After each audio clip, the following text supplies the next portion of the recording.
Where is it? Hello, hello. It's letting people scroll in, so where is it? Oh, that's not where I want that. Stay up there. Why is it there? That one's coming up.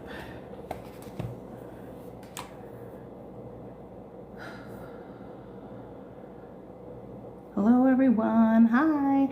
If we can start liking and sharing the live, that would be fan-freaking-tastic, please and thanks. I'm just gonna figure out who I'm sending it to on this one.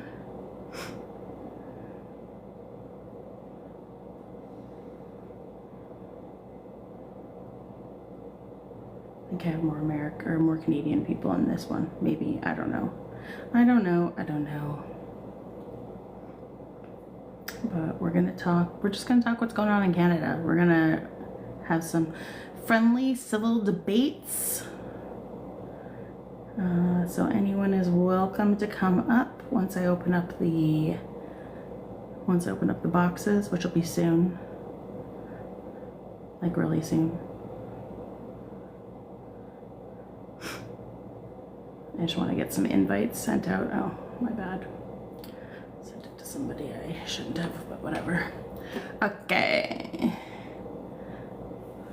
Best way to send out to share the live, guys, is hold your finger down on the screen, and then a box is gonna pop up, and you can hit send to people, and it'll send it out to all of your friends. It all counts as one individual share instead of, there it is, it's all the way over there. Instead of one share for one share for 10 people, it's like one share per person. So I was a little late starting because my computer was being weird. So I wanted to get that all working first, for sure, before I started up.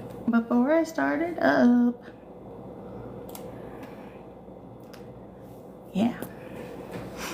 I don't have any specific topics, so whoever comes up is going to be kind of telling me what we're going to talk about. All right, I'm going to start it like this really quickly. All right, it's just past 6.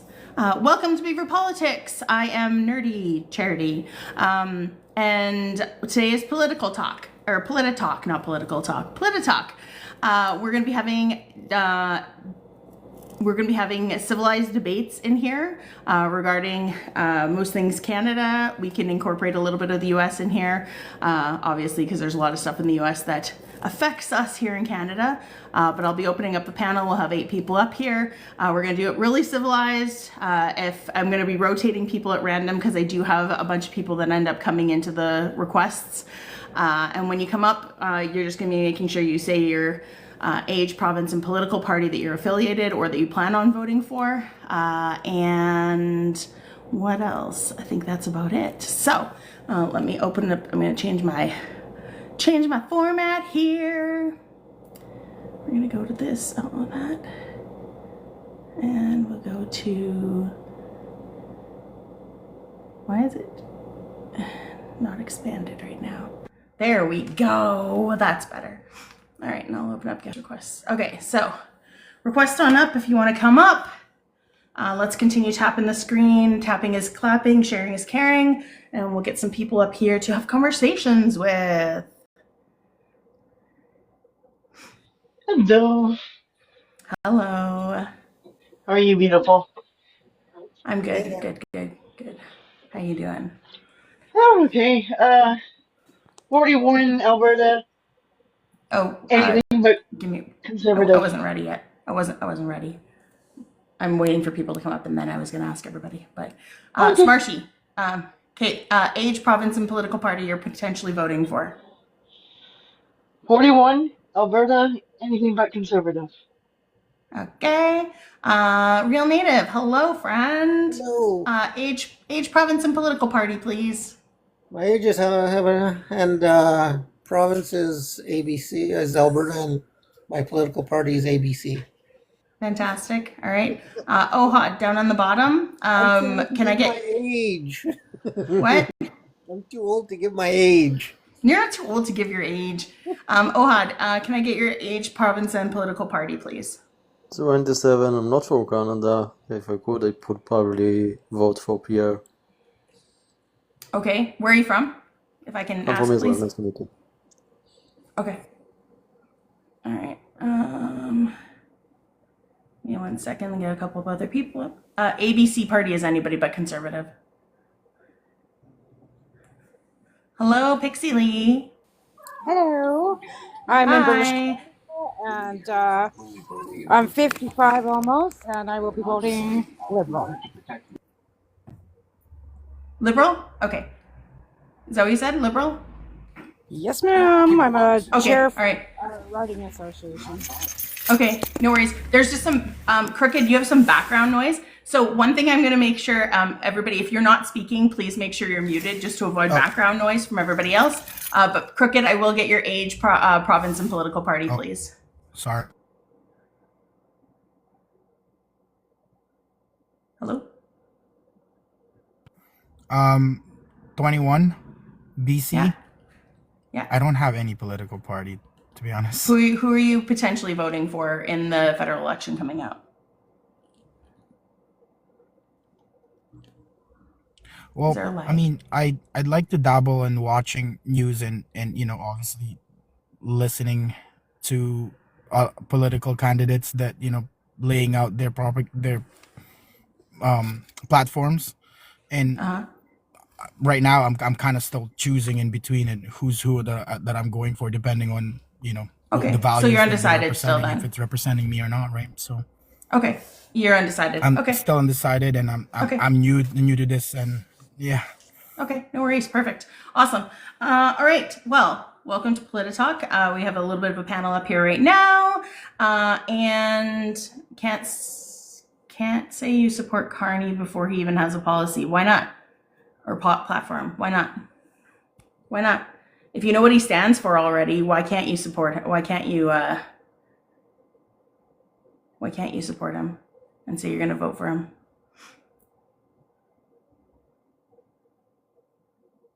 All right, just waiting for this person to load in. I don't know if that's gonna load in or not. Hello, Hello, bro. what's up, guys?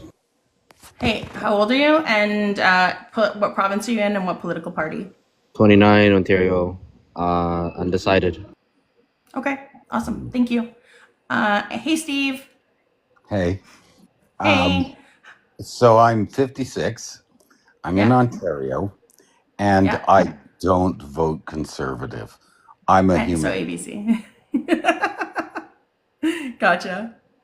And if anybody hasn't seen Steve before, Steve has a lovely collection of animals. I think I usually see you hanging out with one your ball python, right? Yes, he's around my neck Yeah. now. There you go. Okay, snakes are a big hell no for me. No. No. So, No, I love snakes. can I tell a funny story for a sec? Yeah. So No. I was totally afraid of snakes until like 3 years ago. I saw a garter snake being like picked on by a blue jay. He was like being carried off. No. So I ran and I grabbed the snake and I put it in my coat. So after that, like the snake lived with me for 2 weeks, and then he passed away because of his illness or Yeah. injury, excuse me. Injuries, yeah. And then I found Mr. Sydney, my ball python, that the dude was going to jail and he needed someone to take care of his snakes. So I said, I will take your snakes. So I got Sydney now. But Nice. Yeah. I was love so it. afraid of snakes until now. I watched a documentary on Jake the Snake Roberts, the pro wrestler, and he kept a king cobra, and he of course had his python Damien. Boa. Oh, God.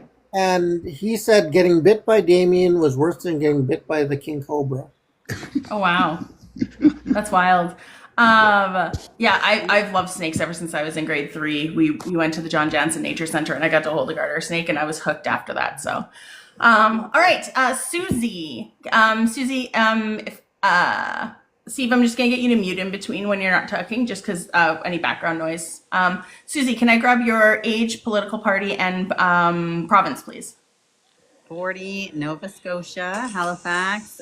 Political party, I've shifted between the right and left over time, but now I've grown, and with experience and knowledge, I don't have a party anymore. It's uni party. Okay. It's all Do you have any idea of who you plan on voting for in the federal election? Or are you still undecided? Yeah, if I was going to pick the lesser evil, I would go conservative. Yeah. But it doesn't matter. That's the lesser evil? Wow. How okay, so I'm gonna let's start with that. Yes. Okay, so 1 second. Why would you consider conservative the lesser evil?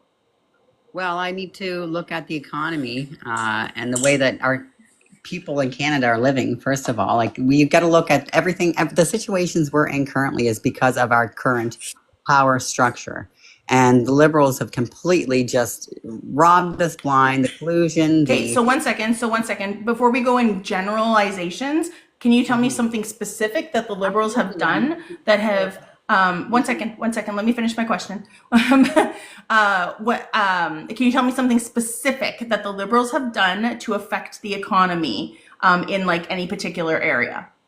Absolutely. I mean, on top of a lot of illegal activities, we can talk about the economics, and it's sending our money over to Ukraine. I want a specific thing. Ukraine is Ukraine is a deal that has been made. We're not I'm going to say we're not going to talk about Ukraine because Ukraine is foreign aid, and foreign aid, everybody does it. Every single country does foreign aid. We all help each other out. If you want to have 1 second. Whoa. No. Okay, so here's the one thing. Be respectful. No over talking. No bigotry. No slurs. Any of that happens, and you're gone. Okay? Over talking. I will interrupt people if I need to for any reason, whether it's like having to make an announcement or correcting any misinformation or anything like that. But we take turns in here. We don't start shouting out stuff and getting angry with people right off the bat and coming in hot, okay? We're having respectful conversations in here, okay? Okay. All right, so Ukraine, what I was saying is it's foreign aid. Every country in the world helps out every other country in the world. Okay. I guess I forgot to say my political party. I'm 45. I am in Alberta, and I provincially vote MDP, and I'm probably going to be ending up voting Liberal in the federal election. So people are asking that, but I am not a Liberal. I am I lean more NDP. So back to Ukraine. Like we rely on foreign aid. Other countries rely on foreign aid. That's what Ukraine is. It's foreign aid. Foreign aid is important. However, at the number and the extent that they're sending this money out is not, it's not justifiable for one. Okay. That's ludicrous. How much money have they sent out? Do you have a number? Millions of dollars. We just sent 400. Do you have a number? A specific number? I want a specific number. So when we're talking in here, if you're going to be making any kind, 1 second. When we're talking in here, if you're going to make any sort of claim like that, you need to come in with actual information. You have to come in with actual information. What happened with Crooked? They left and then they came back, but I didn't accept them back up. That was weird. Are you talking about the instance when someone Numbers are like in 22 the people in multi-million. France, and then France asked to get this guy back, but you go to Canada and Canada refused to give him? Okay. I don't know what you were saying there. And 1 the second. foreign No, aid- Smarsh, just 1 second, please. 1 second. I will get to everybody else, but I want to know a specific. If you're going to be putting a number out there kind of thing, can you please tell me what that number is and where you got that information from? Yes. I have a computer right in front of me, so I can look it up. Okay, please punch in. We're in the multi-million, probably hovering over billion at this point. We just sent. What do you want me to look up? We just sent 450 million less than 2 weeks ago to Ukraine, and we know it's not foreign. It's not foreign support when it's a corrupt war. Like Okay. Okay. Again, you have to be providing, if you're going to talk about corruption, you need to provide actual proof about that. We're not doing talking points in here. We're talking actual civilized debates that you actually have specific information that you can give to us that has that points to the claim that you're talking about. Well, the numbers are all online, and I'm sure there's Sure. more. Tell me where to look it up. I have a computer. Like I said, I have a computer looking up. It's I'm not going 16 to look billion. up. The website. I'm sorry, bro. I did not address you yet. Please stop interrupting. This is your second warning. They're not worth my time. Okay. Bye. Have a nice day. Okay. All right. I know that. Okay. Pixie wanted to join in. Bro also wanted to join in. So, bro, let's let you have your floor because you really wanted to get in there. So, what specific information do you have that you can provide about what she was talking about? I just looked at the audit. It's 16 billion over 3 years. Where am I looking for that specifically? The audit, like the budget. Do you have a certain? So if I go the audit on here, and I'm gonna look up Ukraine information. I'm just gonna search the audit. Just wondering. You can find all the information on Canada.ca. And I actually, just looked it up. we aren't even at the 2% that the foreign aid should be at. In fact, they're looking at raising it to 5%. And what we contribute isn't actually cash money. It's training and old equipment and not actual cash money. We did give them a loan that will be repaid back to rebuild infrastructure. Yeah. And that's what a lot of people don't understand is that anything that countries are giving, is What's it a your dog? source? Is it a dog that's speaking? What's your source? No, What's one her source? second. What's Excuse her me. I'm source? sorry. I'm speaking What's her right source, now. though? No. We don't do that. I already said that I was speaking, and you don't speak over top of me. My source is, I will let everybody know, full disclosure, I'm actually a chair of a liberal riding association. I have all the information at my fingertips. Never mind, I've been involved with the liberal government since 2006. And also donor countries. Joe, can I grab age, province, and political party, please? Absolutely. Ontario, 51. And political party, ABC right now. I'm still kind of determining depending on my. Okay, cool. All right. Smarshy, I know you wanted to jump in. Ohad would be next. Oh, I was just saying I found the information that she was talking about at Canada.ca, and then I also found it at Global Affairs, which is international.gc.ca. But that's also the Russian invasion of Ukraine, and then it just talks about on Canada.ca about like how much we're sending and when it ends. Yeah. So that's all I wanted to type off the thing. So I do have a thing on Statista that talks about countries committing most aid to Ukraine. The US is by far the highest, but they also have the highest GDP out of every country. Then you have the EU institutions, but also the EU institutions and the United States are part of the Budapest memorandum as well. So they have to be sending money and sending supplies. Canada is actually sixth with according to this 0.42, and that was as of August 31st, 2024. So, yeah. Okay. Ohad, you wanted to talk? Yeah, so the reason why I don't like Trudeau's administration too much.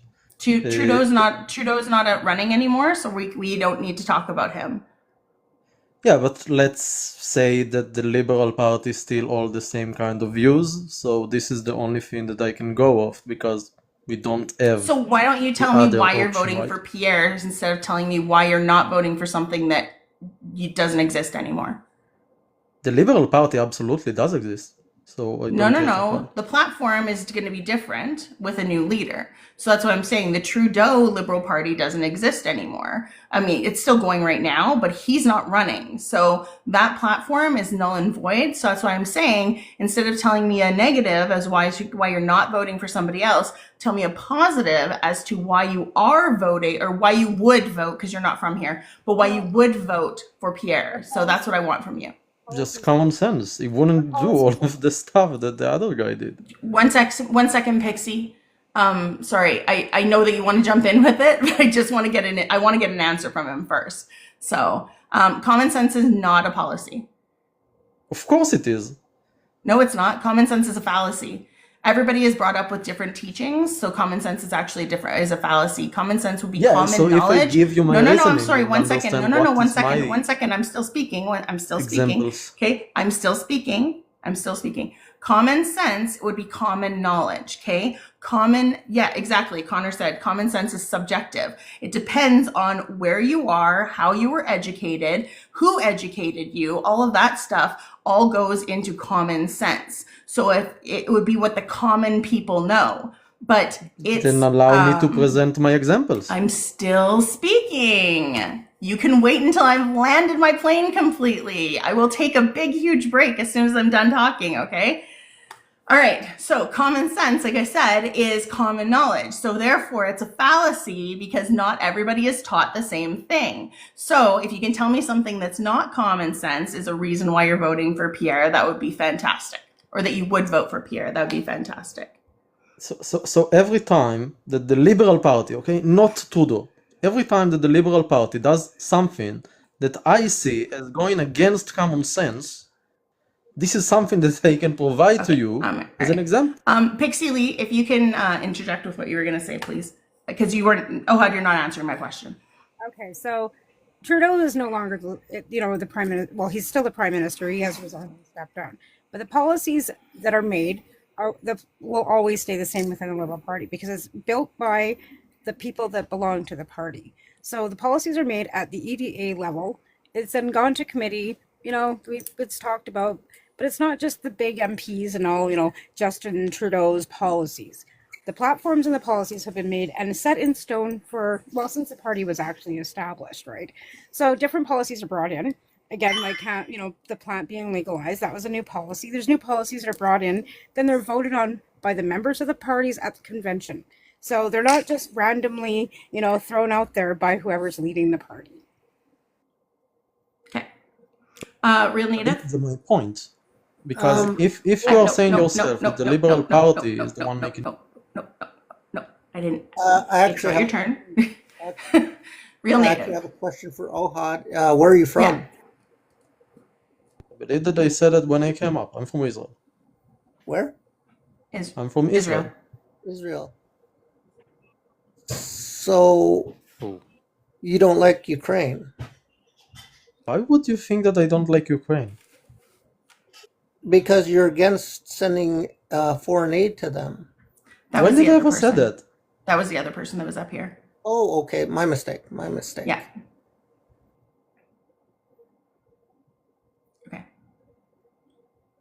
Okay, Ohad, what were you going to say now? I just want you to answer my question. Like the actual reason why you would vote for Pierre if you were here. That's what I need from you. Not why you won't vote for the Liberal Party. Why would you vote for Pierre if you were here? Well, isn't the lesser of two evil like a No, I want a specific. genuine answer? No, that's not a genuine answer. It's a very vague answer. So that's why I'm looking for specifics from you. Oh, I forgot to do that. Like I listened to his interviews. He seemed like a guy that knows his stuff, and I don't get the same kind of thing from the other parties. It's a vibe. You just have a vibe about him. You can call it what you will, but yes. But like you're not giving any specifics. That's the problem here. You're not giving any specifics. Most of us can give specifics as to why we would vote for the party that we would be voting for instead of against something else. So, for example, when it comes to housing, I believe that Pierre was basically saying, okay, let's build more. Let's put out more permits. Let's make the process easier. Sure, that's a good one So to talk there about. could be more houses being built, more competition, drive the price down. Okay. Are you aware that Pierre Poilievre was actually housing minister when the Conservatives were in power, and he did absolutely nothing for the housing markets? He actually cut the housing market prices. Like he actually cut the financing for housing. Yeah. So he's talking about this, but he's actually done absolutely nothing for them. Ohad, do you live in Canada? No, he doesn't. He's from Israel, he said. I'm seeing a It's lot. fine. It's fine. I'll let people up here who are not from our country because we have a say in American politics, so other people can talk about our politics too. Yeah. But I wonder if the reason why you'd vote for Pierre is because he supports the genocide in Palestine. Now, if you want to have a genuine conversation about it, I'm more than willing, but for some reason I don't believe that we will be able to do so. Why not? Oh, I That's would what we're having up love here. to. is I don't know, genuine I don't know, but I conversation. usually get robbed when you start talking about it. Okay, Omad, Is it I'm going to offensive tell to you you? this, my friend. I'm I would love ask. to have a genuine conversation with you Yeah. because you, my friend, are a Zionist. And You know that's a bad what? thing. Pardon me? Yeah. it And is. that's a bad thing? Yeah, it is a Yes. bad thing. Can To you sure. even tell me It's a what a bad thing. Zionist is? You want to hear what the rest of the world thinks? Then you're sitting in Because your room. I are know you that you Steve think that fucking TikTok kidding is me, the rest of the Omad? Okay, world, but it's not. Go touch your grass. I'm sorry. Guys, there's like 3 people trying to talk right now. That's the problem. 3 people trying to talk and nobody in the comments can hear any of it. That's why I'm trying to make sure that people aren't over talking and then I'm pointing to whoever is going to be speaking next. I know that Pixie, I know you want to jump in with some stuff too. Steve, I know you want to jump in. Pixie did start the conversation with Ohad and then I can let you talk about it afterwards. Yes. Okay, thank you. Okay, Pixie, go ahead. So we're just making, you aware of what the rest of the world is seeing. So it's no disrespect to you, of course, because, I'm sure that you've been indoctrinated to believe what you believe, and that's fair because we're all like, Nerdy was saying before, we're all raised differently. We all have different backgrounds, different cultures. But from our perspective, quite respectfully, what is going on over there is genocide. You're putting people, you're killing people, you're killing women, children, and babies for a piece of land, for its colonization, the same thing that has happened in our country. So if you want to have history repeating itself, we're over here trying to reconcile and make things right with our First Nations people. So from our perspective, what this is genocide. Can I give my side? You can respond.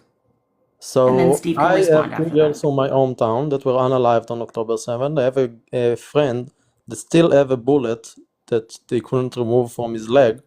Okay, he can't run anymore. He's all fine, but he can't run anymore.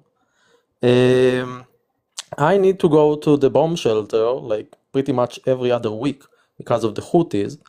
You need to understand that you don't get the entire perspective when it comes to the Israeli-Palestinian conflict, and I don't blame you for it, but I just want to open your eyes to it. So if you want to talk about what's going on in Gaza, I can send you 100 videos, 1,000 videos of age group members unaliving Palestinians. For whatever reason, you will never hear it in the news, but I can provide you with those videos. I can give you videos of age group members taking little girls with them to military Okay, outposts. 1 second. Okay. So I just want to make sure that we're going to be using we got to watch sensitive material, and you have to watch kind of the words that you're using and stuff like too, like the BOMB. You have boom booms or something like that, right? Yeah, sorry. We want to protect the account. I want to protect your account as well because you could end up getting flagged for it as well. So Just like watch the stuff that you're like watch the words that you're saying, and also just watch because like it might trigger people in the comments too. That's what I would say about that. I'm very sorry if my life triggers anybody. Nobody's saying your life You triggers. motherfucker. Don't twist it. Using No, your no, no, no, no. fucking Don't twist it bullshit. around like that. 1 second. Don't twist it around like that. Okay. I said it might trigger somebody because they have experienced something similar. Okay. It would trigger something with PTSD with them. All right. So that's what I'm saying. You need to watch how you're saying things and be TikTok friendly, because otherwise it will get this live and your access taken down. It's a TikTok rule. Absolutely. And I'm sorry, I will try to use TikTok appropriate language.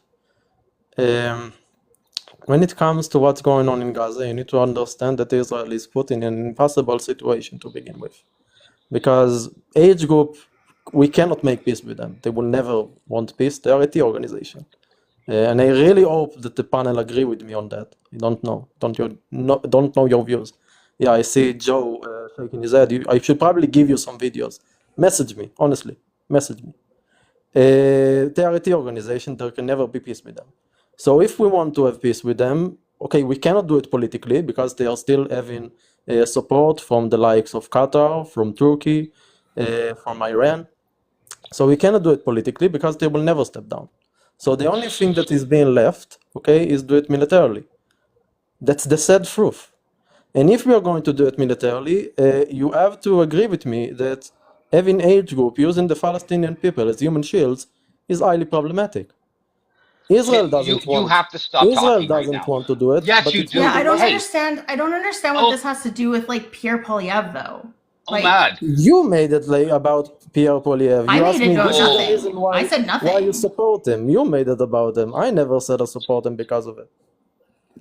Mad, you know what? Please. Yeah, I did. First Go of ahead. all you are doing here is spreading misinformation and disinformation. Exactly what did they spread that was misinformation?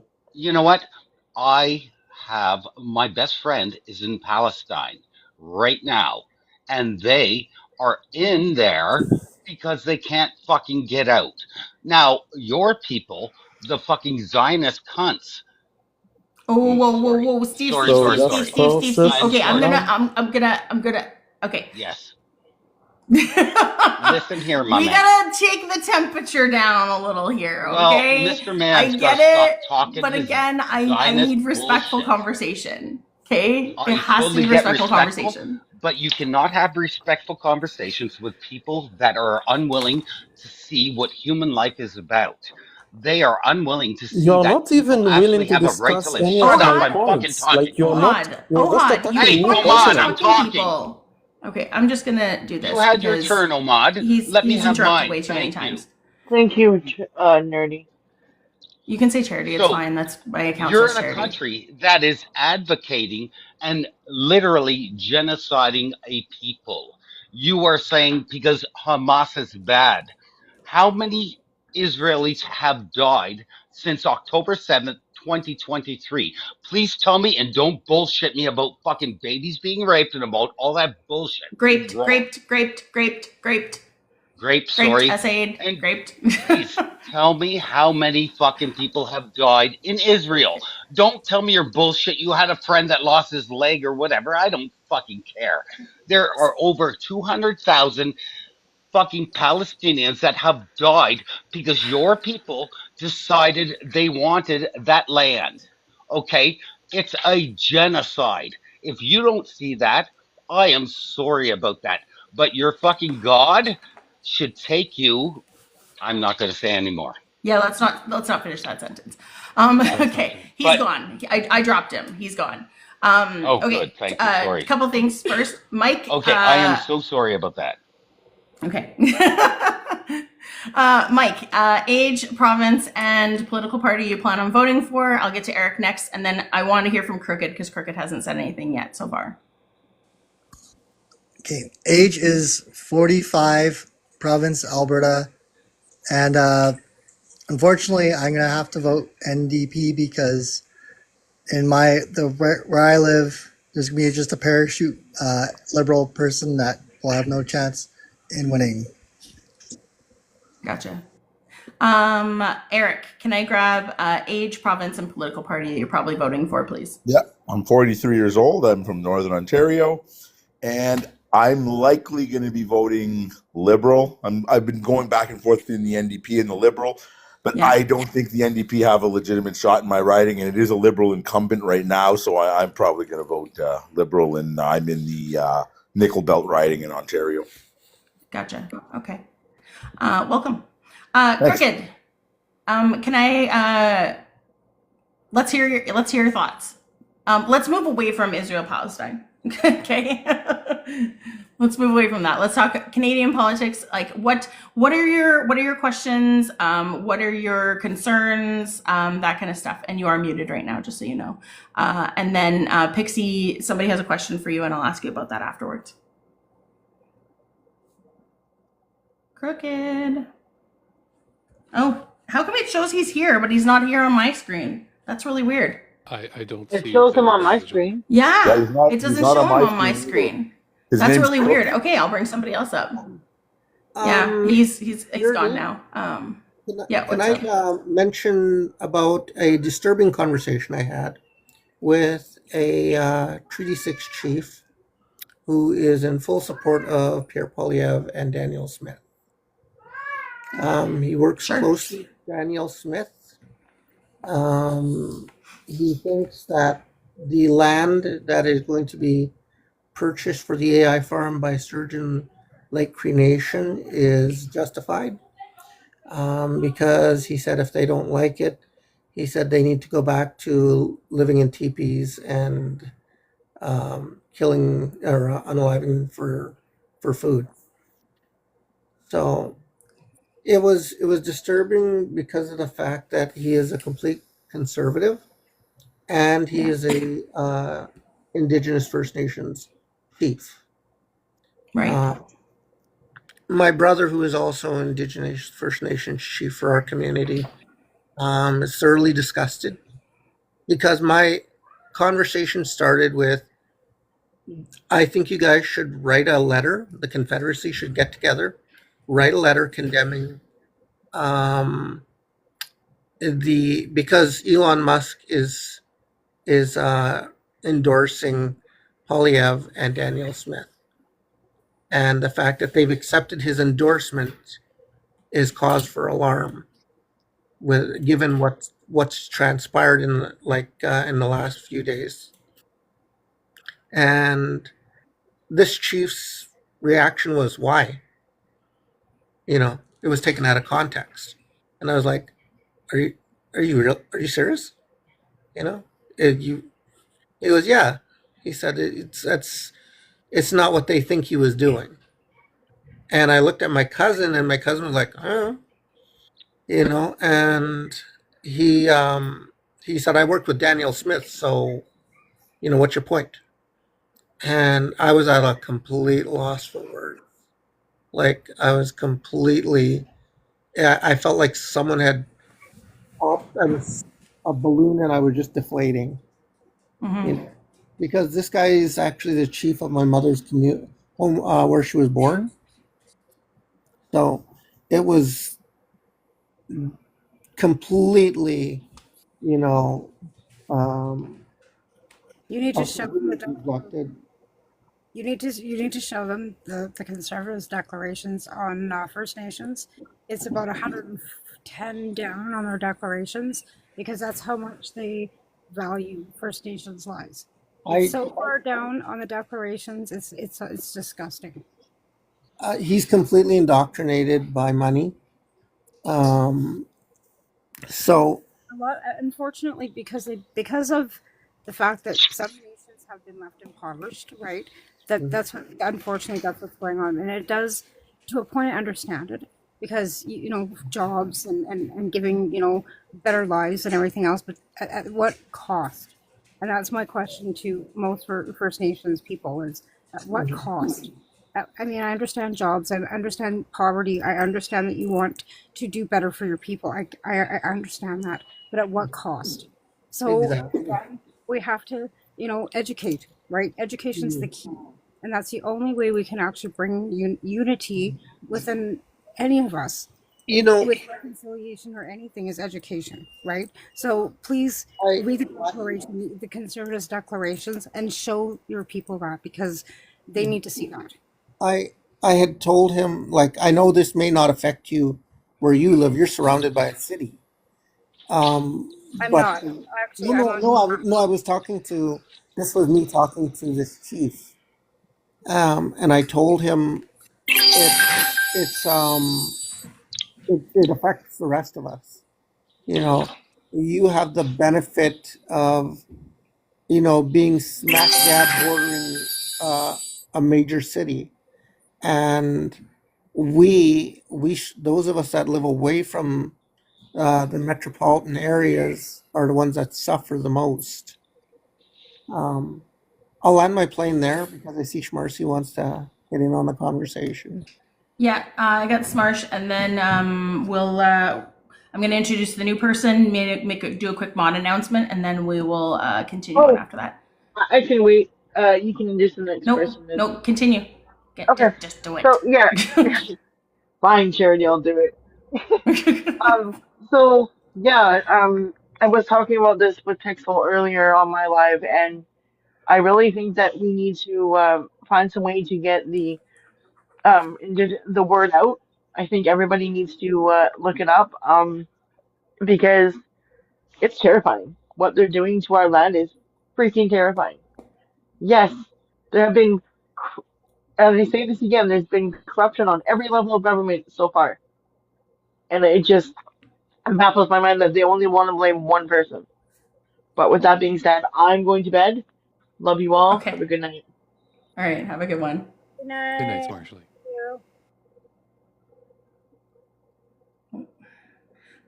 Ben, can I grab age, province, and who are you planning on voting for?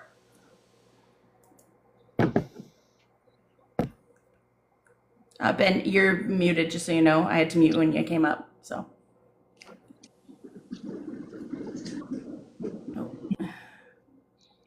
Ben, I'm gonna send you an invite to unmute.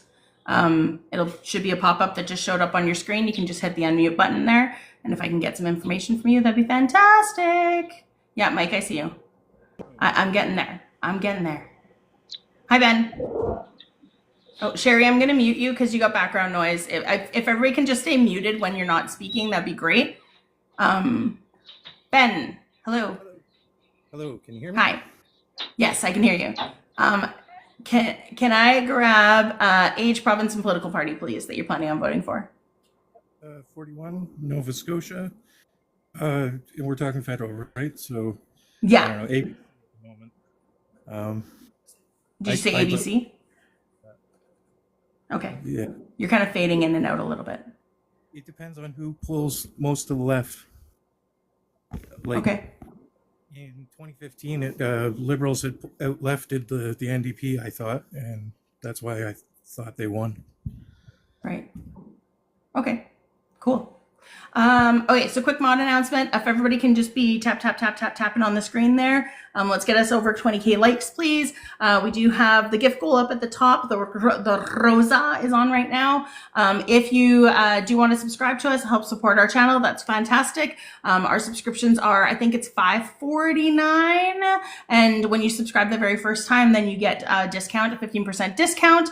Also, don't forget to check out our YouTube channel. I post these videos every single day, the next day at 7 a.m. Mountain Time on YouTube. It is Beaver Politics. If you just search us up there, you'll find us, and every single one of these videos is all posted on there. And then what was my last thing I was going to say? What was my last thing? Oh, we've given free reign access to the Discord now. So if you want to join our Discord, there is a link tree in the Beaver Politics bio. You can go and click on that. You have to open in browser in order to get into it. And then there'll just be a couple questions that you need to answer on there. And then I'll give you access to like the Discord. It's more of a information communication, just kind of like I don't know, collective mindset kind of thing going on. But I will be vetting people that do request to go in there. So hi, Summer. All right. One I thing to had, be on your mod thing. One additional thing: if you're in the yeah. panel, it's not recommended by TikTok to like. So if you're the Oh, audience watching, you're in the no, channel. that's been like, it's all over the place on that. It doesn't, like, honestly, I think it doesn't matter. Fair It's enough. the host. The host for sure cannot. But yeah, I've had people in the panels before tapping and it's never affected anything. So it's, I think there people make up these things all the time that like, oh, this is affecting the algorithm. This is affecting the algorithm. Nobody really knows. There's no, like, I've looked this up and there's no actual videos or statements from TikTok telling you what supports the algorithm. The biggest things, so based off of their competitions that they always have and Live Fest and stuff like that, likes, shares, gifts, and life shares, gifts, and there was one other thing. Like shares. And obviously subscriptions also help that. Oh, and comments. Like, shares, gifts, and comments. Those are the ones that are like the biggest things to push it out, to get us going and stuff. So, and that's just based off It's of true. the You're not. competitions Yeah, that I you're found never. out. So You're never going to find out the algorithm for TikTok because, like KFC's, they're not going to give away their secret recipe. exactly, right? Yeah, yeah. All right. Mike had his hand up before, and then I'll get to Angela and Sherry and get their information from them afterwards. All right. I just wanted to say a few quick things. First off, I think your gift goal is showing on my end. It's been completed. Oh, thank you. And no matter who you're voting for, conservative, NDP, liberal, I highly suggest you go to their website and take a good look at what their platform says. It'll take you a couple of days maybe to read the NDP platform because it's quite long. The liberal platform is not quite released yet because they have to elect a new leader.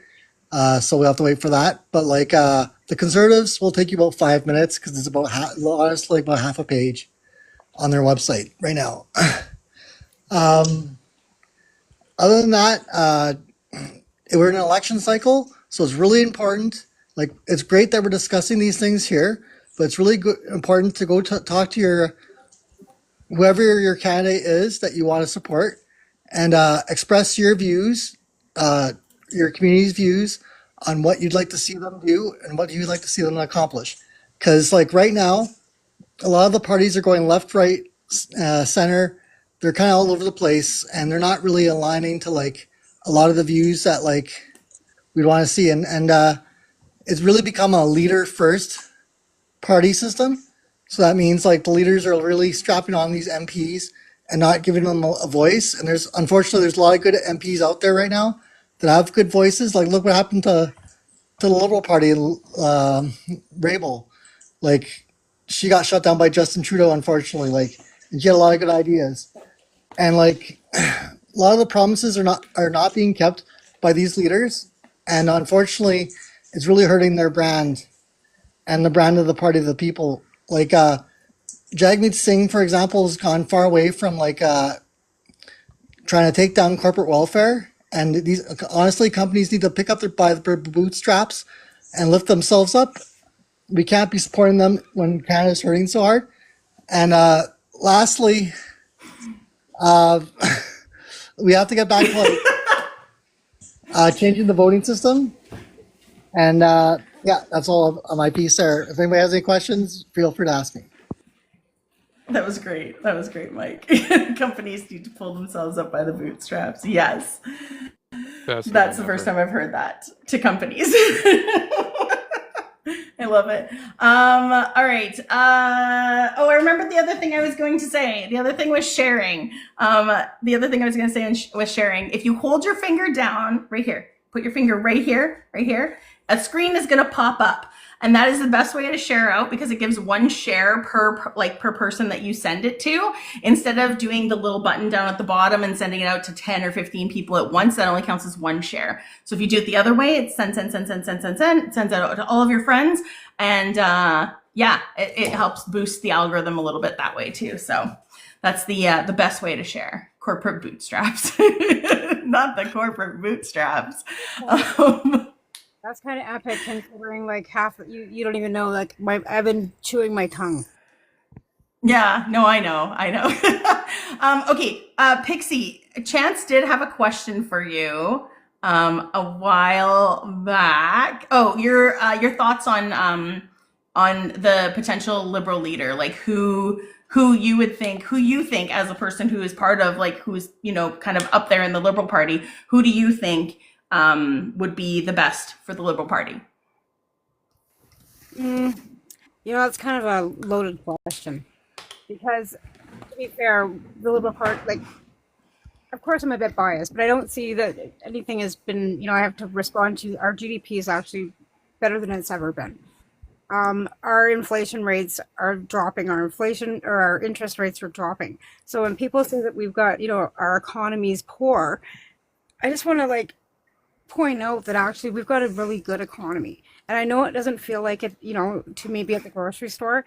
And another little tidbit, egg prices are high because of the bird flu, not because of a carbon tax. Anyways, so back to that. So when you look at the people that have put their names forward, you've got Chrystia Freeland, you've got some unknowns, you've got a First Nations man, which I'm kind of like almost leaning a little towards myself because I think our leadership needs to change. But to be the centralist that I am, I'm leaning towards Mark Carney.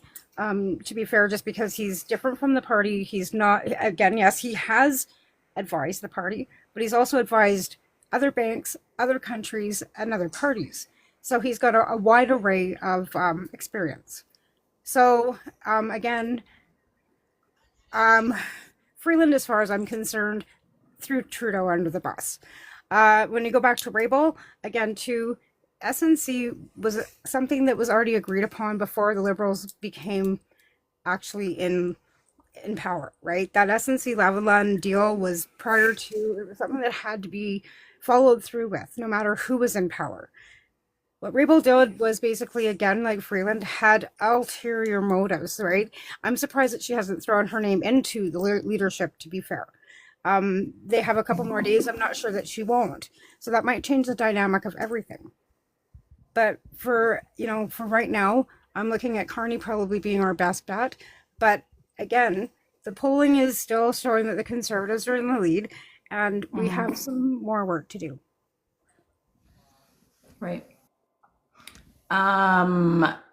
Joe, you were in here next. Did you want to respond? I'm quite prepared for responding. I'm really Okay, that's fine. You could just say no. You could just say no. I don't want to respond. Yeah. No, but it's I did discuss quite a bit in regards to Carney. There's problems with Carney, but I get and understand sort of the love for Carney in regards to he is a different phrase, he is a different brand, and this actually goes with something I just finished posting about a little bit earlier over on Blue Sky, which was an article by the CBC where Chrystia Freeland is running under the guise in the campaign of she is trying to be she's trying to run against the liberal elite. I kid you not, this was her messaging. That's all. I can't make this up. Sorry, not the liberal elite. Sorry, the liberal establishment. Again, that's awfully. And sorry. That's awfully rich, considering she's been part of the party like for 90% of her life. And again, right. And I've actually met Chrystia Freeland. Like, I've been in caucus with them, like women's caucus. She's very impersonable. Like, she's not, like, I don't know, like, she just is not a good look for the party. Like, I didn't like her as the deputy prime minister, to be fair. Like, that's the thing. Like, within the discourse of the party, like, we're allowed to say, hey, I think that person, like, we're allowed to say that. Like, it's not like we're gagged. We're not. So I've never been a fan of hers, to be fair. Just saying. I always thought she was always, she was very smart, very brilliant. You see her accolades, you see her credentials and everything else. She absolutely is, in regards, very, very intelligent woman, knows, when she's going to speak on a topic, she's going to know it rather well, particularly if it's in finance and her other specialties. But I have observed her. She is a bit quirky in her presentation, and I always thought that's going to be kind of unfortunately, a more criticized thing about her, because when it comes to leadership, it's never really just about your qualifications. It's going to be about your charisma. If you don't believe there's charisma that's involved in regards to leadership or just leadership, That's then yeah, you're missing the point. That's absolutely But not yeah, reasonable not at to all. dismiss that. Not to dismiss that she's not brilliant and knowledgeable in what she is, but and this is where I found it. Like, she's a smart, intelligent woman, and she's trying to come out as the person going against the liberal establishment.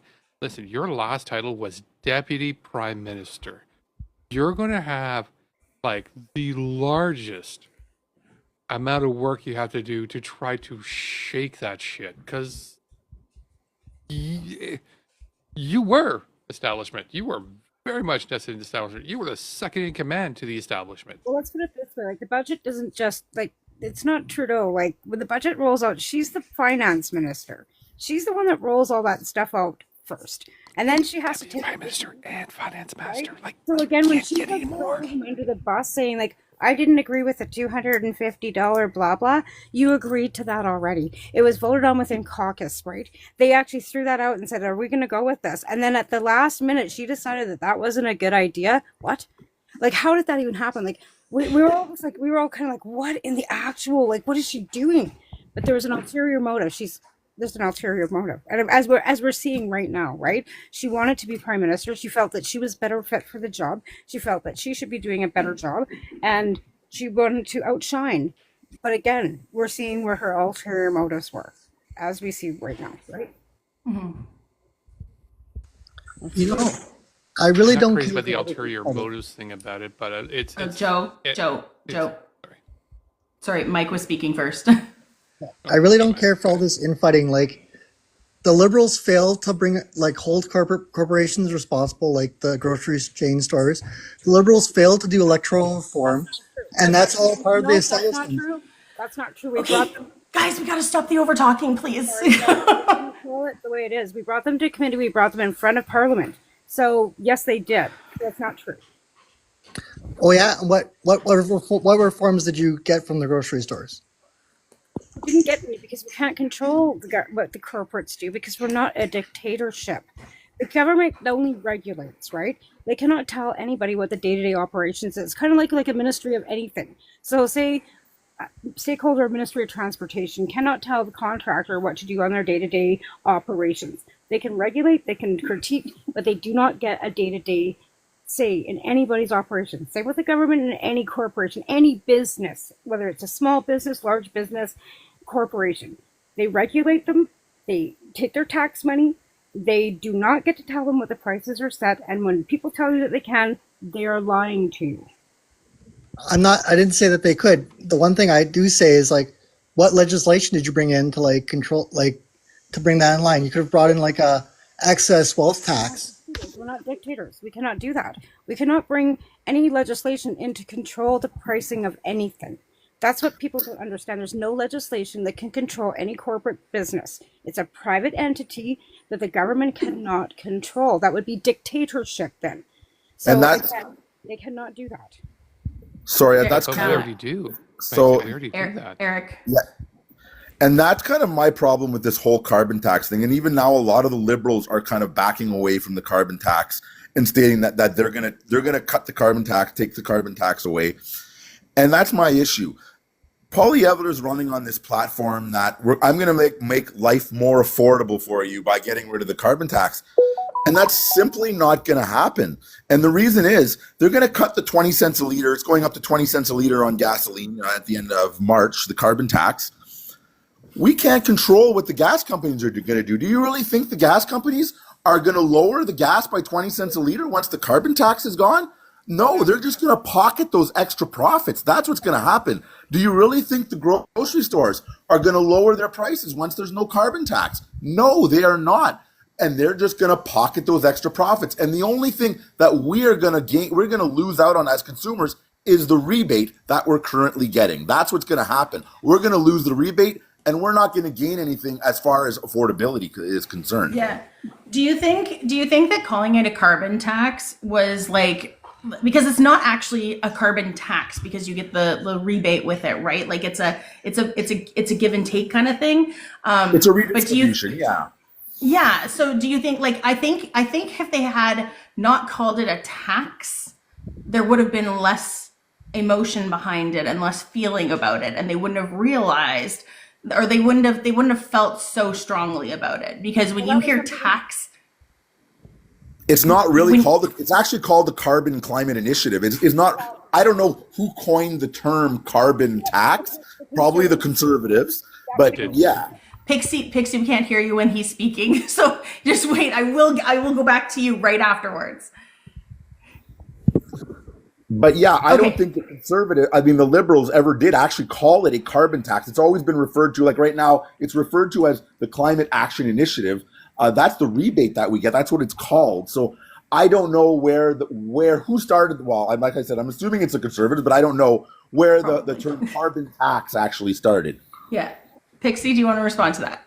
Yeah, it was the conservatives that came out with the Dr. Seuss rhyme to axe the tax. And that's when it became the tax instead of the initiative. Because if you look at the actual legislation, what it is taking from the richer corporation, right, the oil companies and stuff, pay way larger, right, which is actually what they're trying to say you're seeing at the gas pump, right? And in actuality, you're not seeing any rise. So the gas prices go up and down on a regular basis due to OPEC, right? So there's no control over that either. But again, it is a carbon, and it had to go back to our climate change policy, which is the best policy that has ever been written, because it was actually written by the Green Party of British Columbia, that we then adopted to be our green policy, climate change policy.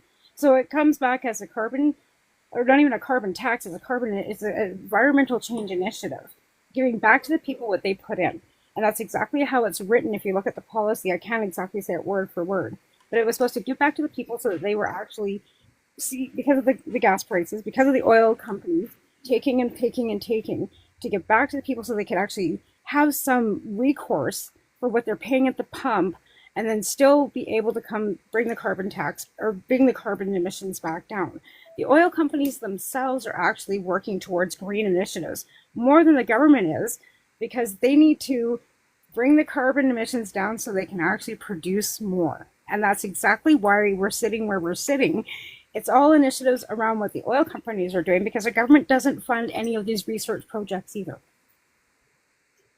Can I say something?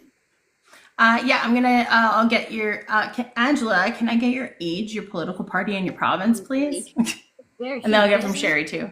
For education, there should be out there publicly for everyone to see, because people are not understanding. So first of all, I'm from Ontario. Yeah. I'm 61 years old, and we have 2 elections. And I'm voting Liberal, because in my particular riding, it's a very conservative and potentially Liberal, but I like Mark Carney if he gets in. Yeah. Sherry, age, province, and political party, please. Alberta. As of yesterday, 49. Happy birthday! And I am not sure because, well, being from Alberta, Liberal's not really an option for us to vote, really. So not conservative is how I'm. So I mean, it's an option for us to vote, but do we? Yeah, really I know what you mean. In our areas, where we are, in our area, no, our areas are always, our 2 areas in Alberta are always blue. Like that's the problem. Yeah. It's been like that forever. Since Phase 1 resigned and the Liberal Party kind of folded in Alberta, because I was actually the one and only delegate from the Crowfoot riding that ever went to a Liberal convention back in 2014, because I lived in Alberta too. Actually, I lived in Alberta for 35 years. So I know what you guys are going through as well. Yeah. So, but please do, go to the poll and write Liberal on your ballot, and that's it. Because you can absolutely do that. I do have a person usually running in the Liberal Party in my riding.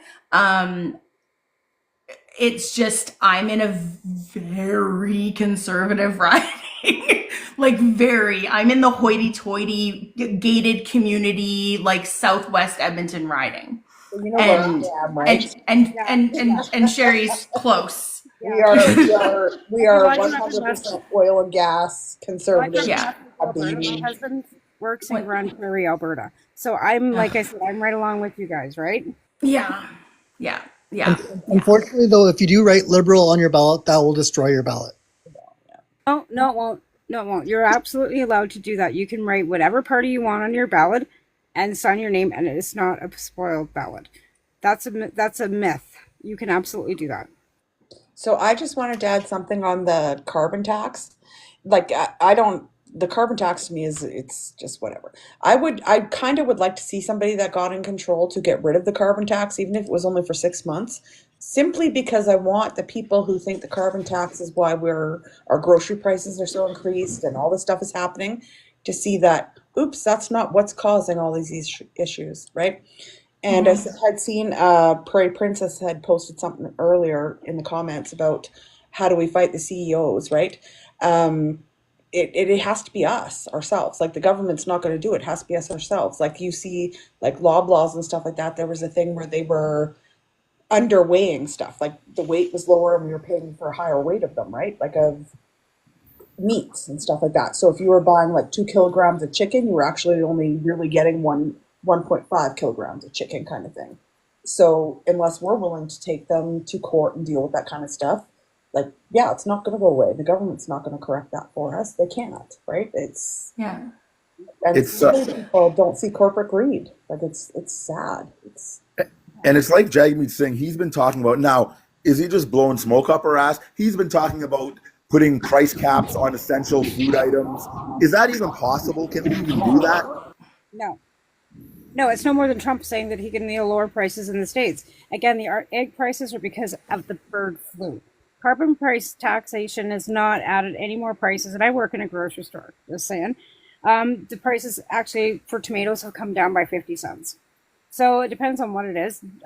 Dairy has gone up a bit, and it's got a lot to do with the avian flu. And that's affecting a lot of the farm life, not just the chickens. It's affecting our beef, it's affecting our lamb, it's affecting everything because of the fact that they're not really sure how it's being transmitted. Now it's actually jumped to humans. So this is something that we have to keep our eyes open for because and here's another thing, that with this avian flu, it's going to be able to give us maybe the ability to be a little more sustainable and have our own flocks in the city and stuff, to even a couple chickens. But again, the egg prices are not going to come down. That's got nothing to do with carbon taxation. Yeah. I just want to address something in the comments because I see a certain person keep on saying false. I want to put this out there because like literally the Americans are saying the same thing that the Canadians are saying, like high prices, I'm paying too much at the grocery store, blah, blah, blah, blah, blah, everything, right? Everyone around the world is saying the exact same thing because inflation was a global thing. Inflation was a huge global problem. And our two countries are actually two of the countries that bounced back the fastest from it. Like we lowered our inflation rates faster than a lot of other countries did. And if you look at, fuck the math, fuck your feelings. We're not talking about feelings here. We're talking about facts, okay? Let me respond to that. When you're done that, I want to say something about that. Yeah, absolutely. So the thing is like, even if we see the carbon tax go away, the United States doesn't have a carbon tax and their prices have not gone down in grocery stores. They don't have anything like that. So it's really interesting to see how like everybody thinks it's one person's fault or one party's fault when it's literally happening all over the place.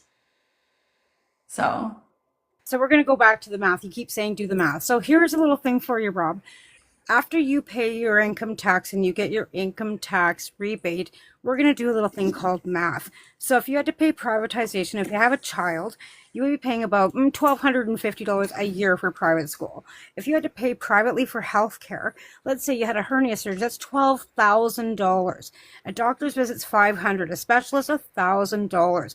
You driving down a road, because roads and everything you don't pay tolls on. So if every time you drive down a road or have to cover, pass a bridge, you're gonna have to pay road tolls. Again, then when you go back to the library, the arenas and all the other municipal things, even the water that runs out of your tap, you're gonna have to pay for out of your pocket rather than your taxes. But when you do the math, you're not paying enough taxes. Just saying. Do the fucking math. It's almost like it's a statement that they want to say to try to pretend they understand, but if they actually did what they're stating, it just doesn't add up. It's just a lot of misinformation And it was just basically a smear campaign that was done by Pierre Poilievre because he needed something, some kind of a slogan. So he used that one, which was the carbon tax. But I had a conversation with someone from Quebec, and I spoke to someone from Quebec, and they don't have it there, right? Montreal, they don't have it there. And I explained, and he goes, "Oh, but it's not fair to have the carbon tax, but you can't refer to it as a tax. We do get rebates. 80% of Canadians did get rebates from this, and it helped. It stimulated our economy. It really did. So now everybody's going to not be running on it because they're afraid, right? Of what Pierre has been continuously saying. So they're pulling away from it now. Another thing I kind of want to talk about too, with regarding to taxation, everybody always assumes that Americans pay a lot less in taxes than we do. And actually, I wish I could find that website again. I'll have to look it up. There's a website specifically for income taxes where you can actually put in all your information and compare data to what you're paying, let's say in Ontario in income taxes compared to what you're paying in Michigan. And when I actually ran my numbers, and if I was living in Michigan, I'd be paying more in income tax than I would be in Ontario with the same job making the same salary. So a lot of people think in the States it's so much cheaper everywhere. It may be cheaper in some states, but it's not everywhere in the United States. So there's a fallacy that everything's so much cheaper in the States when in fact it's not true in a lot of cases. No, Yeah, I actually gone down actually by it started 18% when Trudeau got in 2015. So from 18% for like middle class, it's now down to 13%, and that's if you make up to $150,000. So the taxation rates for middle class families have actually gone down 3 times in the last 9 years. Yeah, I actually Trudeau found. brought it down from it was just I just want to correct. It was the middle tax bracket for the federally was 22% when Trudeau came in power, and he brought it down in 2016 from 22 to 20.5%. So it still is a reduction. It went down 1.5% for that middle income tax bracket. No, I think it's down to go look again, Google it. It's gone down again. It's the 3rd time. But again, like I said, just go Google it. It's right there for you. I actually found, and I apparently didn't save it. I don't know why I didn't, but I actually found a chart that talked about the different income taxes for every country, personal and corporate ones. And we pay far less income tax than the United States does. So far less. And have you And seen all the the medical states in deductions? general, because I know they vary from. It all depends what state you're in, right? How much you're paying in income tax. They have state. Yeah, this taxes. was kind of like an average overview of it, kind of thing, like the average American and the average Canadian for personal income tax. So, Ben, I know you wanted to say something, and Steve, I don't know if you wanted to say anything because you're unmuted right now. I'll let you say right away. We just got some background noise coming from you right now, though. So Ben and then Steve. Yeah. Have you looked at the? Shoot. I lost it. Go ahead. Okay. All right. What Let me know when you remember. It was triggered by something that was said. Income tax, American versus Canadian. Oh yeah, have you seen their medical insurance deductions? Accidentally been sent the state's employee stuff before, and holy cow, they pay a lot in medical insurance. Yeah, it's really interesting because there was actually a tweet that came out today that said something about Americans, or where, let me find it because somebody put it in my Discord, like my personal Discord that I have. And it said, let me find it while I'm looking for it. Make sure we're tapping on the screen. Let's share the live out. It said, I would love to see Canada become the 51st state. The Canadian citizens would have much better health coverage if we did that. Or if we did that, there'd be no tariffs. Much better health coverage. I laughed really hard at that. Really, really hard. So, Steve.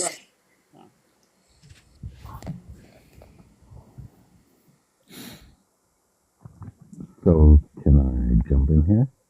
Yeah, your turn. Okay, awesome. So first of all, Eric, You're you're an just so awesome you know, dude. you're really muffled right now. Sorry about that. Is it better anyway? No. No, I think you're covering your microphone maybe? Do you have headphones on? Like iPod? I had to pull my phone case off. Okay, that's better. Way better. No, that was somebody else. That was Ben. Steve's still fixing his. Just Yeah, sometimes if you have Is like that something better covering now? your mic. Yes. Okay, cool. Because I took my headphones off and I didn't have my mic attached. So first of all, Eric, you're an awesome dude. I fucking love your perspective. Well done, sir.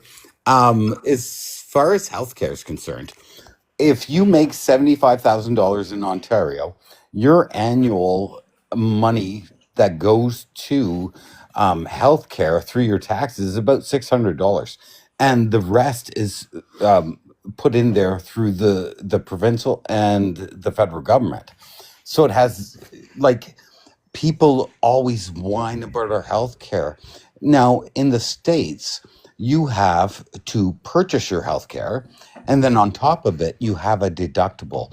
And if you have a pre existing condition, if you have any of the pre existing conditions, you have to pay the deductible. That's going to be between $1,000 and $3,000 outright on top of your bills.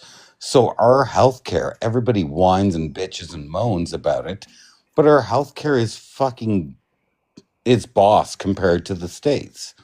I mean, I don't understand how someone can think that the American model is better than ours. I really don't. Just say Luigi. Absolutely. Yeah, well, see Fucking how Luigi. you're looking Or at Breaking like, Bad. well, here's the thing, like in Alberta, they've already like moved to privatization. My dad was in the hospital last year for about 6 months. My senior parents, ended up with a bill from Alberta Healthcare for $3,000 for his stay.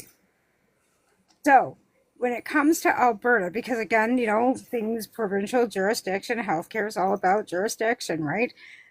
And when I first moved to British Columbia under a conservative government that was run by Christy Clark, don't kid yourself, I don't see her name under the Liberal, like running for Liberal leadership anymore. Yes, it is, Rob. It's not private per se, but yes, it's under Coventry Health, which is actually the Catholic system of healthcare in Alberta, run by, well, actually Ed Stelmach, who was, the premier of Alberta previously, that, actually, ripped everybody off for healthcare. I need to ask you if you could repeat that. Did you say the Catholic system? I Yes, the just want to know Catholic if I heard. system. So what Danielle Smith has done is hand Alberta Healthcare over to Coventry Health, which is run by the Catholic Church, which means that anybody that needs women's health or anything that does not go along with their ideology doesn't actually get any health care. So, but Ed Stelmach was running Sorry, that. I didn't want to interrupt. I just want to clarify, like, Oh, you can interrupt me holy anytime. shit. Okay, No. again, it's not checking. It's just holy shit. Yeah, Sorry. no, I'm not kidding. No, I'm not kidding. So again, yes, it is, Rob. Why don't you get off your, why don't you actually educate yourself? But actually, you're not worth me even speaking to. You're yeah. But again, Alberta Healthcare has now gone to the point where if you stay in the hospital for a longer period of time, they're charging you per day for your hospital stays.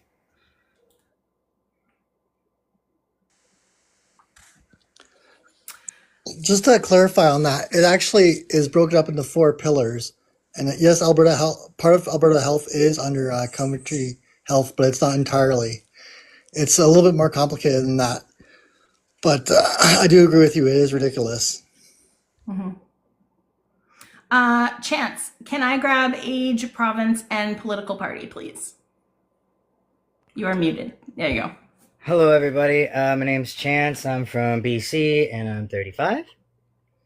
I'm just, oh my gosh, loving this. Can I just start with that? Like, I feel like my intellectual soul has just been, like, touched by an angel. So thank you, guys. So one of the things that I think gets missed, so I want to come from the perspective of somebody who is from a low socioeconomic background. there is a rise in homelessness and addiction. And when it comes to the healthcare system, a lot of these situations is what's creating a high demand on our healthcare system. Because, you know, people who are sleeping out on the streets, who are not getting preventative care, who are not eating, who are not in good shape, end up in emergency care over and over and over again. Now, I'm not saying that, like, okay, we need to all start blaming them.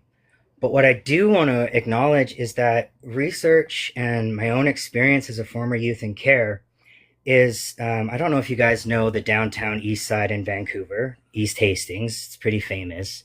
A study done showed that over 70% of the homeless people had a direct connection to the foster care system. So there's this kind of disconnect in understanding how vulnerable people are getting into these vulnerable situations and how it's creating a huge weight on the healthcare system, and how it's us not addressing these concerns that is creating the healthcare problems. I mean, I could be misunderstanding something, but from my understanding and from what I've witnessed, this is how we address it, is we need to address the vulnerable populations. Yeah. No, you're right. I want to add something to that. You're absolutely right. Everything you just mentioned, Chance, you're absolutely correct. What I want to add is more of the dark future in regards to everybody that's out and dealing with addiction, the increased unhoused issue.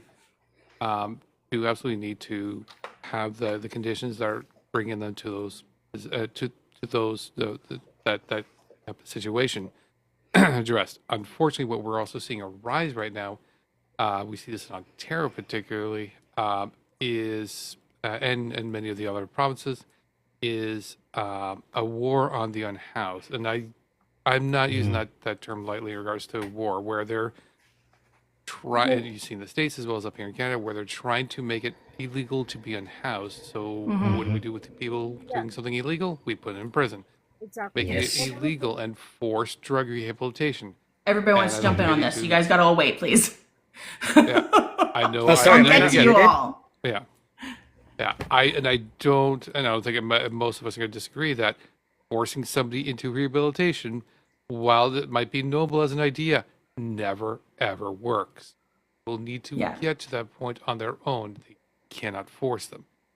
But people right now in power would try to force the unhoused by in the prison, force people into rehabilitation, and I'm going to go a little conspiratorial where they see profit by doing that, by privatizing part of that, because they're going to go over capacity on the incarceration system and the medical assistance. Yeah. I'm done. Angela, and then Pixie, and then I'm going to add something into that afterwards. Well, you're aware of what in our province Doug Ford is doing to people who are homeless, which is horrific. So he's doing exactly that, right? He will jail people. Yeah, exactly. And it's just horrific. And his whole camp, this is what he, instead of addressing the issue of homelessness, instead of addressing the affordable housing, which does fall underneath, first and foremost, your premiers. It is their responsibility. And that's one thing that we have a tendency to forget. We consistently always blame everything on the federal government. They do play a part, though. They do play a part. I'm not saying they don't, right? But majority does fall underneath the premiers and municipal, especially in my province. And that's why it's essential that people understand that, because people are not understanding that, and they always make it into a federal, completely federal. But in reality, it is your premier's responsibility, because they get direct funding from the federal government. And in our province, he's actually so the federal government is directly funding our municipal cities because of our premier that is not doing anything to address the situation. Yeah. Yeah, it is a three-tier thing. So it is like municipal, provincial, and federal that are all responsible for housing as well. So I think they all have a little bit to play in all of those parts, right? Pixie, did you want to go? And then Progressive Moose, I'm giving you a shout out right away. Yeah, so back to like what everybody was saying. So back to houselessness. One of the main problems too is they're actually asking for credit checks. So it's pretty hard for somebody that's been on the street, dealing with a trauma, dealing with addiction, to have a credit rating when they don't have a job. So trying to find houseless people, housing is difficult. I work with them on a weekly basis. I do a substitution program every week, and I work with these people. So again, like trying to find them housing. And again, some of them cannot be housed. And that's a thing that people do not understand, that there are some people, because of their addiction, their mental health issues, they cannot be housed, nor do they want to be housed. So that's something I want to throw out there as well. So again, we have to look back to the municipalities and the provinces for these things. Yes, the federal government definitely has a part to play in it. But again, the federal government regulates and sends money. That's what they do. And when you're voting for the best representation for your area. So you're voting for an MP that's supposed to take your message of your constituent to Ottawa, not Ottawa's message back to you. Right? You are the people that actually vote for that person. If that person's not speaking for you, whether you voted for them or not, you need to keep them to task. That's it. Okay. So yeah, the one thing I wanted to say, obviously the housing tier, the three tiers, and then it kind of going back to like the government. This is the thing that I always touch base on, is that you need to treat not the symptoms, you have to treat the actual issue. And the issue is not what people see. The issue is actually the government causing things to happen that is causing people usually to go into the position that they're into. It's the government is responsible for a lot of it. And they choose not to do anything to help people get out of that situation. So I wanted to touch on something that Progressive Moose actually posted this the other day, 2 days ago. And I remember seeing it when we were talking about this and you were talking about pricing of stuff and everything. I was like, yes, this relates. So a shelter bed is around $69 a day. Jail is about $143 a day. Psychiatric inpatient bed is $665 a day. And supportive social housing would be anywhere from $25 to $31 a day. So it actually costs way less to actually take care of the problem at the source rather than to just try and fix it or put a Band-Aid on it and kiss it and make it feel better. Like that's essentially what they're doing when they're talking about that. So but again, we have to bring that back. You're erasing my memory because I just saw that too. I'm like, where? Can I just make one quick little point? And like, yeah. it's not meant. It's not meant as a judgment. It just as a point out. If we can transition our thinking away from thinking of unhoused as problems and thinking of them as people with needs, we can kind of pull out and tug on the empathy a little bit more and humanize them. And it's a lot easier to think about meeting somebody's needs than dealing with a problem, right? Absolutely.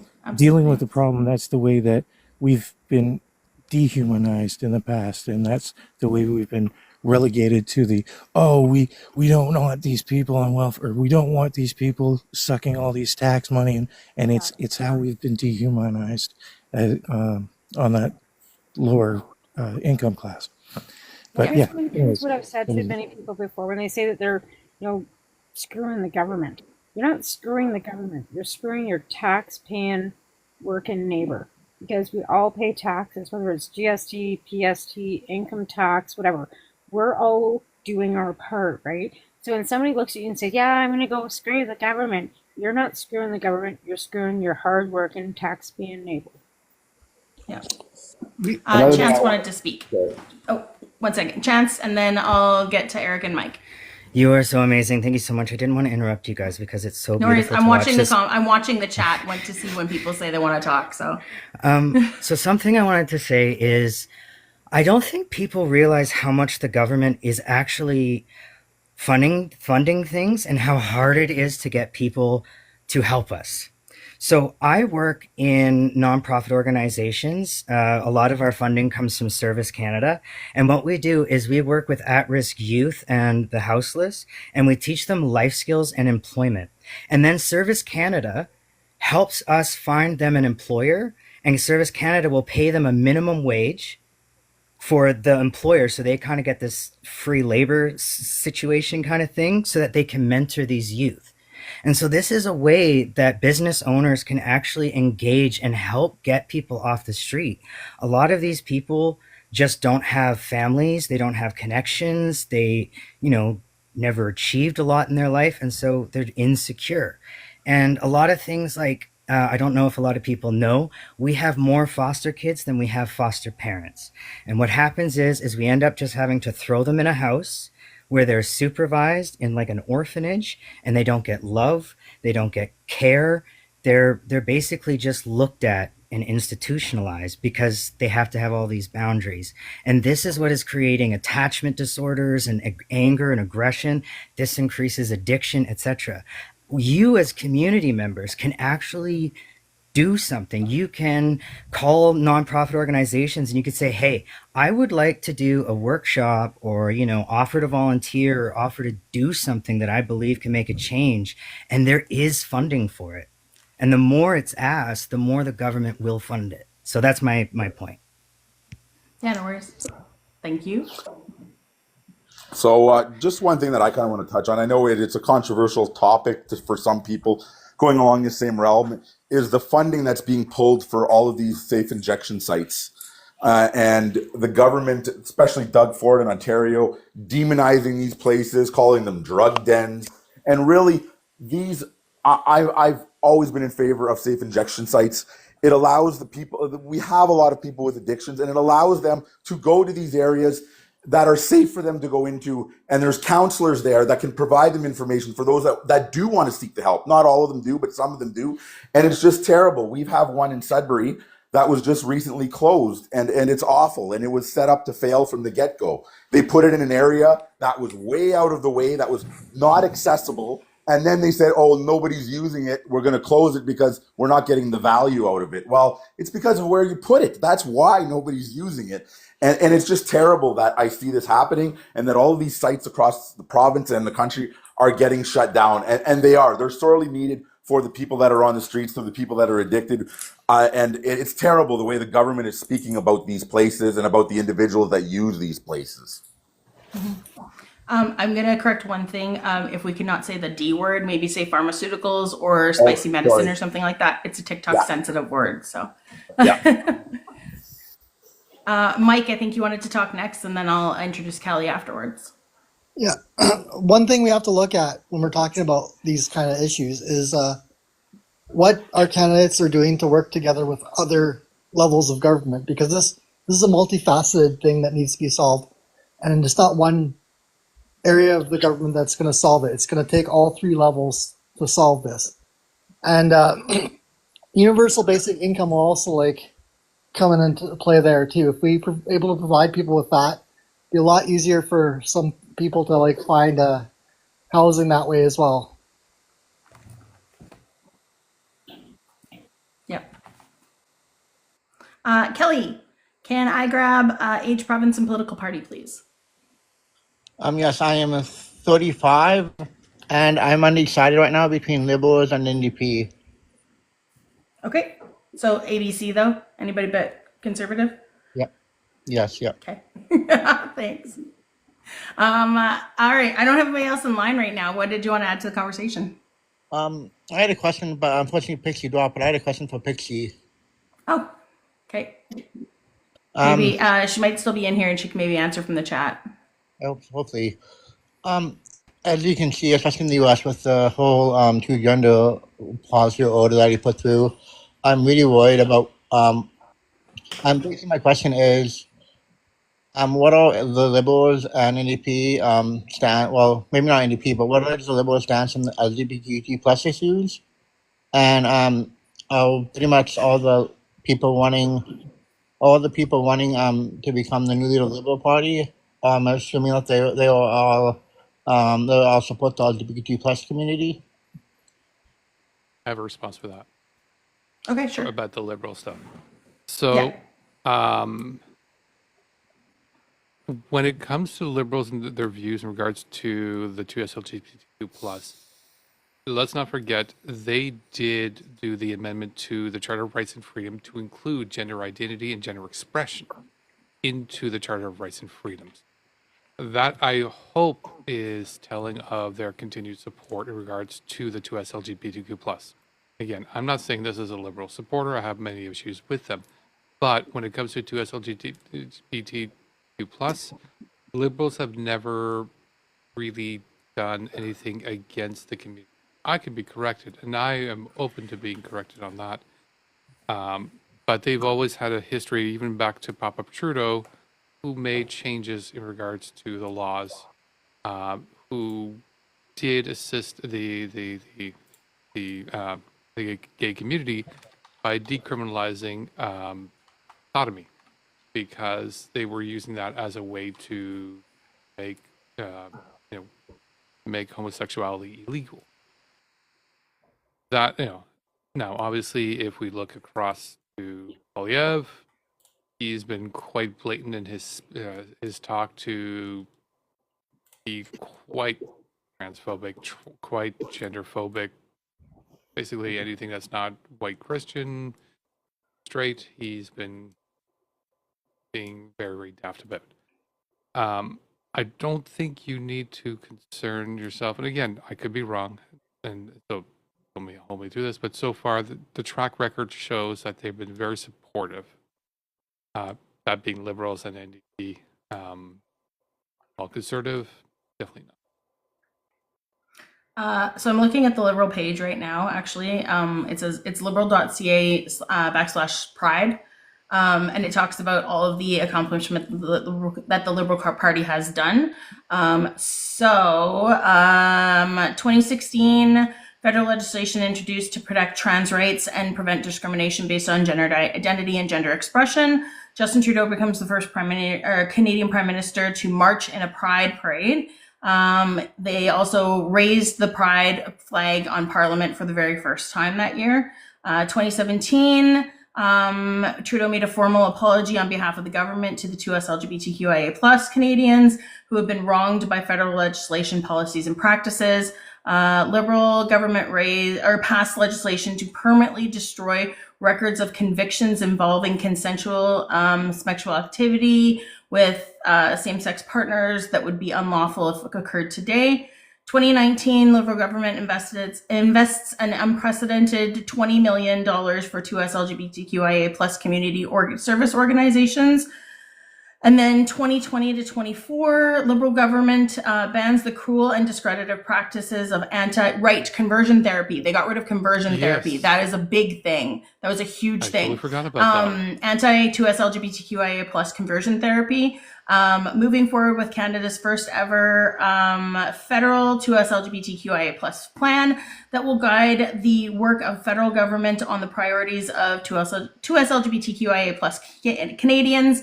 Health Canada authorizes Canadian Blood Services to lift the blood donation ban for men who have sex with men. Yeah. So there's your answers. That's all of Trudeau. That's since Trudeau's been in. That's all the Liberal government since the Conservatives were around. So one of the short versions I want to add to that is just there hasn't been anything against the 2S LGBTQ community that's been proposed by the Liberal government. I've done a lot of protesting in regards to helping out in regards to drag defense and transgender defense at school boards and everything else. I haven't seen anything from them, and I've watched them as much as possible because we've had so much there. The concern is absolutely real. You always want to see who's going to be taking away people's rights. So far, they haven't shown that. And again, not to say that they might not change, but so far, knock on wood, they haven't yet. Yeah. Kelly, did you want to respond? Thank you so much, and I really appreciate your advice. Yeah, the concern is definitely real. Like I know liberals haven't really been against us, and that's one reason why I'm thinking about voting for them. But I'm just still have that concern of like, even though it's a Liberal Party, there still could be someone that comes in and like promises things and then not basically not keep their promises as well. Because I know that's Yeah. happened a lot, especially in Alberta. I think the biggest thing that people have to remember is that we're not voting. We don't in Canada. We don't vote for the prime minister, right? We vote for the person in our riding that's going to best represent us. And I think that's what Pixie was trying to get to. Like that was one of the points that she was trying to get across earlier. Was like you want to vote for the person in your riding that's going to represent you best as an MP in government, right? Because we don't vote for that head person at all unless you do like the Liberal Party leadership race and stuff. Like you're part of the party and you vote that way and stuff, right? But yeah, we don't vote for that person directly. So Should we get a commitment from our MPs and candidates that they're going to try and divest as much as possible from Musk? Just like across I party think lines. that would be awesome. just like challenge every one of them. Say, go to this Yeah. site, can you sign this, and can you commit to this? Because across the board, I want all of them to commit to that, and some of them to just leave. Yeah. I'd highly strongly advise everyone here to like talk to their candidates that they want to support and see what their views are and express your views to them and explain why they are important to you. It feels like the iron is red hot and ready to be struck right now. Like we can mold Canada into what we need it to be, but we have to be willing to stand up to the people we haven't stood up to in decades. Just a question: have any of you ever been to the lobby day in Ottawa? I went to it for my first time this year in November, and that was a fantastic experience where you have access to all the MPs. You can make appointments to speak to them. I spoke to about 3 or 4 of them while I was there. So if you're ever in that area or you want to find out, it's ran through the Canada Labour Congress. So it's a great experience, and they really gives you the opportunity to address your MPs face to face. And I'd on be curious if I make it to the Hill. And on that note, too, your MP has to be available to the public at least once in a cycle. Hi, JG. Hi. You can call me Jay. Jay, okay. Can I grab age, province, and political party, please? I'm 21 from Quebec, and I vote strategically, not for a party. So I'm gonna see this election. All right. Do you have any parties that you're voting, like leaning towards? Are you like between Liberal and NDP or? Well, NDP isn't really an option in Quebec. Okay. So it's mainly between More Liberals, Bloc Liberal? Conservatives, and Bloc Québécois. Okay, so either way. Okay. All right. Yeah, so I'm probably gonna vote for Bloc Québécois simply to like make sure that Conservatives don't get more seats. Yeah. So that's probably what I'm gonna do. But I wanted to also add something about the LGBTQ plus issues. Yeah. I don't know when, yesterday probably, PP was interviewed, and he was asked what he thought about the Trump's administration thing about the two sexes that they put in place, and he said that he didn't understand why the government cared about that. Now, do I believe him? Honestly, no, because if we look at his track records, it's not a good look. But he did say that on air, just to put that out there. If I believe him or not, that's completely different. So yeah, that's something I wanted to like put out. Just a tidbit of information. I'll let Ben go next, and then I'll introduce Rue. But I just a little tidbit thing. Everybody realizes that the executive order actually says like what the sex is at conception, right? and Yeah, so that would mean everyone's that everybody's female. female. Yeah. So, like, Yeah. they don't get it. Oversimplified. Just Yeah. it just proves he has no idea what he's talking about. Thanks, Kelly. Yeah, absolutely. Did anybody else have anything to say to Kelly, or like address any of the concerns Kelly had? Yeah, I really felt that was Pierre bowing the knee to Trump and basically saying, "Yeah, I'm applying to be governor. I'm not applying to be prime minister." That's what it said to me very loudly. Yeah. I think the one big thing is that the Conservative Party is just not for the community at all.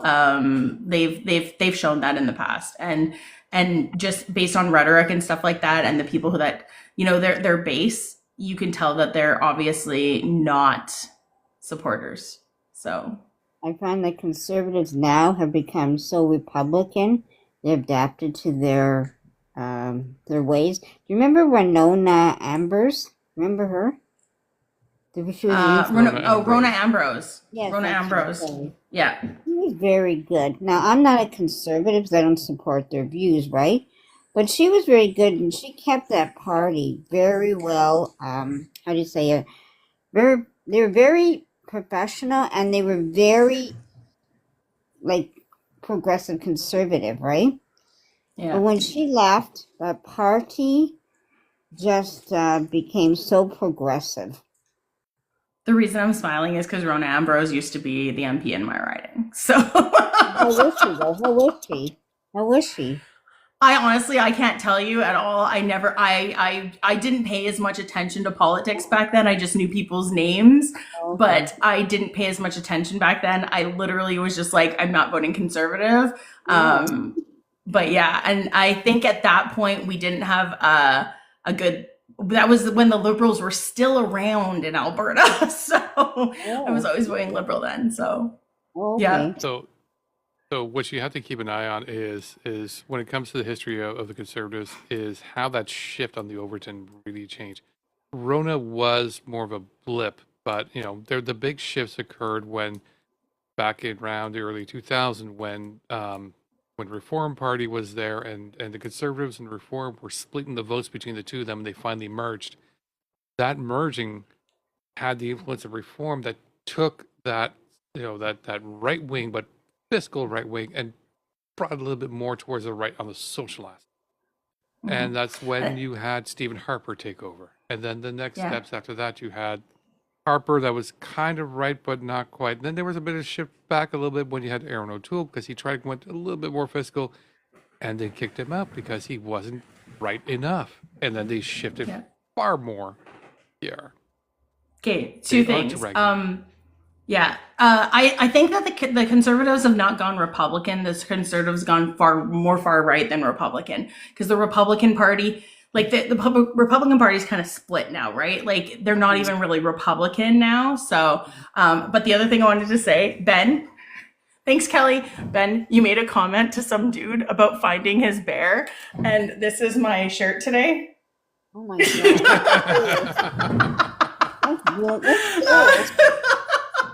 Oh my god. Oh, I love it. I love it so much. I love that shirt. Great. I was gonna wear it was either this one or the pink one. So there's a completely side note to go with your shirt. I was listening on a particular live where there was a bunch of right wing people who were commenting on a friend of mine who's right now she's in jail, but she's an outspoken advocate and everybody else. And one of those guys is like, she's the bear the women would choose. And I'm like, this is not the win you think it is. If you're saying a particular woman is loud and strong and she's the bear women would choose, that's not an insult to her. And I need to get her a shirt that says, I'm the bear. Just, I'm the bear. Yeah. That's it. I think one other person wanted to respond to that, and then I'm going to introduce Rue and Paul. Rue and Paul. Oh, that's so funny. RuPaul. I love that. Yeah, no, I just on this idea that there's any real ideology behind the Conservative Party is kind of what gets me, because I've looked into Pierre, I've looked into the Conservative Party, and it's just like I don't actually know what their plan is, and they're when they're in discussions or you hear them debating, it's always critiquing. There's never a solution to anything that they're saying, and there seems to be just like I don't feel like I'm being educated, or I don't even know what the word is, but I feel like I'm being marketed to, like I am a product. And I think like that's why people are kind of really falling into it, because they don't have to think about Pierre Poilievre or what he's going to do. And because there is no real ideology, all of these people can place their own ideology onto Pierre, and whatever he does, they'll kind of excuse it. That's kind of what I've been witnessing, if that makes sense to others. Yeah, it does. Yeah, 100%. Rue, can I grab age, province, and political party, please? You're muted right now. Hi, I'm 35. I'm from the interior of British Columbia, and I am a New Democrat. Fantastic. I just wanted to say something quickly about the U.S. healthcare coverage, and then maybe talk a little bit more, if you'll indulge me, about like affordability surrounding homelessness and that sort of thing. So, quickly on the U.S. healthcare. Can I pause you really quickly, and I'm just going to introduce Paul really quickly, and then we'll go right back to your thought. Absolutely. Okay, Paul, can I grab age, political party, and province, please? Ontario, Canada, 62 years old, liberal, and absolutely not conservative. Fantastic. We have a zero conservative panel right now. I would hope so. Well, no, I mean, I like having opposition up here as long as they're going to speak respectfully. The couple that were up here were not respectful, so I booted them. How many conservatives do you know that really are respectful to other people? You know what? There are a few. We had a couple last week that were actually pretty good. So, Okay. yeah, some of them. Okay. So, Okay. so I'm gonna let Rue say You're their the little boss. thing first. Yeah, I'll let Rue say their thing, and then we'll head back to you right afterwards. Thank you. Awesome. First off, this has been such a wonderful discussion. Kudos to everyone for being so thoughtful and knowledgeable. Just a little piece on the U.S. healthcare thing and Donald Trump saying we'd have much better healthcare. My mom is from Seattle. She's been in Canada 40 years, but my grandmother still lives down in Arizona, and I visited her recently, and I asked her about her thoughts about Luigi Mangione and the healthcare CEO shooting, and she said she had little sympathy because that is her healthcare provider. Now, she's 93. She's covered under Medicare, but because Medicare doesn't cover everything, she still has to have a secondary insurer. And at 93 years old, she pays $395 a month for secondary insurance, even though she's already covered by Medicare. So the idea that somehow privatized healthcare, or if we got taken over by the US and we'd have way better healthcare, it's just like a laughable idea. So that's my quick point on that. But to go back and build on what you guys were saying about homelessness, and you were saying to jail someone cost X amount of dollars, psychiatric ward is a lot more, but just to house them is cheaper. That same theory is true for a lot of things. So here in British Columbia, the provincial government pays for contraception, for free contraception, right? Now, it's not perfect. It doesn't cover everything.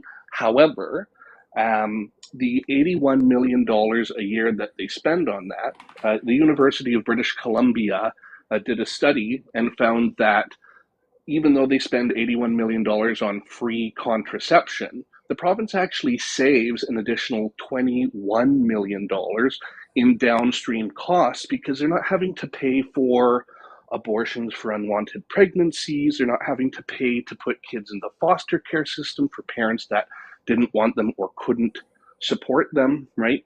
And I think we need to think a lot more about politics in the affirmative rather than politics in the negative, right? I think fiscal conservatism is such a farce, right?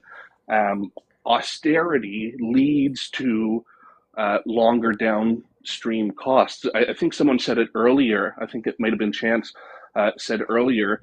Part of the reason it's so expensive to have this many homeless people is that they're not accessing health care at the point where they need it when a medical issue first begins. They're accessing the healthcare system when it's a dire need for them and their health situation, and whatever treatment that's going to be is going to be 10, 20, 30 times more than it would have been if they had a primary care physician to be able to access in the first place.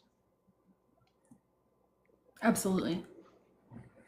Absolutely. And yeah, you were talking about the voting for something rather than like the positive voting kind of thing, right? And that's kind of where I'm trying to lean with like conservatives. This is something I came up with somebody yesterday. I can't remember where it was, but thank you. Conservatives come up with problems. They never actually have solutions to them.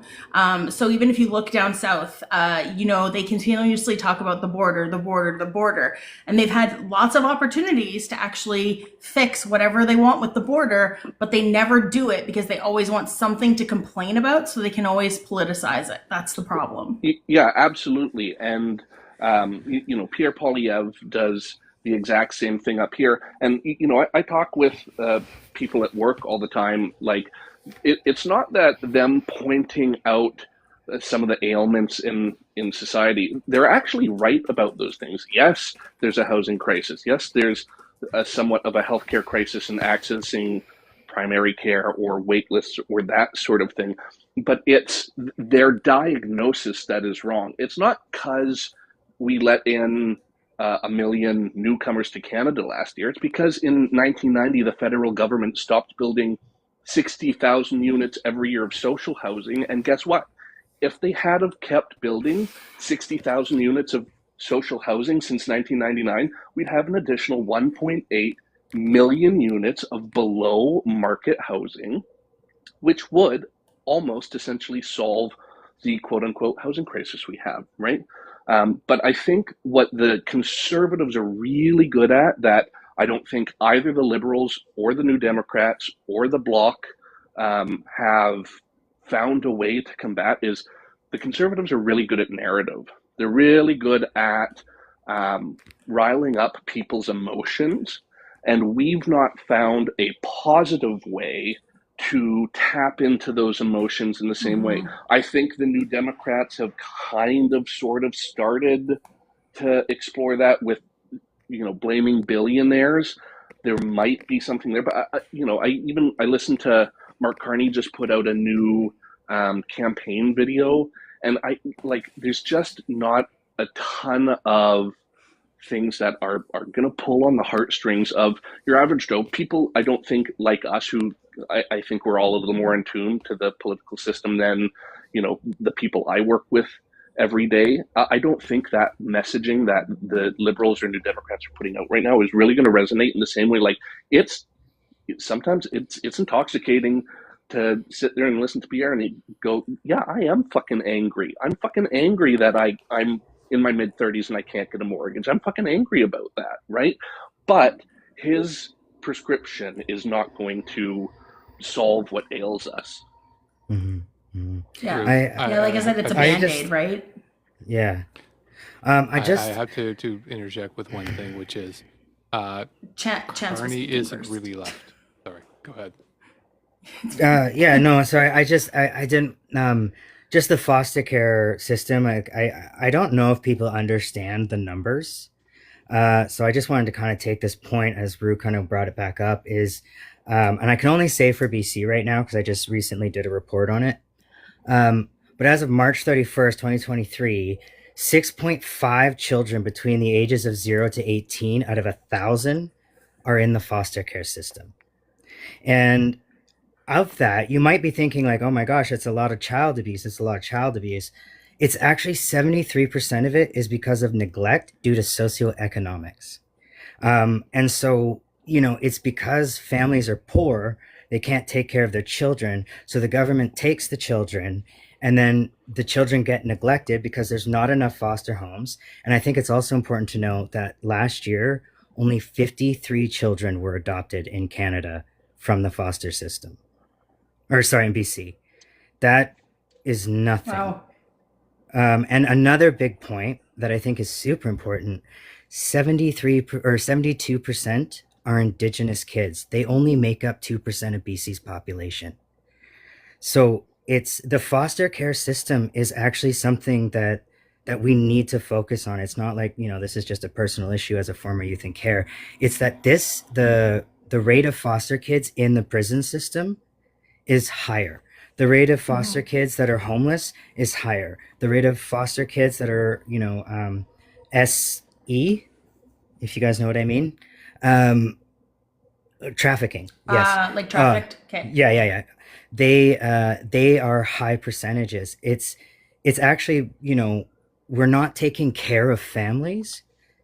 And this is what's degrading communities. It's degrading families. And then these kids, they grow up and then they don't have a family connection to go to. So they become institutionalized and rely on the system. And so it's terrifying to leave the streets because authority has been controlling their whole lives. Like, you guys know what freedom is. Foster kids do not know what freedom is. The homeless, most do not know what freedom is. And so please, you guys, I implore you to look into the foster care system because it's a great deal of where all our issues are coming from.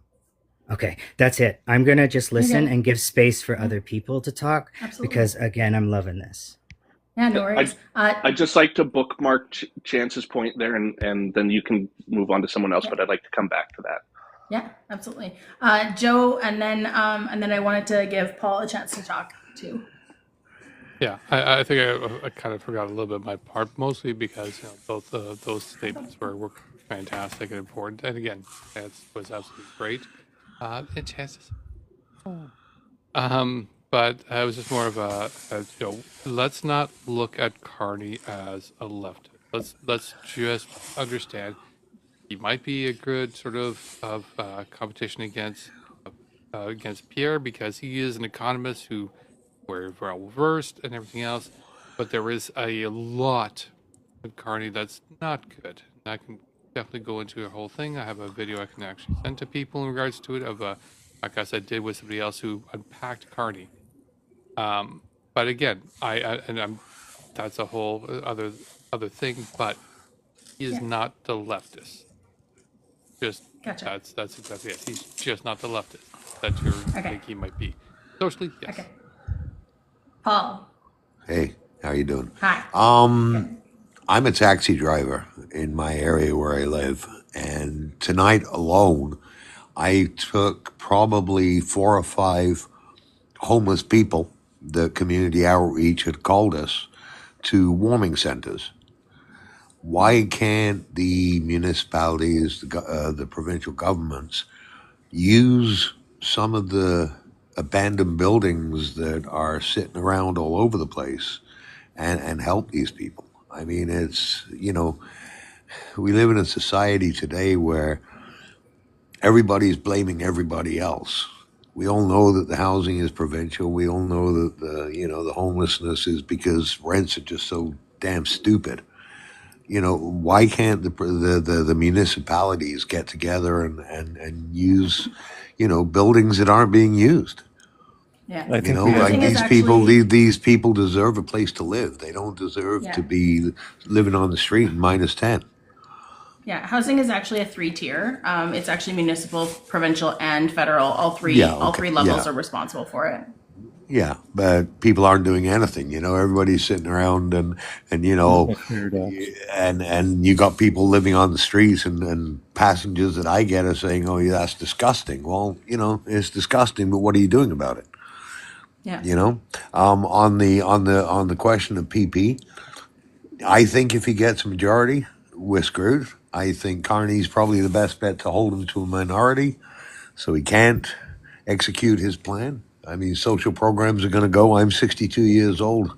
I'm going to have to retire at 67. My OAS is going to be, compromised. My daughter just had another baby, and her child tax is going to be compromised. Like, these people have to live, and it's going to get worse. It's, with Trump in power down there in the States, wanting to make Canada the 51st state, never happened. We got a head of state over here. His name's King Charles. If people think that, Trump's the best thing that happened to the United States, we're in for some dark days. We're in for some very, very dark days, and especially if PP gets in, we're in for some very dark times. I don't know if you knew, but today there was a representative from Tennessee who actually proposed that they amend the 22nd Amendment of the Constitution so that Trump can do a third term. Yes, I heard that. Are you kidding me? No, so Well, serious. Project 2020, Project 2025 says it all, right? Yeah, can I add absolutely. something to that? Yeah, and then I'm gonna head back to Rue afterwards. Anyways, good night, guys. I've had a long day. I'm tired. I just got home. I worries. wanted Thanks to for say my joining us, piece. Paul. No problem. Yeah. Bye-bye. Thank you. So bye. good night. Good night. How do I get out of here? I'll get you. About Okay. the third term, they made sure that Obama couldn't run again by saying that if you had 2 consecutive terms, you couldn't run for a third one. So by saying that, they made sure that Obama couldn't run again because they know that Obama is more popular than Trump in the States. I wished he could have declared a national emergency or something like that. But it's where is it? I have the Constitution here. I have like all these things bookmarked on my computer. I'm usually in American debate lives all the time, so I'm constantly looking at the Constitution and stuff.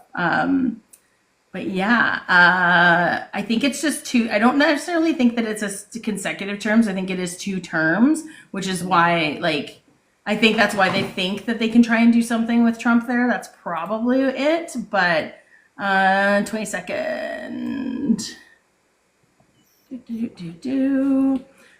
Number of electors.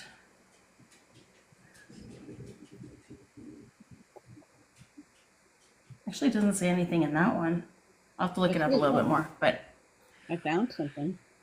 Yeah. So the 22nd Amendment I have here is a 2-term limit. No person shall be elected to the office of president more than I'm looking at 23. That's why. Mm-hmm. I was looking at the 23rd. Yeah. No more than twice. Yeah, it doesn't say consecutive on it, which is a good thing. So, yeah. Correct. Angela, what's up? Or actually, Brew, I wanted to go back to first, and then I'll go to you, Angela. Thanks. A quick fun fact. U.S. presidents are only allowed to run for 2 terms in office because FDR died during his third term, and it was such a national tragedy, they amended the Constitution so presidents could only run for 2 terms. The point that Chance was making about the degradation of the family unit and so many kids going into foster care ties into a lot of the issues we have today with mental health and addictions and homelessness and the housing crisis and just all sorts of issues that we're facing today. I'm vehemently opposed to people like Donald Trump and Pierre Poilievre. I don't actually see it as a left or right issue, all of these problems. I see it as an up or down issue, right? If we look back in Canada and the United States to the post-war period, the 50s, 60s, and early 70s, the reason there was such prosperity, the reason a single person could work a 40-hour-a-week job and afford to buy a home and have their spouse stay at home and buy a car and save for retirement and go on vacation is because we taxed rich people and corporations through the effing nose.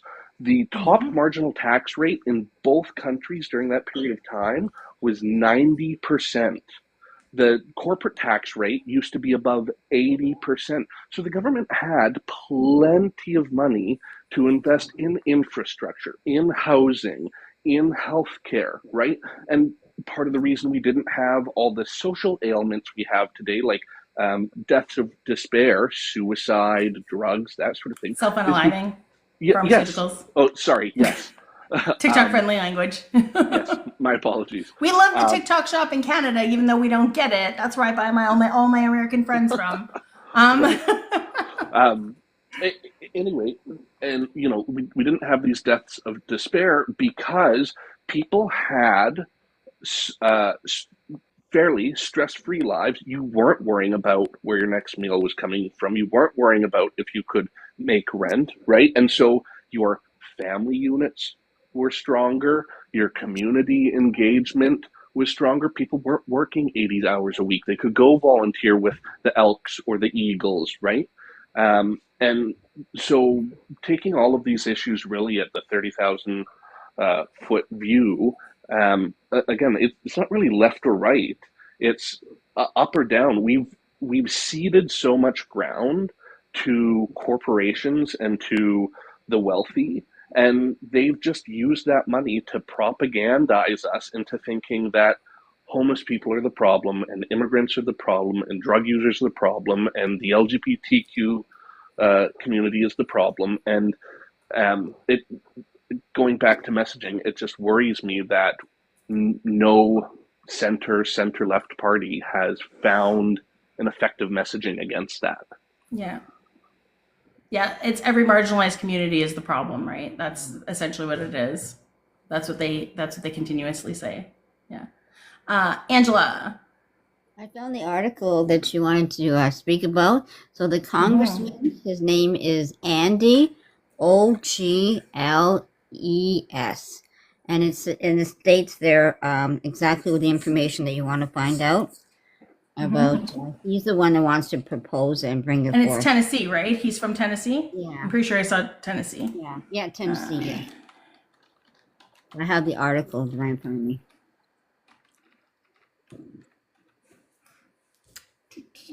It's pretty scary. It's absolutely scary.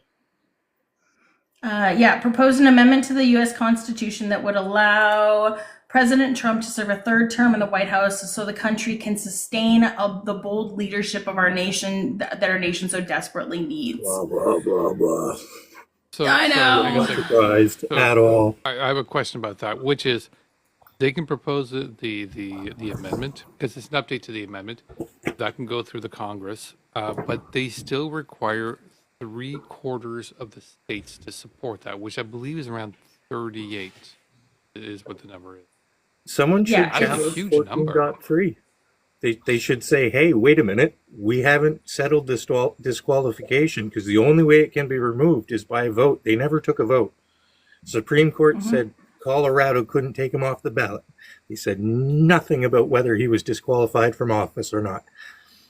His hand apparently didn't touch the Bible, whatever that means. No, it didn't. It didn't. I heard that they actually don't have to have a Bible. Sometimes, like a couple of them have had different books that they put their hands on. Like one of the presidents had a law book that they put that on. But it is swearing. Yeah, it's still swearing it on that book essentially. Like it's the motion of it. It doesn't Yeah, matter. no, That it's man motion couldn't swear an oath he'd keep. He never kept his marriage oath. Yeah, That's true.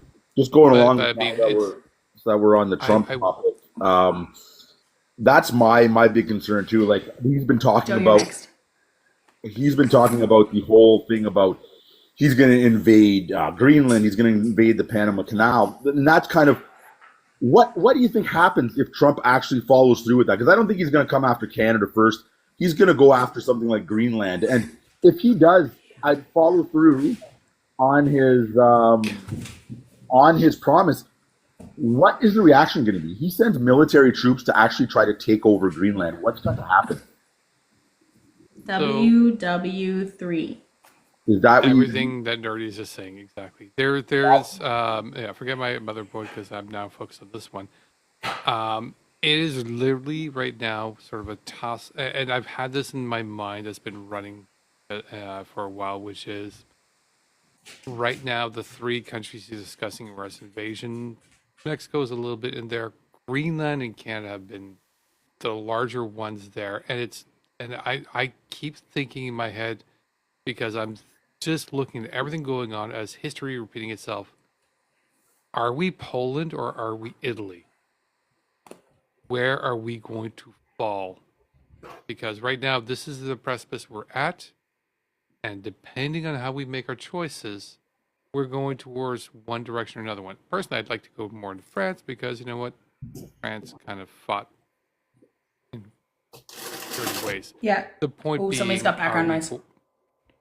Yeah, You're good. are we going to be fighting, or are we going to be aiding? And I'd rather be the former than the latter. Yeah. Okay, I'm going to do a quick, if we can make sure that everybody is tapping on the screen, please. Tapping is clapping, sharing is caring. If you hold your finger down right here, put your finger right here and hold it down on the screen, it's gonna pop up something, and then you can go send to all your friends, and get them in here, so we can talk some politics. If you wanna join and come up, there's a space underneath Ben right now. Rue, thanks for joining. I followed you on my main account, which is the nerdy/charity account. We do still have our Tiny Tiny goal up there. We have 5 more Tiny Tinies to get up there. If you would like to support us any further, we do have subscriptions. Our Discord is wide open for people to join. I'll be checking afterwards to get all the tickets put through if people do join. Joe, I saw that you joined. It's basically just an information session or an information Discord, talking about things that are going on in politics, US, Canada, international, anything like that. And social justice, social issues as well. What else? Follow us if you like us. Check us out on YouTube as well. Every single one of these videos gets posted on YouTube the next morning. I stay up late to do that because it takes about 2.5 hours to go through all the processing of it. So, and what else? We're going for a while still, guys. We go for at least 3-4 hours on this live, not like the other ones where we go an hour and a half. So, if you still want to come up and join, let me know. There was one other thing I was going to say. Are you I don't remember what shaming it the is now. other ones? Are you shaming What? the other days? I said, are you shaming the other days? No, the other days are, no, this one, it's just because debates, you can't do a debate space in a short period of time. Because you don't get enough good conversation happening. So if you have a debate live, you literally have to go longer. And I'm known for going really long in my debates anyway. My longest live was 28 hours and 36 minutes. Things So you don't want to get no, clipped. 26 hours and 38 minutes. I stayed up all night. It was wild. Anyway, we'll get to you right away, Scandinavian. I'm going to introduce Prairie Princess and Scandinavian right afterwards. Yes. Joe, what? I said, don't say things you don't want to get clipped. No. What? That I go all night? Okay. Anyway. Moving on. I don't care if you clip that. Go for it. All right. Prairie Princess, can I grab age, province, and political party, please? Hello, friend. I muted you, just so you know, because I mute everybody when they come up for background noise. Prairie Princess. Your microphone's in a different spot when you're on live, when you're a guest. Oh, did it work? Yeah, you're good now. Hello. No idea how to use this most days. Almost 51. Southern Alberta. Don't have a choice where I live, but it's usually anything but conservative since 2015. Gotcha. Cool. Thank you. Scandinavian. You're muted as well. If you can just there's a little microphone button at the very bottom of the screen. Age, political party, and province, please. It looks like a little corn dog on a stick with a line through it.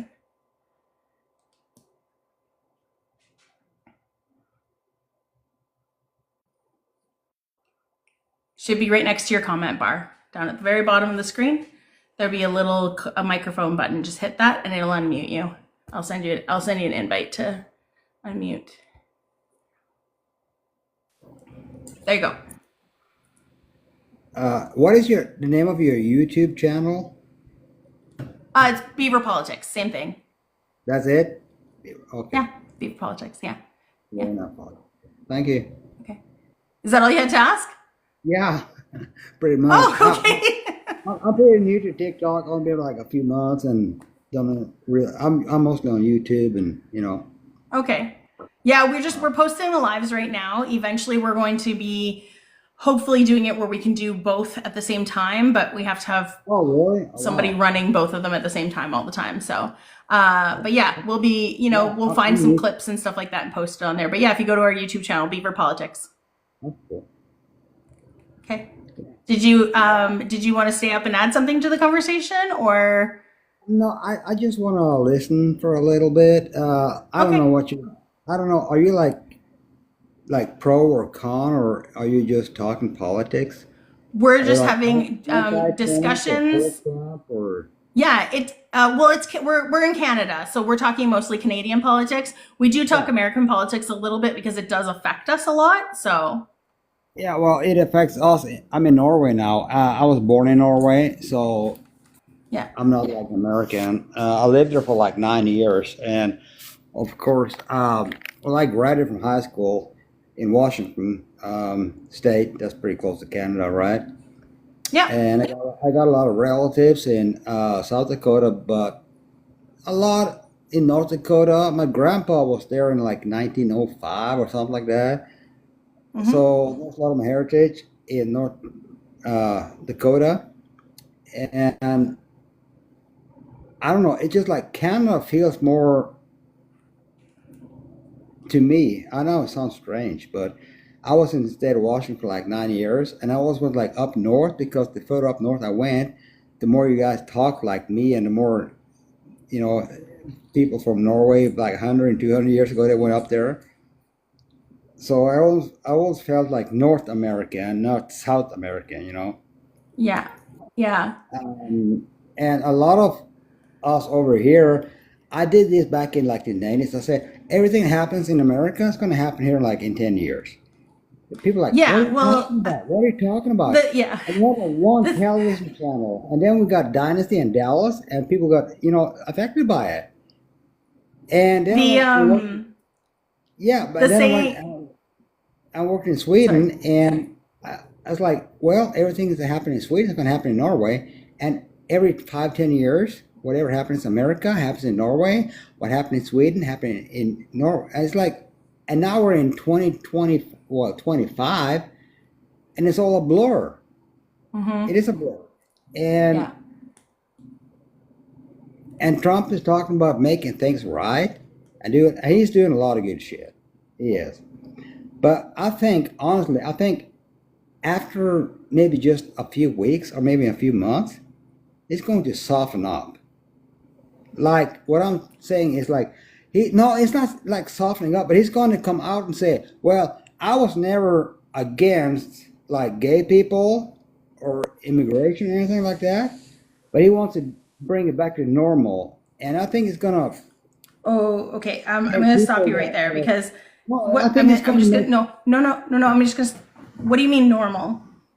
Well, I think like 20 years ago or whatever. But why would you want to go back to the past? The past is the past. Why would you want to go back to that? What I'm talking about is like you want to go back to where I'm not talking about rights or anything like that.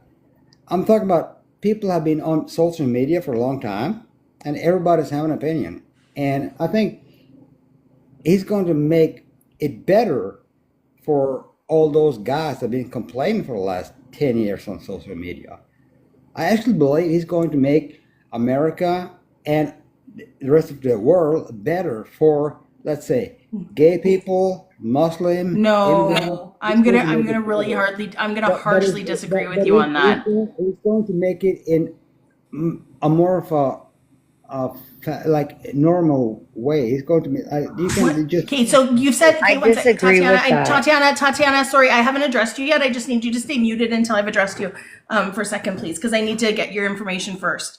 I'm gonna harshly disagree with you on that. And I really want you to clarify what you mean by normal, because you've used that word twice now. And what do you mean by he's gonna make it normal? No, because one second, because you can't hear me when you're talking over me, okay? So you have to let me finish what I'm saying first, listen to what I'm saying, and then react to that and respond to that, okay? Don't listen to the one thing you heard and then do that, okay? So I want to know, you've said normal twice. What do you mean by normal? I think what's going to happen is, like, okay, let's say, I don't know how many percentage, but let's say like 3 people out of 100 is gay, right? So that's what you're talking about. Let's just say one. Yeah. You're talking about going against the LGBTQIA plus community. No. What I'm saying is, let's just say that 3 people out of 100 is gay, right? Right. So Really we're saying, gay. so typical. Right? Typical would be the word, because when you say normal, that means that the opposite is abnormal, and it's not abnormal. What I'm saying is, let's say that there's 100 people on Earth, and 3 of them are gay. I mean, really gay. 3 people are gay, right? And 97 is not gay. Okay? Straight But would be the word, there's been- straight. There's been like 50 people or 40 people or whatever talking so much about gay. Blah, blah, blah, blah, blah, blah, blah. Flying flags and all that. But let's say that maybe 5, 6, or 10 are not gay, but they're like kind of gay, but they're not talking about it, whatever the fuck. And let's say that when Trump makes everything right. Oh my God. and- Okay. No, I and can't. he's I can't. going to I do can't. what I he- can't. I can't. I can't. I can't. I can't. I can't. Nope. Nope. Nope. Nope. Nope. Nope. Nope. Nope. Nope. She's getting ready upset is what it is. No, I'm not upset. I'm disgusted with the rhetoric. Disgusted. There's a difference. Tatiana, can I get age, province, and location, and your political party, please? I muted you. You just have to unmute yourself. I've got something after. Yeah. I'll send you an invite to unmute. It was gross. Oh, sorry, I'm here. Do you Yeah, no hear worries. me? Yeah, I can hear you now. Age, province, and political party, please. I'm 50, I'm liberal, and I'm from Ontario. And we're pretty much disgusted with Doug Ford because he's bribed us with booze by putting liquor everywhere. He has giving us rebates. He has cut health care. He has cut our license plate stickers, but where's the money going? And now he's playing macho man that he's going to cut off electricity to the states, and now he's calling an election for February 28th. And even conservatives on Ontario want to get rid of him. But it's shitty because we're close to the US and I have dual citizenship, and I don't want to go to the States anymore because it's become a communist Nazi state, and it's disgusting. Okay, one second. So you can't say the N word? Sorry. Okay, you can say Yahtzees. But it is. It's like but a also, 1930 all over again. One second. Nobody's Communist is disagreeing not. with One you. second. Joe, 1 second, please. I need to address this. Communist is not the correct word to say. No, it's Communism not. is It's exactly. 1930s Germany. Sorry. Right, so that's fascism, not communism. Yes, sorry. Fascism's over I here, apologize. communism's over here. They're completely I do opposite of each other. apologize for that. Okay, I just want to fix that. So, thank you for the tiny I doggies. really hope the liberals get in because even the conservatives are so tired of Doug Ford, and Timu Trump is not going to do anything for Canada. He just puts everybody down. Yeah. Question, because I was kind of opting out of a lot of politics stuff this week just because it was a lot from the weekend and all that kind of stuff. But he called an election. Doug Ford did, and in the end of February, because he's playing macho man, that he's being a bully back to Trump, he thinks he's going to win the election. I want to add a bit of a specific. Yeah. You're absolutely right. He has unofficially called the election. He can't actually do it in Ontario He until did. It's Wednesday. February 28th. It's official now. He Hang on. can't officially do it till Wednesday. Not to say you're not wrong. His intention is to drop it on Wednesday, because that's in Ontario, you always drop it on a Wednesday. And he's going to do it next Wednesday. And he's just been very, very blatant. That's saying next Yeah, it just Wednesday, says come to watch the drop, channel. not dropped. To drop Exactly. the Yeah, call I snap think he's call. getting nervous It's a because specifics. he That's all knows it a is. lot of people are getting pissed off. And with Mark Carney coming in, since Trump, Mark Carney has really lifted up the Liberal Party, and now the Conservatives have to be worried. So now he thinks he's going to lose his seat, so he wants to call an election because he's macho man. There's many things in regards to Ontario. I'm in Ontario too. One, you're absolutely right that he's going to be riding the entire high of his political sort of messaging that he's been doing towards the U.S. But two, there's also a real chance that the federal government could flip to conservatives. And when it comes to Ontario, it's always the opposite of the federal government. If we have the conservatives in power, it's going to be the liberals in Ontario. If it's the liberals in powers, we have the conservatives in Ontario. It's always what we've been doing. And for him to ensure that he gets an additional 4 years, he needs to call the election now at his highest point to have a chance. Not to predict what the federal is going to do, but that's just what he has to do. I don't think he will, because from a lot of the other remarks, a lot of conservatives are fed up with him as well. And a lot of liberals are disgusted as well because he's cut a lot of health care. It's awful. I don't disagree with anything you said. Unfortunately, the voter base, especially in Ontario, you know what the voter base was in the last election. And if you're not aware, it was incredibly low. 18% of the population of Ontario gave Doug Ford a majority. 18%. This is shameful. And we as Ontarians should be ashamed of that. Yeah, We I need to agree. just get people to get to the polls, because if we get people to the polls, it's going to change. Again, 18% is all that it got for him for the majority. Can you imagine if we got more? We not have the majority. I think the issue is too in Ontario. The problem is I don't want Doug Ford to get in, but in my opinion, we don't have a strong candidate to go up against him. We have Bonnie Crombie for the Liberals and Merritt Stiles for the NDP. For the NDP, I like Merritt Stiles. I've seen her, but nobody knows who she is. That's the problem. And it's going to be a snap election. It's going to be on February 27th is actually the date it's going to be set. As bad as this thing, I don't think we have a prayer to take him down. We don't have a strong candidate for either the NDP or the Liberals. And that's But I think a lot of people are getting fed up with him, and I'd be even happy with NDP because Doug Ford is a piece of. Yeah, I don't focus disagree less with on you. the reason as to why we're going to lose to Ford, and focus on more on why we should be trying to get the other parts. And you know what? Nerdy's been trying to speak for a minute. I have. I've been trying to interject here for a little bit. Okay, I wanted Prairie Princess to be able to say something because Prairie Princess hasn't said anything, but also I wanted to say that Doug Ford is pulling a page out of Danielle Smith's book.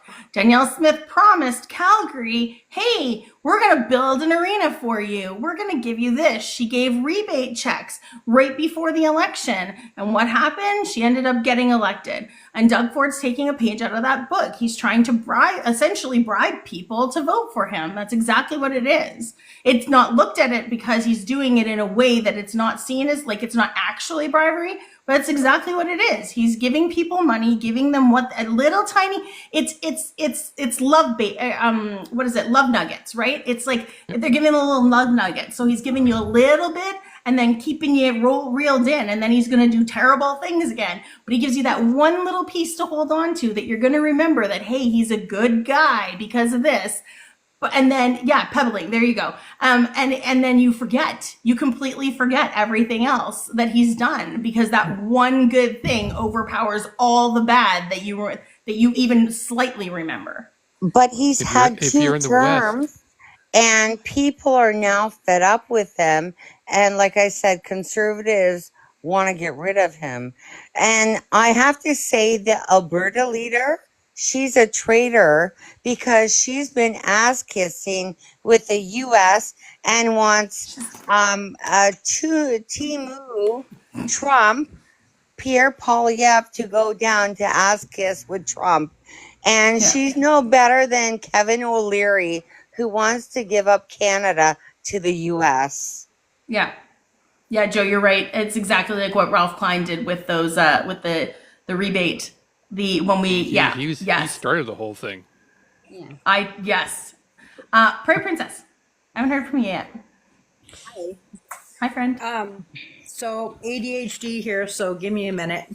No It's worries. there I have in my my notebook brain. here. Every single time somebody says something, I write it down. So Welcome to the room. Basically, hi. No, I like listening to you guys when I get a chance. My husband actually does too, and he hates this whole political TikTok, but he agrees. He likes you guys. So Trump seems a little bit more big-headed than usual. The ego is quite there, and which makes him even more irrational than usual. And in my opinion, it seems like a rabbit hole, but it's a little too real to be a rabbit hole. That he seems to want to take over the world.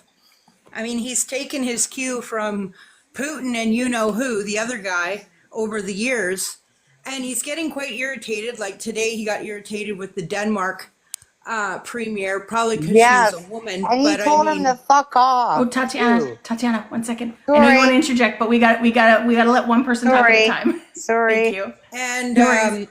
so, in my opinion, I mean, nobody's safe even in United States because, I mean, people were talking today how immigrants were not showing up for work. These are farms that produce, that take care of the food, which is going to get put across the world, which is going to affect food prices. And he doesn't seem to care that it's going to trickle in his own country.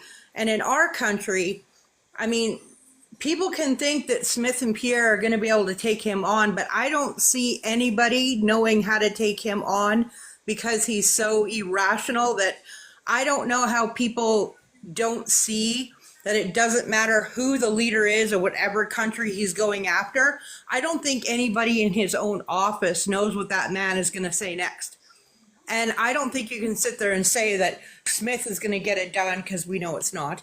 Pierre is going to get it done, or even Trudeau can get it done because the man seems to be even more big-headed and dangerous, and people are backing him, which I don't understand why.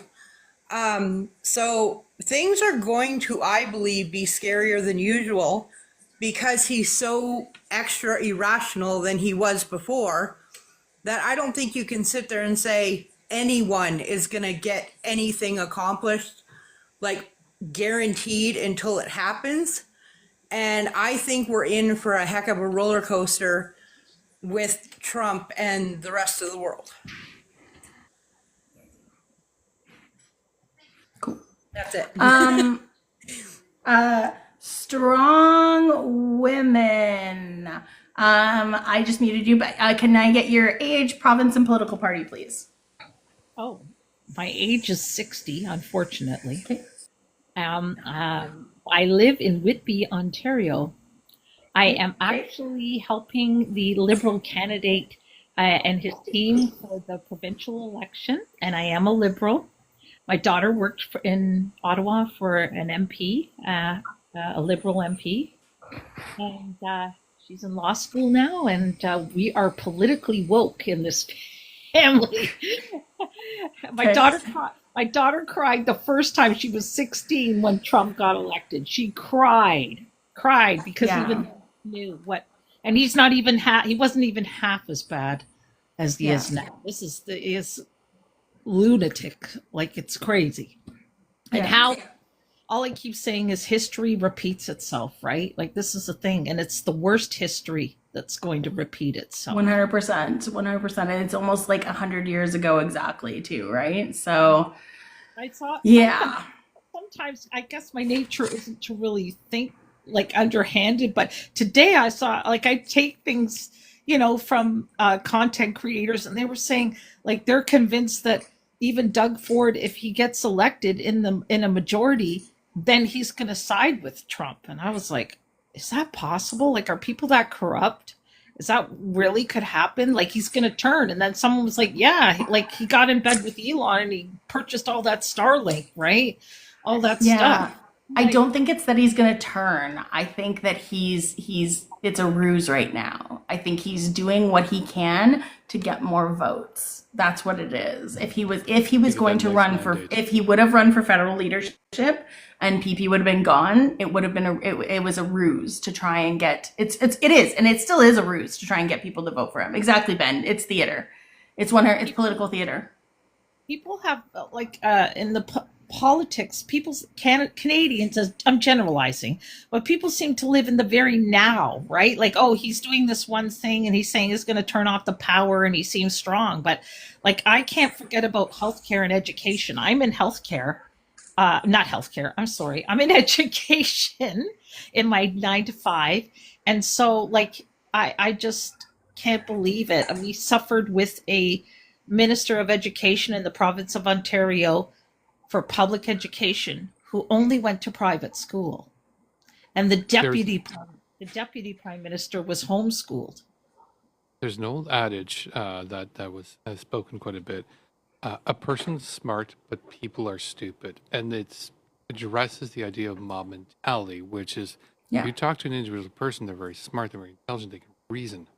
But you get them amongst a group of people, you turn into a mob, that collective reasoning somehow, and it could be just like lower common denominator, turns into a very unintelligent blob and mob that's easy to persuade. You're right. The populace is easy to forget things that might have happened like literally 5 minutes ago. Like, oh, he did this. Oh, it's horrible. And off they go. The backbone of Ontario, I feel personally, is healthcare and education. The kids' education, it's our future, and healthcare, the seniors, everybody. And I've had so many arguments with people on TikTok. People don't really understand that, or they don't want to understand where it came to Trudeau. You have an OHIP card. It's Ontario Health Insurance Plan. Everything that is done with healthcare is generally the running of it. Doug Ford wanted to build private clinics because all of his buddies are in construction and that makes them money. Everything is to make his buddies rich. That's all he wants to do.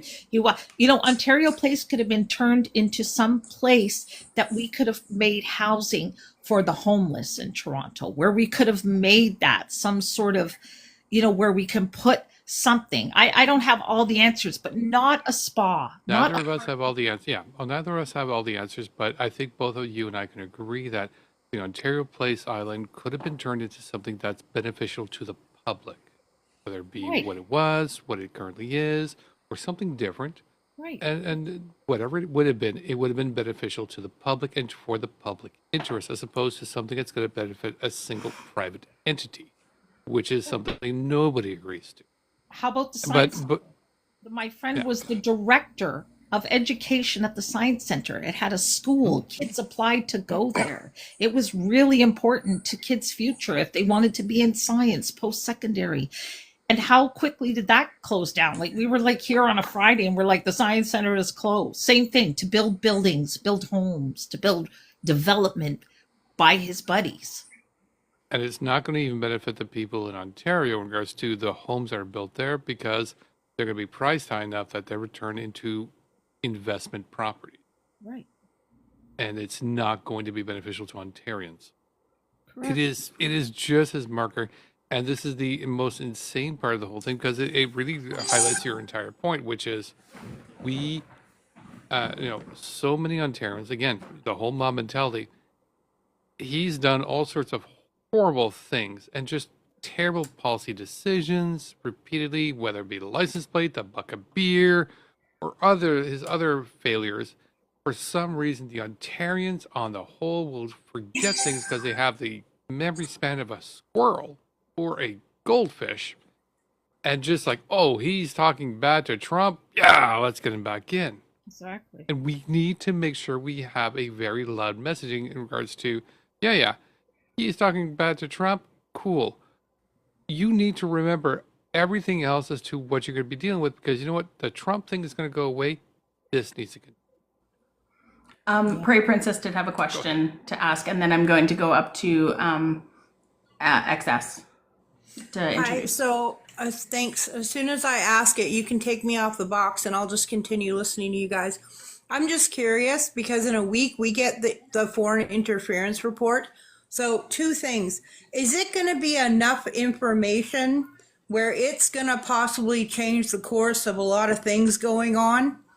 That's basically, I'm curious to know, are we actually going to get info that's going to possibly change the course of a lot of things going on right now? Because it could, but I just don't know how that works. Then you can take me down. Everybody knows.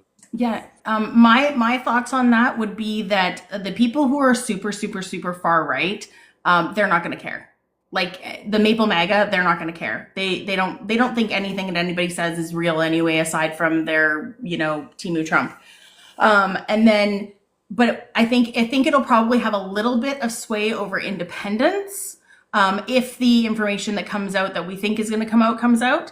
But the apathetic people who just aren't going to vote for the sake of they're not even looking at it anyway. So I think it'll help sway independents and people who for some reason go between the liberal and conservative party.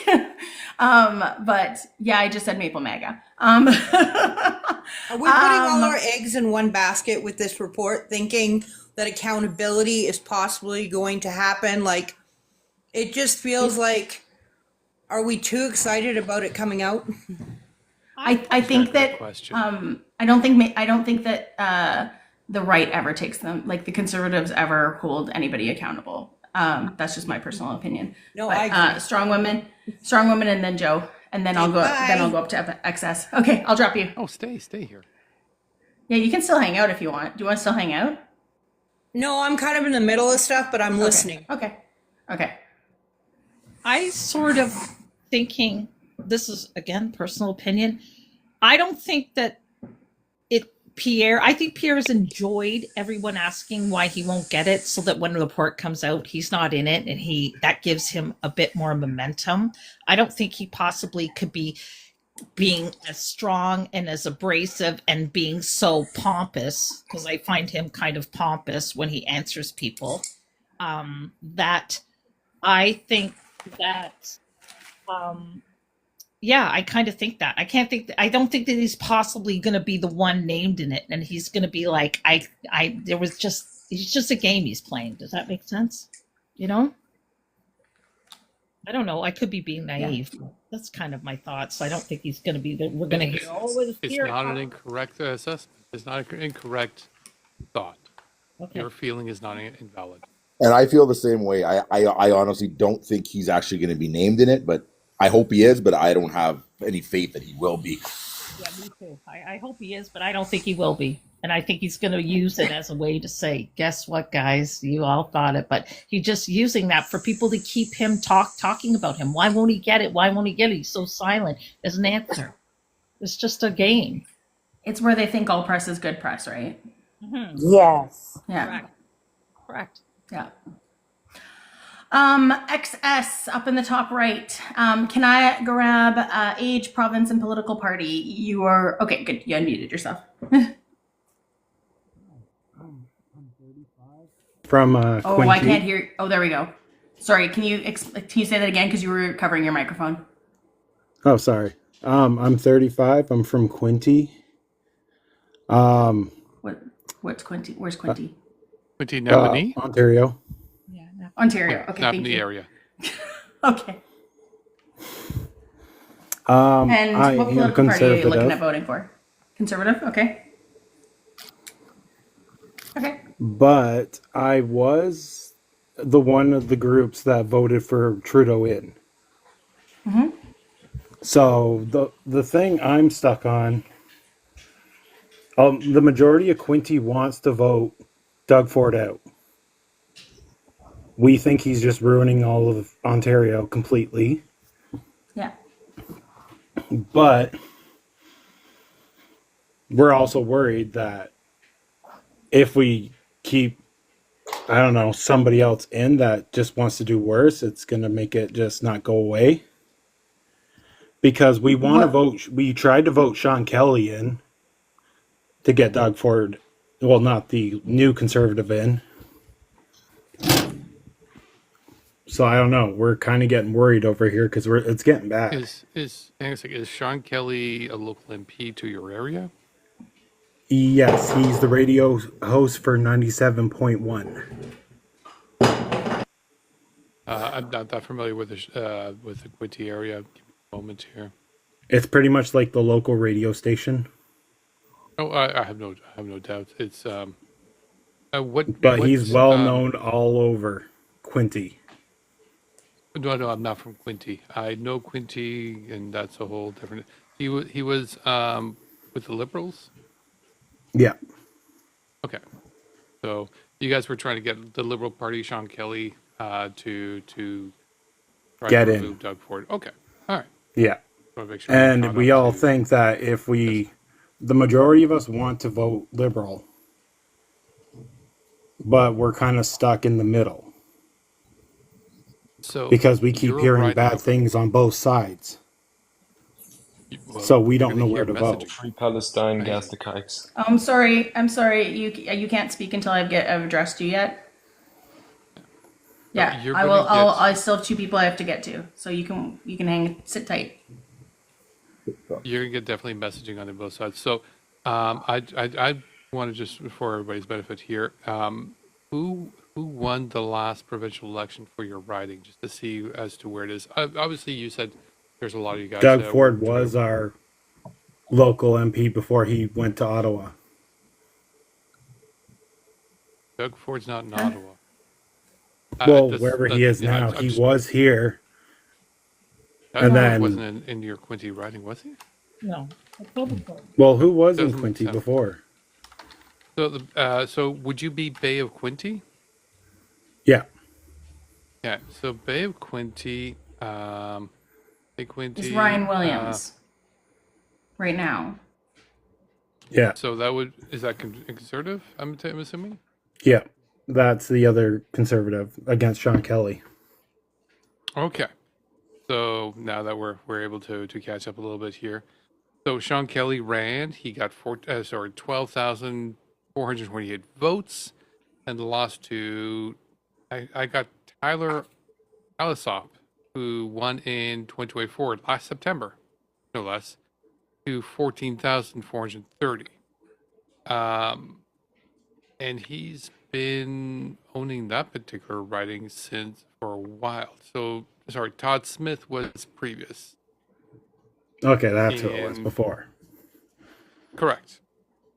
So Todd Smith had that riding since 2018, from what I'm seeing in the electoral results. And then so it's a very strong, conservative riding.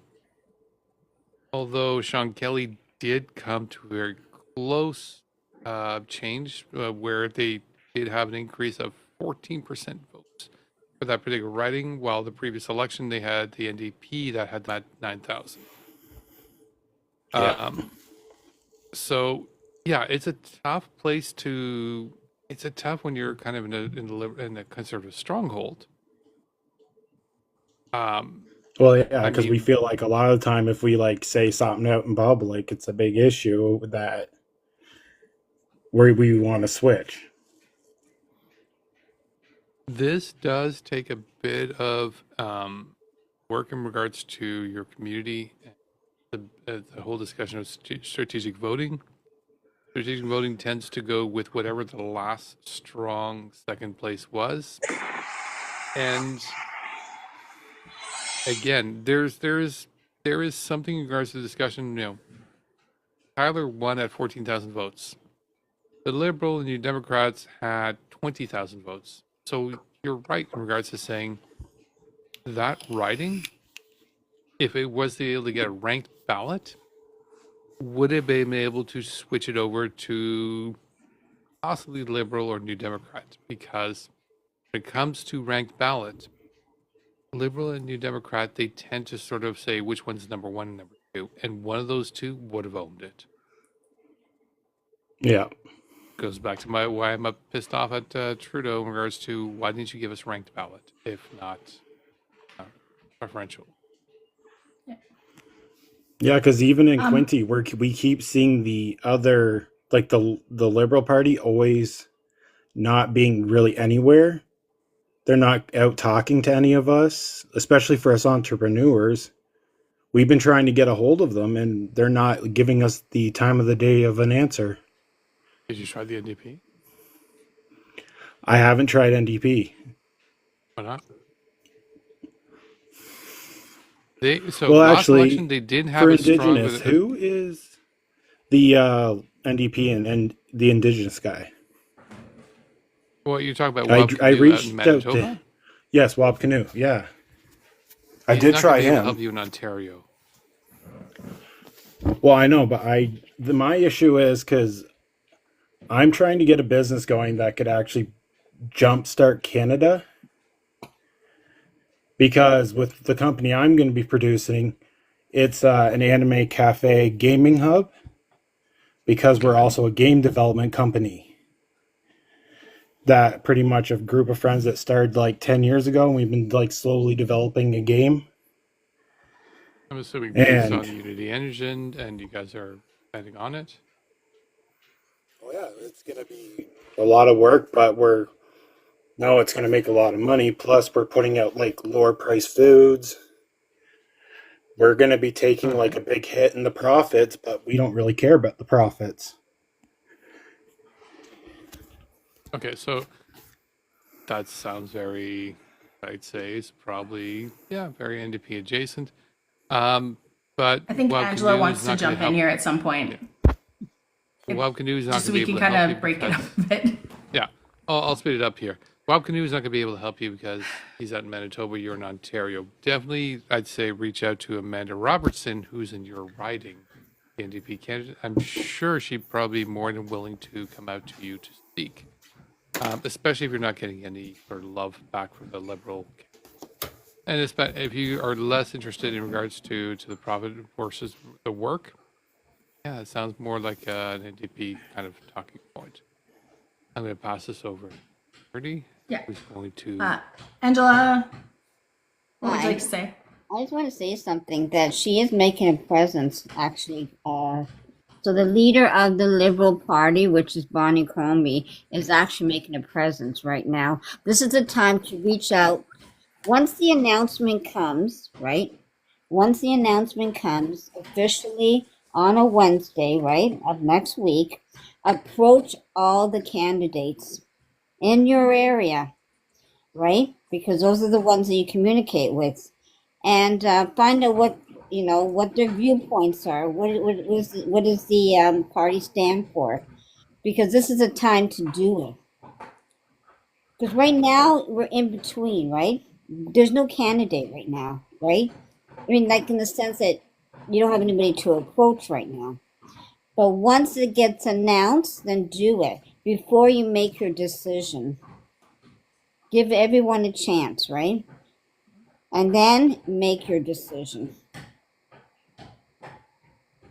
Because it's I would encourage everyone. I know everyone's busy, but if you have time, volunteer at the campaign office in your town for your MPP. Go down and just do a day of door knocking. It gives you the feel. They usually have promotional materials with what their platform is. You get a sense. You can talk to people. Some people may not be too receptive, but some people may be able to enter into a conversation, say, what's important to you? What has affected you in your, in Ontario in the last 4 or 8 years, or however long it's been, 7 years?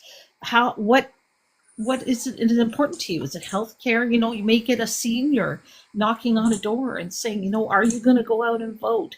Are you going to, it's important, right? I always stand by a no vote is a vote, right? It's a vote going towards somebody, even if you don't vote. People think it doesn't matter, but it matters. You have to go out. I want to see big turnouts in both of these elections, right? And you just even one time go down to the party office, whichever one you support, and door The knocking. no, yeah, you're absolutely right. The no vote goes to whoever wins. Yeah. Constantina, can I get your age, province, and political party, please? You're just muted right now. Oh, I just unmuted though. Is that? Oh yeah, Can you no, hear you're me? good now.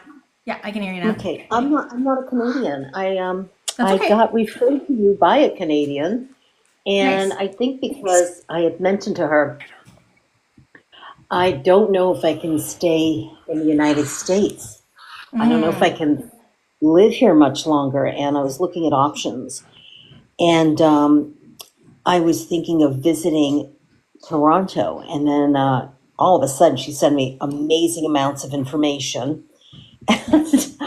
She sent me your live. That's why I'm here. Okay. And I'm finding Nice. it very interesting how you're talking about politics, but nobody wants to kill each other or unalive each other. And I'm sitting here going, are they Respectful actually talking about conversations politics? actually can occur. Yeah, it What? almost sounds like you're planning Thanksgiving dinner or something. And I'm like, you're talking about politics, which is, I love it. it's not a really friendly subject right now in the States. It's Yeah. it's a little hot. And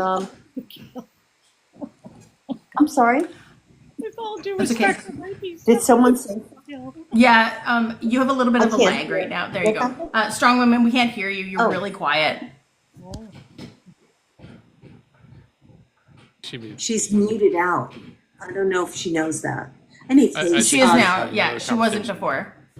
Yeah. Oh, all right. I So, thought you said if I can just, just one really quickly, then can I just get your age? I guess your state, because I'm guessing for the U.S. and maybe who you voted. I'm assuming you voted for Kamala. So. Age is just for TikTok purposes, because we just need to know for TikTok to make sure we have no underage people on here. Yeah. I just wanted to wait till you were finished. Yeah. So, So, my state is New Jersey, but I walk into Manhattan. So I walk right over the George Washington Bridge. I was born in New York. So technically, I'm a New Yorker. I'm 61 years old. I still work like I've always worked. And the reason I say that is because I don't want to come to Canada and just sleep. I really think I want to get into, if I do go there, I probably work in film production in parasympathetic specialties, so offering service. But there was another question you asked me. Oh, who I voted for. Yeah, and I voted for Kamala. It was hard to vote for Kamala, though. That was that was crazy. Campaign. Yeah, you campaigned for 3 months. And it was 107 days. That was it. A lot of people don't understand that. I said, it is hard to vote. I didn't think they were easy candidates. We're not coming across spectacular candidates. Would if she had campaigned 6 months to a year, I would have felt more confident. Can I ask you Did what your somebody say challenge was something? with Kamala? Yeah. Wait, who's talking? I'm sorry. Joe, you're kind of, you're a little quieter. So yeah, she couldn't see who was here. Am sorry about that? Yeah, right here. Okay. I see. What was your challenge with Kamala? I just want to understand, and the general question as to why were you not? Yes, let's go Kamala. And again, it's not a judgment. It's just explain to us as to the challenges you saw. Yeah. I still didn't think he had enough experience to run the country. Now, with that, before people make judgments and jump on me, because that's what I'm used to in the States, I didn't understand why it took so long for them to realize Joe Biden was tired. And they knew that. At his age, he needed rest. I think he could run things, but he can't be a president and take naps. I don't think he had dementia or Alzheimer's, but it appeared that way. So having put in Kamala, I'm like, I don't vote for a party. I vote for the best candidate. Just wasn't the best Democratic candidate I ever met. Yes, she was pretty,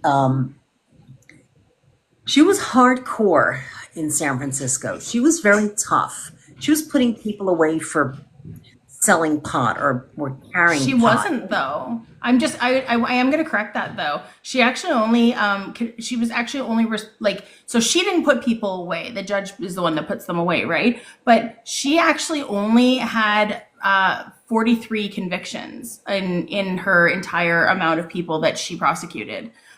So she actually didn't. They really exaggerated the numbers as to what they were. People were charged, which had nothing to do with her, but her prosecution only led to 43 people being put behind bars. That was it. And that was what concerned me. Is she going to be, is she going to be an extremist? Is she going to be loving? What is she? I can't wrap my head around it. And everybody kept saying she's going to do a good job. She's going to do a good job. I'm like, well, we can't just say. She would have done. Yeah, she would have done an amazing job though. She was one of the only candidates who's actually technically she hadn't been in all 3 levels of government because she participated in the judiciary part of the government, but she wasn't actually part of the Supreme Court. So it's she had been in all 3 forms of all 3 levels of government, right? So your executive, judicial, and why can't I think of the other one? Legislative. Thank you. So she'd actually been in all 3 levels of it, right? Sam, give me just 1 second. I'll introduce you right away, okay? And then we can hear from you. But yeah, she was actually she had such if you look at in Canada here, you look at Pierre Poilievre and you look at Mark Carney. Mark Carney has this huge list of accomplishments that he's done and things that he's done. Pierre Poilievre has 2 little things, okay? It's the exact same thing with Trump and Kamala. Trump has tiny little things when it comes to political things, and Kamala had a huge list of accomplishments. She had a huge list of accomplishments. She was actually she was put in charge of going down to south of the border and figuring out from the three countries what was going on and why so many people were coming over the border. And she actually got companies to invest in those countries and help stabilize the economies enough that people weren't leaving those places and coming to going to the United States anymore. She actually ended up getting money for the border wall that was never done by the Trump administration. So there was actually quite a bit that she actually did. And as a vice president, they only have 2 jobs anyway, right? They essentially wait to take over the presidency. And the other thing that they end up doing is breaking any ties in the Senate. And she was actually one of the highest tiebreakers of this century. Well, obviously this century, but in the last, I think since around FDR time, she was one of the highest tiebreakers in the Senate. She had the most ties that she was breaking. And also, technically, because of her position as vice president. It's really funny. You asked me a question. Oh, yeah. We're talking, and I'm going. I don't even know if I should be here. I don't know. I just came here because I thought I was supposed to listen, and then I realized, wait a minute, this is about politics. But American politics affect us as well, right? Even if you're in this country, we do have the right to vote for who we want. And so that's what we do here. I thought that was how it was in Canada. Regardless of how other people feel, if we don't vote for who we want, but we vote for who, influences us and says, you should really do this. And a friend of mine said, I don't know, that, there's so much drama with who to vote for that I almost feel like if we don't conceal it and be private about it, it creates a lot of tensions. And everybody's at your face, in your face, in your face. And it's like, whoa, what happened? And we always voted for who we wanted. And it was honest. It's not like that anymore. It's not right. I mean, even this morning, I had some guy who was young screaming and yelling at me and I said, what is going on with this? That's really interesting. I'm sorry, somebody talking? Who's trying to talk? Because I don't even see anybody unmuted. I was just saying something. No, 1 second. It seems to have come from 1 second. Hey. Stop talking, please. Everybody stop talking. Who is trying to talk? Because I don't see you unmuted right now. Can you say your name? It was Strong Woman. She unmuted again. I saw No, that. it wasn't strong woman. It wasn't strong woman. It was a the dude. Oh, okay. I haven't introduced you yet. If you can stay muted until I introduce you, I still have to introduce Sam, Yeah. and then I'll get to you. Okay? Oh, yeah, you can introduce me. Yeah, that's why I muted you right away because we take turns and we don't talk over top of each other here. Right here, be I didn't know respectful. that. No over talking. No bigotry. No slurs. I was talking. I didn't know anybody was talking.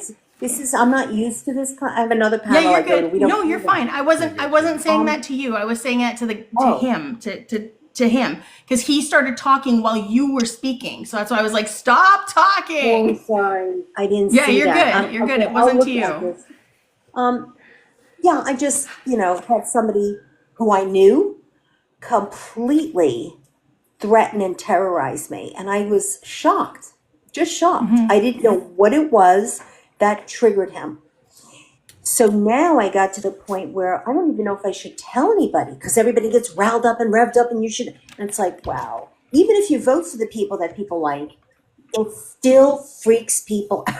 It's like, I really feel like I could move to Alaska. I don't know where to go. I mean, it's just this unnecessary, free-flowing Alaska. anxiety. Alaska, well, Yeah. I don't know. Alaska might be too cold. I like Iceland, but I don't know what to do. I feel like I need peace from everybody's, anxiety. It's not, I'm not saying people don't get riled up with politics, but I'm tired of it already. This guy is in office. And it's not going to be for 4 years. In my opinion, people are like, you're going to deal with him. He's your president for 4 years. I'm like, he's our president, and it's going to be for the rest of our lives. This is going to go on. This isn't 4 years. What are you talking about? Outside that particular rhetoric, when it comes to voting, Who's always talking remember. right now? It's Joe. That would Joe be- is talking. Joe So at if the you look at bottom. the Me with the hands. screen, the blue box There's a around blue him light lights and up. it goes on. Yeah. But mine, he doesn't Me have with a the blue jazz hands. box. So I Yeah, have to me look with the for jazz it. hands. Just remember, U.S. and Canada, you have the right for secret ballot, which means anytime anybody asks you, who are you voting for? You could always turn around and say, I'm exercising my right to the I'm sorry, secret I'm ballot. 61 years old. I'm 61. You've I know always, that. I only I'm 51, I you're only 61, said we're not when that I far was apart, and asked we like who always you have that voted power. for, I guess it was Kamala. I never even got a chance to say it because I was asked and told. That's what I'm talking about. This is No, that's actually everybody. no. 1 second, 1 second. I just want to correct you on that because you're making it sound like something that I didn't do. We did. ask everybody who they voted for, You never but gave me when a you chance. said, You said you one probably second, voted for one Kamala. second, you can't interrupt me. Right here. Don't I was overtalk. You're interrupted twice. I'm trying to correct you on something that you said about me, okay? Yes. What I said was you said you were invited in here because you wanted to come to you were looking at coming to Canada. That inferred right there that you were not happy with Trump being president and therefore you probably voted for Kamala. And that's why I made the comment that I made is that you probably voted for Kamala, but tell us who you voted for anyway. And I did say that. But that's the problem. Why is that a problem? Because I said it is. It's for me. It's a problem. If you want to Then give you me don't. a You don't. chance Then to you don't have speak- to be part of the conversation if you don't want to. The whole Exactly. part of That's being what I up said. here. I don't One think I second, should Joe. be up- Joe, I got this. You know, Okay. This is too crazy The whole with everybody talking over me and then blaming me. It's like, what? When nobody's did we talk? blaming you on anything at all. You Right. actually said that I did something that I didn't do. You I did was say probably correcting that. Canada. You said probably Kamala. You did say it. I You said admitted it. probably Kamala. Yeah. And then I said, but tell us who you voted for. I don't Right. understand why this is such a big deal. And here it Because actually I was says right told here, that you have a each province, privacy- 1 sec. You have a privacy box or something. I'm like, what is going on here? I've never had anybody care who I voted for until this. So when you And join everybody- lives like this, and have discussions, I we're going to joined a ask lot you of who you lives, voted but I for. never had anybody ask me and then tell me and then say you have privacy and I'm like, wait, I didn't take tell it you. easy. I didn't tell you. I assumed. I made an assumption based off of things that you said. Well, why I not made an read an assumption, invitation and I and was be correct curious? in my assumption. But you should have. That's what you want to be is right. You don't want to be courteous. It's a No, manners. that's not. It's manners and I being think polite. you're inferring a lot of what's going on here.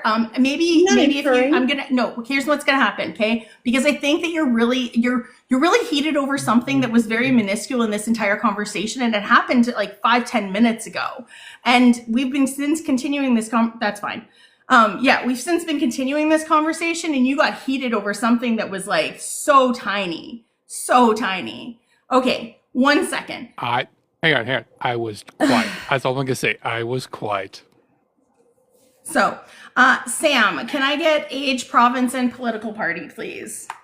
Absolutely. Can I just say first that was handled so good. Good job. Thank you. Thanks. I've been in debate talk for 2 years, so. I can tell.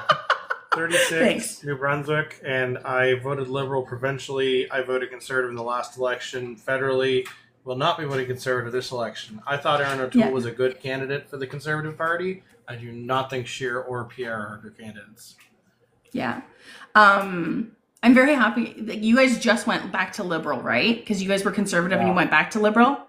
Literally 3 months in, and she's already investigating NB Power because people are having $500 power bill fluctuations. So, oh wow, that's wild. We just got the smart meter put on our house. Our power bill last year was $275, and this year it's $483, with 500 kilowatts less. Wow. I wish that they would do that in my province because we're paying like 400 times what we're supposed to be paying in our province. So I'm in Alberta. I actually came up to discuss something. You're going to see, I have a lot of friends in the forest rangers in the States. You're going to see a lot of them going on TikTok asking for volunteers soon. They have the hiring freeze, of course, is happening, but with that hiring freeze, they also aren't getting new schedules for the parks this year. So they're not going to have paid rangers for national parks. They're going to be looking for volunteers for fire watch. It'll be unpaid. So just if you see it, it's not a scam. It's literally they're begging for people to do it for free because the government's not paying for it anymore. They're planning to drill in Alaska parks next year, is what they're being told. So just that's wild. I wanted to bring that to everybody's attention. If you see Americans on asking for help, it's not fake. It's terrifyingly real. What's coming? It's disappointing. Again, it's not a criticism to you, and obviously to your colleagues who are asking for help because that's legitimate. It's disappointing in regards to the government where this is essential work that needs to be done. The fact that powers in charge are not compensating people who are dedicating their time to assist. Why? Mm-hmm. This equates to human lives. Mike wanted to speak earlier. I don't know if you wanted to speak to that lady, but well, I did, but that's a moot point now. Anyways, did anybody see the newest executive order from Trump? No, but did anybody see the breaking news that Pete Hegseth was actually confirmed now? Not just past the one part. He's confirmed now. Yeah, that's great. Who's confirmed? Pete Hegseth for SecDef. Yeah. Well, Trump's newest executive order is to turn on the water pipeline from the north to California. So they'll have unlimited water. Oh my God! This yeah, the water faucet, the massive water faucet. Did you hear that he wants to turn on 3 islands, the nuclear power plant that's in repair until 2031 because of structural damage from 3 separate hurricanes they didn't fix in the last 10 years? He thinks he can flick it on and cover it if we shut it off from Ontario. That's going to go spectacularly. Wow. Did you see that Mexico would not accept the planes with the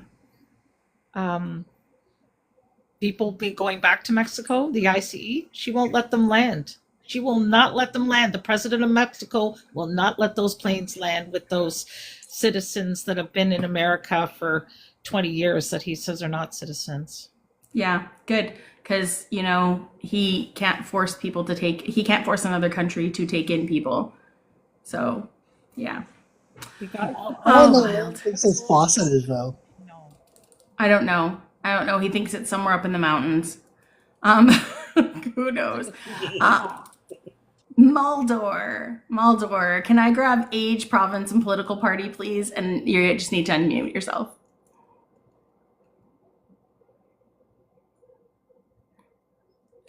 The button's down at the bottom, but I'll send you a request to unmute. There you go. Sorry, thanks. No worries. Hi, I'm turning 30 this year, actually. I voted NDP last provincial election, and I voted Liberal last federal election. I want to ask, what are we talking here? Provincial, federal, just everything in We're general? talking federal. What province are you in, though?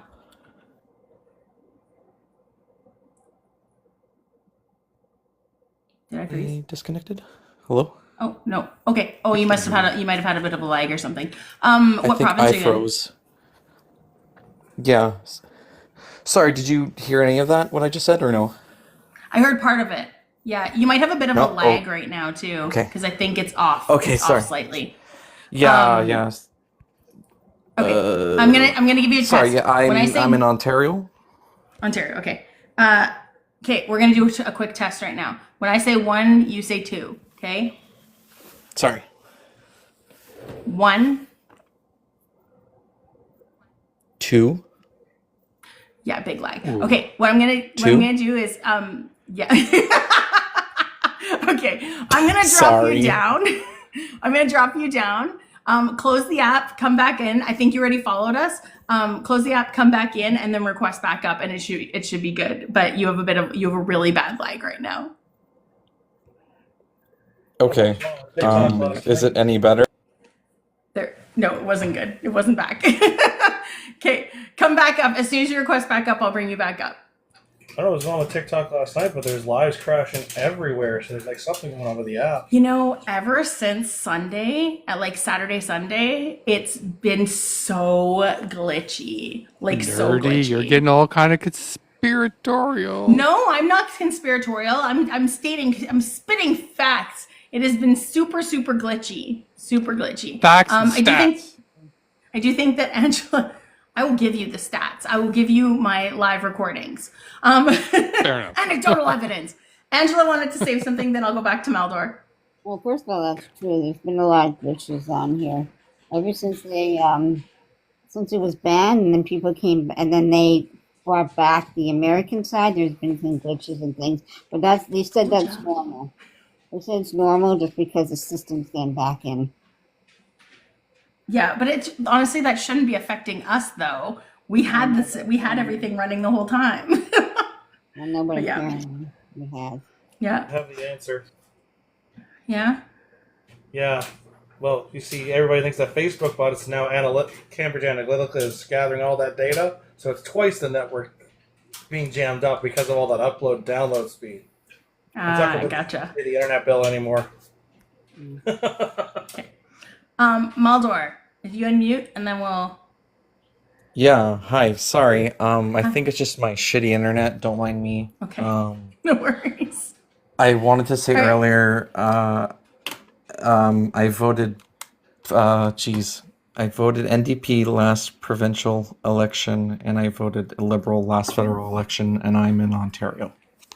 Okay, perfect. What did you want to add to the conversation? I just want to ask, were we talking like provincial or federal, just like everything in general that's going on right now? We've been talking mostly federal, but we have been touching on provincial now, especially because Ontario is going to be having an election, so might as well talk about that too. We've also been obviously incorporating stuff that's going on in the States too, so. I just find it really funny that like Doug Ford's like, everyone likes me now because I'm standing up to Trump, so vote for me. It's, it's just kind of ridiculous. Like that whole, like, I get it, but it's also, part of his job to be like, hey, we don't want to be annexed by Canada. At least he's doing that right. But this, as the saying goes, broken clock is only right twice a day kind of thing. A lot of us Ontarians haven't forgotten all the other shitty things he's done, like the whole science center. And I have a lot of friends who work at the hospital in my town, and just how like they just, they're especially like frontline healthcare workers. They have had a lot of cuts everywhere across the board, and so a lot of that stuff is getting harder for them too. it's just scary, and it's just concerning in general. Absolutely. So he's winning by doing the minimum. Yep. Did you give out Doug Ford bucks yet? No, Ford what's bucks? that? My mailbox. What? $200 compensation. So everybody in Oh, Ontario is supposed to get the $200. Yeah. yeah. And it costs $3 You check my billion mailbox for for that. them to do that. I'm really hoping that this election, Ontario pulls a Manitoba, and where the polls are saying another majority con, just all of a sudden, boom, right back to NDP. Yeah, Mm-hmm. I agree. Manitoba had some wonderful conditions. I don't think Ontario's got those same wonderful conditions, unfortunately. Let's be honest here. Manitoba's biggest winning condition was Wab Canoe. That man is phenomenal. Went in there like a rock star, took it over. Don't have a Wab Canoe, unfortunately. So is he still going out with the $200 then? He's still doing that? Huh. Yep. Cool. Love that for us. Strong women, you wanted to say something? I was just going to say that when it comes to Wab, he has integrity, radiating from every place. He does what he says. And I thought it was so funny this week that even still, the one thing that we're going to cut first by Doug Ford is not buy American booze. We always have to come back to the booze. We have to have access to booze in paper bags, buck of beer booze. We have to have not American booze. I mean, really, that's the thing you want to. How about you, as the premier, promote all the Canadian manufacturing things, food, French's mustard, and Chapman's ice cream, and only buying that? How about that? Instead of cutting American booze. Like, why do you have to bring that up? Why don't you make a list and say, listen, go to our website, buy these products. If you need ice cream, go to Chapman's. If you need mustard or ketchup, go to French's. Don't buy Heinz. Well, do it. Is my assumption would be you guys still have LCBO. LCBO, right? Yeah. And it's we still have control. that. Your liquor stores are all controlled by the government, are they not? They are. So the LCBO. They are. The LCBO is controlled by the liquor store. The beer store is a privately owned company, American-owned privately owned company that's influenced by the Ontario government. And now they are opening up to private companies running this. That's what Ford's been working on in regards to spending over $250 million, because it turns out it went over budget to get private entities to be retailing those things now. Because Doug. Yep. Yeah. So that would be my assumption as to why he's focusing so much on alcohol, though, would be because that's more money in their pocket. Yeah, basically what he did is he broke the beer contract, prior to even anyone knowing that he was going to do a early election, because that was one of his promises, and when he was reelected, right? So he broke the contract that cost close to $1 billion, right? And so therefore that it can go into convenience stores and things like that. And that's what exactly he's speaking about. And so that was the first step of what he's been doing. And we also have to talk about the green belt. You know what? There's an RCPM investigation, right, to the green belt. And what happened is that once this election is called, then that investigation is gone. So that's another thing people need to consider as a possibility, is why he is doing this early election as well. Yeah. Benny, can I grab age, province, and political party that you're intending to vote for? Yeah, so I'm 31. I'm coming to you live from New Brunswick. And, I was going to go NDP, but I think I'm going Liberal. Yeah. So you're ABC then? Yeah. Yeah. Thanks, Sam. All right. What did you want to add to the conversation? I don't know. I wasn't hearing a lot of East Coast voices, so I thought I'd hold They the box. dropped. Okay. Sam was from New Brunswick. So Sam, who was right here, was from New Brunswick. We did have a Nova Scotia earlier. That was Ben. And think they mostly all went to Ontario, bed. honestly. Me and Mike are like the only two Alberta people right now. And I think everybody else is Ontario. Well, all I'm saying is that regardless of whether you're looking at polls, I wanna redirect it to the provincial election we had back in October. New Brunswick is known as a pretty conservative province overall, and people were so fed up with Blaine Higgs that they're like, okay, we've got to vote this fucker out, and we did, and it was awesome, and it's great. Yeah. And I'm not saying Susan Holt is the perfect candidate. I think she's making change. I think she's going a little too fast. She has to whoa, slow your roll there. Like, we want to make change, but we want to make lasting change. We want this to stick around. So, hey, if for whatever reason people don't vote you back in, we need to make sure that what you change doesn't just get reversed like that. Yeah, absolutely. Yeah, that's something that we discussed earlier too, is that like a lot of times conservatives are just looking for a band-aid, whereas we actually need like a full diagnostic and like find the root cause and fix that before, instead of just putting a band-aid on it. So all I'm saying is, if you want change to happen, get out and vote. Get out and fucking vote. Just get out there. Do the thing. Yeah. Hello, Hi, host. How are you? Michael. Good. How are you? Good. I'm doing good. All right, Michael. Again for TikTok, age, province, and political party. I'm 25, and I'm from Ontario. And conservative. No. But maybe with Mark Carney, liberal, right? Yeah, with Carney Liberal. Pierre Polyev is a joke. I don't like. Obviously, I told you I was going to vote for Pierre Polyev. And the reason why, host, don't hate me, and any conservative who is thinking of voting for Pierre Polyev. The reason why is because we wanted Trudeau gone. We were not necessarily in love with Pierre Polyev. Like, Pierre Polyev is not Aaron O'Toole. He is a person who likes to talk just to his base. Pierre Polyev is not talking to me. And what I mean, I'm in Ontario, and he needs to win Ontario to be in government.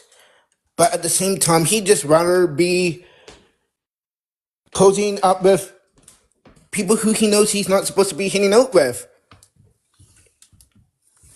Like Elon Schmuck? Yeah, like Elon. And he says the same things as Donald Trump every single day. Like, here's a man who doesn't have his security clearance. Why? Here's a man, who could be involved with the whole India thing. Why didn't you get your security clearance? Yeah, there's been a lot of... Sorry, go ahead. Like, I don't understand him. Like, you can't make this up. Like, how many times do you need to keep saying to him, get your security clearance? The Liberals and the NDP have said, get your security clearance. Know what's going on in your caucus. Like, okay, how about if it was Jamie Singh who says, you know what? I don't want to get my security clearance. Or Justin Trudeau. Pierre Polyev would talk about it nonstop every day. He had the opportunity to talk about it. Do you want to reply to me, host? I'll reply to Michael. Michael, Queen and I are going to be very, very sad. We did all that work to get your NDP membership set up, and now you're just going to leave us? What? I've already told you guys I'm not voting NDP. That's not what you told Kui. She's gonna be very upset. She's gonna have words with you. You're gonna make her upset. What do you mean she's gonna have words with me? She's gonna have words with you. When? Privately or no. with small town? With small town, I'm sure. In regards to just completely blindsiding her. So are you going to tell her I'm not going to vote NDP? Hey, I'm not going to be the one bringer of the bad news to her. You're going to have you're going to have to fess up. That's all I'm going to say. Yeah, I'll be telling her that. She already knows I'm not voting NDP. Yeah, but nobody believes you. We know you're voting NDP. Oh, does anyone else want to talk?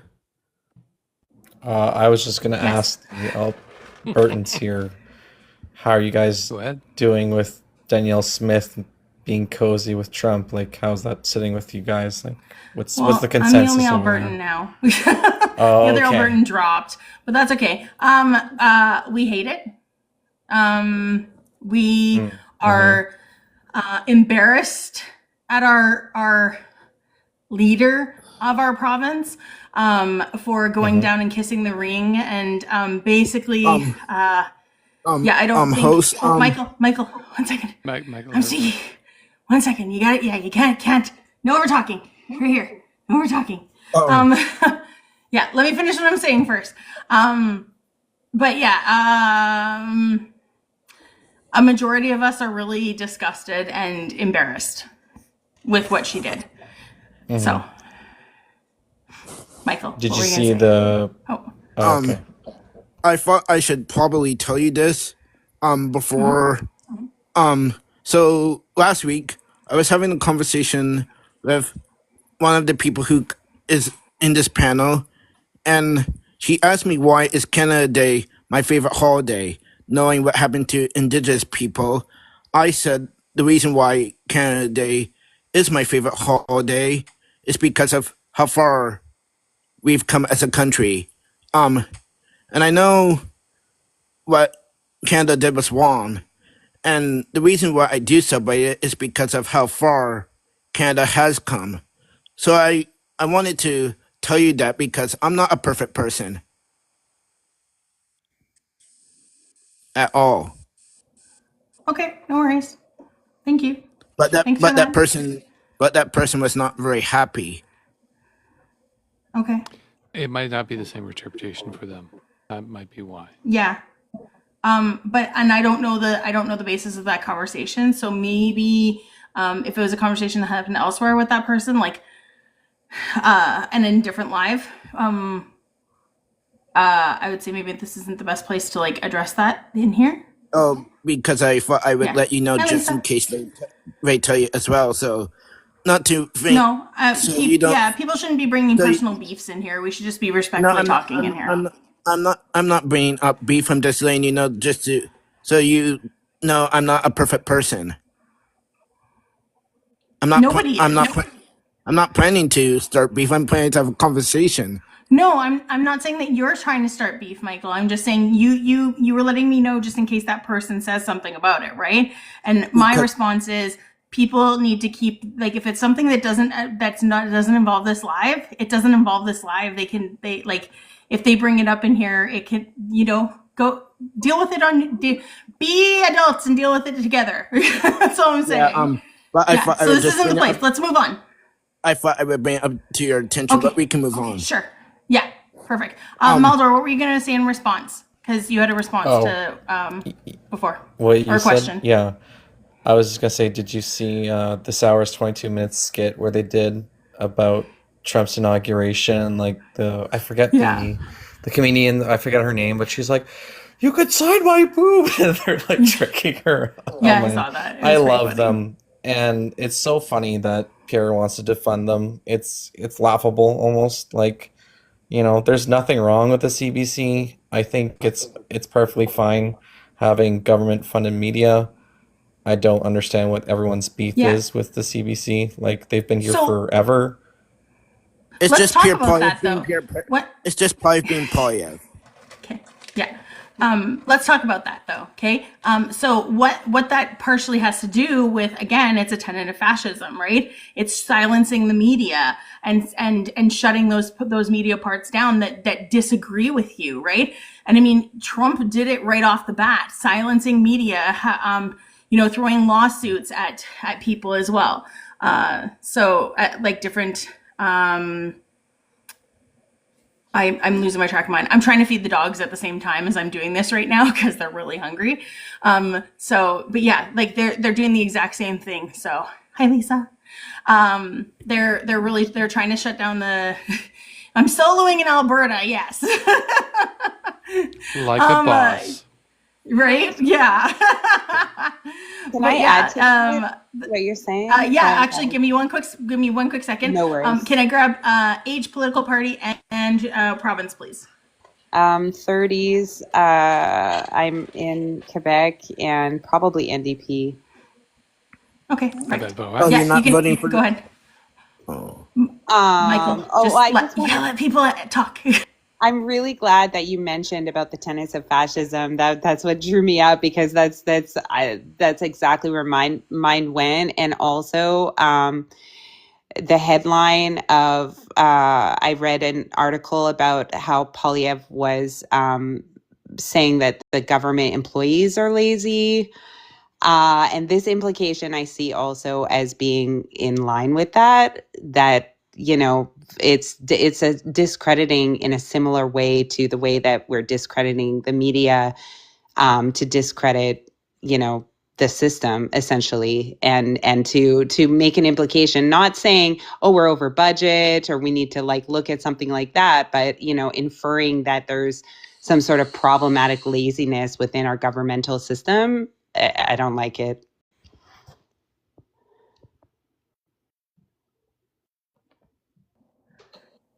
Carrie, can I grab age, province, and political party, please? I'm a Gen Xer. I'm just in my 40s. I'm not going to say where I'm at. I'm just way above 40. I am in. I'm 45. Sorry? I said I'm 45, so. So I'm older than you, so I'll just go as Gen X. Okay, sure. No worries. And sorry, what were your other questions? Province and political party. Right now I'm in Alberta, and I am conservative. I saw that. Guys, You're coming we have a back. conservative on the panel. Finally. Wait. Right. I have a sound for that. Oh boy. Oh boy. Don't feel. Is this a liberal panel? No, it's an No. everybody. Everybody's welcome as long as we just have respectful conversation and back and forth. That's all. Are there and there are no other conservatives up right now? You're the only conservative right now. No, yeah, we had two at the very beginning. They were not respectful, and I booted them because they didn't learn how to let other people have the floor. So, To be honest, one of those was not even in Canada. So no, the first two were in Canada. Oh wait, no, yeah, that one wasn't. No, that one wasn't. I should say I actually have dual citizenship, but I'm here right now. But Okay. the other person didn't have dual citizenship. They were just coming in here to project what their views onto the political campus of Canada. Which is totally fine, and I welcome anybody talking about it because we talk about American politics, so anybody else can talk about ours too. So I note they weren't American. No, they weren't American either. They were from overseas, but still, like anybody.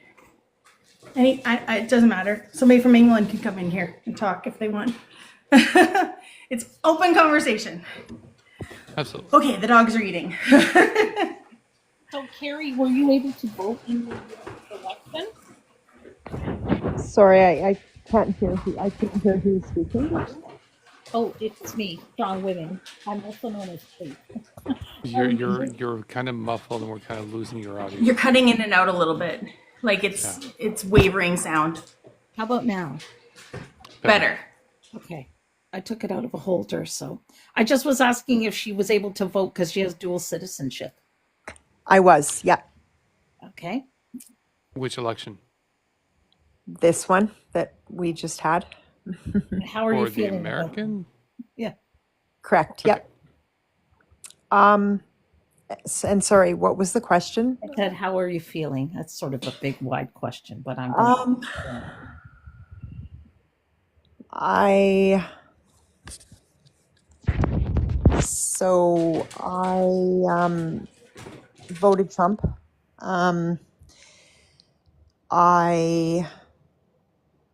really felt like this time around we needed somebody that was going to, and before anybody attacks me, just let me land my plane.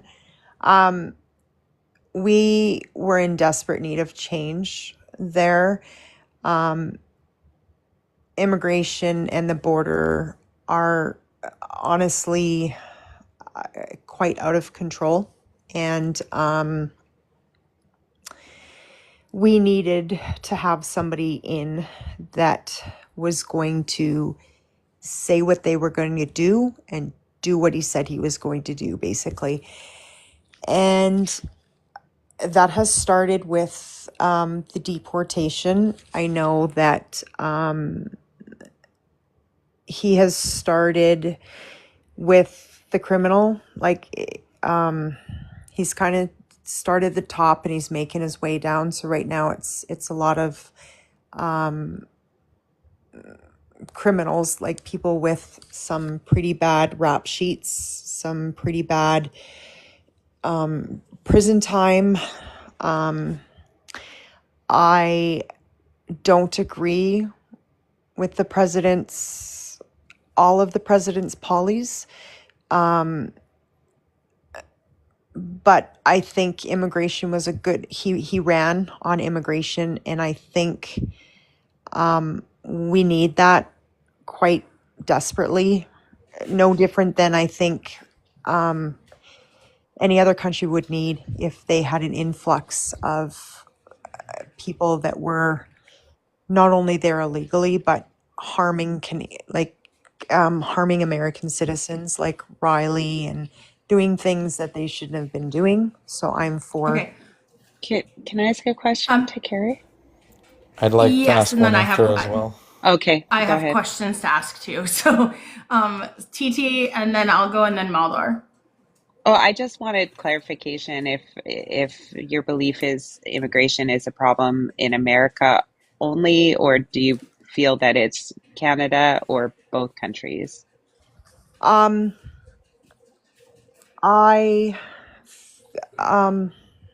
if I had to be honest, I think it's a huge problem in the US. I think that in Canada, I don't necessarily know if it's a problem. I do believe that a lot of people came in that maybe we didn't have the infrastructure to help and the means to continue to help them, as well as take care of our own backyard, basically. So I would say just US, I think, right now. Okay, I have a couple of things written down. So you said immigration and the border was like one of your biggest issues that you voted on, right? In 2019, Trump actually went on, like when he was still the president, he actually went out and he said that there was an immigration problem back then, but yet didn't really do anything about it aside from the build a wall thing, which that's what he campaigned on in 2016, and it still didn't happen. Like he didn't even finish it off, right? So my question would be, like, he didn't do it then. You said he does things that he says he's going to do, but he actually didn't do any of that. Like he didn't do anything he said he was going to do last term. So he said that there was an issue, didn't take care of it. In the Democrats came with 8 different bills throughout the 4 years that Joe Biden was in, and every single one of them got like trashed. The very last one was actually done by Langford. It was the Langford bill. That was very, very, very Republican heavy. Okay, but it was bipartisan. Trump told them to trash it because he told them not to vote for it because he wanted something to run on in the election. So my question would be, why would you vote for somebody who says, I want the problem to continue so that I can win an election? Like, that's literally what he did. He didn't allow for the problem to be solved at all in his first term, and when they came up with another bill that was actually everybody loved. But he wanted to run on it, right? Like, the problem still persisted just so he could win an election. No, I hear what you're saying. I think that Americans were really put in a kind of a rock and a hard place. And this is just my opinion, I think they really felt like they were let down by the Democrats, and things progressively changed quite a bit that shouldn't have changed. And I think the Republicans voters, and not just the mega voters, but I think Republican voters really got tired of some of the policies in place. And now I understand that Trump didn't do all the things that he said he would do, and that's just not cool. But importantly, there was a huge shift in America, and he took the Senate. He took, he basically sweeps all branches in the government, and he is now acting on exactly what he said he was going to do. So I think that shows that he can get it done. Now, I know some people are talking about he's kind of skewing on the whole, what am I trying to say? Like, he can't make groceries cheaper. Well, no, but I'm just saying, like, he's starting to skew on the Constitution, and that's got a lot of people pretty upset. And so I just think that he is in a position now where he has brought the last 4 years over as say a learning experience, or getting some political experience under his belt, because he was a businessman, and the Americans gave him a second chance. He didn't win the popular vote, but he won enough, and the Republicans took everything, the House, you know what I mean? So no, I know. To see a leader finally doing something immediately that particular person ran on is refreshing for America. But Joe Biden did the exact same thing. He came up with, like, you had the he created infrastructure. He had the CHIP Act. He actually got the PAC Act. Like, he passed the most his administration passed the most bills that benefited the people since FDR. Like, it was huge, the things that he did for the people. The stuff that Trump is talking about doing, though, like, it's not for the people. It's actually going to be a detriment. Like, I'm just going to say that right out. It's going to be a detriment to your economy. Losing all of those immigrants that are that are contributing to your economy, they actually pay taxes on stuff and they get nothing in return. They pay into Medicare, they pay into your taxes, they get zero back, and because they're not citizens. They don't get anything back in taxes because they're not citizens. They actually contribute 17% to your gross domestic product, your GDP. So all of that is going to be lost because there's no immigrants contributing to that. Plus, the like a lot of your things, like your agriculture, a lot of your industries and stuff are going to take a huge dip too, because you're not going to have those people working those jobs. for the amount of money that you guys were paying them, right? So the problem is that they're going to be, Joe, I see your hand up. You can tip it down. I got a list going on, just so you're not keeping it up. So it's going to, it creates gaps in the system, but it's also going to create like more expense in the system too, because now you're going to have to hire people at higher wages to do those jobs that somebody who was making lower wages was doing. And I kind of wanted to address this really quickly, and then I'll let you respond to what I said, and then Maldor, and then Joe. But the other thing I was going to say was about Lake and Riley. Are you aware that there was actually a person during Trump's administration as well that had been unalived by somebody who was an undocumented person? Yes, I do. And okay, but everybody only talks about Lake and Riley. That's the problem. He wasn't the only one, no. But but what I'm saying though is that when you look at the people who are coming into the country, when they're undocumented workers or undocumented immigrants, they're coming in because they want to come. They need to come here. They're coming here. They don't want to commit crimes because it'll get them kicked out of the country. A majority of them are not doing stuff like that. It's 1 or 2, 3, whatever that's happening. The majority of violent crimes happen from American citizens, not from undocumented people. And it's documented on the DOJ, Department of Justice website. Like, it's all on there. And they categorize everything on there. Even the FBI website has it as well. They have all that information. But it's not undocumented workers that are or undocumented immigrants that are creating all of this, like all of the violent crime. It's literally American citizens that are having the majority of that happen. And that's per capita, not because there's more of them, per capita. No, and I understand that, and I guess I would come back and tell you that not all Republicans are enjoying some of Trump's policies.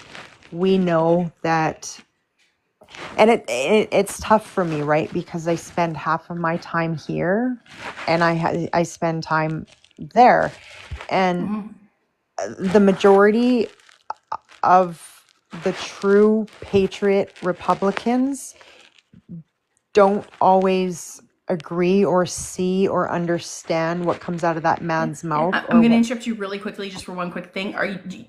You're scratching your microphone on something. Oh, I'm sorry. I'm laying in bed, so it's probably my blanket. Oh, so it's probably sitting on your clothes. Yeah. Every time you move or anything, it's scratching your microphone. So okay, is that better? So far, yes. Okay. It's just when you're wearing earphones, it's like. I'm also rural when I'm here, so it might be my service. So if something happens, just let me know. Oh no, that was a scratching from the microphone for sure. Okay. What? So to finish or to answer that question, the true patriots and the true Republicans are nothing like MAGA. We are nothing like MAGA, and we are disappointed in the fact that not only is he right now deporting the criminals, but he's now starting to tread in waters that he's got no business to tread in. So he tried to. They almost deported a person who was an American citizen who was a vet. A vet. Yeah. No, I know. I saw it. I just. We're not all mega. We just did not feel that Kamala could do what she needed to do. Because I don't think she had enough time to prove to the American people what she could do. Like, she had basically 100 days. 107, yeah. And I agree with that. I do agree with that. And I think that was her down. That was ultimately when we were making a choice, which would be I can't even say the lesser of two evils, but it just because it left such a sour taste from what has just transpired over the last year, a couple of years from Biden, people didn't want to associate anything with the Democratic Party, and we didn't have any other choice but to vote for Trump. But okay, but you did. You really did. You voted for the person who's taking people's rights away, though. Like, I get that. I get that not everybody's MAGA, right? But they still supported that person who is MAGA. That's the issue here, though. Like, P2025 is real and it's happening. Like, it's real. Everybody kept on saying it's not real. He's not connected to it. It's happening. I absolutely get that and I understand that. But for us, I think it was for a large population who voted, it was because we truly did not believe that Kamala. It's like a comma, and then law. We you can just say didn't Harris. think Kamala had what it would take to run a country. I don't think she had enough experience, and if she wants to run in 4 years, she'll have a lot of conservatives probably start thinking about having her back in, having the Democrats back in. Okay. But she was already president. Joe, it's not your turn first. Maldor's next, and then you, I said. Okay. All right. You have to let me run my panel. Okay. Maldor, you had a question you've been waiting for a really, really long time. Go ahead. Yeah, it's a super loaded question, and if I'm out of line, please tell me. But this question is for Carrie, obviously. Do you think it was worth voting for this? And I understand your issues with immigration in America, but do you think it was worth voting for all of this to lose body autonomy? And the whole him attacking the LGBT trans community and all that. Like, do you think it was worth it for that?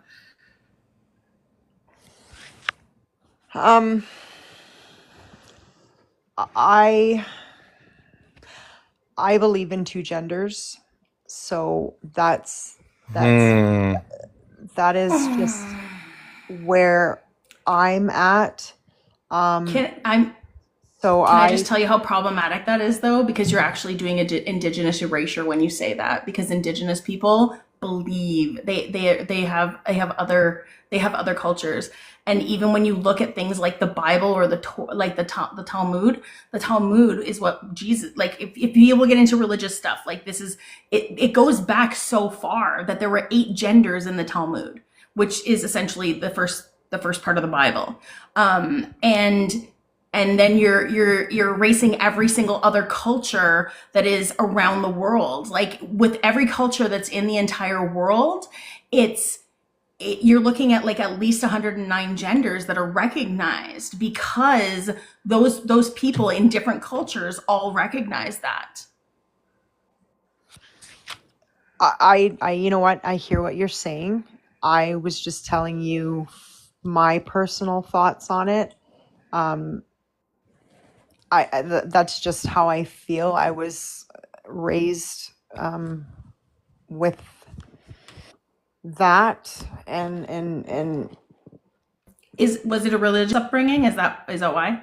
Well, yeah, I was raised in my religion, but I mean, I personally, I can't control what Trump does, and just because I believe what I believe doesn't mean that I have distaste for anybody else in the community.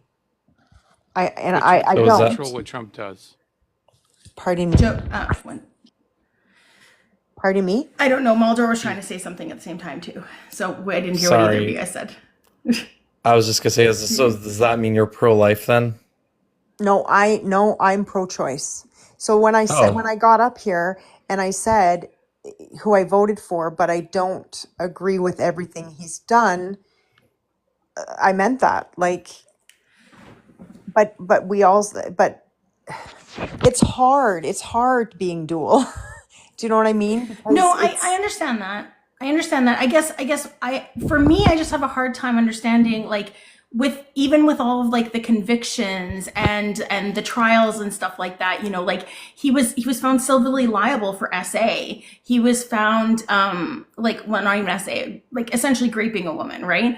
And it's now it would have been, had the statute of limitations not been expired, it would have been criminal charges, and he would have been found guilty for criminal charges, but he was found liable instead, which essentially means responsible. And then also, like, he's criminal. He can't come to our country because he has a felony. He has felony charges. He can't come to Canada. He can't go to 38 different countries around the world because of that. Like, I guess for that, I would just wonder, like, what would be your last straw when you look at all of those things and you encompass everything that he is together. Like, I get that you're not a one issue voter, but like, even with all the issues, what would it take to like not vote for that? I don't know. I just didn't like any of the Democratic policies. I didn't like what Kamala. You can just say Harris if you have a hard time with it. Okay, I didn't like the policies that she put forth towards the end.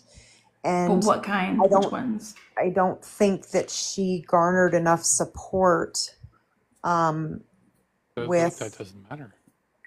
But it did, because it lost her basically the presidency. She was put in a really tough position.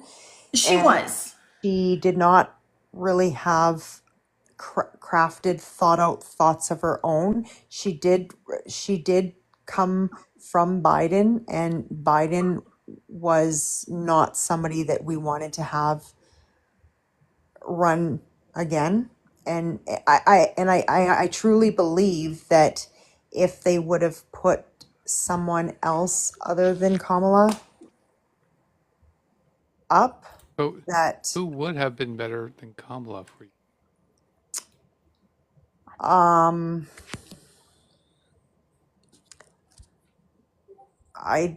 To be honest, I don't know. I think just people just saw her too close to Biden policies, and just America didn't want to see that again. Why are other people's opinion important to your vote? This is what I've been I wanted to kind of ask you, because you've been talking about, well, these people are viewing her this way, and these people are, didn't have the. But are those people talking about your interest in your vote? And this is why I want to sort of.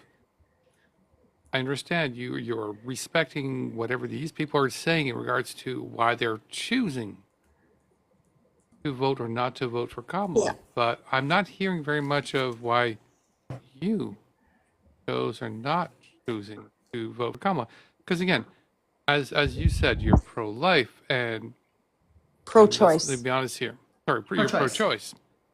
Yeah. And the current elected executive, legislative that's been voted in on all the levels are very pro-life. So that doesn't seem to be as an important argument to you because you voted against that particular feeling. And I think that's kind of my question in regards to, there's many things you disagree with Trump and the other elected. And what was it that was so horrifying of voting against them that you needed to vote for Trump and the Republicans, even though you said a lot of things that you don't agree with, that you need to vote for them because something else is more horrifying than them? And I think that's my question. What is the worst thing than removing your rights, removing your daughter's rights, removing all women's rights, removing the LGBTQ rights, removing legal, not only the undocumented workers, but undocumented immigrants, but also documented immigrants that have been going through legal process that were recently canceled air flights from going into the U.S. What is it that's so horrifying that the Democrats were bringing in that they needed to say, you know what, he's the lesser evil, even though all this stuff I disagree with because it's all wrong. This one thing supersedes it all. Because at this point, that's what everybody keeps arguing. And I haven't heard Joe, a clear answer to what it can you is. simplify your question? Because I lost what your question was. And can I just say before you re-simplify it, can I just say to Sure. the people in the comments, I am dual.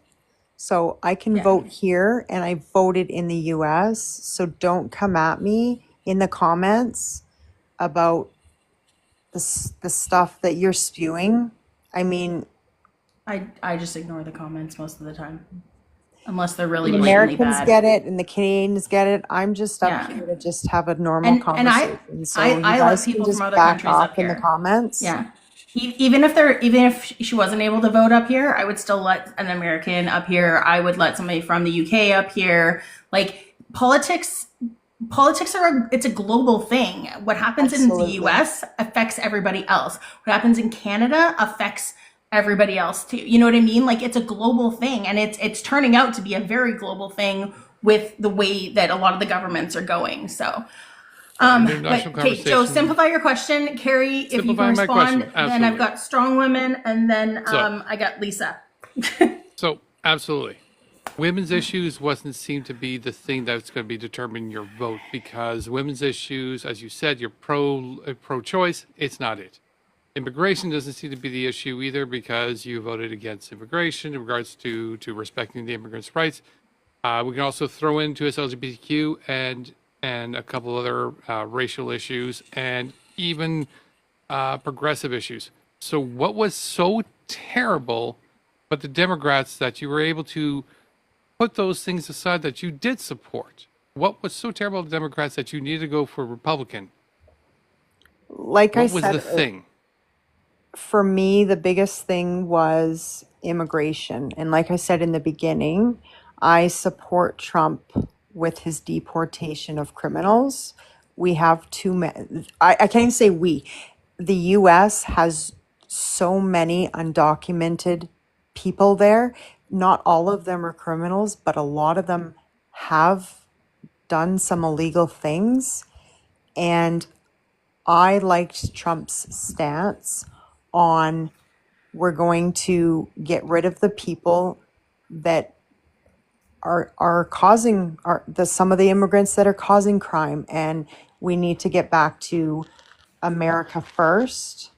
I liked the no tax on tips. That's a huge thing for Americans right now, is being taxed on that. I don't think you read into that well enough, though. And the Democrats, they didn't really feel like they needed to slow down on bringing people over. No different than how people feel about how many immigrants there are in Canada. America has a lot of the same issues that Canada has, just on a bigger scale. So to still try to answer your question, I wanted immigration, and I want to see America get to a place where they can be a little bit more self-sufficient and not import so many things that the US can work very hard at to get on their own. Strong women. Carrie, this is a tough room for you, so I appreciate your calm demeanor. It's a tough room, and but I did want to say I think that's where we have this room there's some incongruencies, right? There's some things, and like for instance, you're saying that immigrants, they are criminals, and that's what you wanted taken care of. But I wonder, opposite of that, how you feel about people that stormed the Capitol and killed people and are now pardoned for that crime. Unalived. And is it unalive? Sorry, unalive, and that they were criminals, and they unalive people. It's just sort of, that's the thing that we have, like the ends doesn't justify the means sort of thing. Like how we justifying why we're getting and how we're getting rid of these immigrants, and yet these people are allowed to just be pardoned and go free. And is it because they're American? Were they all American that stormed the Capitol, or were, pardoned? And there's police that lost their lives that day. So I mean, there's a lot of things. And the other So thing what that are you asking me? I'm just saying I'm asking you, does that never, like, we're having trouble because your sentiment is probably the same as a lot of other people in the States. It has to be. It's a numbers game, right? So people are thinking it's the immigrants, but I'm saying you guys just overlook that, kind of what Joe was saying. Like, we don't understand why you're saying Kamala had 100 days and she couldn't prove it, but Donald Trump had over 12 or 1,300 days to show you who he was. He's a convicted felon. So you're saying she didn't have enough time in 100 days to show you she was a good person and not a criminal, but yet he showed you in 4 years, whatever that adds up to, 1,300 days, who he was exactly. And yet people still were like, well, he's going to take care of immigrants. It's like, she could have taken care of immigrants. She could have done it in a more civil way and not pardon people who killed people. Unalived. Unalive. Sorry. Oh my God, I'm so bad at that. So I am not, I don't agree with everything Trump does, and this was one of them. But you do. Joe, you need to let her speak, okay? I think January 6th was one of the worst days in American history. And I think that President Trump was a fool to pardon 1,100, I think it was 1,100 and something people. 1,500. 1,500. Okay, 1,500. I think he was a fool to do that, especially to the ones that had charges like assault, and I think a couple of the police officers lost their lives. Like, I don't agree with all of those things, and I think that certain situation, I think Trump was an idiot to even I can't fathom, like, to even consider that was ridiculous. But again, please just remember, I am dual. So it was my duty to vote, but it's also my duty to vote here too. So I didn't agree with all of Trump's plans and policies. I did agree with some, but what happened on January 6th should never have happened. And Trump should never have let the leaders of the Proud Boys and the Oath Keepers, they shouldn't have ever been let out. And I think Trump did it to kind of as a show, like, I'm president now, watch what I can do. You don't think I can do anything? I'll show you. And that's not the right approach to take. That's not what we want to see. But we needed a businessman in power to help with the American debt. The debt is ridiculously high. I'm afraid that it's going to be a long time, my dear, before you see it the is going to be a relief. long time. Yeah, but he's a business person, and Oh, sweet Jesus. it'll be done. You're next, Lisa. One sec. Sorry.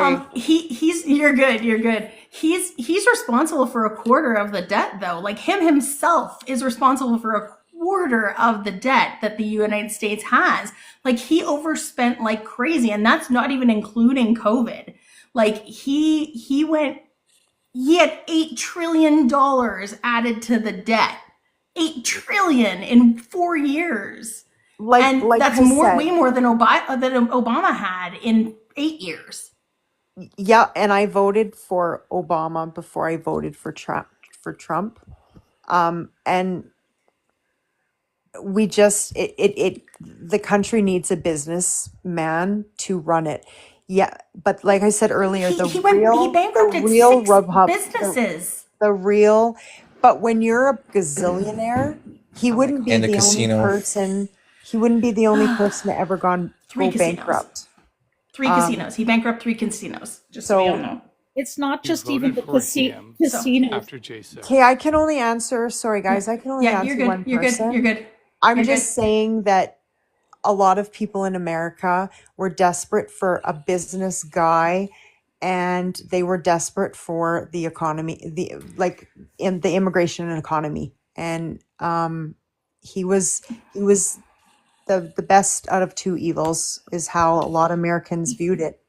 That's the part that we have trouble with, because we don't really see Kamala as an evil as compared to DJT, right? I think that's Yeah. the part we have a problem with when we say that. It's very difficult for us. And just on the business part, do you know how many people he bankrupted and made them lost their business because he made them sign contracts that he promised to pay workers that own construction companies that were building things for him.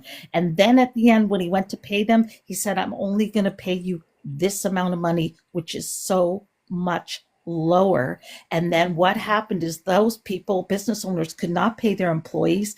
There has been on 60 Minutes where people lost their marriages, their business, and lost their lives because they unalived themselves because he ruined them. And that was not only to one person. He did that to many, many people that he made them sign into contracts. And what he did is he would go and say, I'm only paying you this amount. And then what they would say is, oh, you can't do that or whatever. And he had a whole parade of lawyers. And he said, you're going to take this or I'm going to cripple you in court. You try to get this money. So it's either you take this lower amount of money and that's it, or too bad. And people were distraught. This is what he does. That's not a businessman. And like I said before, I get it. I completely get it. But it was either him or Kamala. Or, sorry, Harris. I'm going to say Say Harris. Say Harris. It was, I think many, many Americans really, really thought that Harris could not run on her own, and not a lot of Biden's policies, and they needed change, and they voted for change, and they got change. I mean, not every Republican that voted for him agree of how he lives his life or the things that he has done, but they really felt that they needed a strong, in-your-face leader, and that was Trump. There was no other choice. It was Trump or it was her.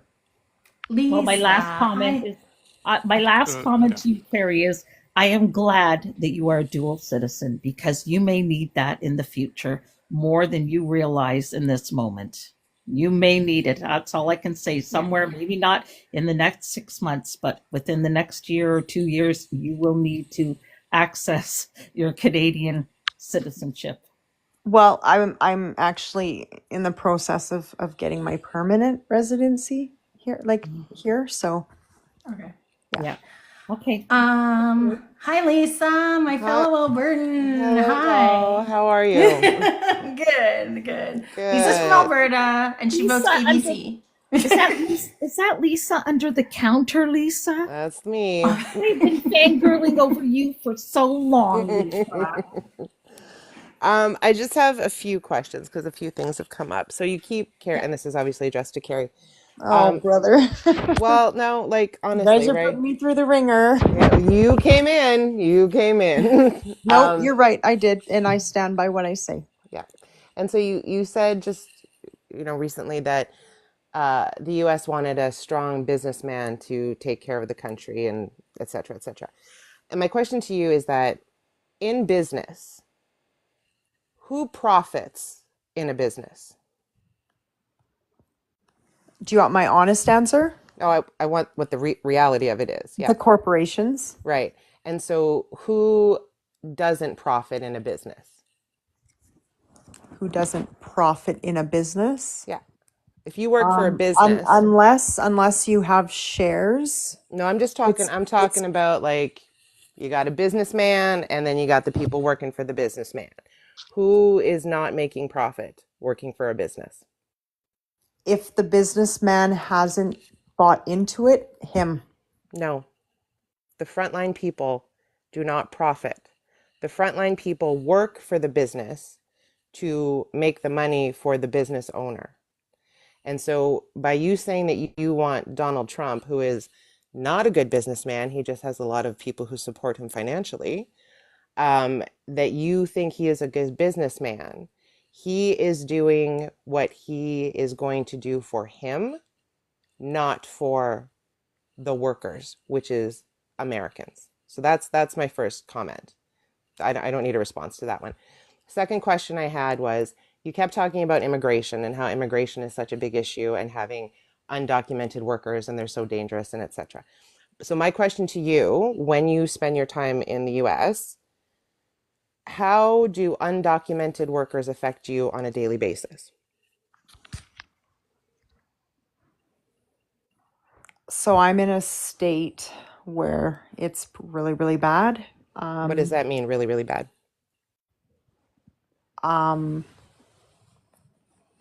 That we have an influx of immigrants in the state that I call home. And that's bad because some of them are not good people. Some of them, believe it or not, want to just come and have babies to try and get through the system. And I think America needs to get America under control. No, like, Do you mean white America? No, I mean America, period. Okay, because America is comprised of, as you guys call it, a melting pot. So of people who have come from other countries to make up America. So I'm just questioning what you mean when you say America needs to get America first. I mean, there's a process in the US to get citizenship and to go through the proper channels, just like there is here in Canada. Sure. And there are a lot of people that took advantage of that and didn't go back home. And when I say we need to get the immigration under control, we need to force those people to go back home that either A, came here to have a baby and they're working for cash under the table, or they're doing illegal things. And what about Americans who are working under the table and doing illegal things? Like in what sense? Like Americans who are doing illegal things. They're citizens. So That's America okay. So having criminals as citizens is okay. No, I'm not saying that. If you let me finish, my finishing was going to be America needs to deal with that within America. They need to deal with the American people that are breaking laws and hurting people. Just as much as America has to deal with the immigration people when there are certain very, very bad people in America right now, America has to deal with them just as much. Like your president, who's a felon. But I'm going to go back to my first question to you about how as an undocumented... I'll continue to talk on this, but I won't put up with the little smart remarks and being condescending. Carrie, you may not know me, but this is me, right? And I'm asking you questions because I've sat here and listened to you answer the questions of other people with a word salad, respectfully. You haven't been able to name policy from Kamala. You haven't been able to even name policy outside of immigration for Trump. So I'm asking you, as an American citizen, when you are living in the US, how has an undocumented worker impacted you directly? By taking away American people that can do the same job. You're not answering my question. I am asking you in your life, How has an undocumented worker impacted you directly? Have they taken a job away that you've applied for that has been given to them? My children. Okay. What about your children? Well, for the children that wanted to get jobs and were turned away because they weren't the same color in stores or anything that were being run. So undocumented workers run stores? Well, no, I just mean that our kids, it's just like I think in Canada, it's hard for the youth to find jobs because there's a lot of immigrants over here. So a lot of white youth is what you're saying. No, because I think black youth have just as much of a problem. I think Where are any you? youth, I think any youth has a problem getting a job nowadays. Pixie, Pixie, just wait. Lisa's doing it first, and then I'll go to you afterwards. And I'll wrap it up because, yeah, it's been a long day. What I'm going to say to you is how undocumented workers are going to impact you moving forward is that these undocumented workers that you elected a president to get rid of are the people who do the baseline work for your country. They are the people who do the jobs that other people don't want, such as working in the fields, working in the farms, doing construction. And those sectors are going to suffer immensely, which in turn means that the cost of living for Americans is going to rise significantly. They're already seeing that. ICE has already gone and swept. Any undocumented worker that is working in a farm is not going to be showing up for work for the risk of being swept up and sent home. And so that is an impact. What America forgets is that their country is based on people coming and contributing to the country. And as Nerdy said before, they pay the taxes. You know, they don't get a lot of benefits of that, but they're paying the taxes on the money that they're earning, which also goes into your economy. What America does a bad job of is vilifying people who are contributing and blanketing them with they must be bad because they haven't come here the way that we want them to, rather than giving them an opportunity to facilitate them becoming American citizens without the fear that goes along with that. That's all I have to say. Nerdy, I'm going to peace out because it's probably not going to go well from now on, but I appreciate you letting me up. Have a great night, Carrie. Thanks, Lisa. All right. Pixie, then Michael, then Maldor. Well, my first question is what state you're in.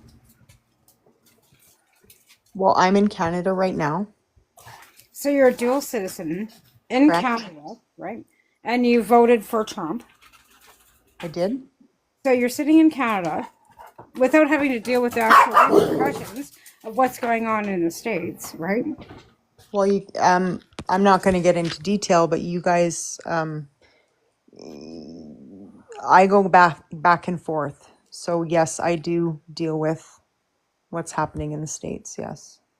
Okay, so what gives you the absolute, I guess my question is like, why would you feel like it's okay for you to sit on the Canadian side of the border, yet you voted for Trump, so you're sitting in the protection of the Canadian border, and everybody else is having to deal with the repercussions, and then you sit in our live here on the Canadian side telling us how it was okay for these things to happen.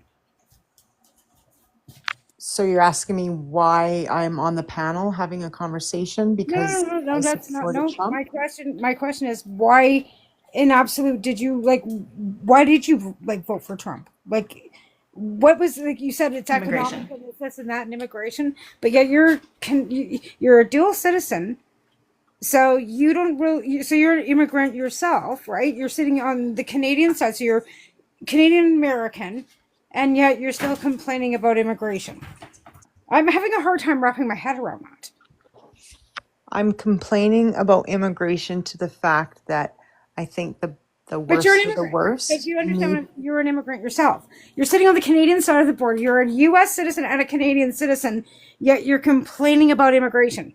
Do you understand what a hypocrisy that is? Do you understand how that appears. No, I don't, because I'm talking about Go ahead, Nerdy. high risk offenders, and I'm talking about very dangerous people How do that we know need to you're be not a out. criminal offender? How do we know that you're not a criminal offender? Like, do we know that you're a criminal offender? I've told you that you have per capita Americans, like American citizens, are they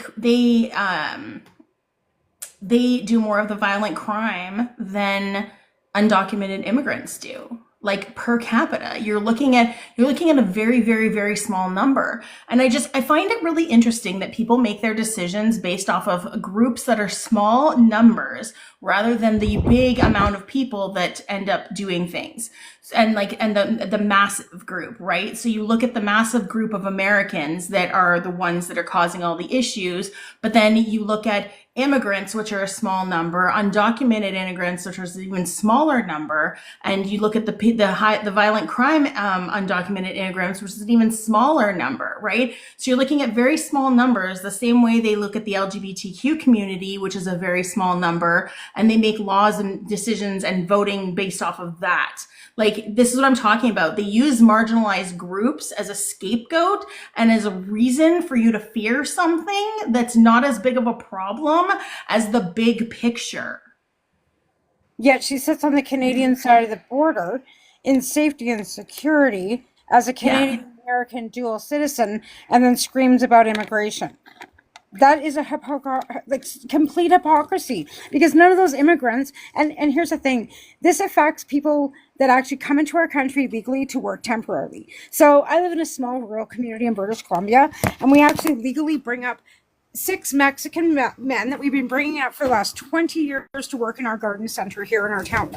Now, because of the laws that are happening in the States, we are going to have different and more complications bringing up our temporary foreign workers because of this. Because now they're going to be deemed illegal in the US to actually have them land in the United States to fly into Canada, because there's always a stop unless we can get them a direct flight in, and then having to fly them back. So they leave their and this has been going on for many years thanks to Jason Kenney and the Conservative Party of Canada that first set up our temporary foreign worker policies, right?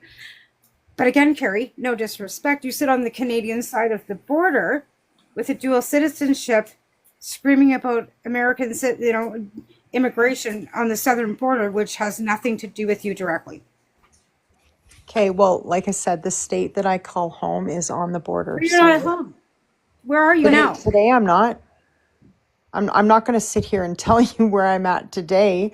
But yeah, today I'm not. The U.S. border, and it's fucking terrifying to think that your fucking government is threatening my sovereignty. So don't talk to me about your immigration fucking policies and the fact that your president is actually. Then you know what? Don't ask.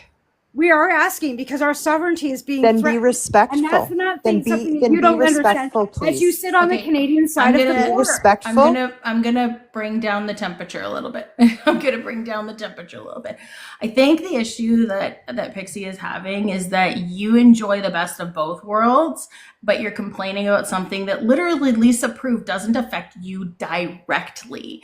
You never answered the question about directly something affecting you. You gave generalizations and saying that you live in a border state, but again, it's not directly affecting you. Like, you haven't had direct involvement with any of it. That you haven't stated anything like that. So I'm gonna assume it's Texas, just because if she's in Alberta, she's probably in Texas too. So Mississippi, North Carolina, but again, actually, and I don't even know, because Carrie, it's interesting. Because I went and your profile looked really familiar to me, and I went and I looked on my main account, and I have you blocked for some reason. So that gives me a red flag there. So, but okay. So, Michael, is your question really quick? Thank you, host, for. Oh yeah, Michael knows me. Well, Carrie, I consider you a friend, but, you have told me in other lives you're a dual citizen. Obviously, you, well, your fellow Americans are going through what Trump has been doing for the last 5 days. You're here in Canada, being very happily safe while they're going through that, and all that. Like, I'm glad to call you a friend, and I respect you. And I'm so glad that you're here in Canada, but isn't there a part of you who says you should be there with them, going through that with them because you voted with Trump?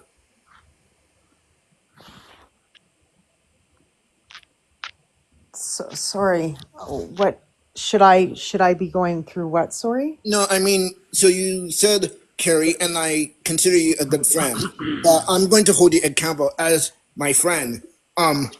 Because me and you are similar. We both have conservative views, but I'm more of a centrist.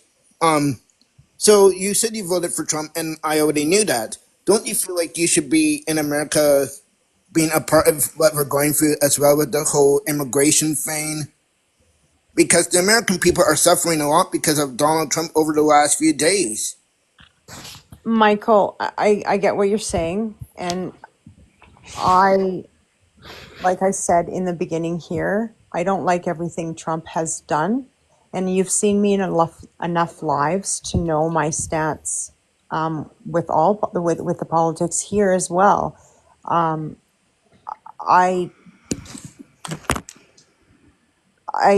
stand by voting for him. It you know what I mean? Like we live in a democracy, and you're going to vote for which person you think can lead that country best. And yeah, he is muddying waters right now. There is no doubt about it. He is going into he is taking it to a completely different level. And I see that, and I'm not oblivious to it. But like I said in the beginning, and you've heard me in other lives, Michael, that I don't agree with all of his policies. Carrie, out of everyone on this panel, me and you are probably the closest.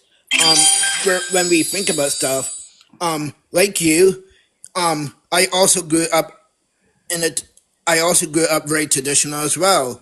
I was taught about there are two genders, a man and a woman. I also grew up in that environment, but times have changed.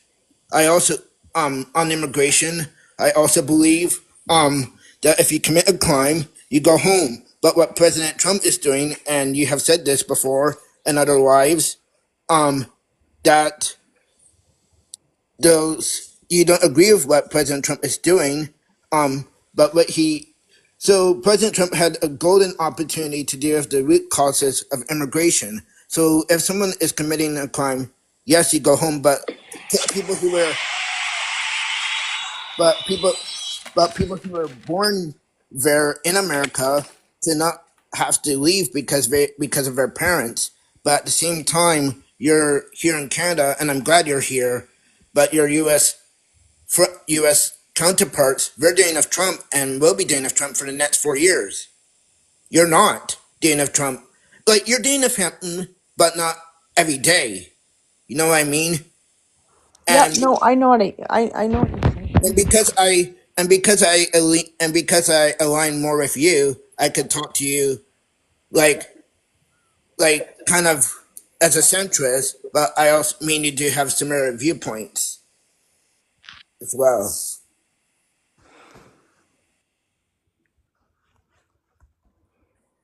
Okay.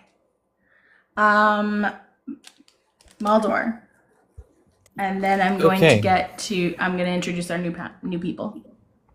Sounds good. I'll probably bounce up for this anyway, so people can. I'll probably stick around. This has been really fun. Yeah. Question for Carrie, of course.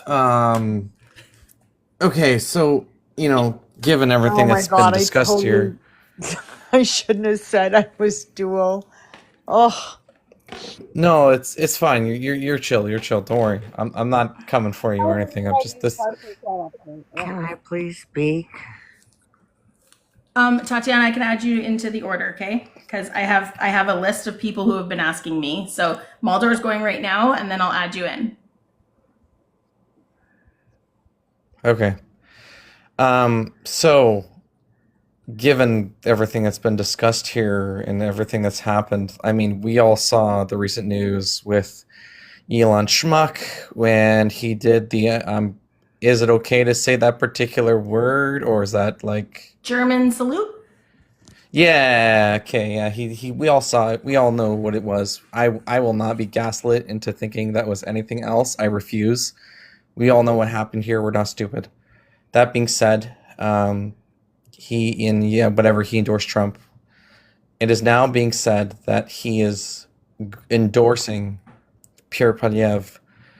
Do we really think are you considering, sorry, my question was, are you considering voting for Pierre Polyev then as well, since he's he's basically backed by a fascist and wannabe dictator and the most divorced man to have ever been divorced, so like, are you still comfortable with that? Are you still going to be okay voting for Pierre Polyev, knowing Elon's history and stuff and what he's done? Well, I would say Elon has no business in Canadian politics and needs to stay out of our system. But I said at the beginning of this live that I'm voting conservative. Ooh, okay. I know that he has no business, but it doesn't matter because he's doing it anyways. He's already given him money. Like, it's the deal's done. Pierre took the money. He has it. So just so you know, if you do vote for Pierre, in a way you are supporting Elon. Just be aware of that. That's all I have to say. Okay. Thank you for bringing it back to Canadian politics.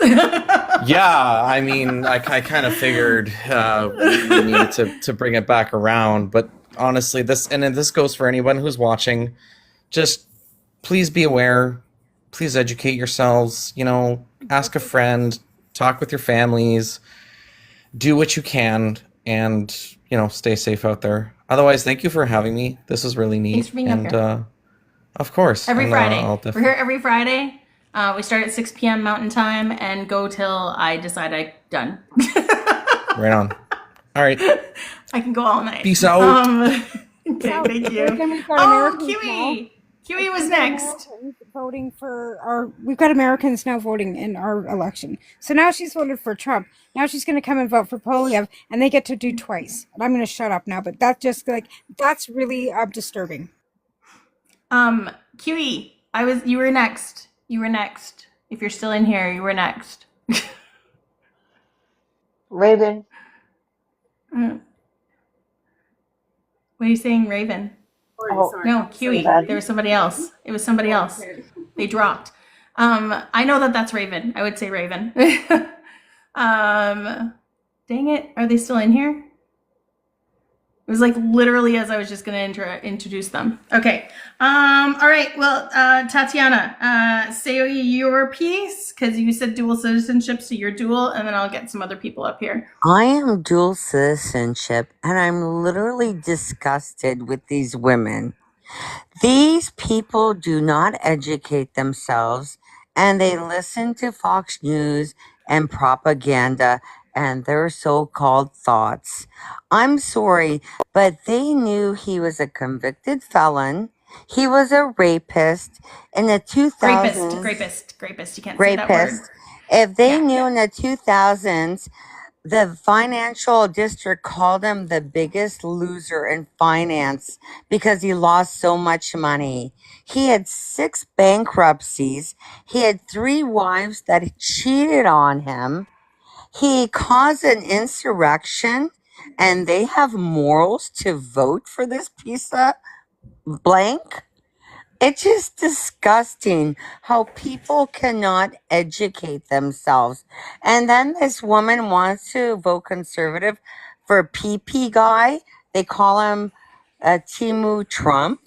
Like, what is wrong with reading and educating yourselves? I realize that people have really become stupid in 2025, and it's too hard to read a book. Let's not go with the name calling and stuff though. Like not Okay, calling people I'm stupid. sorry, Yeah, but I just want to keep listening to it this respectful. stuff is repulsive. How ignorant Yeah. people are. What is wrong with society? All right. Like, Smart. seriously. No, I get it. I get it. I think there's a lot. There's a lot. It's ignorance. It started years ago with the whole thing of like not being like you can't believe what the news or what the facts actually are because somebody else is telling you fake news, which is exactly what happened in Germany. Trump started the fake news. No, I understand that. 1 second. That's what I'm talking about, though. That's what I'm talking about. Is like you hear fake news. You don't know what to believe anymore, right? And that's where if you're not looking into the facts and you're not investigating further with an open mind and non-biased thinking, that's where you end up going is into that, right? But like it's not the first time that fake news was ever used. It was used back in 30s Germany when it was Lügenpresse. Absolutely. And you can't say that word anywhere in Germany now without being like you can't say that word in Germany. It's a bad word in Germany. So it's not something that you are it's not welcome because they know what happened, which is really sad though, because it looks like Germany is like edging towards another fascist government, which is really scary for them. So as they say, history repeats itself. It does. And as Kotler says in finance, and as history says, they will eventually fall again, and their time is coming. Yeah. All right. Smarshy, you're next. Okay, so you being a Canadian citizen and getting your permanent residency in the US, that's your choice. You voted for a man that is definitely going around picking up people, making executive orders to deport people. They're going into churches and schools and deporting people who are not white. I want to clarify something. Carrie, are you doing permanent resident in Canada or US? Because I thought it was Canada. I heard US. Canada.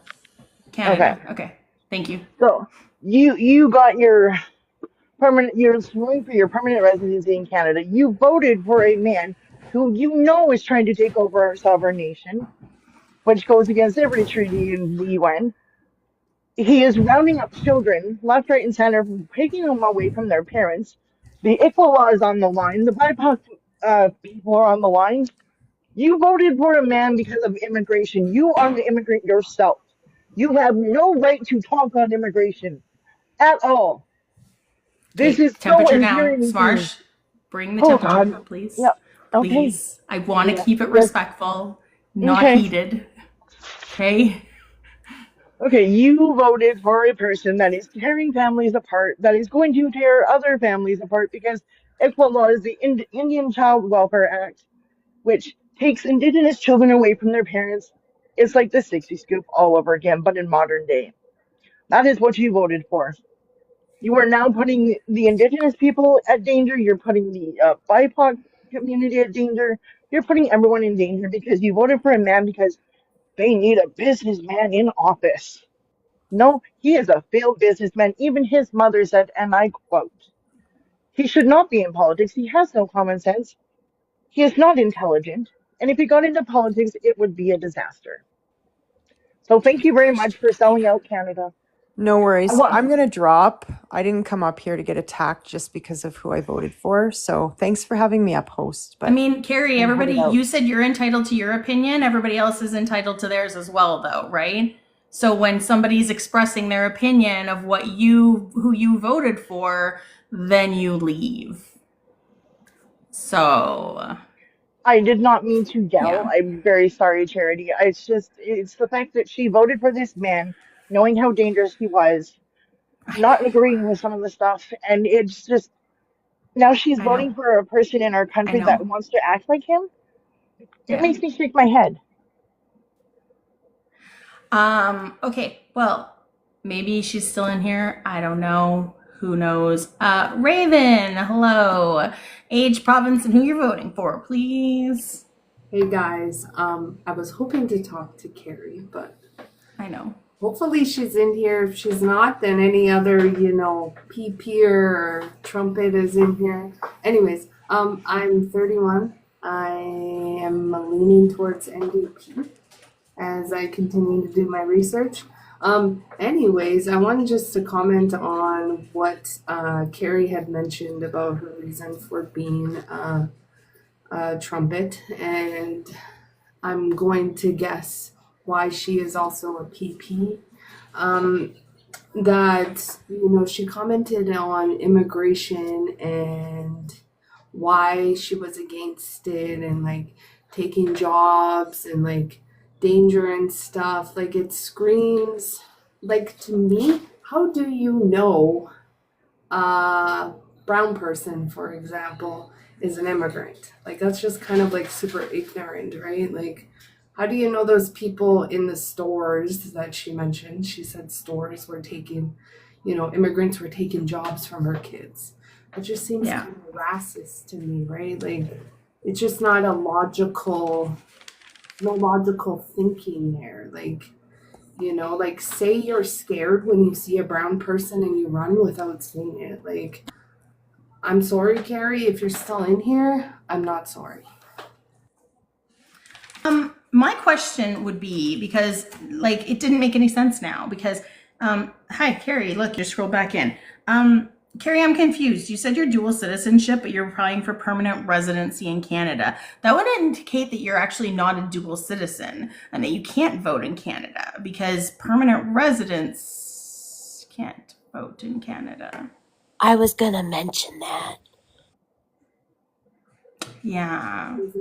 So I'm kind of confused, but I'm also not confused as to why I had you blocked on my main account. Okay. True. Hello, friend. You've requested once before, I think, and I never got around to getting to you before, but age, province, and who you voted for, please. 49 BC. My party of choice is always NDP, but I vote Liberal. Okay. Are you able to move closer to your microphone? Because you're really far away from it right now. It's very hard to hear you. Nope. Okay. I'm 49. I live in BC. My party of choice is NDP, but anything but conservative, right? ABC, yeah. Okay. All right. Well, what did you, actually, let me get to the other people really quickly, and then I'll come back to you and you can have your little thing, because I want to talk the other, and I know Murphy's only up here for one quick question too. Alex, age, province, who are you voting for? I always think you're gonna ask me ASL, and it always throws me for a loop. I'm 34. I'm originally from PEI, but live in Alberta, and most likely NDP. Okay. Vic, age, province, who are you voting for? 52 in Manitoba. Federally has always been ABC. Provincially NDP. I would love to see. I would vote with my heart and vote NDP if I thought that, just especially where I'm at, the person. I'm in a very blue riding, unfortunately. So it would be very difficult. I hear that. I'm in a very Always blue riding. So, yeah. Yeah, I feel my that. riding Stop the it. second, like it was conservative, and second place with CPC. So it's Oh, yeah. Oh, ew. yeah, Ew. yeah. All I right. feel that. Murphy, and I'm going to let you ask your question really quickly after. Age, state, because you're in the United States, and who you 34, voted for. California, and Kamala. She's not up here, but my question was, okay, so today I volunteer at a school. I watched ICE come into my school and take some kids.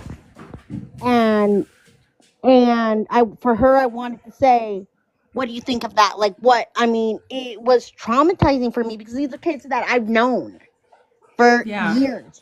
And, they came in and took them. And I don't know if I'm going to see them on Monday.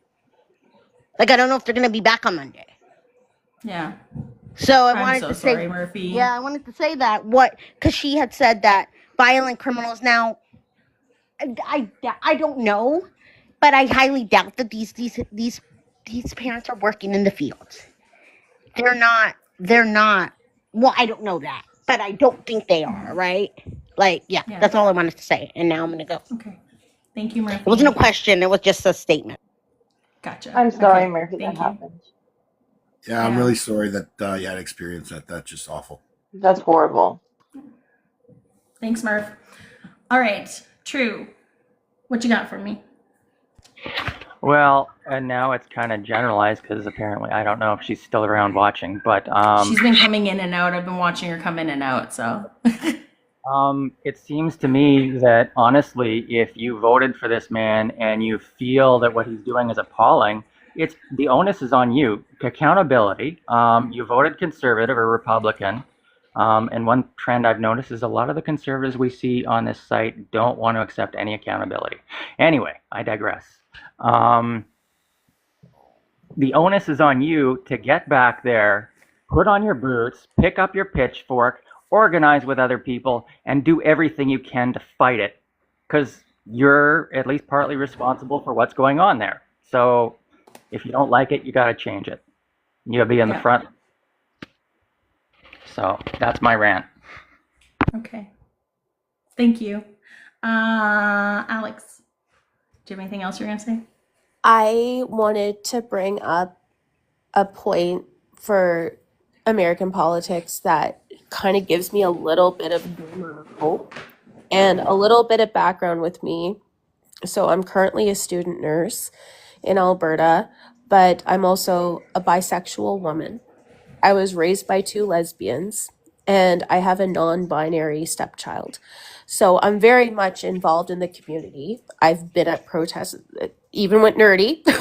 We almost gotten attacked at protests. So the 2S LGBTQIA plus community is very near and dear to my heart. And me, along with a whole bunch of people, seeing that Bishop during the inauguration stood up against Trump. But I just found this out today. I don't know if this is old news or not because I've been super sick, so I've been catching up on my news. But that Bishop actually, a long time ago, found out that Matthew Shepard's family couldn't actually bury Matthew Shepard. So actually advocated for him to be interred at the Washington National Cemetery. I don't know if you guys know that or not, but it kind of gives me a glimmer of hope that someone that is so strong can stick up for the 2S LGBTQIA plus and face an evil, because I do believe that this man is evil. Yeah. I love that. I love that you looked into that. Yeah, it's amazing. I was shocked. I was not surprised because you can tell that she has like this pureness of her in her, I guess. But yeah, no, as soon as I read that, I was floored. Yeah. He's America's hero. Yeah, absolutely. She definitely is. Vic, What would you like to say? And then Rain, I'll introduce you right away. I just feel an overwhelming sense of concern, just with all the rhetoric that gets filtered from down south into our politics, and it's like people's characters and their past records no longer matter as long as I'm hearing the sound bites that sound good to me, and that's the way I'm voting. And it seems like they play on. And again, I've had this conversation with others where it's like, okay, the most motivating emotion that you can get people to act upon is anger. And as long as they can keep them angry, they will move them to do what they want them to do. And they don't look at all the facts and actually think about how to help each other, except just being angry at someone else. It's frustrating. Yeah. Agreed. Right. You're good. You're good. Maple Mines. Age. For province political party, Polly. I'm old. How do you know it's me? Because you're the one who comes up here on this. You always know. Christy it's comes up you. on her account, and so does Miss Lotus. So They need to start coming up on this one. We need followers. I'm old. There you go. I'm on Vancouver Island, and I don't know who I'm voting for yet, but I am ABC. Gotcha. And Rain, age, province, who are you voting for, please? 38, British Columbia. Yeah, it was pretty interesting watching like everything kind of unfold in that inauguration. And the one thing that I thought was really cool was the mayor of Chicago. 1 second. Yeah, who are you planning on voting for in the Oh, election? sorry. I'm kind of in the middle right now. I want to go NDP. I'm not even sure because I have a background, like my background is Indigenous. I advocate for my niece. She's part of the MMIW G2S crisis that's going on in Canada and United States, and I want to say Mexico as well, because I do know that Mexico has their own passport, and that's something that Canada does. So does the United States, like because we have so many missing people, across all three countries. But yeah, it was kind of interesting though. Like the thing that the mayor said the other day, he was talking about how they bring in all the refugees from Ukraine and nobody really batted an eye about it. But they're talking about sending back all these immigrants. But the thing that kind of I thought was really interesting what he said was, like you're trying to send back like a bunch of these brown people when they've been pretty much battling for their homeland since they first lost it. And I was just like, man, that was that was really interesting. And same thing with that bishop too, and she was talking about all her stuff, because if you kind of think about the way that they represented themselves, they had to sit there, they had no choice but to sit there and listen to that bishop. And like a lot of them, they call themselves Christians, they have all this money, but it just seems like they're not really supposed to, like they're not living that Christian life of helping their neighbors. And it seems like they pass judgment more than anything. It's just like to me, Trump and like the majority of his followers, it's just like they think they're their own god sometimes, and it gets really interesting. Sorry. Yeah, no problem. And coming from like an Indigenous background, like I've really seen a lot of things, and when you get to a certain age and you start learning about your past and like residential schools and all that other stuff, you really can see that you want the best for everybody, like especially when it comes to equality. Like I've walked the streets of Vancouver too. I live 13 hours from there. That's where my niece, like where she was, like her body was found. She was 13 years old, just a kid. And there was a lady that took me down the street of East Hastings, and I've never been down there ever before in my life. And she took me down there. And I was kind of wondering, I was like, why are you taking me down here? And then she's just like, I'll pick you up in the morning. She said, we'll go for another drive. So I was just like heartbroken seeing, like addicts and street people. And I was just like, man, because this is the first time I've ever experienced it in my life. So she picked me up in the morning. and she drove down that exact same street. But this time it was different. It was cool because I seen people with buckets and they were collecting money as vehicles were driving by, and they were helping everybody that was on the streets, whether it was with food, clean needles, clean pipes, haircuts, like the works. And then I was just kind of like thinking, wow, this is like the expression, if you look too close to an elephant, you can't see the beauty of the elephant. But if you take a step back, you can actually see the beauty of it. And I think that's one of the things that all three of these parties kind of did too when Trump tried to push for those tariffs, is they actually all kind of stood up to him and said, hey, if you're gonna do this, this is what we're gonna do. So I was kind of happy on that aspect of, like every single party. Well, obviously, except for the Danielle Smith. But, eventually I think that people are really going to see, and it's going to be like it'll take its time, but time will present itself the longer that he is in this office. I just want to say my mom lived in East Hastings, unhoused for 2 years. So I can't imagine, like, I've pictured it in my head for so long. And I, to be honest, I wouldn't be able to go to that area just because it would bring up a lot of memories for me. But I bet what you saw was very impactful for you.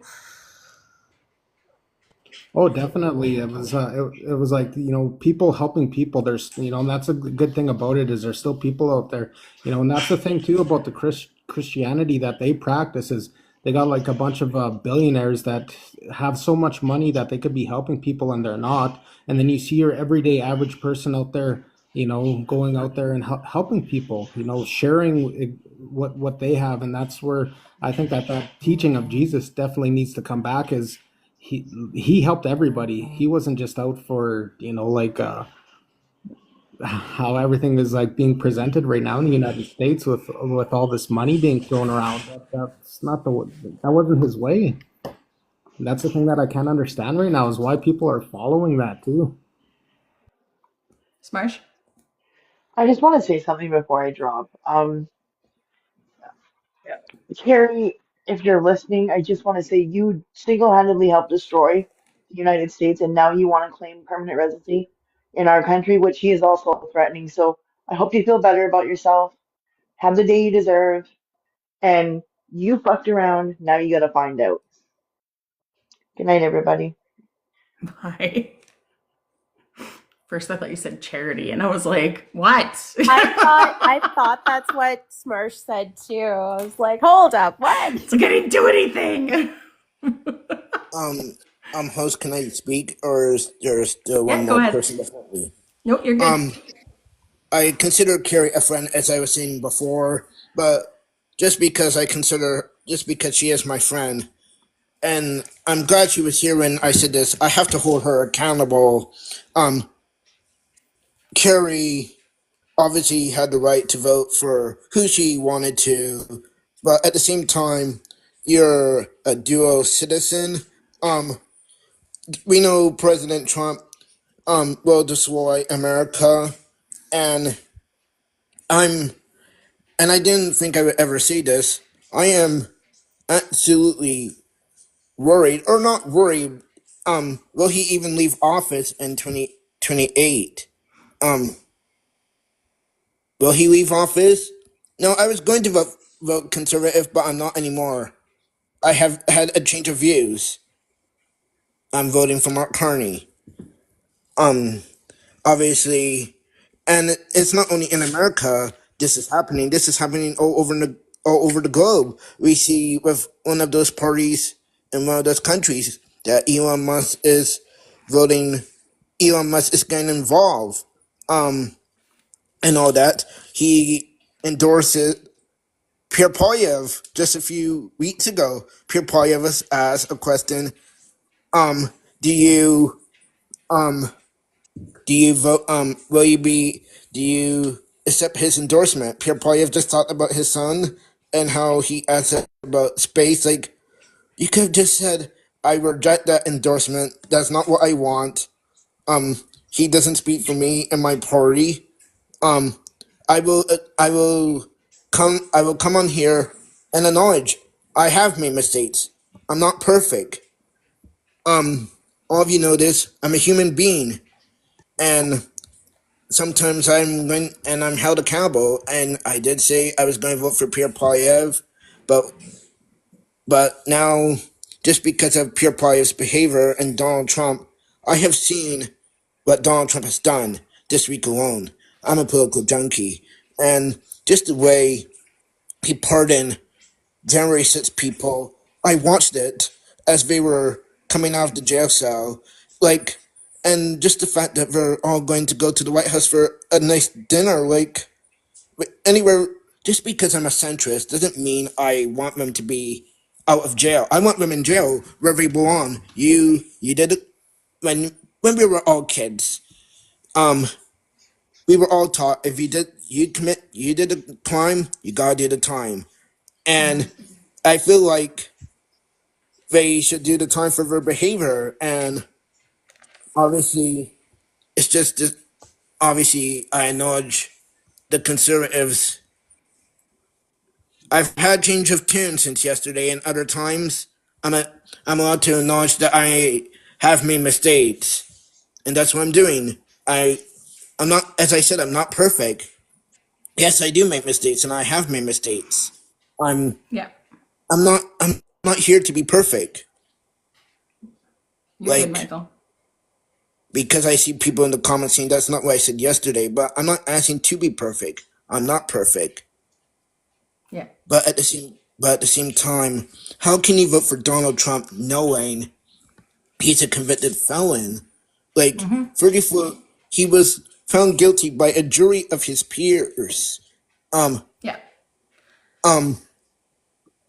You were found liable by your peers, and Republicans saying, that's okay, nothing to see here. And then to tell me, what Elon Musk did just this week alone, how can you justify it as anything else when we all clearly saw with our own eyes what we saw?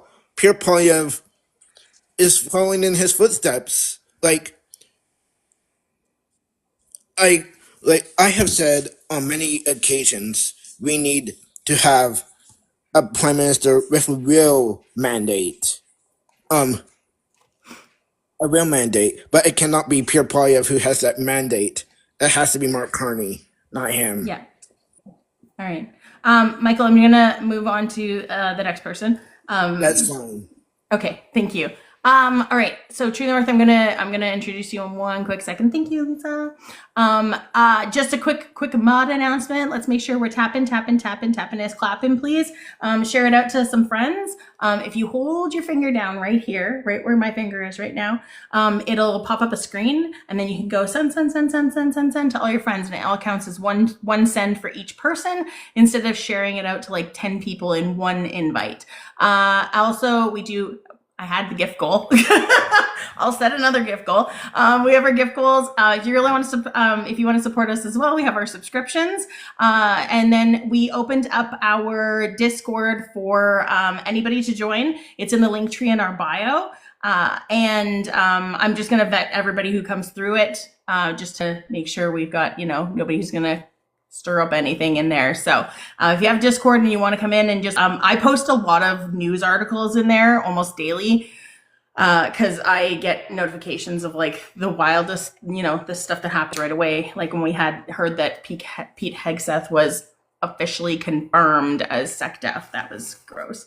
And YouTube, follow us on YouTube.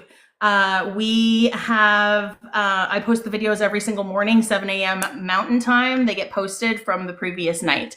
And the last thing is, next week we are going to be having a new show starting. On Wednesday, Progressive Moose is going to be joining the Beaver squad, but he's still going to be a moose. He's not going to be a beaver. He's going to be a Beaver moose. I don't know. We kept him as a moose. So Progressive Moose is going to be joining on Wednesdays. He's going to be talking, his show is going to be the mossy side. So he's going to be talking about the messy part of politics, all the messy stuff to do with politics. And then Generation Next, which was on Wednesday, is going to move to Saturday. So we're going to have 6 days a week now starting next week. And everything starts at 6 p.m. Mountain Time.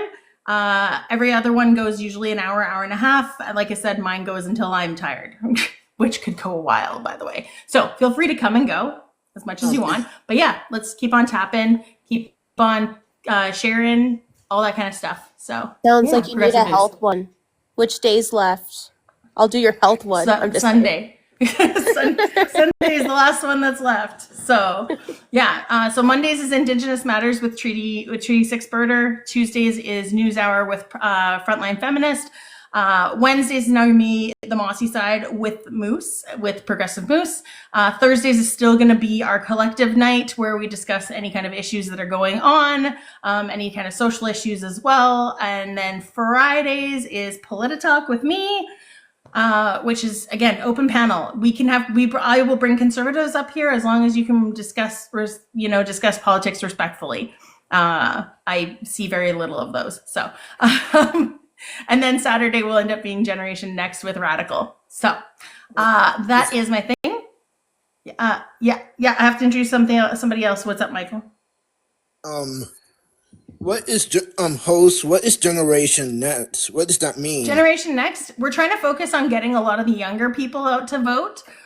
So people who are voting for the first time or maybe their second time that aren't really that active in politics or maybe just don't know a lot about politics. Talking about ways to get our youth involved in politics as well. So it's focusing a lot more on the younger generations rather than us. So we're trying to make it so we're reaching like all the communities. So I'm very involved in politics. Yeah, so Saturday night you can come and talk with Radical. I know. Okay, I'll let someone else talk now. Okay, yeah, I got to introduce True North. Can I grab age, province, and political party, please?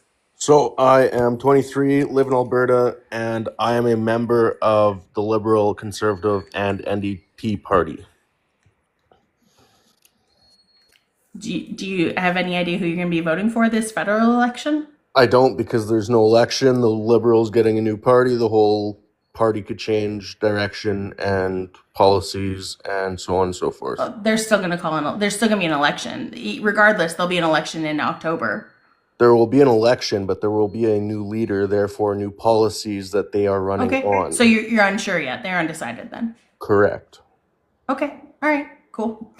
All right. We're kind of out of topics right now. So if anybody wants to bring up a topic, I gotta let the dogs out at the same time. So I'm gonna mute myself. What do you mean by members of all three parties? Because you can only be a member for one party. I'm representing family members through parties. Therefore, so we can vote as a family. So what about you yourself though? Like you personally, what party do you tend to support? Well, I'm a libertarian through and through. So I represent libertarian views. But you're not a card-carrying member of any party, though. Well, my family is a card-carrying member of all three. So, each family member is a card-carrying for each different party? Correct, so that we can vote for every party. Well, you can vote for any party. You can vote for any party. You just if you're card-carrying, you vote in the leadership races for those parties. Correct. That's exactly what we do.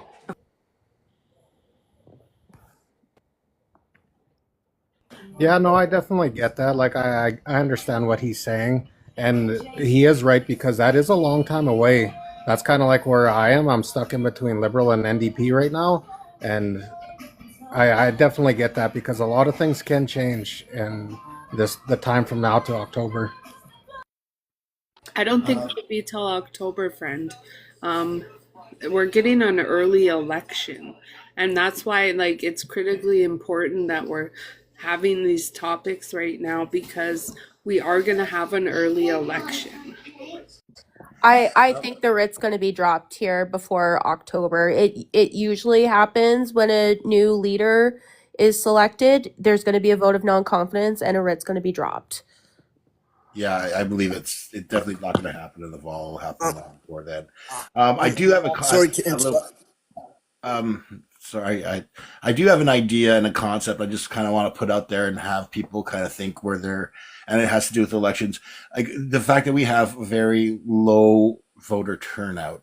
I thought about this and I've kind of put it in other lives as an idea where we do and we are allowed 3 hours off of work to go vote. And I've always said, well, what if we said, okay, if you go and you vote, you receive a slip, you go back, and your employer now pays you for the 3 hours that you actually did go vote, so that we can actually make sure that people get those 3 hours off and then go vote. And then the employer could then use that as a tax write-off.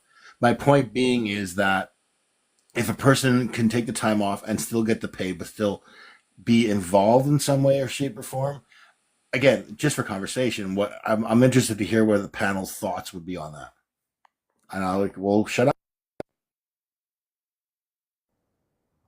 Personally, I would love that because I have been out of town working and haven't been able to actually know where I'm going to be, which town I'm going to be in to cast a vote, and mail in votes haven't been easy choice.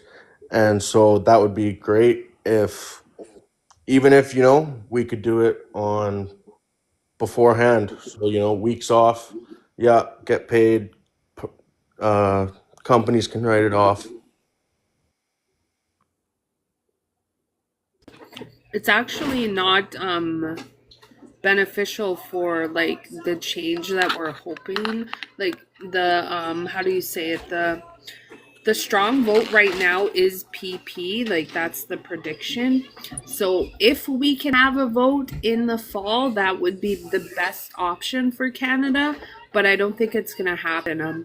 In BC, just on Tuesday and Wednesday, we met at the convention center. I'm one of the leaders for my nation.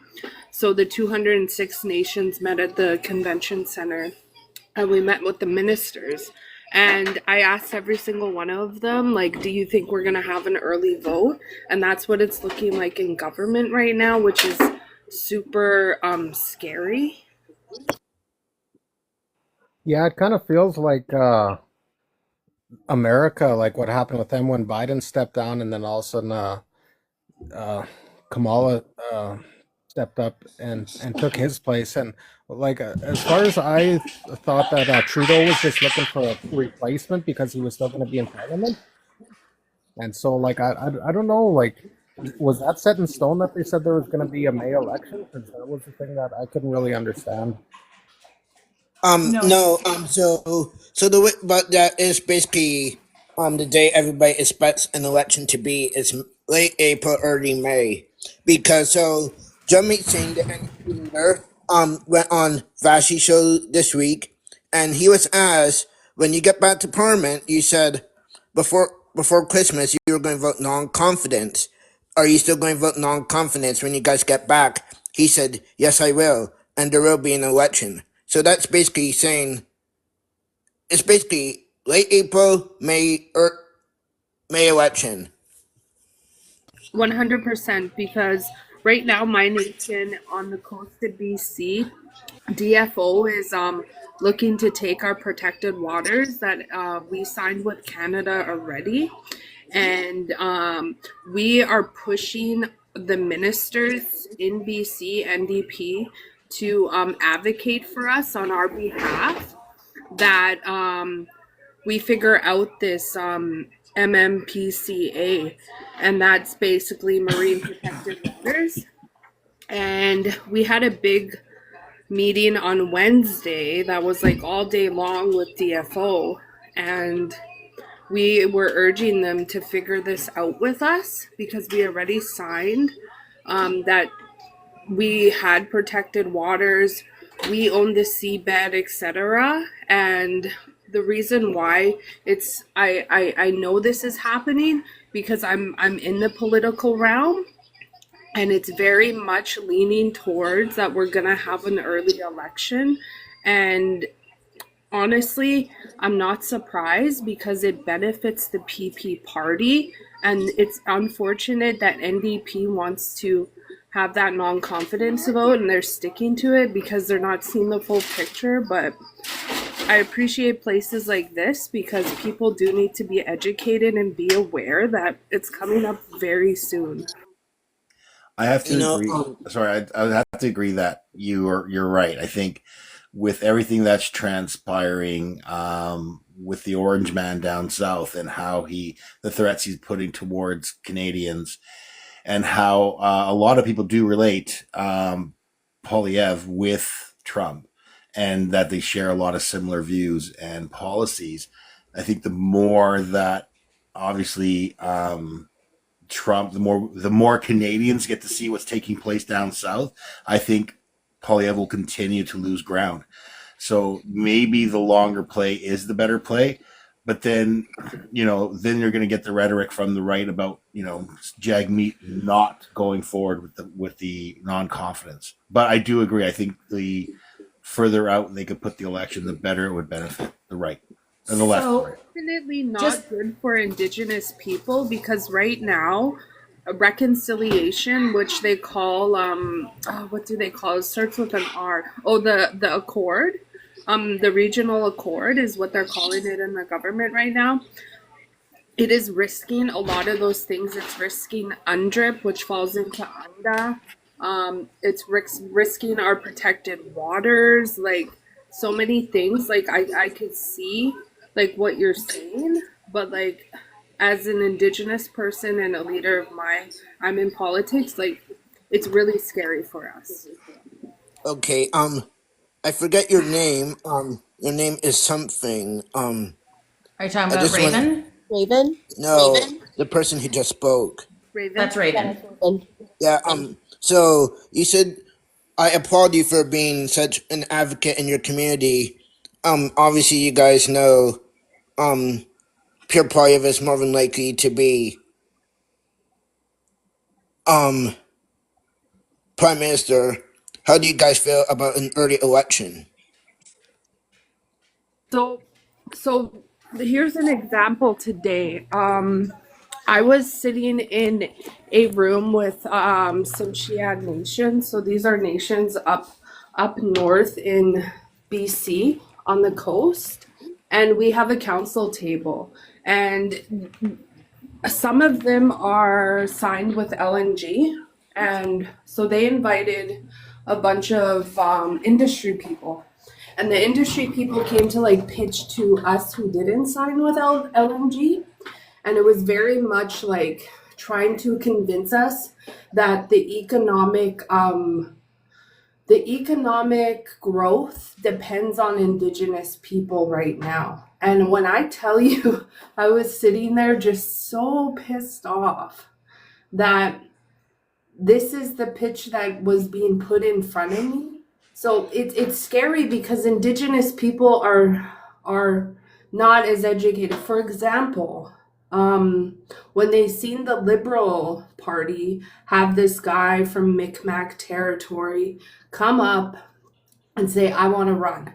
Everybody, without researching who he is, what he voted for in cabinet, his history, they were like, I'm going to vote for him. I can't wait. It's an Indigenous leader, right? I can understand that. But at the same time, we have not had enough time to educate our nations on exactly what Polyev is about. It's showing now, luckily, in every single interview that he ends up on in the past couple of weeks, is showing his color. For my nation, I'm only going to speak for my nation. We are not PP. We are NDP. We've been NDP for such a long time. Our MLA in our riding happens to be the first Indigenous woman to win NDP in our riding. So that's something we're very proud of. Her name's Tamara. Yeah, that's where we stand.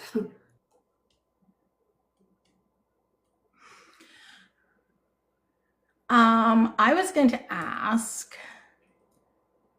we kind of touched on this a little while ago, but I was going to ask, with the election coming up, and like Polly, you haven't talked a lot, so, but The next week,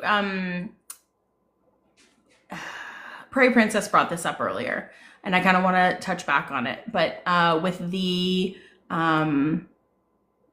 what the heck is my brain is so not working right now. My ADHD is so bad right now. Hi, Megs. The election interference, is that what it is? You know what I'm talking about? That report that's coming out next week. I'm not tired. No, I'm not tired. My brain is just like skipping things. Does everybody know what I'm talking about? Down the verb. We need to wait for that election interference. Yes, that. So report. With that coming out, do you think?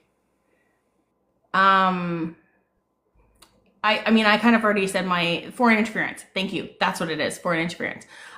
With that coming out, do you think it's going to have any impact? I would like to believe so. I truly would.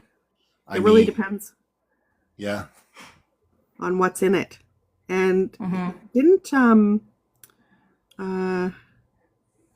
what's the Green Party leader's name? May? Elizabeth May. Yeah. Didn't she already come up and say that there was no conservatives on that list in the beginning? I don't know. I'm not sure. I can't remember. She said something like there was no... What did she say?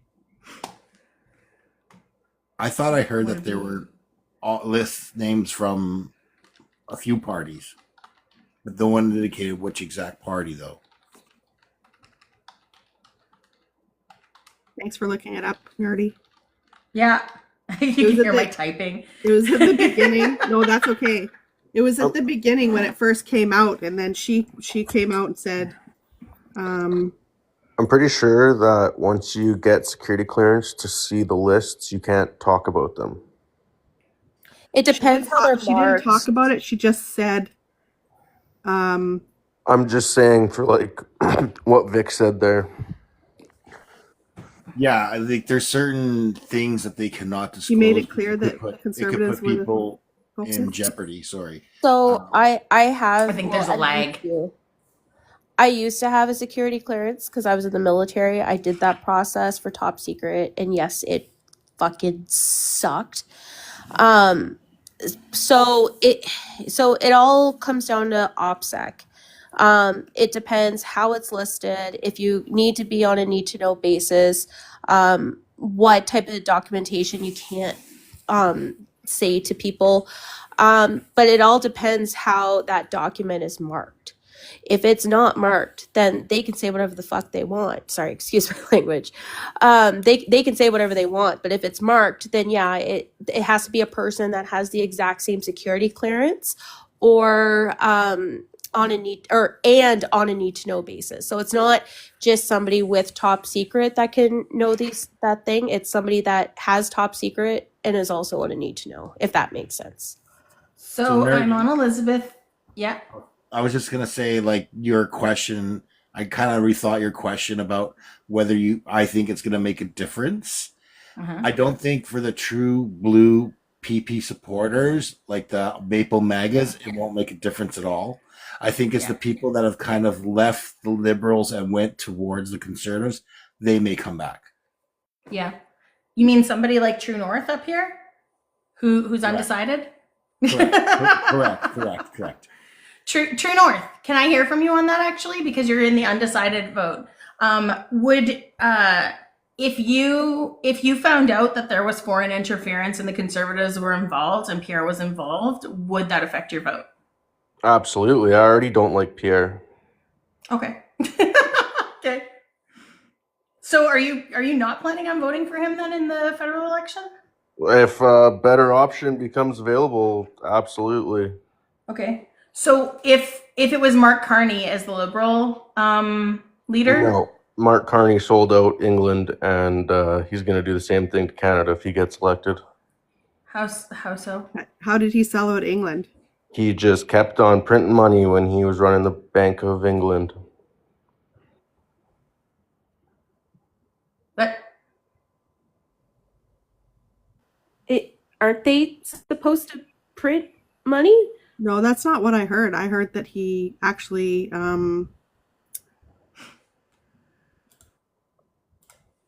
That's I why heard that I heard that he was an economic genius.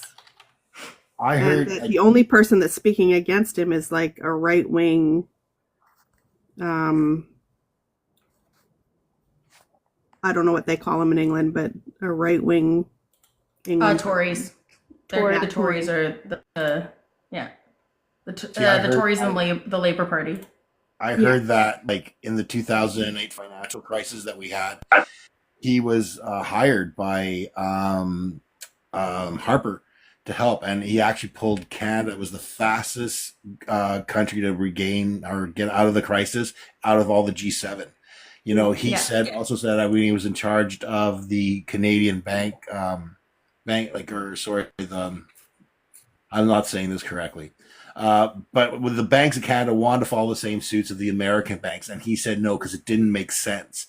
Otherwise, we would have been in the same situation as the United States. So he's done a lot of good things for Canada already.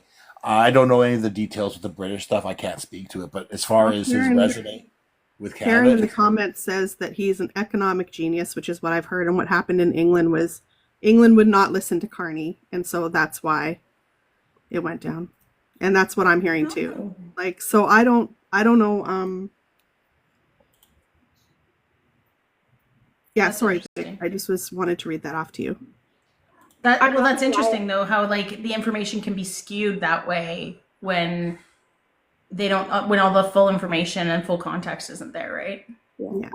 Like, I'm not gonna lie to you, I vaguely remember 2008, like when it comes from a political point of view. I was 17, 18, but what I do remember is that we got out of that recession pretty freaking quick. Unscathed. We Yeah. did better Like very than like the US. Yeah. My husband got a job with Nortel Networks, and as soon as he got hired on, they hit rock bottom and totally their stock tanked. And he couldn't go to work, and we were so upset because that was like a really good paying job that he got offered. I mean, that 2008. Yeah, Nortel. Yeah. So bad. Do you remember? Sorry? It's like that 2008 crisis was so bad that they made movies about it. Yeah. So, I mean, yeah, it was Carney bad. warned the Bank of London about Brexit, and they wouldn't listen. So, yeah, I'm hearing a lot of good things about Carney, and that he might be the best one to bring us out of this hole that we're stuck in. Has anyone here on the panel seen his interview with Jon Stewart on The Late Show? Yes, it was so good. Brilliant. It was brilliant. He's charismatic. Yeah, one of the things that people like that I heard people were worried about was that he didn't really have character, like he wasn't charismatic, he didn't have any personality or something like that. But when I saw him on there, I was like, seriously? I'm like, this guy? I'm like, I freaking like him. I felt the same way. I felt the exact same way. There's another exchange on YouTube. There's an exchange in between him and Poliev. And this is when Poliev was bashing him because he worked for, he also worked for Brookfield. And Brookfield is one of the monster, like rental places? Are you talking about yeah, Brookfield like they're Residential? huge. But they do investments as well. Like they're massive. They kind of have their fingers in everything. And he was having a conversation with Poliev, and Poliev was just like giving him all this bashing, and he's like, well, if you're not going to allow me to speak and you're not going to allow me to answer the questions, he was very diplomatic about it, and he kept a very calm and cool presence to himself, which was actually really refreshing. He just didn't go into this battle with Poliev, where Poliev just was like blasting this anger, which was like, but it's on YouTube. It's Poliev versus Carney.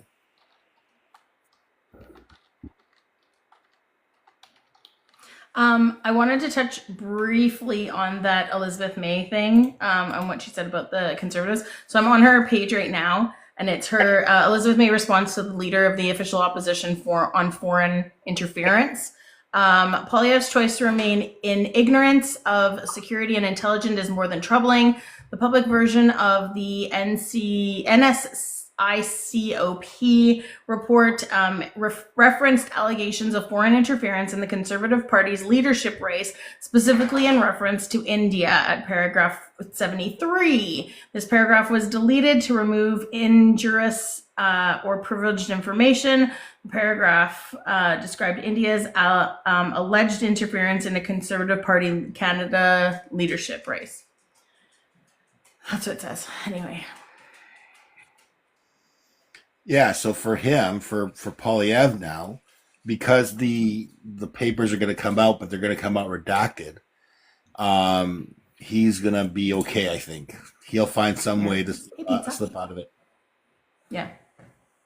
It was a news conference that she was in and she was speaking in, and I'm pretty sure she said that it was when the news first came out, and then she spoke at a news conference.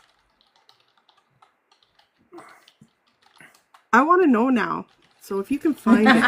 I'm going to find it. I think I'm going to definitely have to do my homework on Mark Carney a little bit just to see what he's like, because I know very little about him. He has a book that people are trying to say to go read. What was it called again? Views? I got her looking up everything because I have such a bad memory. You could start by looking up that interview with Jon Stewart on the Late Show, and that really shows his like his character, like the personality that he carries. If that matters to you. Also, values building a better world for all. Values building a better world for all. World for all. You think your brain's messed up? Mine's like frozen right now. But he in the 1980s too, he saved Canada from a recession as well when Harper put us through? When? 1980s. 1980s? Mulrooney? Mulrooney, yeah. Yeah, Mulrooney would have been late 80s, early 90s, I think. I remember it was 91 or 92. Oh, okay. So the reason why I remember this, though, the reason I remember when Brian, because I remember when I remember when GST came in, okay? When GST came in, my friend and I were so upset about this, and we were in grade 6, I think it was, 5 or 6. And we went and we protested in our trailer court that we lived in, holding signs and going, "Say no to GST." I was a protester from a young age. Ow, get off. Yeah. That's the only reason I remember. I have like a visual. He was not on Epstein Island. Stop spreading false information. Who's doing that? I can't. Gary Yo. Mulrooney was the prime minister from 84 until 93. I knew 93 for sure because that's when Kim Campbell came in, but I couldn't remember the year before, but it was 84. 1 minute minor penalty. Gary O, you have a 1 minute minor penalty. Take a lap. I'm giving everybody penalties based off of like in hockey penalties. Somebody else got a 5-minute penalty. They never came back. So. Oh, you're not coming up here. The person who you just requested, didn't you too? You're not coming up here. I'm not bringing you up here. Oh, it's not. It's Ben. Okay, Ben, you can come up. The other person who just came in here, you're not coming up here, and you know exactly who you are. Hello. Yeah, and you just requested. Welcome back, Ben. Hey, how's it going? Hi, Ben. Good. Abid, I'm not letting you come up here and spread your transphobic rhetoric, so I'm just letting you know that right now. Maybe try me on another night. We're here every Friday night. I know Abid from American political debates. Very transphobic. Oh, I know him too. Yeah. I really so don't you mute me for understand. saying the truth. I don't understand why people have this phobia. It's like, what does it matter? It's love is love. Love is love. Well, his whole thing is of trans women being in women's restrooms. That's the part that he goes off on. He says that he's protecting women by that, but he's not protecting all women because trans women are women and therefore they should be in the women's restroom. Yeah, I don't. It's such a foolish mindset. It's such a People foolish. just want to pee. People just want to pee. People just want to go to the washroom. That's it. I've gone to places where there's like gender neutral washrooms. It's just everyone's there. And what's the big deal? You go to your stall, you do your thing, you come out, you wash your hands, done. Yeah, right. That's it. That's it. That's it. It's like I don't talk with people in the bathroom. I mean, No. the only time I ever talked to people in the bathroom was when I worked at a mall and they didn't know how to use the paper towel dispenser. Because it's like they go and they wave their hand in front of it, but you're supposed to wave your hand under it. It literally has a sticker on there that shows that. But I'm like, put your hand under it. Put your hand. That's all I'd ever tell people in the washroom is put your hand under it. When I was younger, I used to. I really don't know where they think these men, again, that really doesn't put a really good picture on just like men in society. I'm sorry. I just find it such a stupid argument.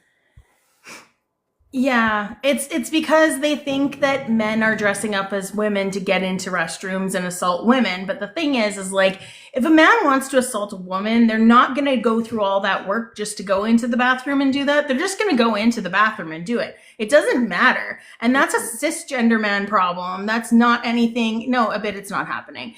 And that's a cis man problem. That's not a trans woman problem. Agreed. 100%. 100%. Yeah. And it's more, you have to worry more about people close to home, like your uncles and friends and family. And, the majority of the what's the word I'm looking for? That's a safe word. That's not going to get it. The offenders, the majority of the offenders are known to the person. They're their friends and family. Yeah. Exactly. Yeah. Yes. Yeah, it's just that's why I say it's such a stupid argument, and they find it. I find it annoying because they don't hear themselves. They don't hear how foolish it is. What do you guys think about the fact that the Freedom Convoy and Trump lovers were all worried about George Soros and the WEF, and so they were like, Trump is going to save us from this one world government, and now Trump is kissing the butts of the WEF and talking about a one world government. I'm just wondering, what do you guys think about that? Predictable? I feel like personally, from what I've seen lately, as of the last 48 hours, especially with ICE coming in to schools and hospitals and whatnot. Have you all ever watched V for Vendetta? Mm-hmm. You know how they put bags over their heads and ship them off into black vans and they never come back? Now I know it's a fictional movie. I get that. But that's kind of the vibes that I'm getting right now. I'm not going to lie to you. You know what vibes I'm getting? Handmaid's Tale. So, that too. But V for Vendetta is my favorite movie of all time. So I just said that one. Good. It's really good. Now I haven't watched it. V for Vendetta? Oh, it's God. about Guy Fawkes. It's Yes. remember the 5th of November.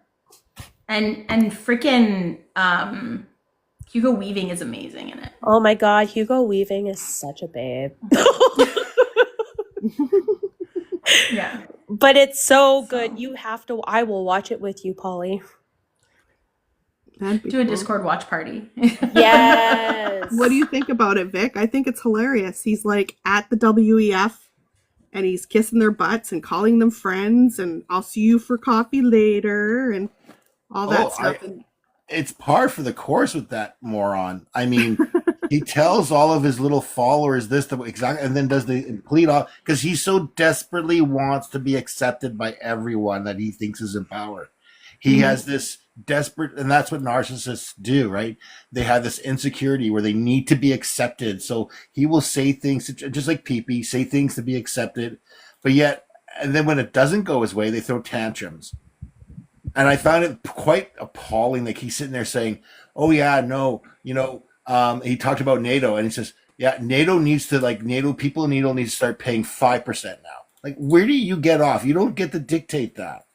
You don't And how get to can he dictate change that. the Gulf of Mexico to the Gulf of America? Like, exactly. Like, isn't that a worldwide thing? Like, how does you just anybody can't change change words on a anything? map. You just can't do that.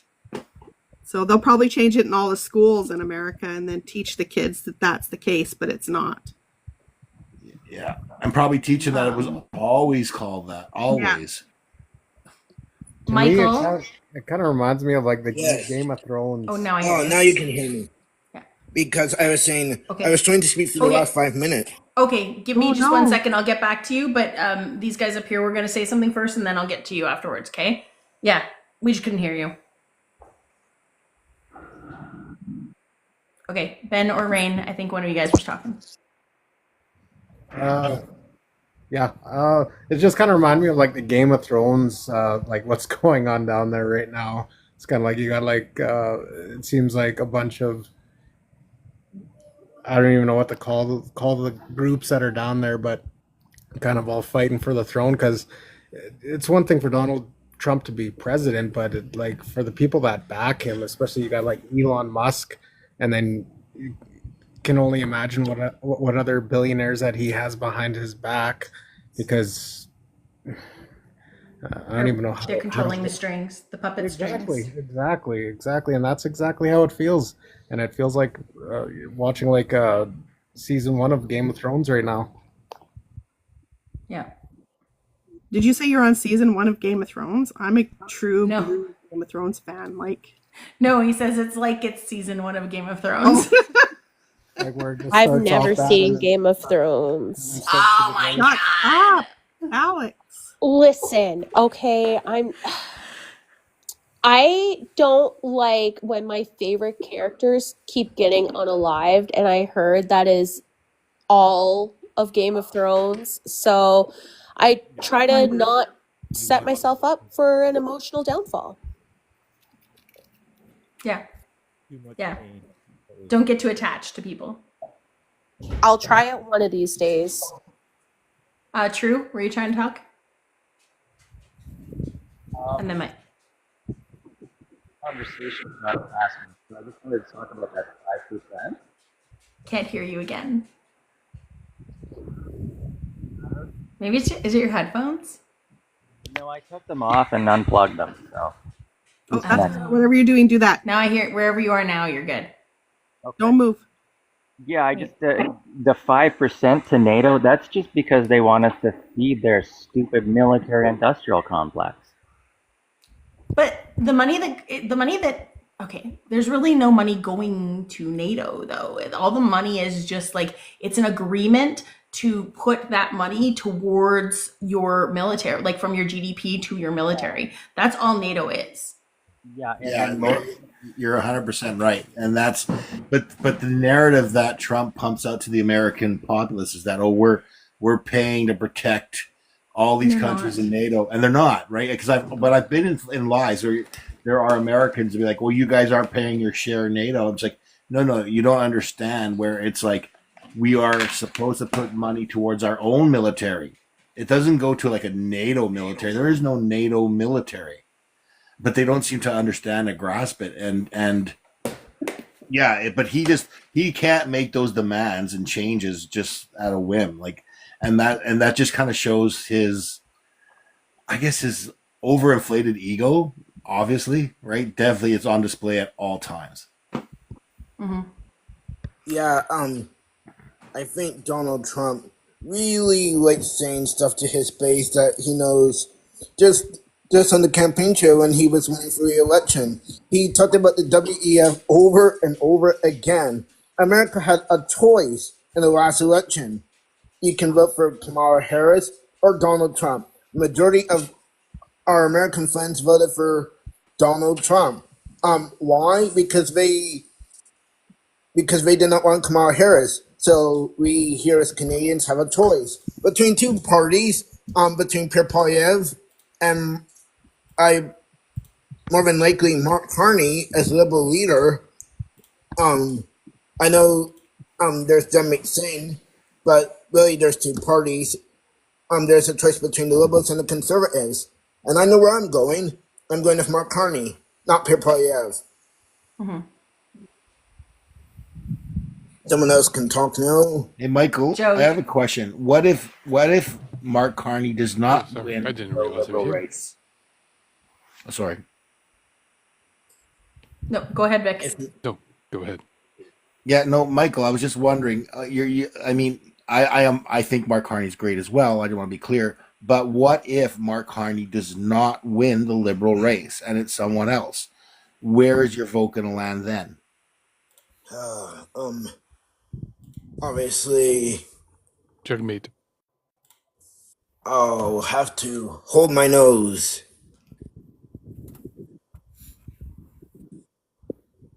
And Finish vote for that statement. I'll have to hold my And nose vote and for vote Pepe Le Pew? Is that Who what I it don't is? know. You're holding your nose so you don't vote for the skunk? We'll see what happens. No, I need to know, is it going to be Jugmeat or a terrible choice? We'll see what happens on the 9th, and I'll make my decision. Michael, you were just talking about holding your friend who was in here earlier accountable for her terrible, terrible vote down south of Trump. Why would you go and vote for somebody who's on the same wavelength as that? Or I guess. Why would you repeat it? Or I stay at home. So wait, can I, Michael, can I ask you a question? Out of pure curiosity, why not Jagmeet Singh then? Why not? And I don't want to stay at home. No, but Michael, the question I have to you is that if Mark Carney does not win the Liberal Party, why wouldn't you vote for Jagmeet Singh and the NDP? I'm not an NDP supporter. Based on what? Like why? That doesn't tell me. I understand. I can gather that you're not a supporter, but is it what policies of theirs that you don't like? Or I've always been more closer to where the Liberals are, not NDP. His question though, he asked why not NDP.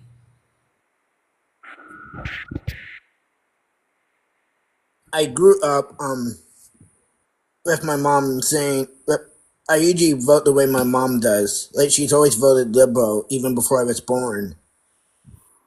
But again, that doesn't answer the question. We understand you're dedicated, but what is the reason that you wouldn't vote for NDP? Specifically, Jagmeet.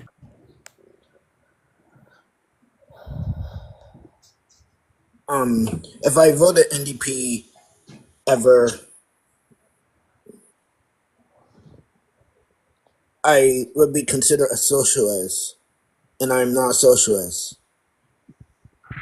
What's wrong with being considered a socialist? yeah, but exactly what's wrong with social? Like, because you do realize that social programs are what we all are fighting for. Like healthcare is a social program. $10 daycare is a social program. Diabetes medicine is a social program. Some people view liberals, the centrists, to be socialists. So what's wrong with the liberals?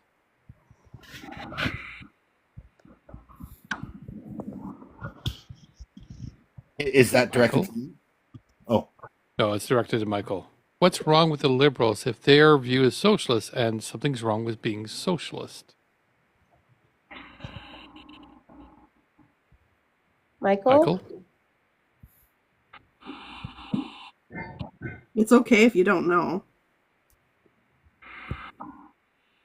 You're muted, nerdy. Whoops.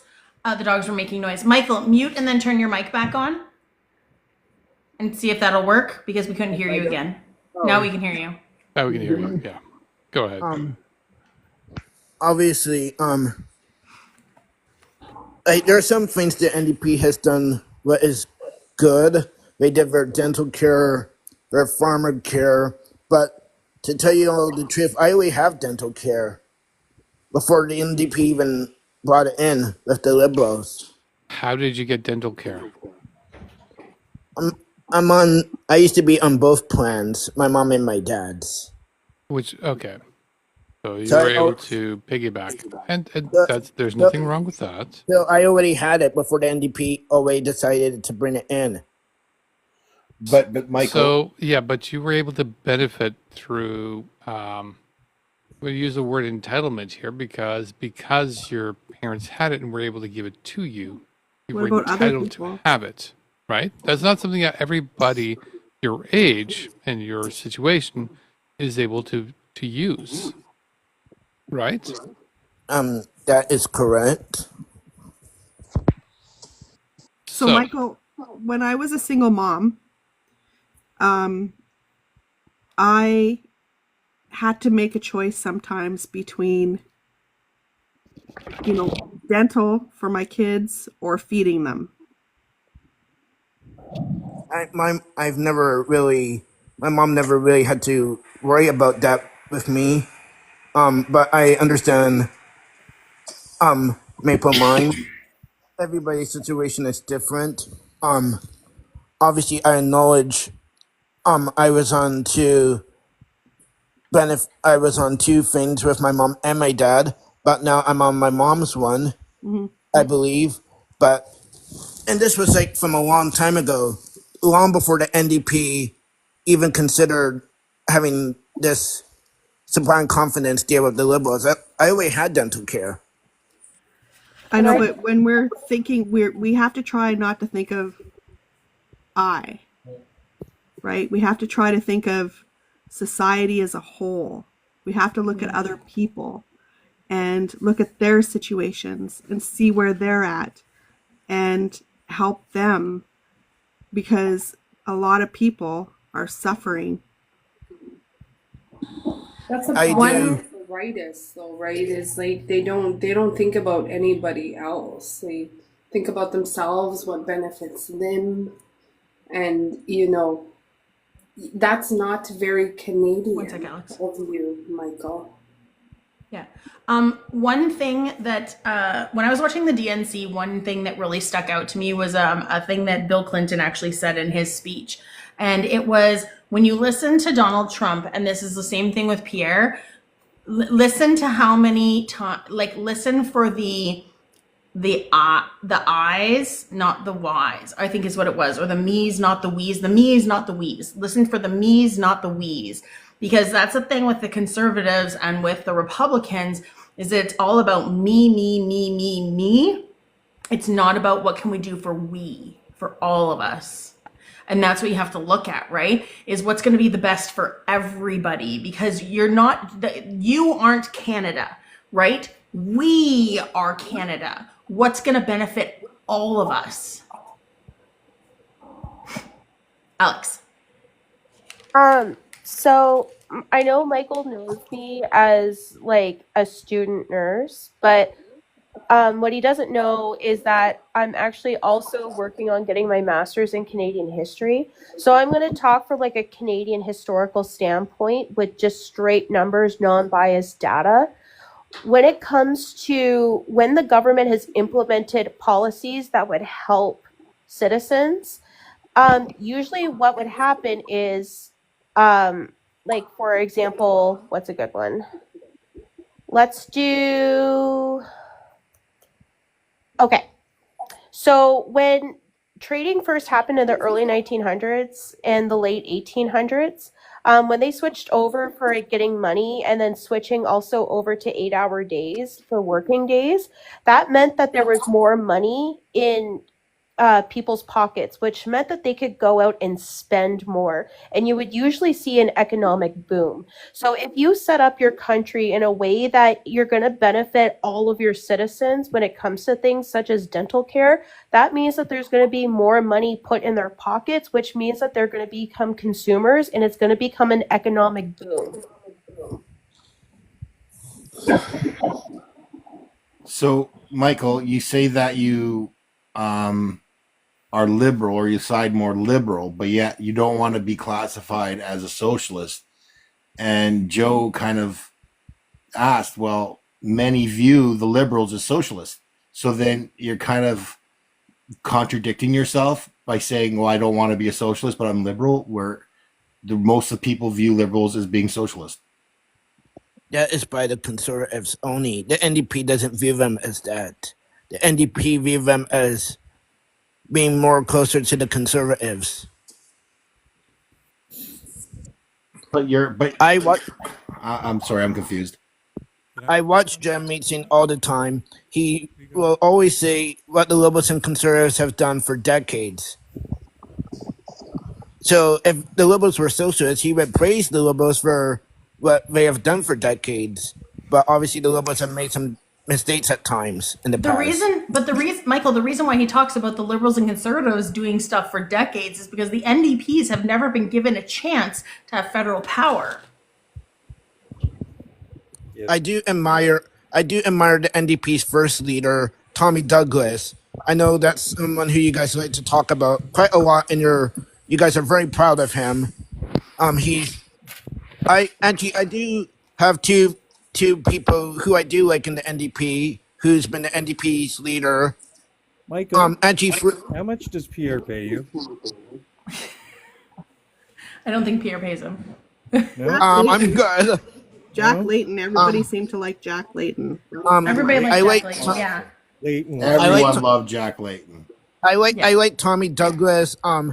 Obviously he did Medicare, healthcare, some other things. All right, and then you have like the general left-right general party stuff, because and then you have Jack Layton, and I also like Thomas McCare. Or I think True is trying to talk, but they can't get through. They're too quiet. Quieter. Yeah.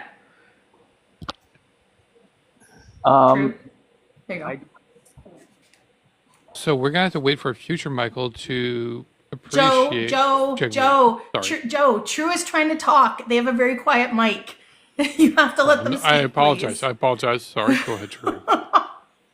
No worries. And this is just something that everybody needs to do. If you're going to vote, you need to look at the parties that are going.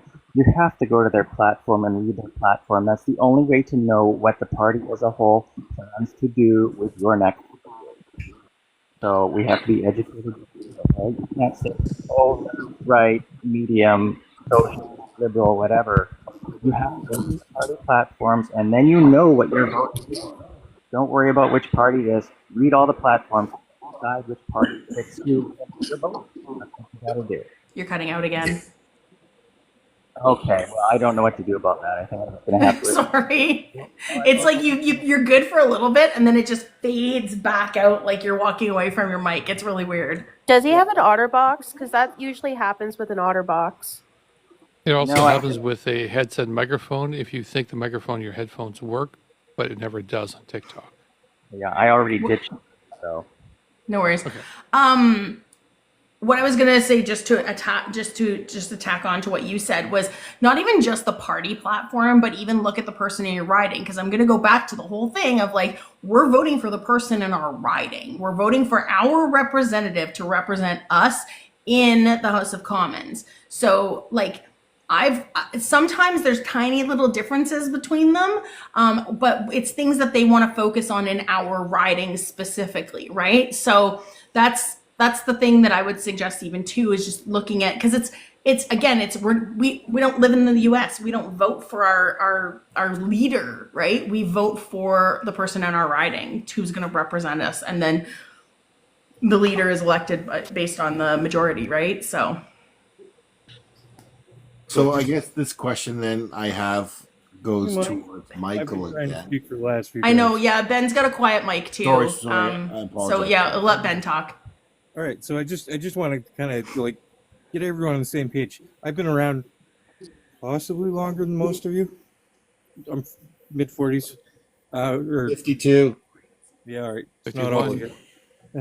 Okay, but do you like remember the Conservative Party of like the late 80s and 90s and stuff? Like, it wasn't this totally far right, totally corporate thing. Like, it was a lot more open to social programs and stuff. It was more like that was with Brian Marini and Joe Clark. Those days are long over. I was. Yeah, Yes. right.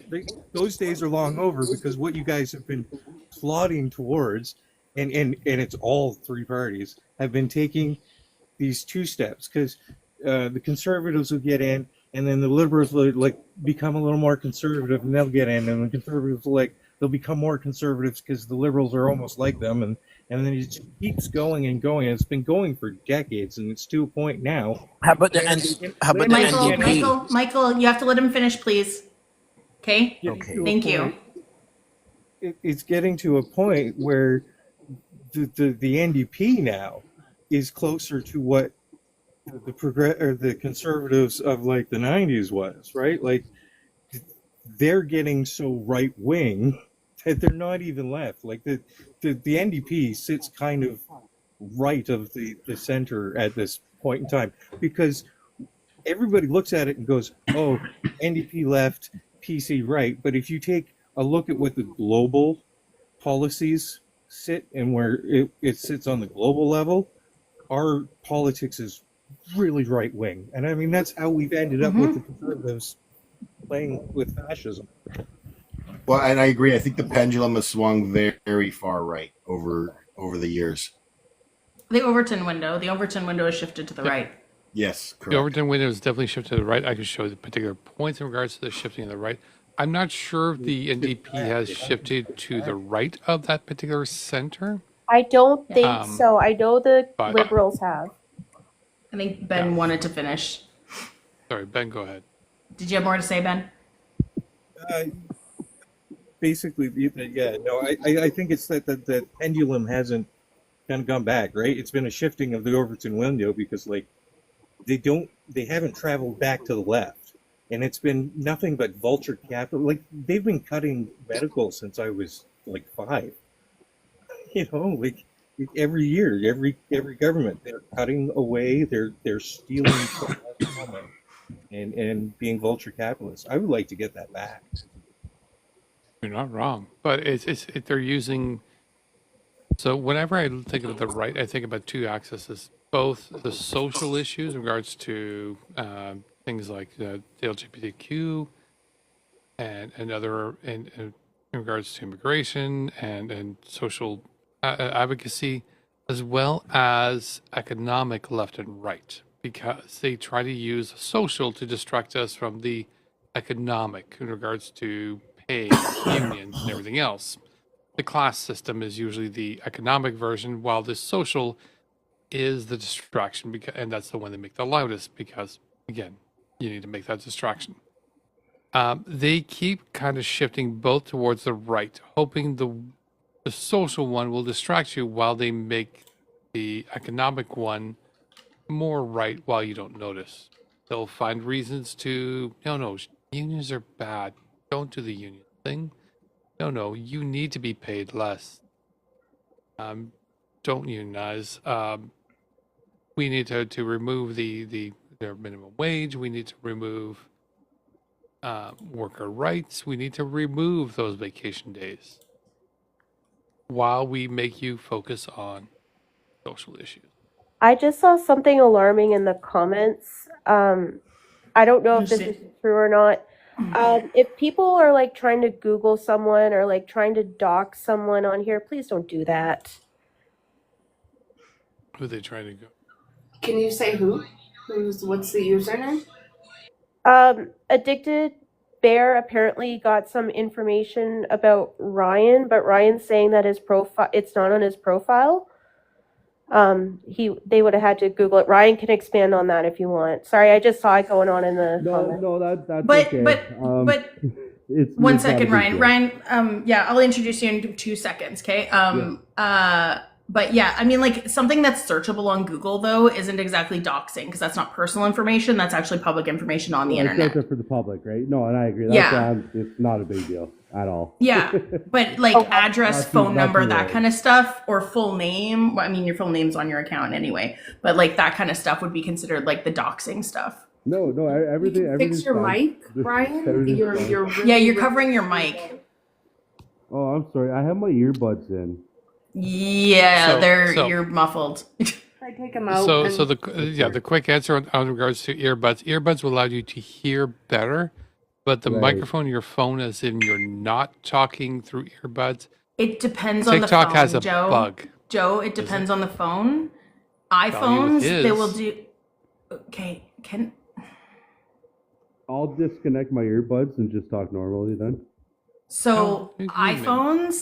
iPhones work with your iPods, and they will work as a mic and a headset.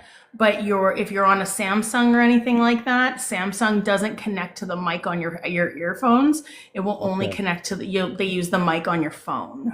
Okay, see, it's very hit and miss on these lives. Some lives can Yeah. hear it, some can't. So Yeah, I'm you're gonna still disconnect from my kind of earbuds. like muffled. It's like it sounds like you're like it sounds like there's a blanket between you and your Yeah, phone. no, that's fine. I'll disconnect from my earbuds and just talk on my phone. Don't, Okay. hang a second. Before you Okay, disconnect from your earbuds, Ryan, what's your phone? It's a Samsung.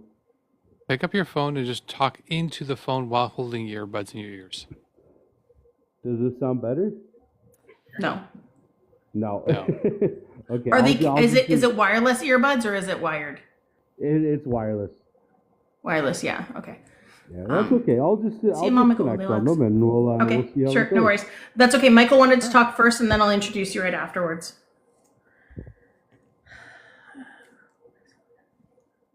Michael, we can't hear you if you're trying to talk, so you might have to mute and unmute again. Can you hear me better now? No. Can you guys hear me now? Okay, let me Yeah, just Michael, I connect can hear and you quick talk and Give I'll some come back. Okay, yeah. No, wait, Michael. Michael, okay. I'm hosting the show here. Hi, I'm the host. Hi. I have everything under control. Okay, Michael, I can hear you now. Some people have said that the NDP has moved to the right where the Conservatives used to be in the 80s and 90s. So for my NDP friends on this panel, when was the NDP ever to the left? Because Jack Layton started moving them more away to the right. Thomas McCare did the same. When were they left?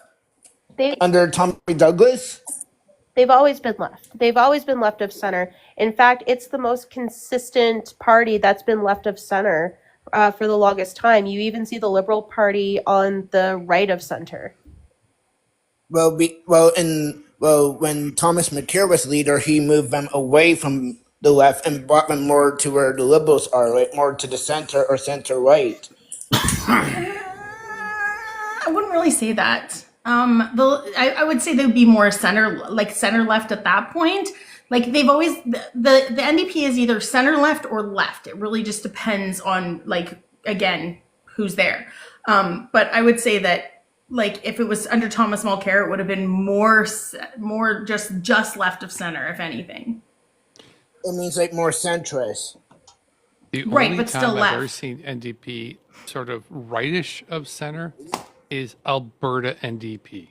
And that's the only ones that would be considered slightly right of center. And that's just based on the Just 'cause it's oil and political. gas. Yeah, Michael? exactly. It's just the entire political thing in regards to Alberta's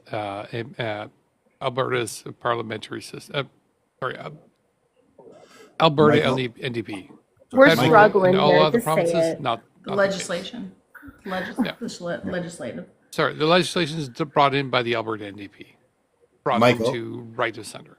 Yes. It's my understanding that you're not a fan of the Conservative Party in the way it is right now and with Polyev running it. Is that a true statement? Polyev discusses me. Okay. So then my point to you earlier is if Carney doesn't win the Liberal leadership and Polyev discussed you, why won't you vote for Jagmeet Singh or the NDP? I might well, if Mark Carney doesn't win, I will probably have to vote for a different person who wins out of the Liberals. I'll probably have to vote for Christopher You'd vote Liberal anyway then. Yeah, I'll have to vote Christopher Freeland or Karina Gold. But I hope Mark Carney wins. I find it interesting that you use the phrase "have to vote," though. Like it's still your decision on who you vote for, but I mean, it's like what Vic was saying. It doesn't sound like you like the Conservative Party at all, regardless of whether it's Pierre or not, because of where they stand right now. And like with Aaron O'Toole, he was more of a statesman. I just don't like when Pierre Poilievre only talks to his base and his base alone. Because as leader, you have to appeal to all Canadians. He's just appealing to his base. Sure, but the policies would still be the same, though. I don't think it matters. Can I jump in about the policies? That's what I wanted to come up and talk about. Raven was just trying to say something, and then I'll let you go right away. Okay. Oh, I just wanted to comment on Michael. I don't think it matters much. It sounded to me like Michael is a generational voter, like family-wise. Okay. Yeah, my mom has voted for the Liberals even before I was born. Cabin Fever. You were up here before, but I didn't get to you before you had to drop, right? Yeah, that's right. Okay. Can I grab age, province, and political party, please? I'm in my 30s. I'm in Quebec and probably NDP. Okay, cool. Thanks. Go ahead. You can address the policies. Thanks. Yeah, because somebody earlier was mentioning about how important it is to read the policies, which I absolutely agree with. I've discussed this in other lives. I don't know how many people here have sat down with the hundreds of page document that is the quote unquote policies on the Conservative website, but not only is it a difficult read, but also it seems to be mostly just vibes. And when I was challenged with that, I can go to my computer and pull up the screenshots that I was using to discuss it before if you guys want. But if you compare side to side things like, for example, what they have to say about their plans with the family and childcare, the conservatives' policies is a bunch of vague assertions about, we believe the family unit is important, and that's why we believe that we need to support XYZ. It's not spelt out as any sort of plan or any kind of pathway to the outcomes. They just touch on outcomes. Whereas that comparatively, if you look at the NDP, we're going to assist the families by raising the minimum EI rate and implementing forget what the percentage was, 2% increase to child tax care, blah, blah, it's direct numbers, breakdowns, cohesive plan of action. And I don't know what anyone can get out of reading the Conservatives' policy platform, but that's just my 2 cents. Yeah. So.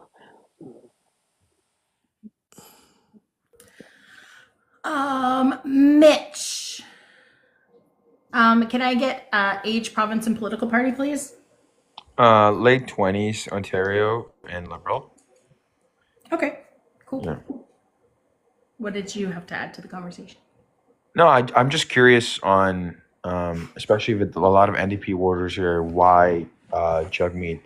I find it really ironical, that Jagmeet stands up for affordable housing, but at the same time owns a couple of real estate investments. And then he worries about the environment and votes for the Quebec pipeline. And then he also cares about the environment, but does his campaign through private jets.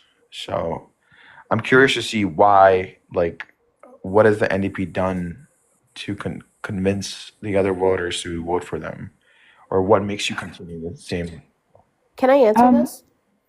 Okay, and I have some things to add after. Yeah, Alex and then Kevin. I have one big point. There are multiple reasons. I've been an NDP supporter for a very long time, probably as far back as Jack Layton. May he rest in peace. But what really compelled me to Jagmeet Singh is the fact that he is the only leader that confronted Galen Weston when it came to the grocery prices at his grocery stores, and called him out to his face when he gave us that ridiculous jargon of the fact, I think it was like 25 cents per bag of groceries or something along those lines, a whole bunch of ridiculousness. So he's really the only leader that I have seen that when he says he's going to do something, he actually does it, and does it head on, and doesn't have other people do it for him or not do it at all. I think like also Trudeau did the same thing as well. He has called out Galen Weston as well. Not Not to as his much. face though. He actually stood on the panel and Yeah, confronted Galen Weston to his face. yeah. When he came to the House, I think when he was presenting, Jagmeet Singh did go. But like at the same time, also the Liberal Party has addressed Galen Weston. I understand that NDP has done more activism in terms of calling them out on their bread fixing, and that's something that's good. But overall, I think the image of what NDP is trying to portray and what the leader, I think the NDP party, like for example, if a Jack Layton stand up had a really good positioning, but I think like it's slowly falling off. Um, Somebody said earlier that NDP has been one of the most consistent parties, and I would totally agree with that because if you followed them, all of the things that they present as wanting to do for the country is been always been the types of stuff that NDP has supported. And this government has been particularly unique because as the third seat, or are they even the third seat? Because I'm not sure about the bloc. Maybe No, bloc is the no, third they're seat. no, yeah, they're fourth. Okay, so the They're fourth seat then. Watt is Thank you, first. Michael. So as the fourth seat, which is not typically a seat that can have a lot of influence over which policies are put through, in this government, they've been using their unique position to push initiatives that have really helped Canadians, such as the CERB, such as the dental plan, such as the GST break. You know, all of these types of things that the NDP has really done a lot and has a track record. So like I'm not sure about the personal opinions of who Jagmeet Singh is as a person or if he takes private jets around. I'm not sure to what you're speaking of. Maybe that can be elaborated on, but you know, I Um, don't think that there's any sort of just character assassination because for me it's about what they do and how they function and how they're voting. That's what says what they're going to do in politics. And Jagmeet Singh's record is great. but sorry, I was just going to add in with why, this pipeline vote. why does it matter if he Oh, flies on a you're private muted. jet? You're muted. Nerdy, Oh, you're muted. I am. Crap, me. Oh, I keep on muting because the dogs. Michael is what I'm trying to say. Michael, you have to let Mitch speak first, please, because he oh. needs to respond to what Kevin was talking about, please. Thank you. No, I understand with the last 10 years, and but I feel like with Thomas Mulcair in the 2015 election, I think he brought it more central with his balanced budget efficiency, and compared to Jagmeet Singh, where like I understand he does have a progressive tone, focus on social justice, but at the same time, like affordable housing. Why does he own real estate investments? Like how would you put yourself as a leader that fights for affordable housing when you're also the part of the problem? is it, I don't think it really matters if he has investment or not. He has real estate investments. He owns 2 condos in Toronto that he rents. Well, there's nothing wrong with that, Mitch.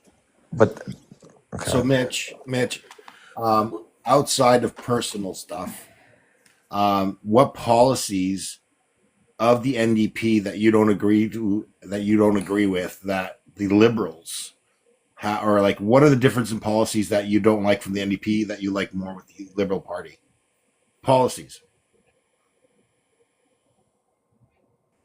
I just feel like with the Liberals, like I do agree with the coalition government that they did put the Liberals accountable. It wasn't a coalition. Just to correct you, it wasn't a coalition because there were no NDP cabinet members. It was just an agreement. That's it. Yeah. Yeah. Yeah, I think like with economic growth, I feel like with the NDP, I think there's more drastic changes that are inevitable with it leads to higher taxes, higher taxation, while the Liberals do it at a balanced approach. So I think that like I understand they want to like the NDP for right on a campaign they want a higher tax on corporations and ultra wealthy and stuff. But I really think that's really ambitious because I don't think that's going to work out, especially with all like businesses might close and things like that. Like it will affect the economy. I think that's a very rigorous approach compared to the Liberals, which do a progressive approach, but in a balanced way.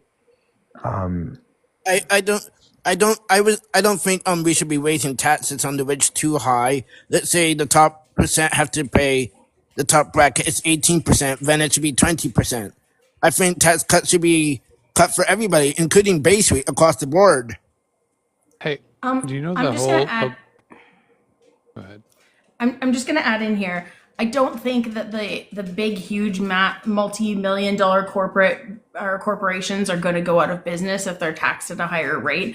I also don't think the billionaires are going to go like into the lower class if they get taxed at a higher rate. They used to get taxed at a higher rate all the time, and the economy was actually thriving, and there was a distinction and less lower class. When you're looking at it like that, you had less poverty stricken areas, less crime, less like there's so much that was less when we take more from the people who make more. Totally, and it's a percentage. To follow Nerdy's exactly statement here, let's make Canada great again. When we were doing the marginal tax rate to people making over $1 million at 90%. And I mean, let's look at what just transpired in Quebec. Amazon had one facility that was on the verge of being organized and unionized, and Bezos pulled all 7 distribution factories and shut them down, put almost 2,000 people on the unemployment line because he can do that because he has the financial means to do that. He doesn't care about the workers. He doesn't care about people. So we need to tax them because they obviously don't care about us. That's 1,700 people's jobs, which could go to 1,700 families that are affected. Correct. I don't think the NDP will be campaigning on raising taxes in the next election. I think what they will be campaigning on is how to deal with Donald Trump. I think you should also think about the fact that a large multinational company is able to just pull out an entire province, remove 1,700 jobs and 1,700 families to livelihood because the union thing is an inconvenience. And it should really piss people off too at the same time that the rich got richer during the pandemic. The rich got richer during the pandemic when all of the small businesses were failing, boarding up, whatnot. Like, come on. But don't you guys right feel now they're making sure that they cannot lose them? Yeah, but don't you guys feel like let's just take the Amazon example, like with higher corporate tax rates or even unionizations, that just discourages investment, and that doesn't help grow the economy in the long term. Like I understand, like, give me a reason why like corporations would want to invest into an area where there's high corporate taxes compared to. And that's probably why customers. It's like what I said earlier. It's social programs. If you give social programs to the people, that means that they're going to get money in their pockets, which means they're going to become consumers, and that grows the economy. All ships rise. Yeah, but That's like the idea. So that's where I differentiate with the Liberals. I feel like they're more on the approach of a progressive taxation compared to the NDP, where they just want to go straight with the high tax rate for the wealthy. But So Mitch, I mean, if you look, well, let's look at our oil. Let's look at our oil in Canada, right? We don't own it. Other people pull it out of the ground, so on. So we do see residuals, but in other countries where it's socially owned, and the other, let's say they own 30%. They would, let's say we did that. There was a 70% ownership over the Canadian government owning the oils here in Canada. That could fund our social programs. You'll still get investors to come and pull that oil out because they'll make 30% on it, on the profit. But right now, we don't get anywhere close to that. It goes all to the higher, wealthier people.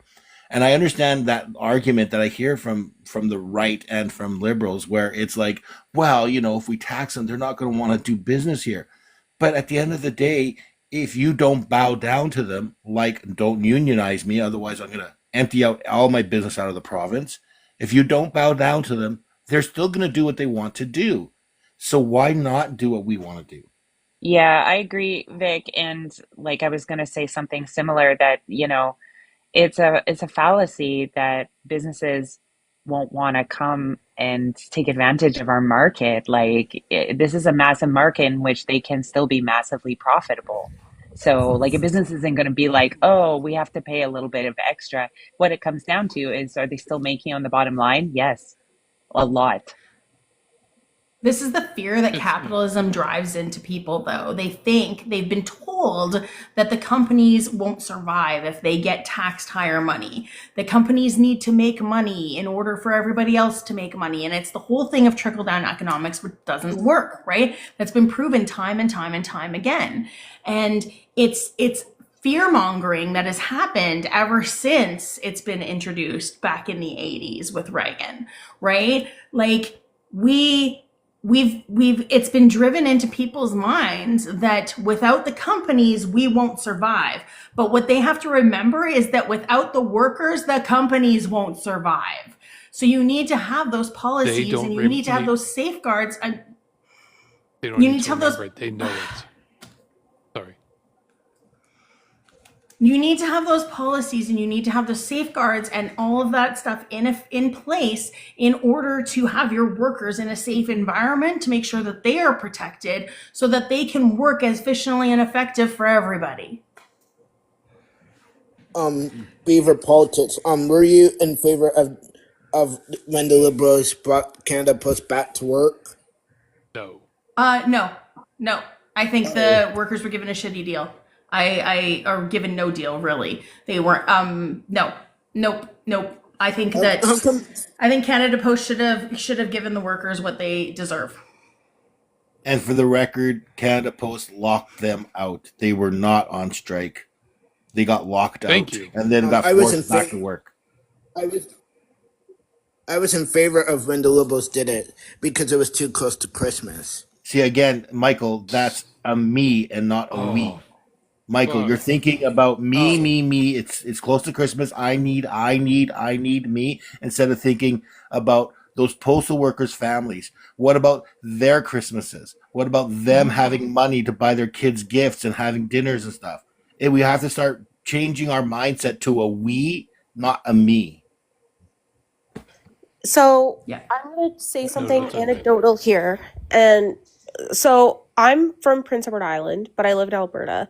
So yes, I heavily relied on Canada Post for the last 12 years that I have lived in Alberta to mail out my Christmas presents or birthday presents or whatever, right? And when the strike went down, was it annoying? Absolutely. For me personally, yes, absolutely. But I will tell you, I have an amazing neighbor that he lives right across the road from me, and he's a Canada Post worker. He is a veteran, and he was out of work that whole time. And what I think of is, I really hope he could pay his bills, and I really hope he could have a good holiday for him. And that's how we should be looking at with this. Is it annoying? Absolutely. We have to look at it as our minor inconvenience was nothing compared to the massive, what am I thinking? What's the word I'm thinking of? injustice being done to the Canada Post workers. Our minor inconvenience is nothing compared to the injustice that they were going through, having to deal with the union in a battle like that. The Or like the word work, is kind of, the Canada Post. the injustice word is kind of weird because I'm trying to find the correct word too. But I exactly understand exactly what you're saying. It's they're trying to negotiate for their livelihood because again, this is what collective bargaining is about. They need to be able in a position to be in an equal position with the employer to get the right deal for themselves. Be good, this could be bad, but they need to be in that position. When the liberals come in, it's like, yeah, you know what, I get you guys are doing collective bargaining, but you know what, go back to work. That undermines the worker. This is an important So thing okay, to understand when it comes to why you're not going to get unions and workers to be supporting the liberals when they're forcing the workers and liberals to go back to, sorry, the workers to go back to work without a good collective agreement. Michael, give me 1 second. Hey, Frontline, how's it going, friend? It's one of my other beavers here. Hey guys. oh yes, Hey, I recognize her. age, province, and political party, please. 36 BC ABC. Woohoo! Crazy. I thought she was do you BBC. have any- I'm totally kidding. Do you have anything to add, and then I'll let Michael go? I mean, right now, honestly, I've been so deep into the United States drama that, I haven't thought about Canada Post workers in a while, but I'm going to agree with the fact that they should have never been told to go back to work. I was not okay with that. I think they should have gotten what they deserve. That's my 2 cents on that. Cool. If you guys want to ask me, or I just felt like I came in right in the middle of a conversation, so I didn't want to. It's honestly, the conversation has been like all over the place tonight. It's usually what happens. That's why we end up staying on so long, because we just flow to different things so naturally in it. So I love want Carrie to come back. Just saying. Oh, maybe I should have let a bit up here. No, I can't. Michael, what were you gonna say? I'm going to talk about the NDP, and I know we talked about this before. Does everybody agree that the NDP, because I know the NDP has said they're going to be voting non-confidence of the Conservatives as soon as possible. Do you agree that, obviously for me, I'm not an NDP supporter. Do you think it's time for the NDP to say, you know what, we basically have everything we ever could have dreamed of? We have farmer care, dental care, diabetes, prescription drugs. You know what? Let's just vote non-confidence and go to a May election. Hang on. Michael, what am I supposed to do with your NDP membership card? Not this. Let's keep it in small towns' lives. You recognize that? Yeah, I'm in the boxes with you, Michael. In small. Oh yeah. What was your question again? Like the simplified version of it. No, I asked, do any of you guys agree that it's time for the NDP to vote non-confidence when they get back to work? No. Oh, I so think you we rather need to see what happens, Michael. Yeah. Like, But yeah, but also I would personally rather an October election to give the new leader more time in the leadership role. yeah. I agree. Like Same. I think I'm concerned about Jagmeet maybe being too concerned about what the general public and the rhetoric out there about, everyone being angry that he doesn't support a non-confidence vote along with the Conservatives. And what he has to realize, and this is my opinion only, is that Jagmeet has to realize is that the people who are screaming that are never going to be NDP supporters ever. Yeah, it's mostly conservatives that take this viewpoint, like even the framing that it's up to Jagmeet is inaccurate. So my only message here is, without any particular political bias or anything else, The messaging that came after proroguing and the message that went from the Liberal to the rest of the parties, there was a request to see if they can extend sort of the don't vote against non-confidence, and there was a collective agreement from everybody outside of the Liberals saying, no, we are going to collapse the party. There's a very strong messaging that they're going to collapse the party. Now, if that's what they're going to do after the government reforms past the March deadline, I don't know. That's just the current messaging that we last heard, and that's all I'm projecting here. That's it. Just what's been said. But do you guys feel with the split vote, like with a lot of people tending towards NDP, it's just going to give Poilievre like an easy way in? Like now with the Liberal Party confidence going down, um, I'm just curious to see how this is going to turn out, because if the NDP, because I noticed a lot of Liberal voters are switching to NDP or Conservative, and so it's just collapsing the Liberal base. But with a Conservative having a bigger reach, do you think it might just take majority, and then it might just split the vote? Because that's why I always have a problem with NDP and Liberals. Like I understand, like socially they're more left, but it does make the vote split compared to Conservatives, which the most closest thing they have is PPC, but that's more far right. Excellent question. I mean, the Yeah. other close option that they do have is the bloc, right? But that's Uh-huh. only pretty much in Quebec.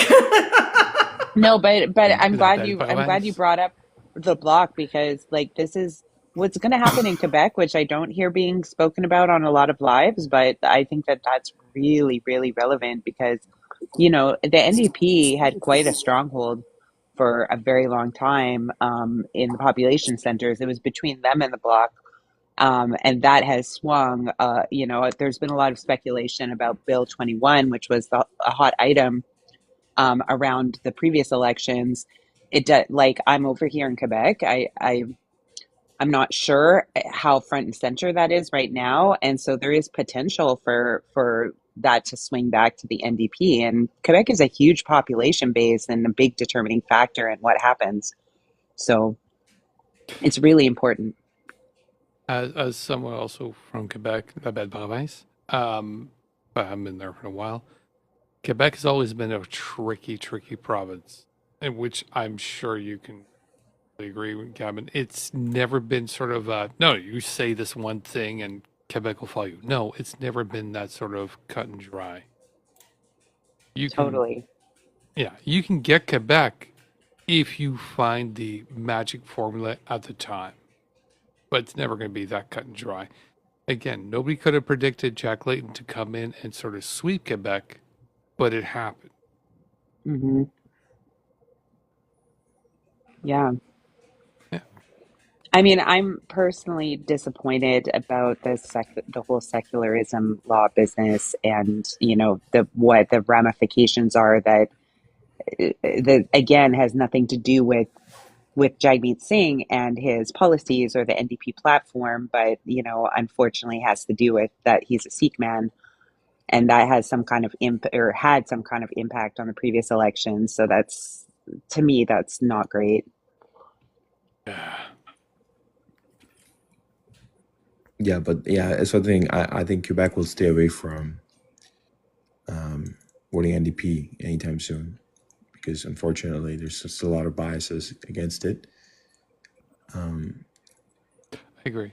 Well, but that isn't, like, then again, like, that's why I say it's such a weird thing. Like, I was very disappointed in that previously, but also it's not as front and center right now, right? So, I mean, Joe, you're right. It is super tricky, and like where the vibe is in terms of like the Quebec as a nation, like kind of mentality and what's happening provincially. Like right now, we have a majority with Legault, and the CAQ is very It's like not a great nationalistic. thing either.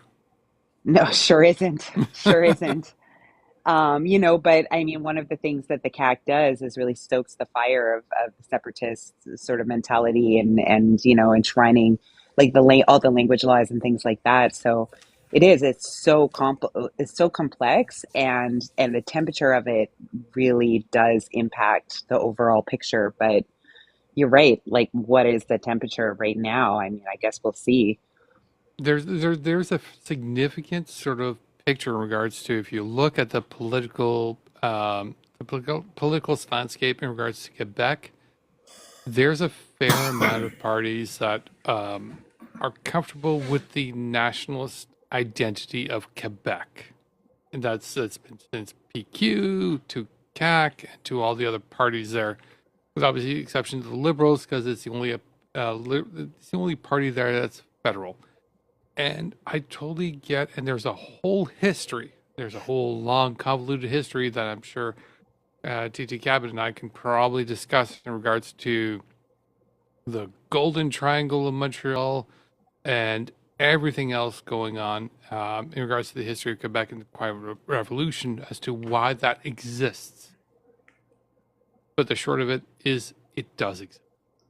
That's it. That's all. That's going to be your landscape of Quebec. You're always going to have that. And it's the one questionable area in regards to the federal politics. Everything else you can predict. Quebec is always going to be a weird kind of thing. But it's weird what happened in BC as well. Like, I haven't seen any federal polling in BC recently. Maybe somebody else can speak to that. But, the fact that they suddenly went to the farthest right that they've ever gone, that's really weird. So a match up to the part of the reason not Quebec. Part of the reason was they thought that the provincial party, the Conservative provincial party, was the same as the Conservative federal party. It was being advertised that way, and the way it was, the marketing for it made it indicate that. Frontline can probably talk on that because she's actually from BC. Thinking about one from BC right now. In a recent provincial, your provincial election. Yeah, that was the the closest we've ever had it. I mean, it was 23 votes that set it apart. Yeah, but also we just barely scraped by. Just the fact that it did go so right wing is really bonkers. Like even if they were advertising on being the same as the Fed conservatives. Like, just BC is not a region that has traditionally, the northern areas with the smaller population centers. Yeah, I'm telling you right now, everything changed during COVID. I watched everything change. Like the town that I grew up in, that I lived in, everything is so different. There's so many more conservative thinkers and supporters out here than ever before. And it is because of the same propaganda that everybody in the entire country has been eating up. It's because of what they read on Facebook, what they see on Instagram, what they read on X, the stuff that's, on YouTube, because conservatives love to advertise on YouTube. And I don't know why we're not all talking about the fact that these guys are dumping so much money into advertising. And it's brainwashed people. Like the hippie town that I lived in, I grew up, doing yoga, and I'm a yoga teacher, and I grew up with the hippies, and they always were very, very left. And then all of a sudden, the spiritual crowd turned conservative. And it started with things like the conspiracy theory documentaries on Gaia. I don't know if you guys know what Gaia is. Yes. It's like streaming, right? I quit watching Gaia around COVID because all of a sudden it was being like the conspiracy documentaries were coming out in full force, and all of these people that are very spiritual got sucked into that, like so sucked into that. I remember 2023, I met up with some of these people and we went out for like a outside gathering, and that's when the fires in Hawaii were happening. And I kid you not, I ended up having to go home early because I felt so sick because everybody was talking about how the fires were caused by lasers. I shit you not. And now I've distanced myself away from the community that I grew up in because I've seen it change so much, basically overnight in the last couple of years.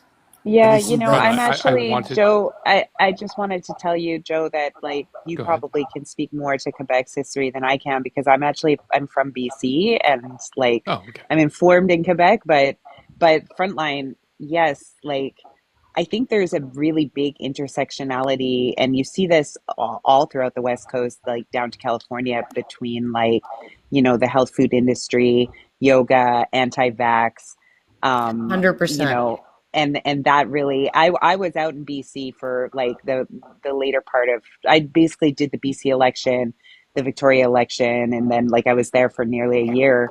And like in terms of conspiracy, also like we fielded all kinds of weird stuff in the voting places drifting up from like American politics, like the voting machines and like, just all that business was, we were having to confront that in our Canadian polling places as well. So it's sure is bonkers. Totally agree. It's crazy. It's absolutely crazy. Here, I'm gonna show you guys. Nerdy, you're This is a book. muted. Nerdy, you're muted. Keep So on doing that. I just wanted to show you Raven guys. is also from BC. I forgot Raven was from BC too. I just want to say thank you, everyone. It was a great panel. I'm finally going to go to sleep. All right. Enjoy Thanks talking for hanging out. And Take thanks care. for Stay being safe with us, Vic. Good night. Thanks for being here. No worries. Thank you. I was going to say a book that really explains what happened, especially in BC and the West Coast, is a book called Conspirituality. They actually do a podcast too. It says how New Age conspiracy theories became a health threat. And this actually even dives into how people became MAGA because of the health and wellness industry and how much it was infiltrated and it was completely taken over by propaganda. And it makes me sad because, yeah, I'm now, have walked away from this industry that I was a part of for 15 years because I couldn't take it anymore.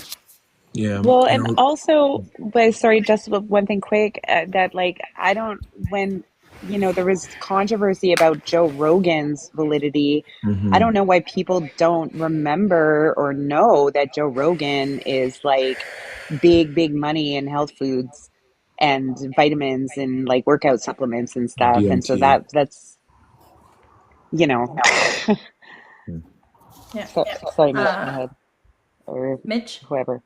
No, I agree. Like, I think like this whole far right like movement, unfortunately, it's like, especially with Elon and Zuckerberg, just like I don't know if you guys are noticing this. Like, all these other companies in the U.S. are removing all these DEI programs and stuff like that, and I feel like this whole far right movement just pushing and pushing more, where they're like, they're trying to get that alpha male sigma shit back. And I've noticed that with a lot of X, and unfortunately, X has become the most downloaded news source for Canadians now. Going into Gross. Yeah, and going into like the uncensorship of all the crap, like all these conspiracy theory documents. I've been seeing them on even in on X as well, especially in Canada. I remember they were planning about all these, like, I think it was like, yeah, like the laser beams as well. So it's just hate rhetoric posts on his social media. That's why I was like, Mark Zuckerberg is such a coward for that interview you did on Joe Rogan. He just wants to appeal now because he has a new president. And I feel like with his upcoming election, Elon is already interfering. I don't know if you guys noticed it. Like, he's been already like, he's like, yeah, this is bad for Canada. Pierre's like, oh, Pierre makes sense. Pierre's like, and then the amount of impressions he gets is almost like 2-3 million. And a lot of Canadians are watching that. So I think that's also what's motivating this vote change to turn out as well. 100%. So, yeah, I'm going to be pushing out. I think I'm going to push out a particular message in regards on TikTok in regards to the interference that Elon did during the U.S. elections. He used both Grok and Eliza to have accounts to send a messaging. And this is the entire messaging and accounting reporting from a former ex-employee on how they used AI bots to control the messaging on TikTok. On Twitter. This is an important thing because we need to understand and learn what they did there, because we're going to see it in the Canadian election. Maybe not so much in the Ontario ones, but I'm pretty sure we're going to see this in the federal ones. Because again, Elon said, "Yeah, I'm going to change the Canadian election because I can." But why? Elon Musk doesn't have any power to do that. Canada's not his country. Doesn't matter. U.S. isn't his country either. Yeah. So what is his country? Germany isn't his country either, but he still brought up Alice Weidel on his live that millions of people watched and cheered on. So wait, I watched CNN a lot. How come I did not know he's from South Africa? That's where he's from. He's always been from South Africa. Just look it up. Simple I really Google. can't. Google. But Michael, like, you know, there's a bigger picture about the right wing ecosphere in media, like collide. Like, is no coincidence that Pierre Poilievre was put on with Jordan Peterson, right? And Elon Musk and Joe Rogan, like all of these things are part of this ecosystem. So that's why. I thought he was born in America for some reason. No. Nope. His family was heavily involved in the apartheid. Emerald gems. His mom's actually from Saskatchewan. Like Elon, he's actually Canadian. Like he that's how he got sponsorship to come to Canada. He studied. His grandparents, right? I thought his grandparents were schmaltzy sympathizers from Canada. Yep. Elon Musk. Go look that up for everybody here. I think he will get into trouble for interfering in our election. Dude. Yeah. It's not that his mom, simple. His mom was born in Regina. Yeah. So Elon himself is born in South Africa. To be specific, Pretoria, Translav, South Africa. That's just where he's from. His citizenship from South Africa also goes to Canada in 1989 when his family went to Canada, and then to United States in 2002, about 19 years later. I would okay, don't judge me on math, but ballpark 13 years. So he started off in South Africa, left it after the emerald mine that they owned, and after apartheid, they continued on in both Canada and then after that in the U.S. post 2002. I think Jordan Peterson and Pierre Poilievre's interview was very very interesting. He should be having a real interview with real journalists. I don't disagree with that, but that feels like a goalpost move. You have to think like of how the reason why he did it like that, and he did it like you go the Joe Rogan and the Jordan Peterson stuff and everything, is because that's you have to look at how people consume information these days. People go to YouTube and they trust any video that's put on YouTube as fact and not like, hey, maybe I should look into this a little bit more. Like everybody views any video put on there as fact. The other thing too is podcasts are huge right now. Like, podcasts are huge right now. Thanks for the gum. So that's why, like, that's becoming your mainstream media. Your mainstream media is no longer like the news outlets.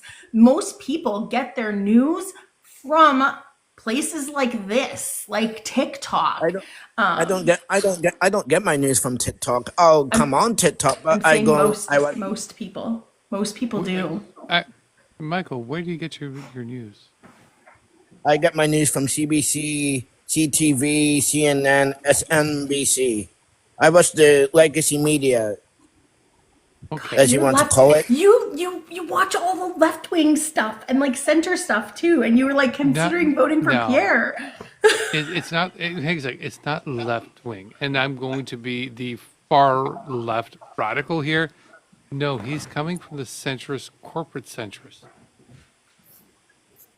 That's what I watch. So I'm going based off of media bias charts. I'm going based off of media bias charts, off of ground news and off of the media bias, like all sides. If you look, MSNBC is typically either center or left of center, like left leaning. So most of the ones, like even CBC, is either center or left center, depending on the piece that they're doing. Same thing with CNN. CNN is usually left leaning. But yeah, it's just so funny. Left leaning center or center tends to be corporate. Can I say because something? it's, Can I say it's something? just Yeah. a neutral. And this is like, I understand how places like Ground News and stuff look at it, but from a realistic perspective, if any of these legacy media were true left-leaning media, they would have warned the public about the manipulation that was happening through social media. They would have put out important stories. I am having to find out about really important stories by going to more independent news sites. And then sometimes I'll see them on CNN like 2 days later, but only as an article that I can find online and not as headline news. They're leaving out so much important stuff right now. So I much feel important like stuff. I agree with What's you, your and I feel like the what's your leftist problem. source? I feel Sorry. like the problem is. Thank you. I feel like the problem is, for one thing, I mean, we're pointing at that there's a low, like general low media literacy in the public, but also like, it's a misunderstanding. Like sometime around the truckers, everybody in Canada, like all these people in Canada started jumping on this train of this like notion, the mainstream media as though it's this monolithic voice, and which like is just conspiratorial, but also like, I used to work in media, so I can speak to this, but like the legacy media is under huge financial issue because the landscape has changed, because people don't go to them anymore. And so the legacy media always was, I forget how I heard it said, controversy on entrepreneurs, insofar that like, their goal is to get the eyeballs from the other place, and so they end up being hyperbolic. And then that combined with there being long form deep dive journalism that can't happen because newsrooms are gouged, and they're in trouble financially. This leads to their like AP stories being pushed out, and just, I mean, on the right or in the conspiracy realm, they're like, oh, look at how these 5 places did the same headline. And it's like, oh no, that's because the newsrooms with 2 people that used to have 20 had to pick up like something off the news wire and just run with that. And so like this is what the problem is. But overall, it's still a better source than what people are good, like the YouTube videos you guys are mentioning. I was arguing with someone on another live just the other day she had some like trans baloney, like the World Trans Organization, blah, blah, blah, and then pulled up some website called Unheard. And I was like, what's your source? And then she was showing it on the video. And I was like, what is Unheard? And then I went and looked it up. And it turns out it's a right wing think tank from the UK. And when I tried to tell her that, she got defensive. And I was like, this is an opinion blog that you're taking as fact. But like, what's more concerning is that she didn't understand that she was not looking at a credible source, So sorry, I'm ranting, but No, you're good. You're good. No, This you're is good. this is a, it's a thing across the board. Like even in US debate talk where I spend a majority of my time, this is the same thing. People have lost the ability to critically think, and they don't know, like they don't know what a primary source is. They don't know like what an actual legit source is, right? So they use all these different, we even tell them, like don't use .coms, but then they'll go to a .org, but anybody can purchase a .org too. It can still be an organization and it can still be wrong. totally. Yeah, because the Michael, media sorry, Michael, I know I keep on telling you to hang on, but Mitch was trying to talk, and Chance is also on the list to try and talk right now too. Yeah, I just want to add on just to for Kevin as well. I agree. I feel like that's how Rebel News got its exposure, because it was rejected through legacy media, and I think that's why it's getting a lot of that, because with people shifting towards digital, a lot of people are going and getting their sources from trash sources. Sorry, I know if it offends anyone, but I think Rebel News. No, No. that's accurate. My reaction is not Okay. response or offense. Rebel News is absolute trash. So Okay. everything you're Rebel saying is an entertainment. understatement. Yeah, whatever they post. I've literally had experience where Rebel News has gone to my friends who were immigrants and thought they were not, like, they didn't know how to speak English, and came up to them and like try to debate with them. And when it Oh my actually God. when they had a proper answer, they cut the footage and they went, okay, let's go find something else. Let's go find a vulnerable person that can't answer a question properly. So I just wanted to like I like they're complete trash. But I've noticed a lot of like right wingers have like been following this platform, and I think it's gaining them more exposure, especially with what's happening with Trump, and like same thing with Alex Jones and all this stuff. Like it's just the moments like they have a bigger platform than they used to before, and I think they've already established their front more than the left have. But yeah. They're supported by like Breitbart and all the normal actors and white supremacy money. Like, sorry, but yes, you're It's right. okay. Yeah. Chance, you wanted to say something. Hi, you guys. Thank you. One of the things, like, I agree about all of this stuff, but I think also the left has a really bad image problem. And I'm gonna try and say it, and it might come out controversial, but please give me the benefit of the doubt. Yeah. But when you look You got at, runway. you got like the sexist movement, right, and feminism. When you have one side saying all men are trash, and you have the other side saying you're powerful, you're more superior, you're better, you're stronger, go to the gym. It's like, it's not, the brain isn't gonna to function with that. And it's kind of the same thing with there's this, when you conservatives offer superiority, conservatives, these right wings, they offer a sense of power and control in their lives, and the left, they're not very inspiring. And I think that it's kind of on us to kind of build a better message that is inspiring, because the other thing that I think we forget is that when they're talking about elitists, they're often, we're intellectually smarter, and we expect them to be as intellectually as level as we are, and when they don't, we're awful to them. We're awful to each other. And the reality is if there's like, okay, so I like to say this one with racism, like, if you say that there's racist education, racist media, racist culture, racist political system, why are you surprised that there's a racist? Why are you surprised? Like, you're literally saying that there's a whole system that's been training them to be that. And so I think my main point is that one of the reasons that the right movement has been getting so big is that the more intellectual people have been kind of bullying them, and they're getting the offer of power and superiority from the right. I And think no mind is going to give that up. I want to follow and support Chance here. I want everybody else to go first. Yeah. Michael, go, and then I have a response. I I think hope it's a good one. I think I have the legacy media, they're in trouble right now. But and it's been like that for a while. Obviously, I very much respect the legacy media for over decades of hard work, but unfortunately, we're living in a new reality. Populism is on the rise. It usually happens every 80 so years, and the right is emboldened to do that. We just saw what happened in the U.S. with President Trump. A majority of our American friends voted for Donald Trump. They knew everything what he was like.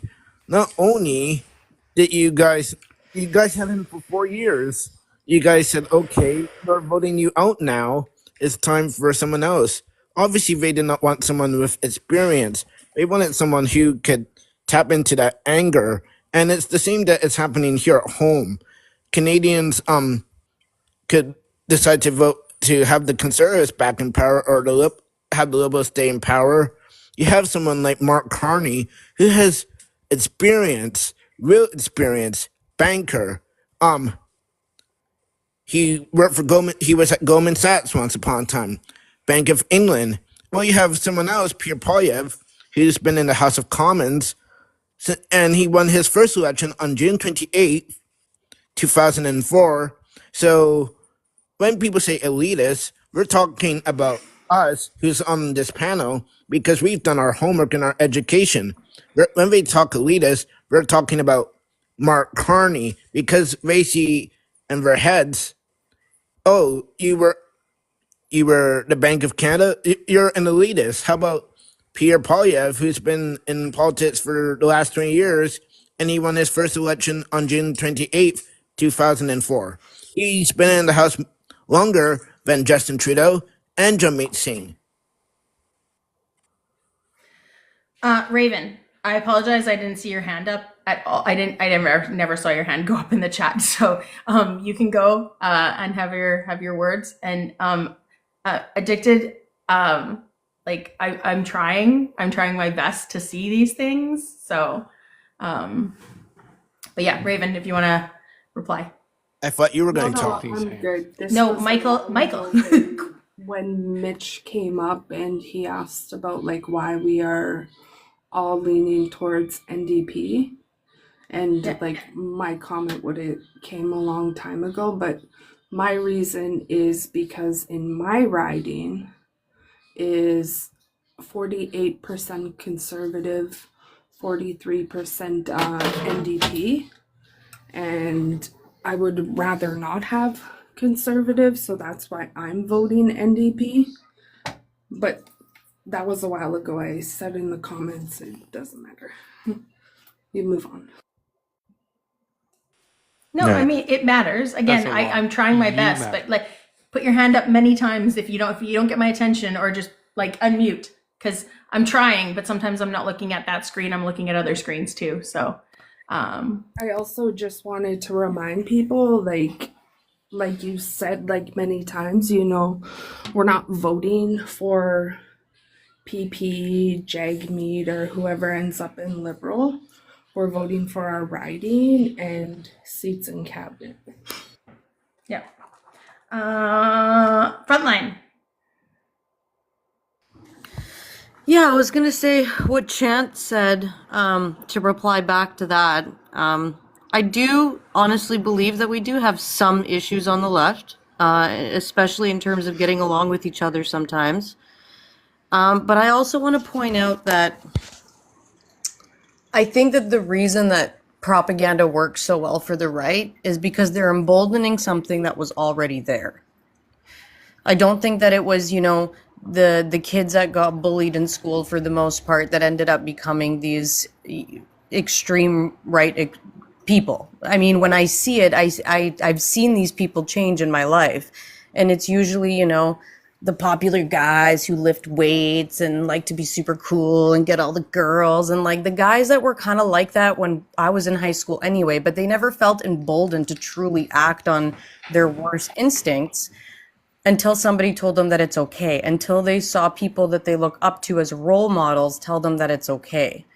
And I think for many years, especially since COVID, it's been, 4 or 5 years now, that the left has been trying to educate, to be nice, to be compassionate. Not everybody, but, I know the people in my groups and I've seen our approaches. And even me, like I've made a video not too long ago saying like, let's stop responding in a mean way to conservatives. Let's just let them, yell into the void if they want to. But for a leftist creator who's a woman, I can tell you right now how many absolutely terrible messages that I have to get in my DMs and read in my comments. And I still try to be nice, but it's hard. And I understand how many people are fed up and how many people have given up. Like everyone has a breaking point too. When you've been trying to teach somebody in your life things over and over and over again, and they're not willing to learn, they're not willing to listen, you've tried to be nice, and then you see that their unwillingness to learn and their unwillingness to pay attention is part of the problem that we're seeing right now in the world, right? I'm going to go back to this. This is what I talked about in the live yesterday too, but this, willful ignorance of wanting to live in bliss and not pay attention. And a lot of the greatest leaders in the world have all said that, like, when you see evil, if you choose not to get involved and sit on the sidelines, all you're doing is emboldening that evil. So I don't know how to fix it. I know that there's definitely certain people on the left that are, more arrogant, but there's also people on the right who are extremely arrogant. So I don't know if it's totally fair to only put the blame on the left and to say that we're the reason because we weren't understanding enough or weren't nice enough. I think a lot of us have really tried. And when it comes to inspiration, I can say that, yeah, maybe that's something that we're missing. I look at, Barack Obama, who back in the day was very inspiring to so many people.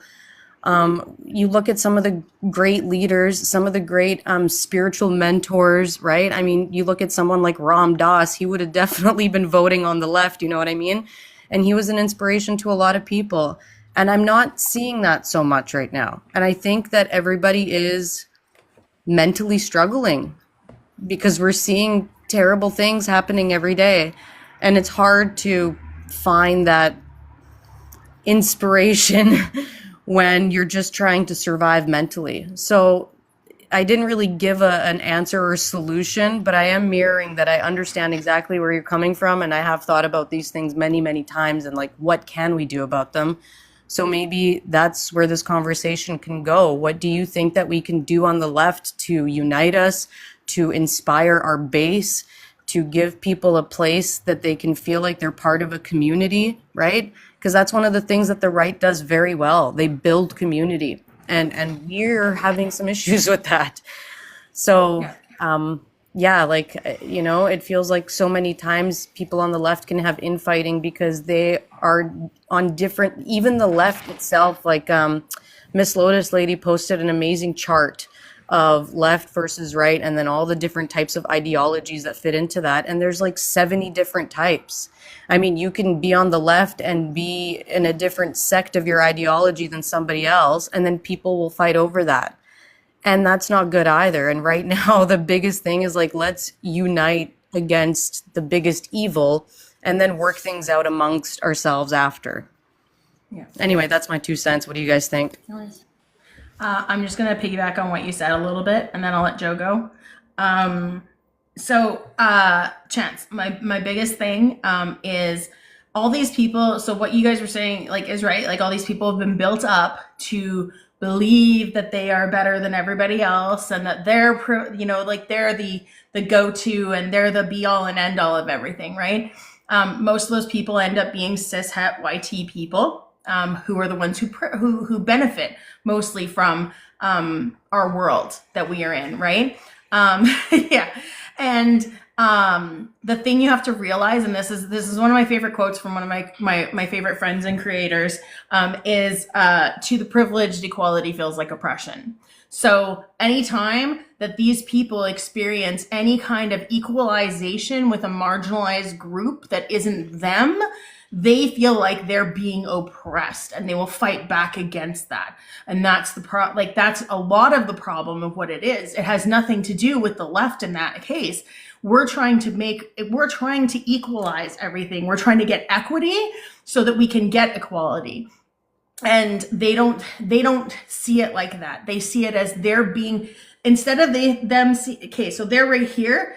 Instead of them seeing this happening, they're seeing this happening. That's the way they look at it, is that they're being brought down to a different level instead of somebody else being brought up to the same level that they are.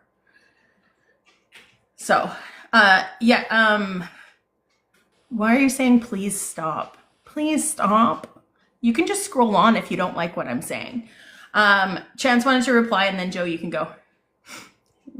I just wanted to say I absolutely agree with you. I don't see this as, oh, this is the left's fault. I'm seeing it more in the sense of, I think that the left is so justice focused and not solution focused, and justice doesn't really exist. It's a subjective concept.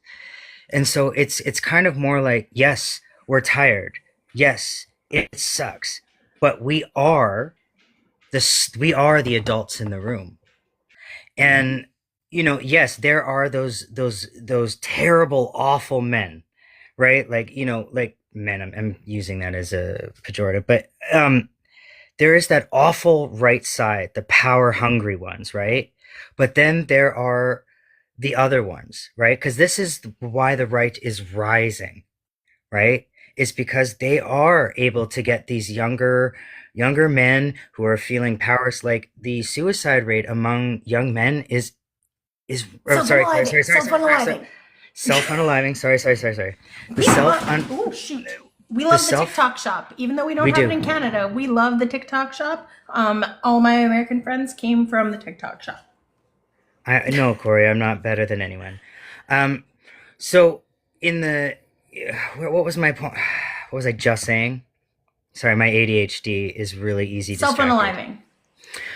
Right. So the rate among young men in North America is going up really, really high.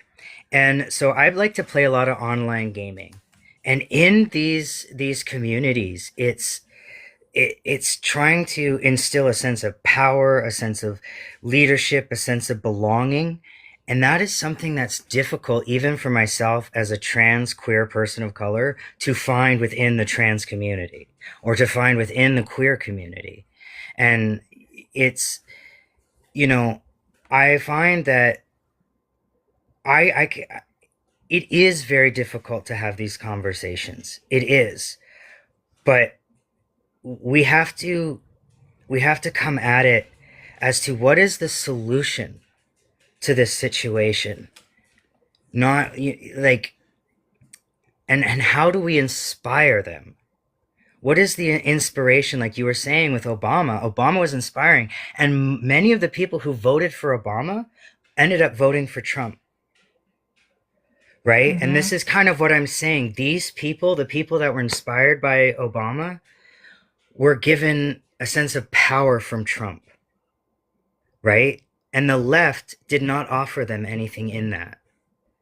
Right? And it wasn't necessarily the left's fault, because I think many of the people on the right were fueling identity politics, which weren't really an issue.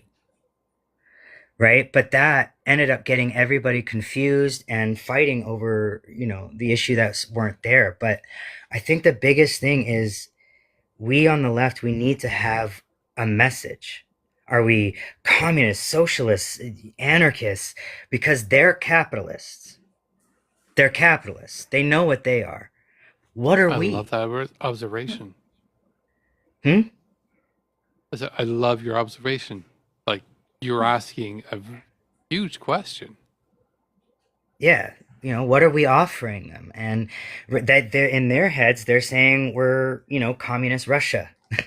In their heads, they're saying we're trying to be China and stuff. And we're just saying China isn't communism, or this isn't this, or this isn't that. We're fighting ideas and we're fighting facts and we're fighting truth instead of inspiring them. And I think that's something that we have to bite the bullet on, and we have to rise up and be the ones to do that. And so I don't want to blame the left.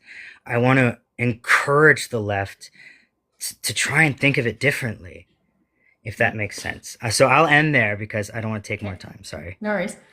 Joe and then Frontline. And I think Mitch probably wants to get in there too. So before I get to my full answer, I want to give it a chance. Don't stop asking that question, because I think that question is very important for you to continue to pursue. And the reason why I say that is that question will lead you to all sorts of discussions and important things to learn. Don't ever stop wanting to know more, because that's how change occurs. Especially as you're like, why is this thing? Why am I being talked to not looking to this? No, continue. So one of the things in regards to the left, a couple of things I want to also talk in regards to the left is one of the things I've been discussing and sort of strategizing is a lot of the people have shifted to the right, came from the left in regards to, they came from pro-union, worker rights, and everything else. And somehow they went from that particular messaging to, no, union bad. We need to cut everything and go full Pierre Polyev, get rid of all our rights, because somehow that's gone there. and it's still sort of the worker class. And for some reason, we went from supporting and loving and helping the working class to the working class kind of leaving us.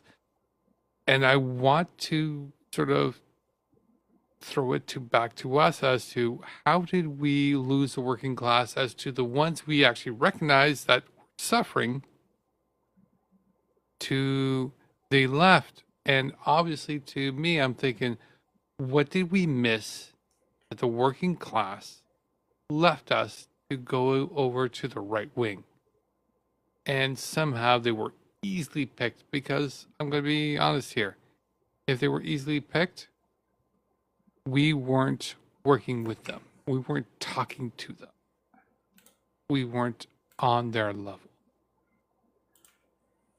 And I think that's one of the focuses we need to work on to bring them back. That's my point. That's it.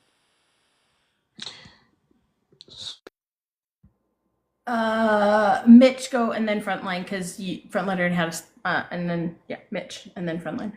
No, I agree. Just going back to all the 3 points that were made, I think that um, personally, from where the left has gone, I think it's given more options to voters. I think it's so vague. Like you have your socialist left, you have your moderate lefts, you have like so many. I know the right has like far right, but like I think the right already has a loyal voter base. The left the left has a more scrutiny of the government, so that's why they always are like, yeah, I'm not gonna vote. I don't think it's gonna do like the right will always have like the 55 and over population, which will always vote conservative in many cases, so that they already have a base there. But now I think with the left becoming more radicalized or like quote unquote radicalized, where people think like, oh yeah, you guys are going too far left, you guys are pushing too much, you guys being communist. I think that's just like people like, okay, I'm not going to go that far, I'm just going to vote for the opposition, which is like conservative or whatever. I think that I have a Trump, I think also going with here, and I same thing I've noticed with Paul Revere's behavior now, like especially when he answered that questions about two genders, and same rhetoric. He's trying to produce the same rhetoric is because he's speaking. He thinks that he's speaking for the common um, Canadian, or what, like who's supporting the far right movement. He's like, yeah, nah, I'm part of the same thing. Because Paul Revere never. The only thing I've ever seen him stand out like go against was child blockers. That he was like, yeah, I don't support that. That was the most he ever did. So I think that with what's happened in the U.S., I think the same rhetoric is coming to Canada now, and with the left pushing too far left, I think that's what's giving people like, yeah, we have too many options, and that's why I rather go with a safer option, the Conservative Party. But so I'm just gonna say something about that. Like giving people basic human rights is not too far left. Like that's like basic human rights. Yeah, I agree. I think everyone can have like I'm not saying like, okay, so basic human rights like can be also defined differently from by person. Like if you have your water access, yeah, sure. We still don't have that for indigenous people, but like I think basic human rights would be differ from someone who's conservative to someone who's like NDP, which is considered more radical, but like they want free dental care, free. I But think no, but here's the thing. So here's the thing with that though. Okay, I'm just gonna push back a little bit on that, because if you look at our Charter of Rights and Freedoms, it actually says we have it's life, liberty. It's the exact same thing as the United States, except for the pursuit of happiness, life and liberty. Okay, life would entail health care, which would be dental care as well, because that's included in healthcare, which would be optical care as well, which is included in healthcare. All of those things should be included because it is a basic human right, and it is part of our Charter of Rights and Freedoms that we are entitled to life. But I do agree. But I think like where people are coming at is like the way our universal healthcare is just mismanaged to a point where people are rather like, yeah, I don't rather have a more privatized healthcare where I can have more better access compared to having a basic right for everyone. I think it's just like selfish ideology. That's the problem with humans, and I've always learned that, is just that we're very selfish people, because in both ways it's a good thing and a bad thing. But in many ideas, is like we believe in one ideology, we'd rather stick to it compared to like someone else telling us what the thing is. So going back to what you were saying, I think healthcare, a basic human right might be mean different to someone who's a conservative compared to what you believe as well. But like I said, I'm not going based off of anybody's belief. I'm going based off of the Charter of Rights and Freedoms. And it says that we are entitled to life. And life would include being healthy. Yeah, I guess so. That's like, I think that's such a vague, like, I'm not saying it's like you're wrong. I do agree. Like, but I think it's just a vague thing. Like, that's just saying like, oh yeah, we have the right to bear arms.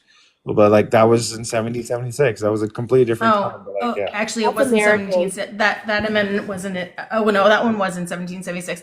But that whole Second Amendment is actually interpreted incorrectly anyway. It's the states' rights. It's not people's rights. Exactly. It's states' rights to form a militia against people who uprise against them. It has nothing to do. They wouldn't put into the Constitution for people to uprise against the government. They wouldn't put that in there so that they could rise up against the government and take over a fascist government. It's so that the state can have a militia that would go against people trying to uprise. That's exactly what the Second Amendment is. States' rights, not people's rights. Anyway. Yeah. We can go back and forth. Yeah, but I think the definition is just, it depends on the person. But yeah, I agree. Frontline. Just real quick, I just wanted to support what you were saying, which that like I never understand the too far. I'm not saying this is what you meant, Mitch, but just it's gone too far. Like you hear that about as the argument about any of the human rights stuff, and like I agree, like the Charter of Rights and Freedoms, which gets pulled out and bastardized in a lot of conversations, and I'm like, but like this is about like all of us having these rights and freedoms. Like that can never go too far. Frontline. I was just going to add only the fact when we were talking about, the left and what can they do to create inspiration.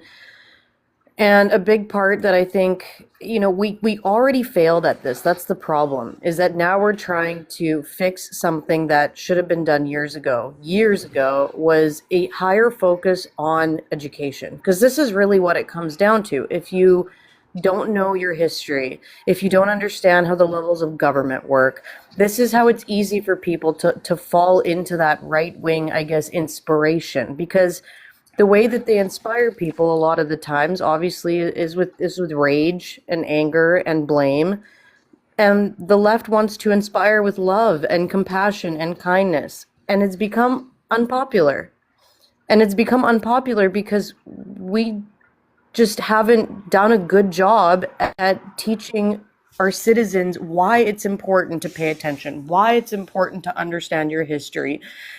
There was no sense of importance placed on this. Like I remember, when I was in high school, nobody told us why it's important that we pay attention in civics, why it's important that we pay attention in social studies. Nobody told us why. We just got told, memorize this, spit it back out in a multiple choice test, and then it's going to go away and be forgotten about a week from now. And that's a big problem. There was no inspiration as we were growing up to become intellectuals. The inspiration was to become popular, to be cool, to be attractive, to have lots of friends, to go out and party. And it was sold to us by Hollywood and commercials and capitalism, right? Because that's how you got people to want to buy things, to achieve those very superficial goals. So it's a problem that started, in my eyes, a good 20, 30 years ago. Really, it started with Reaganomics, right? And how do we fix decades worth of not knowing how to influence our youth to value being an intellectual? I just want to say I agree, but do not trash Clueless and Romy and Michelle. I will still ride till dawn for those two movies. For sure. Like, entertainment is important, and that was a good comeback. So funny. Okay, cabin fever, I'll get to you right away. Before I introduce Bryn, just a reminder, let's get some tapping going. We have 59 people in here right now. Tapping is clapping, sharing is caring. If you are conservative. If I get a chance to, I want to respond to Frontline if I get a chance to. Yeah, can I not get interrupted when I'm doing my announcements, please? Sorry.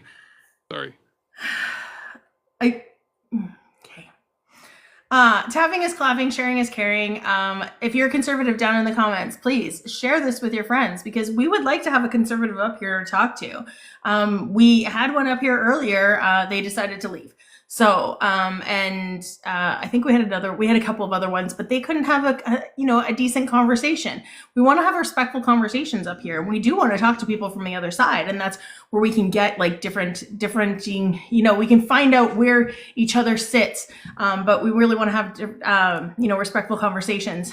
We do have the gift goal. There's still 3 more bubble gums to hit.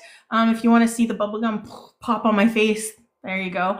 I like that one. It's cute. And then last couple things. Don't forget to check out our YouTube channel, Beaver Politics, over on YouTube. I upload these every single morning. This one, I'm going to be staying up late to finish this one because thank you.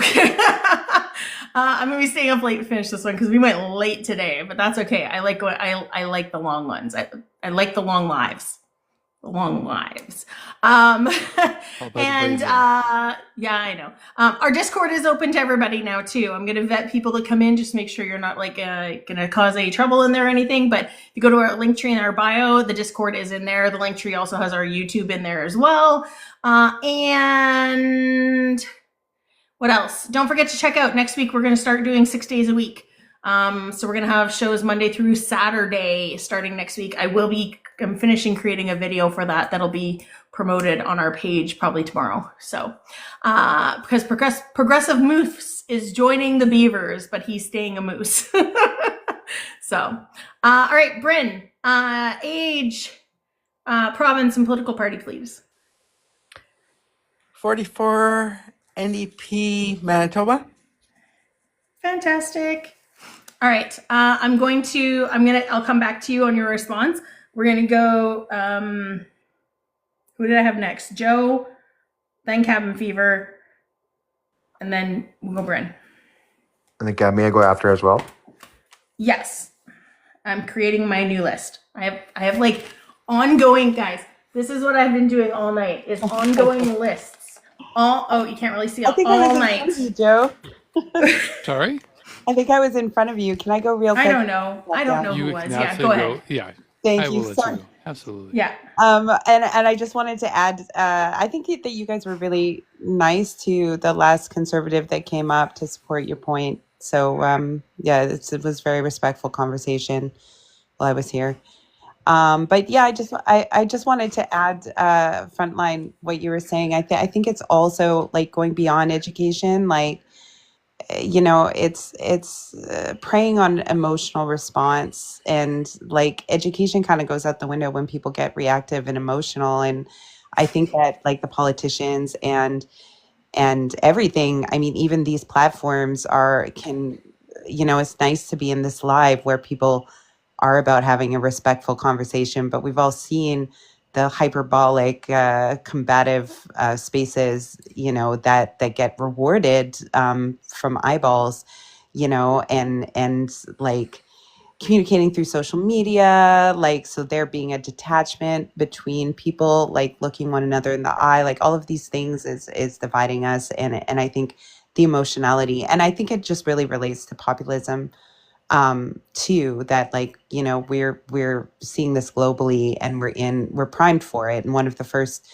things about populism uprising is find aggrieved people and then stoke fear and anger, so that's, I'm not really sure what the answer is, because like these are valid points about the offering inspiration, and inspiration is an antidote to emotionality, but like I'm not sure how much or where the balance is, or how to figure out how to like encourage it to supersede. But I like that y'all are presenting like that just as a goal and as an idea. I think discussions like this are super important.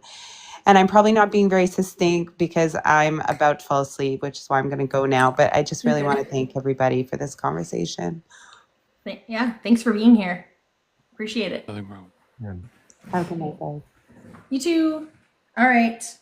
Sorry, no, sorry. Before you continue, I like to give up my spot to Corey because I feel like he has a lot to, he or she has a lot to say, and I think it's really like the speech is coming off very, I think, strong. So if Corey, if you have a lot to say, I think you should come on and just. But Well, yeah, we sorry. have another spot already Yeah, available, Joe, if but you want to, yeah. Absolutely. Go ahead, Joe. I'm gonna see if Corey wants to come up. I can't even invite Corey up because Corey's got a private account.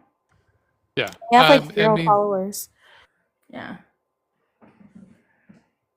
So yeah, I mean, most of the stuff I think I've kind of covered overall in regards to the entire evening. I'm trying to read the notes to make sure I haven't already read them already. Because again, I one of the big things I've been saying is like, the left's messaging has always been towards the enlightened, intelligent aspect, and I think we just need to make sure we do message towards the average worker. And that's pretty much it. I kind of missed one of my other previous points I was trying to tag on because I think I got ADHD out of it. And that occurred. But yeah. You're good. That's why you need a notebook. I do, and I have notepad in front of me, but I feel I missed a couple of notes, and I'm like, I'm writing things sideways on this thing too. Like yeah, you can't really see. Oh, it's all over the place on here. It's wild. I know. Okay. I do the same thing. I try to keep track of the whole thing. I'm like, damn it. Yeah, I need to keep track a little bit better. I can't invite you up. I still can't invite you up, Corey. Why don't you just request? Like, you go and you change your account so I can invite you up, but I can't, and you can just request. All right, Bryn, what would you like to add? Nothing at this time. I requested up when the topic was about trans issues before, and I can't remember. Oh, that's okay. You can still touch on it if you want. But I don't have anything to touch on at this time, except for that Corey should come up if he wants to debate. Yeah. He should really stop being a jerk in the comments here. Oh, look, I can invite you up, Corey. There you go. You changed it. You fixed it. Sir, I just have a question. Yeah. From my trans allies, like, how do you guys feel with the shit show going on with like what Trump's announcement on Monday? How do you guys feel? Like, do you guys think that's going to happen? Something similar is going to happen in Canada with Politi-Talk wins? Like, so really judge hope- less judge less on Trump's Joe, response versus Pierre's. Sorry. Yeah, I think Bryn should have a comment in this one. Bryn, Personally, I just hope that our Supreme Court in Canada and our Constitution holds stronger than the U.S. might. And I feel really bad for all my friends in the States right now who are going through what they're going through. Because it is an atrocity what Trump has just pushed down throughout all the federal agencies in the States, down to all the states. Yeah. Can I also say something as a parent of a non-binary child? Yeah.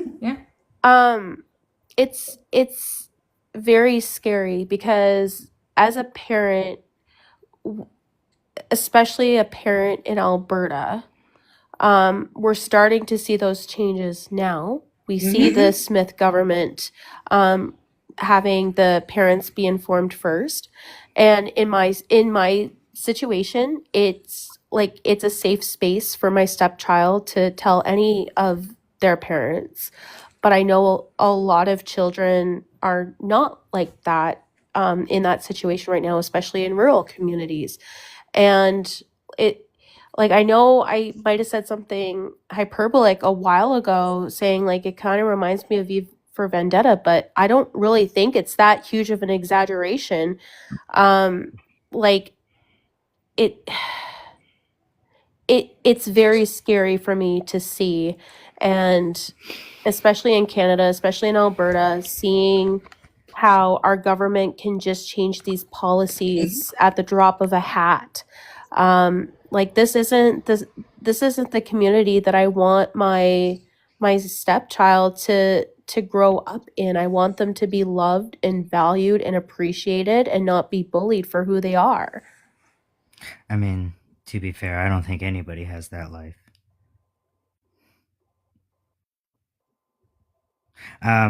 As a trans person myself, my feelings are quite concerning. I had recently just rewatched a film which I suggest everyone watch because it makes everything make sense. But is the Burning Times, which is about the witch trials and how those really got started, and the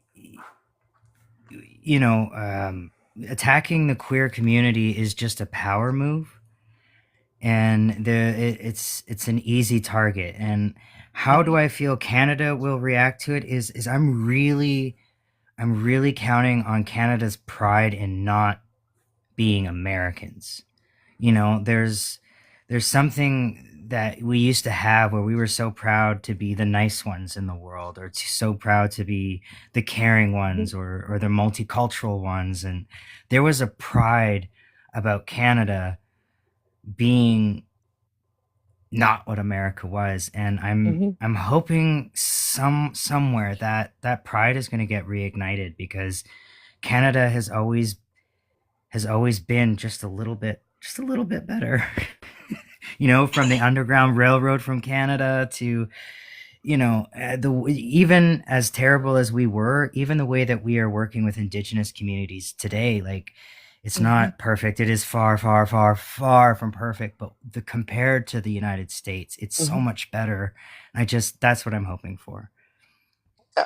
If, like, we learn from history, we saw in Mustache Man's time that he went after the queer community, one of the first, the socialists and the queer community, And the as the disabled. start, and the disabled. Yeah. The first book burnings that were publicized, they never talked about what books were burned, but they were books of queer history and queer life and queer research. Those were the books that were burned in those famous photos. And look at it right now. Like, Yeah. kids are being taken away from schools right now in the United States. People are being scooped out of hospitals right now when they're sick. Yeah, that's why I fear for the same shit show to come up, and especially that concerned me within Pierre was like his two genders, and his idiotic question when his answer was, "Yeah, I already thought there's two cool genders." So that's why I was a little bit worried, because from what I saw from the Monday announcement and the inauguration, and with this response, I'm a little bit concerned about a majority government and having some, especially with child blockers and things like that. Like, I just really fear for the trans community and the queer community as well. Um, But I to just wanted keep to play this because medical care somebody. between parents and their children.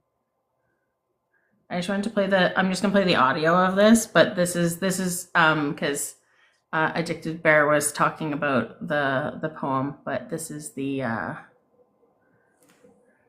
First they came for the communists, and I did not speak out, because I was not a communist.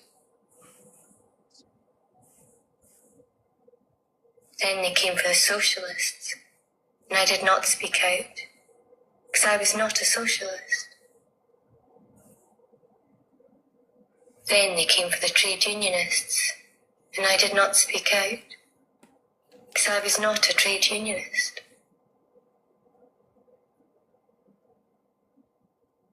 Then they came for the Jews, and I did not speak out, because I was not a Jew.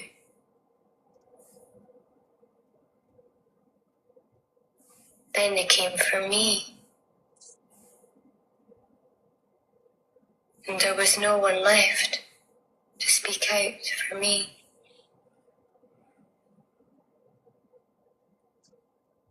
There you go. I'm bleeding. Powerful. It Very, very reminds powerful. it reminds me. So I did a trip to Europe last summer, and I had to do a lot of museum visiting, and in the London Archives, the museum there, they have an amazing exhibit on the Schmolocaust. And I saw a documentary there, and I did not move the whole time. I stood and watched the whole 90 minutes, and it's mind-blowing how fast things changed.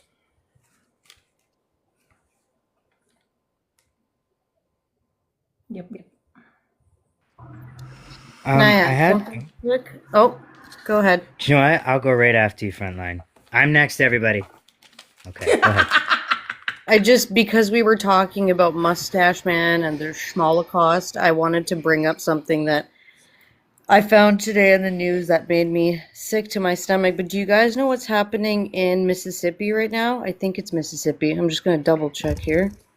I think it is Mississippi. I think you know what I'm talking about. Yeah. Do you guys know what I'm talking about?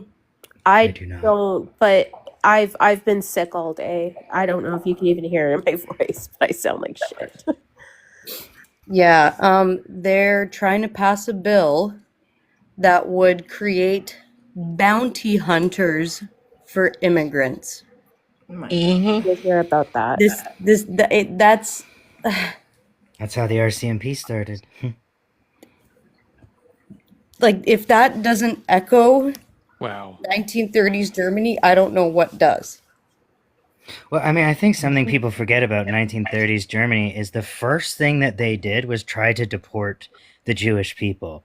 And then there wasn't, other countries weren't trying to take them in. They weren't allowing them to come in. And this is what resulted them into finding a different solution to deal with it. The first thing they did wasn't try to deport them. The first thing they did was try to make life unbearable for them so that they would leave on their own accord. Yes. Yes. Exactly. That was yes. That is what they technically the are first trying one, to do with trans and queer people right now in the US. Yeah. They are trying to get them to leave on their own accord. Mm-hmm. Because deportation costs money. Mm-hmm. It's not even just a look costs money. at yeah, it's not even just a look at like 1930s Germany. I mean, if you think about after that too, with McCarthyism, right? Like it was calling in and ratting on your neighbor who may or may not be a communist, right? It's turning people against each other is essentially what it is. It's like, if you turn in this person, then everything's gonna be better. And again, I'm gonna go back at Handmaid's Tale. Like there's so many similarities to that series. And if you haven't watched Handmaid's Tale, I'm going to tell you, you need to watch it. The first episode made me almost vomit. I had to get through 4 episodes before I was desensitized, and it's bad that I was desensitized to this. I'm still not desensitized from that show. It is so good. We all need to get ready for our produce prices to go skyrocketing up because there are farmers who are already showing that their fields are ready for being picked in the lower states that do not have anybody picking them because workers are scared of ice raids. True, and we don't have very diverse produce here either. All our produce is frozen in the fields right now. I don't know where you guys are in Canada, but I do want to say one thing I'm super passionate about. And I know that it's hard for people, so I'm not saying you have to, but if you can, and only if you can, and you have local farmers, please, please, please support your local farmers, because our farmers here in Canada are also struggling right now, and they're struggling pretty bad. And the more we can support them, the more we can assure food safety for ourselves, and like eat local, eat what's in season, go to a farmer's market once in a while, even if, you know, that might mean that you can't buy, say, like an ice cream, but you can pay a little bit extra for carrots to help out a farmer. Like, if you can, if you have that availability in your life, you know, I urge everybody to do little things like this, even if it's not every day, even if it's once a month. Mm-hmm. And yeah, try limiting yourself from shopping at freaking Loblaws as much as you can at corporation. If you can. If you can. Anything that Galen Weston the Weston family owns, stay away. And they're the complete trash people. So sorry, I know I'm not supposed to be like, yeah. The unfortunate thing You're is, fine. most of our food comes through a Loblaws or a Sobeys warehouse for resale. So, like, they're basically the two different meeting points for, like, independent grocery stores. If they want a can of Campbell's soup, they can't go to Campbell's. They have to go to Loblaws or they have to go to Sobeys Monopoly. to get it. Ray, are you still in here? Because I sent you a request, and you said, "Am I requesting wrong?" But there's like two little people right at the very bottom, next to your comment bar. You hit those, and it'll request for you to join, or just tap the box up there. Sorry, I had a question for you guys. Just kind of like, you know, as we've been talking about leaders and stuff, is a lot of us are kind of what is the vision of the best prime minister that we could imagine? Like, what would that look like? Right? Because right now we're just going. No, Reynolds. No, Ryan Reynolds. I'm just throwing shit out. Yeah, but just that whole Jason Baldoni thing is really messed up. But like, just what would that even look like is a question. Is it because like I don't think Jagmeet Singh is the perfect representation of a great leftist leader, but he's probably the closest we have. Charlie Angus. Who? Oh my Charlie God, Angus. I love Charles Angus. Yes. I love him so much. Let's Yes, select yes. more punk rockers to Parliament. Charlie. I love him. Let's Yeah. elect more old school punk rockers to Congress to Parliament. It would be like Jack Layton and Tommy Douglas sitting on a float together. Right? Yeah. Playing punk rock. Same thing with Bob nice. as well. If we like Angus, you know, like we should be really trying to boost him. No, that's Like, a bit he's too retiring. late. He doesn't want it. Yeah, he's becoming like not even necessarily boosting him up to be a politician, but he's been going on the Midas Touch, which is an American I love news Midas network, Touch. right? It's a great Okay. one. And he's been going on. Just let me finish my point, and then you can totally go. He's been going on the Midas Touch, and you know he's been talking, and he's been a good loud voice in discussing and talking about Canadian pride and who we are and what we believe. And I think that we should be boosting that up. We should be boosting up the leaders that we believe in. You know, We just a may thought. want him as a leader, but he doesn't want to be a leader because he's Yes, but he can be a vocal leader, right? Like Chomsky is a leader in philosophy. He's not a politician, but he talks in politics, right? He was running against Jagmeet as leader back in the day there. Yes, but he's kind of Unfortunately, bowed to everything now. NDP selected Jagmeet over Angus. Again, not disagree. Sorry. I just want to introduce Cor because we got 25 minutes left because I'm ending at 2:30 my time. I'm starting to get tired, Chance. I'm a late night person. I'm up till 5, 6 o'clock in the morning. I sleep during the day. I'm a vampire. All right, Corey, I have you muted right now because I just didn't want you interrupting the conversation what is happening, but you can hit the unmute button It's down at the very bottom, right next to where the people are. Fantastic.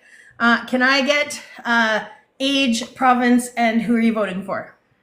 I'm in my 30s, Saskatchewan, and probably conservative. Okay.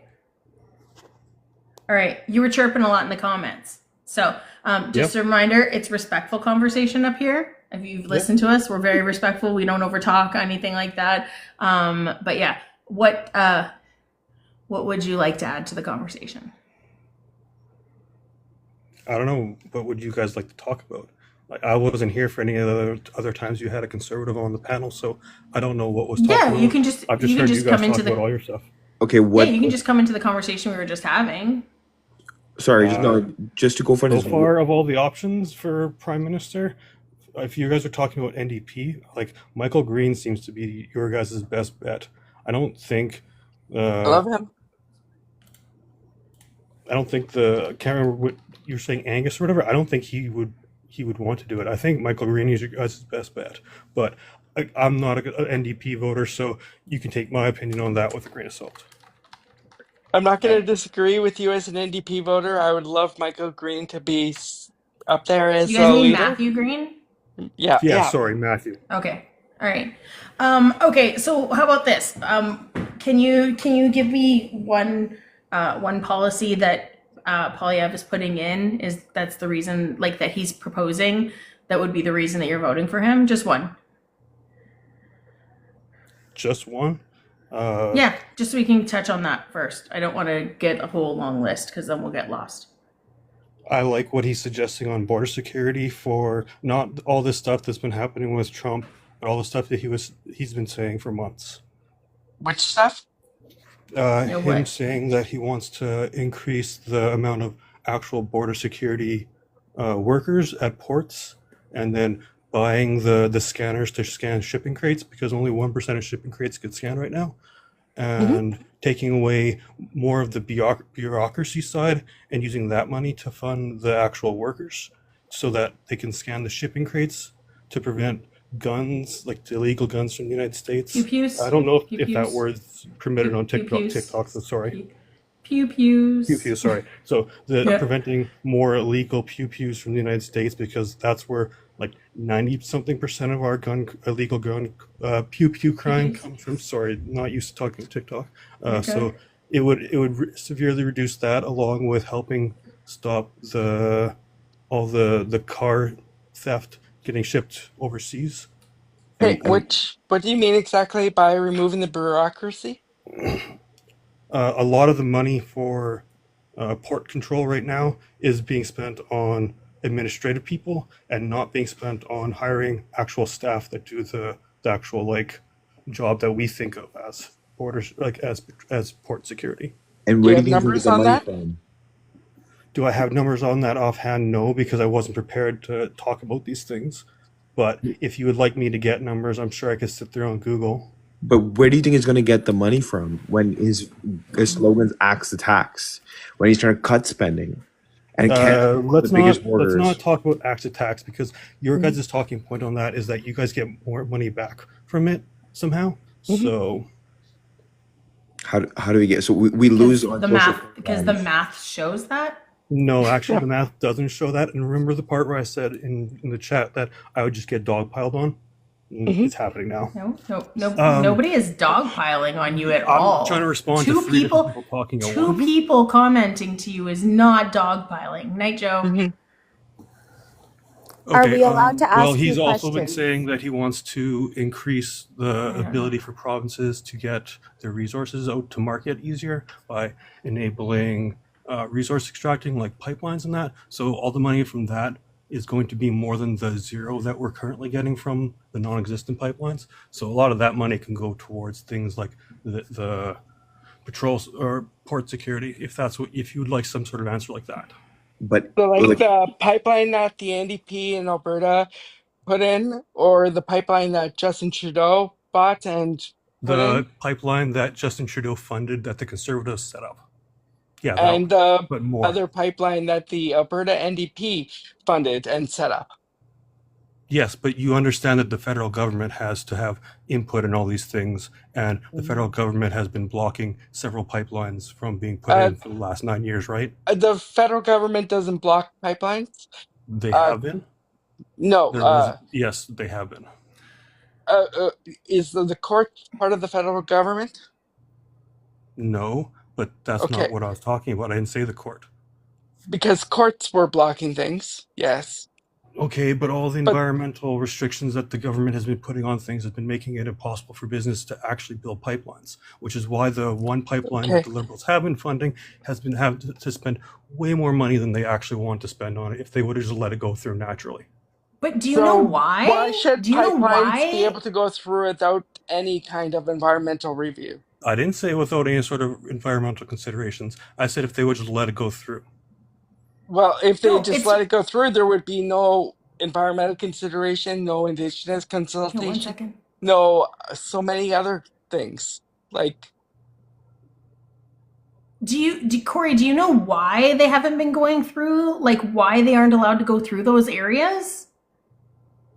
For which pipeline are we talking about? If you're For talking any of about the the ones one, that you're talking about that are being blocked, because most of them are the exact same reason. Keystone was no, done we by started this by Biden. talking about the port security, and none of you guys had anything to say about that. And then you said, "How do we fund it?" So we got into No, this and what? distracted from it. Right. If we want to continue Cool. talking about So this, a conversation naturally progressed into another part. That's the way it's been going all the entire night. mhm. So here, well, once I was just hoping that one we were quick talking about the one thing that I wanted. one quick second, please. Okay. Your little friend Gadfly down in the comments, I just want to say it's already 3v1. He came up here knowing that there were at least 6 people up here that were not on the same side as him. So you don't get to go going on like that because he came up here knowing that. He accepted the request. Actually, he requested to come up. So we are going one at a time. People are asking questions one at a time. I'm going to interject when I need to interject because I'm the host. So I'm just going to say, yeah, Alex, 1 second. I just want to, is it ZB? Yes. Okay, ZB, can I get age, province, and political party, please? 36. I don't have a political party, but I lean more to the left. Okay, so ABC? And yeah, I guess so. And province? BC. BC? Okay, perfect. You wanted to respond to something that Corey had said? Yeah. Okay, when it comes to pipelines, we were talking about going through.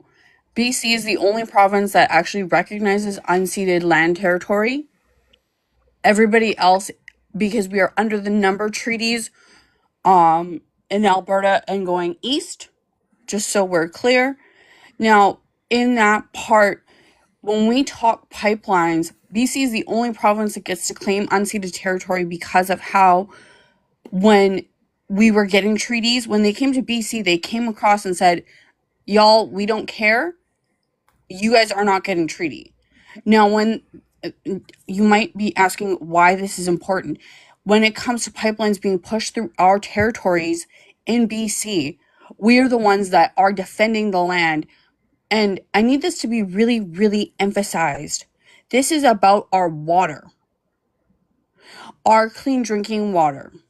When pipelines get pushed through our territories, we're the ones that suffer the consequences of having unclean drinking water. And we all know that Canada is not going to give us clean drinking water, which clean drinking water, I'm going to tell you right now, is linked to criminal deviant behaviors, quote unquote. And that's coming from academia. That's why we keep blocking it. And we have every right to keep blocking it because that is our lives.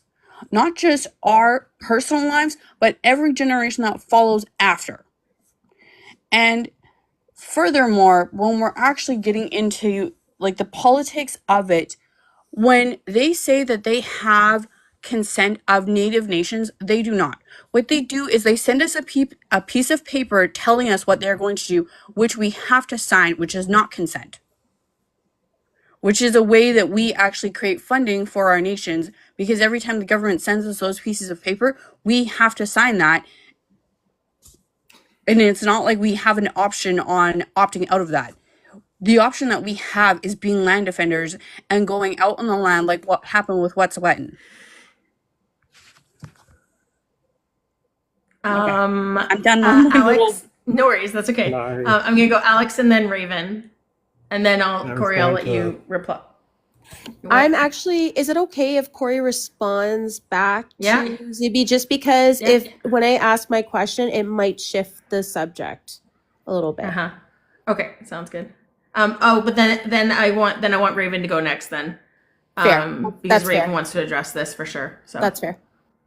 Okay, so Corey, if you want to respond, and then Raven next. I never once said that we shouldn't respect Indigenous rights.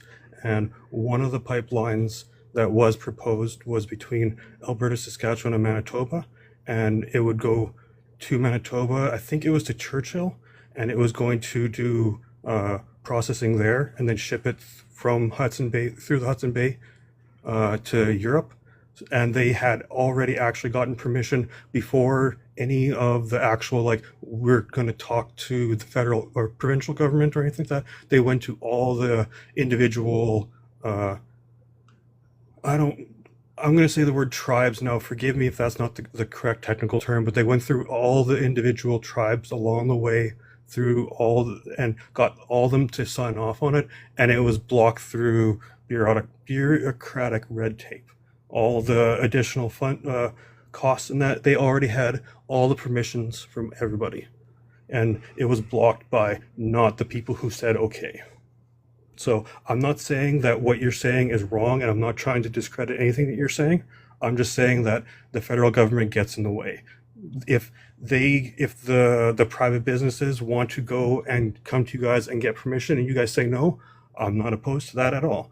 I'm just saying that when they do get all the permissions in order, it still gets blocked by bureaucratic red tape. What was the red tape? All the various different costs of doing additional environmental assessments that over and above the provincial ones. So they didn't do environmental assessments. Which is the Pierre Poilievre has already said that if the provincial governments have done one, that they will say, okay, good enough. We don't have to do our own. We'll just accept that you guys are being trustworthy. So Raven if wanted they're to doubling up reply. on it. Okay, first I want to say, Corey, you have stayed in here for a couple hours, and I can respect that you have sat, you have listened, you have waited until you felt confident enough to come into the box where it's clearly not on your side. So you're willing to listen, you're willing to learn, so I can respect that. I want to comment on the LNG, the Enbridge. Just yesterday, I sat in a room with 6 nations, the Tsimshian nations, and that was the big topic. And 2 of those nations have LNG starting in their communities, and the rest of us have not agreed. We have not signed. And it had nothing to do with government holding us back. It had to do with our decision. And the big thing is, I come from a territory that is absolutely untouched. I encourage everybody, 69 people sitting in this room, to look up Klemtu, BC. That is KLEMTU, BC. And it is one of the most untouched territories on the coast of BC. And to us, we would love that money. That money would give us homes. That money would support our wellness. It would put wellness centers in our community. It would bring all our homes up to par and to the conditions that we needed to further our people. It would help our education, which is 40% underfunded. Like, it is not past us. When we sat there today, we can agree to disagree. Why? Because we understand the economic importance. It is important, but let me tell you, when those industries sat there and they pitched to us, they said to us, quote unquote, the economic factor of Canada sits on Indigenous backs. We want you guys to be we want you to run it. We want you to be the decision makers. And unfortunately, our nations, for Canada, that is on the other side of where we are on the right, we see the importance of being stewards of this land. We do not own it.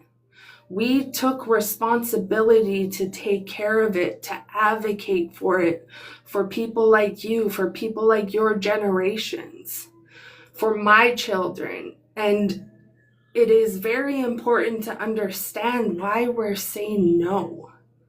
There is so much more opportunities to have economic growth in Canada. We cannot be pressured and fear-mongered to say that this is on your guys' backs. That's what the corporations came and they pitched to us, and I let them know. And I showed them a video. I went to a very sacred place so back in the day, my grandpa uses this word, as do many older people who were around at the time of the raiders. That's what they said. The colonizers, they called them the raiders. They were coming to take away our culture. They banned our culture. They banned our language. They wanted us to stop practicing the things that we practiced for generations. And they went to this land and they risked their lives, and many people died. And guess what? The government, the raiders, they didn't want to take the risk of going over this water, which is very rough waters at like certain times a day. So the one thing that my Indigenous people understood, that there was a small time frame to go through those waters where it was safe enough to get through. That's what the government didn't know, but we knew, luckily. And all our Skeena River, when the Skeena River up in BC coast is where the Tsimshian people came from. We lived along that river, and that river, it flooded. So we all spread out.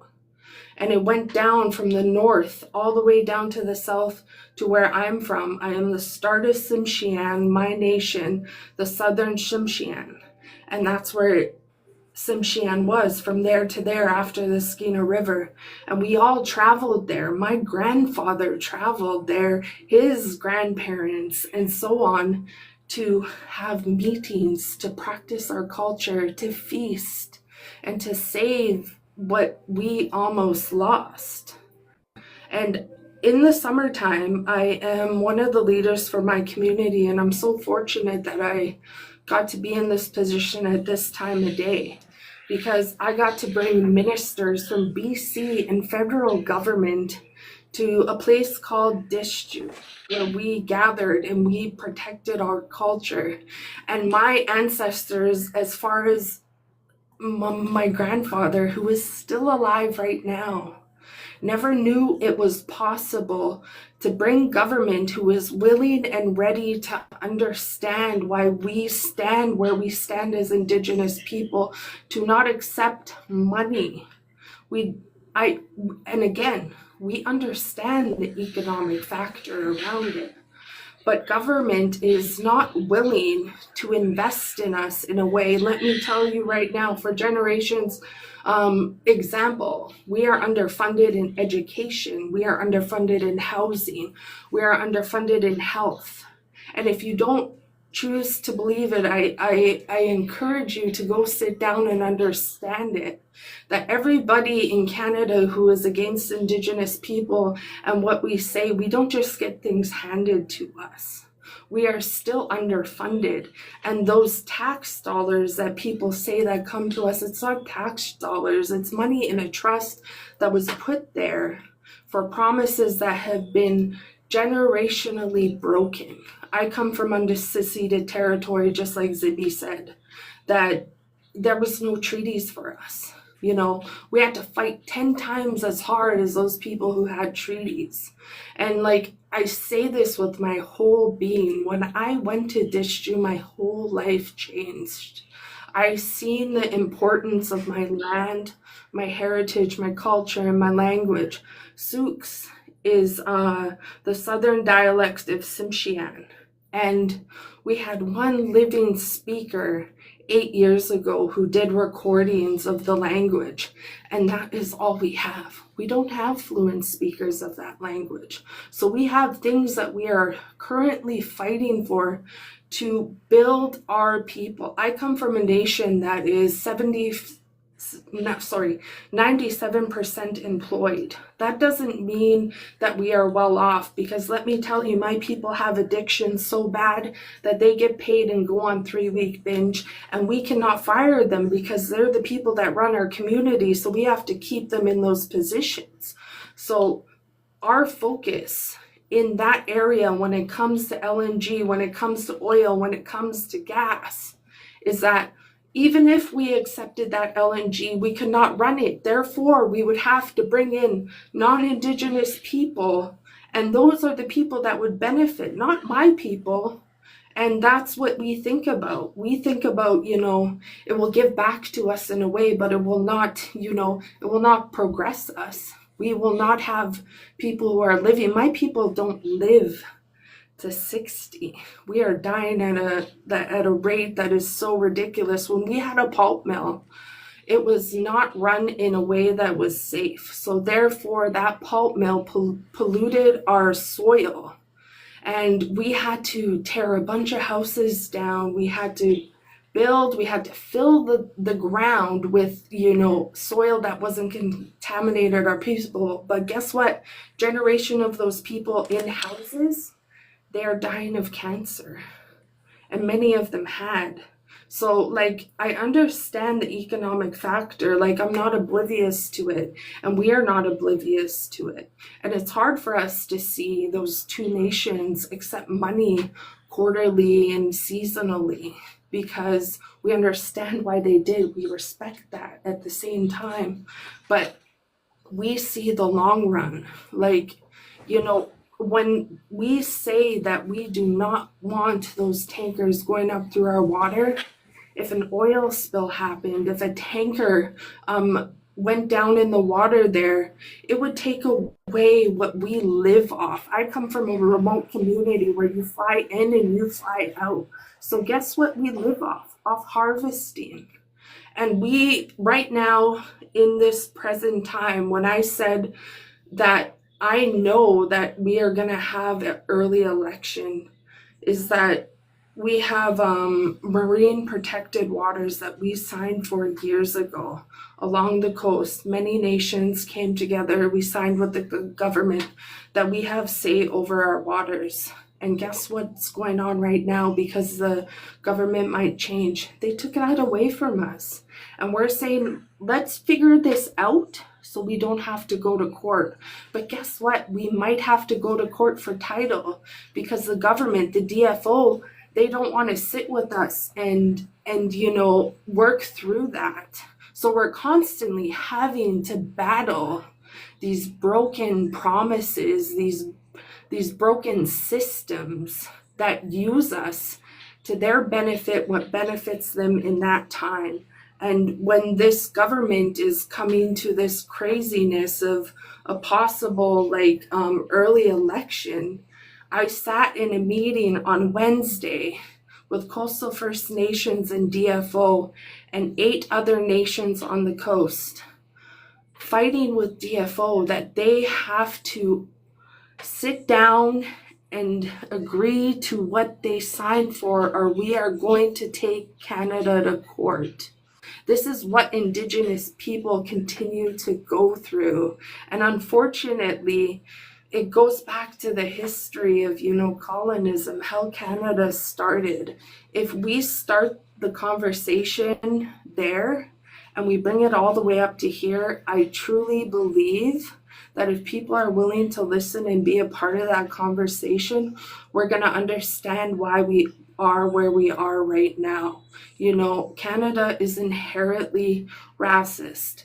Canada is inherently privileged. And, when Michael was up here and he was I, that is colonism, right? And I want to say loud and clear to all the people who are non-Indigenous here, we are not just fighting for us. We are fighting for you guys. We proudly share this country with all of you. That is something we are proud of. If you ever come to an Indigenous community, like anybody who comes to Clemtu, you are adopted, you are accepted, you are family. You do not leave Clemtu not family. That's what Indigenous people are about. So when I sat down with Sintian people today, unfortunately we have broken apart because of these government politics and stuff, you know. And, you know, like I said, the LNG, there's 2 communities up in the north who are building a port right now. And in 3 years, they will have their port built. And the risk that it brings to the rest of the communities is just unmatched. But again, we understand why they went there. Their people are in poverty, and they thought, you know, we could have wellness, we could have housing, we could build our culture, our heritage, you know, we can make our people, you know, a part of society where we are not the last class. But guess what? They cannot fish anymore. Kitimat, for example, where LNG is being built, they were well known for having the best herring, which gives us grease. And unfortunately, they have no herring anymore. That was one of their biggest, like, you know, harvesting.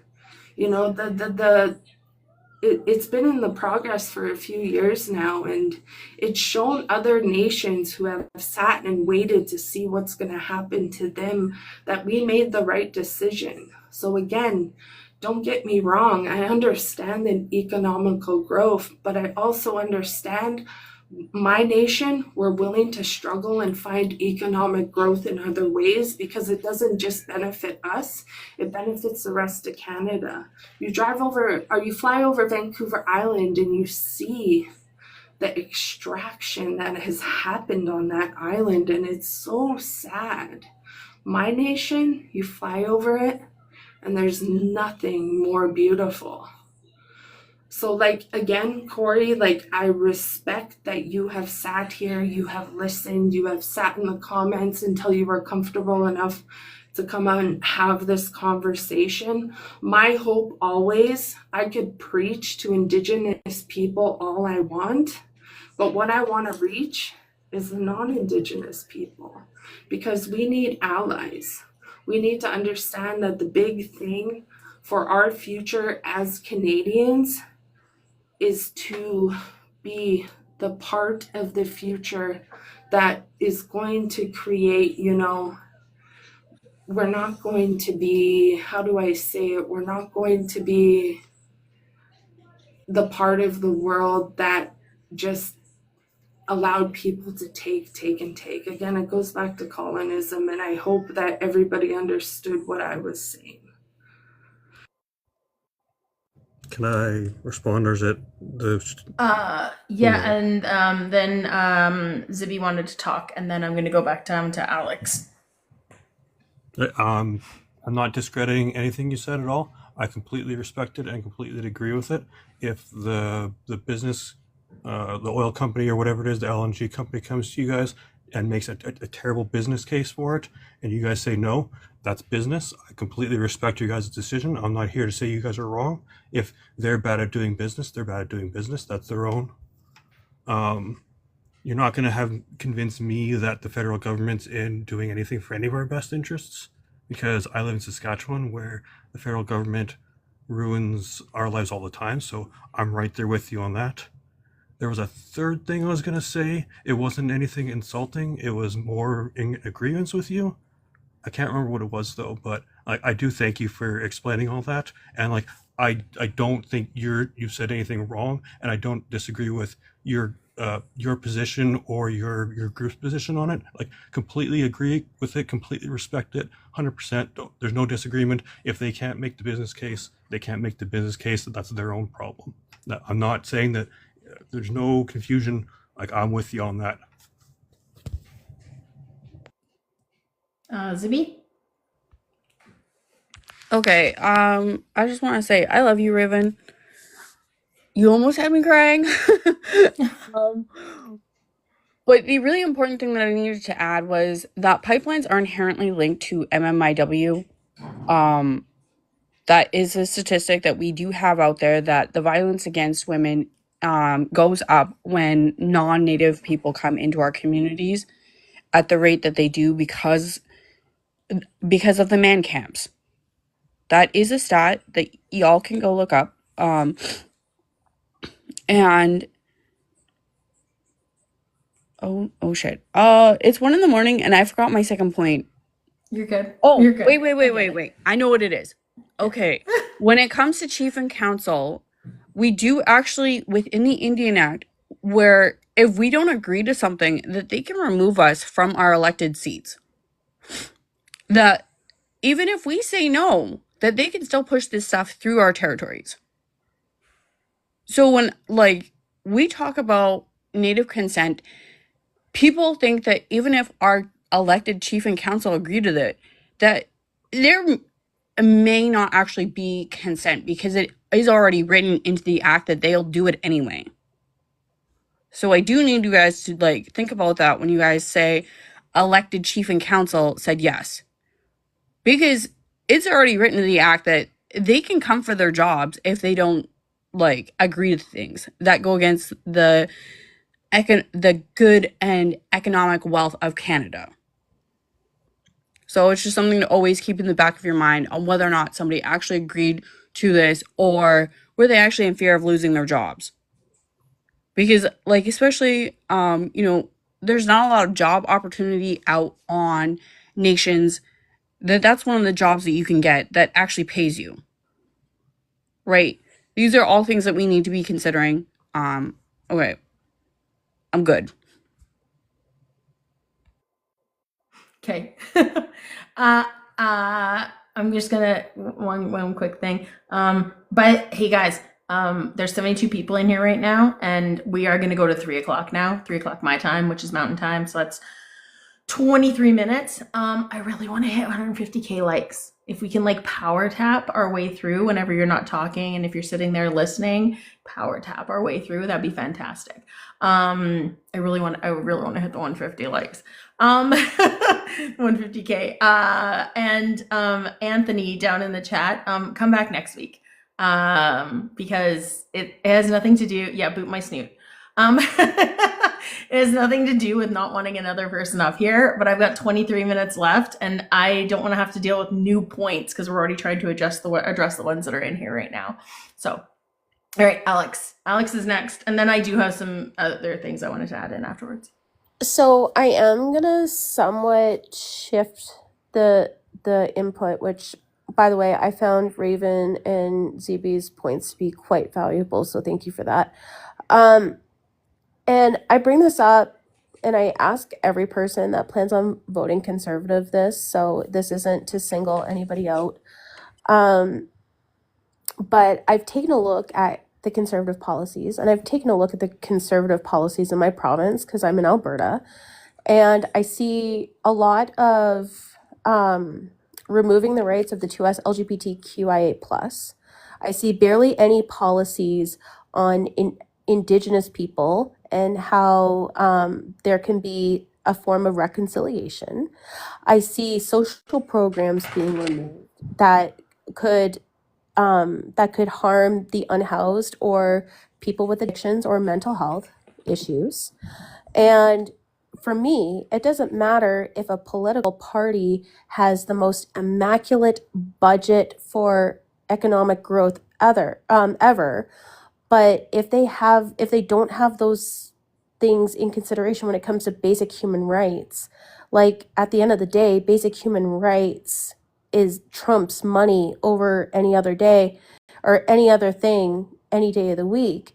And my question is, how can someone vote conservative knowing that these minorities are going to be affected rather, when they come into power? I'm not in Alberta, so I can't specifically speak to anything going but on with federally, policies because I don't federally. read it. Yeah, but I'm just trying to address everything. Like I don't read the Alberta stuff, so I don't know. So I won't comment on that. Um, I think correct me if I'm wrong. I think the major there's going to be a lot of minor individual points here, but I think the major point of disagreement that we're going to have is that you and I have very different views on what rights are important and which ones are to be respected above all others. I view negative rates more highly than positive rates, and I might be wrong. You seem to think positive rates are at least on par with negative rates. I'm And not sure what I'm following between positive and negative rights. Sorry. Yeah, Can you I explain don't that a little understand bit? what you're saying there. What's a positive and a negative right? Sorry, I didn't Like mean a to right is interrupt. a right. I didn't want you to keep continuing, knowing that I didn't know what you meant by that. Negative rights are previously in the conversation. It was brought up the right to life. Like you being allowed to live is a negative right. Like the government can't come in and murder. Can't come in and unalive you. Unalive. Sorry. A positive right is something that you are expected to be given, like the right to healthcare was the example used previously. Like the negative right is you have the right to be alive. The positive right is you have the right to access medical care. The medical care costs Oh, I know something. what you're talking about. The negative right doesn't cost anything. Like your Okay, yeah, freedom of no, speech I know what doesn't you're cost a talking about now. thing.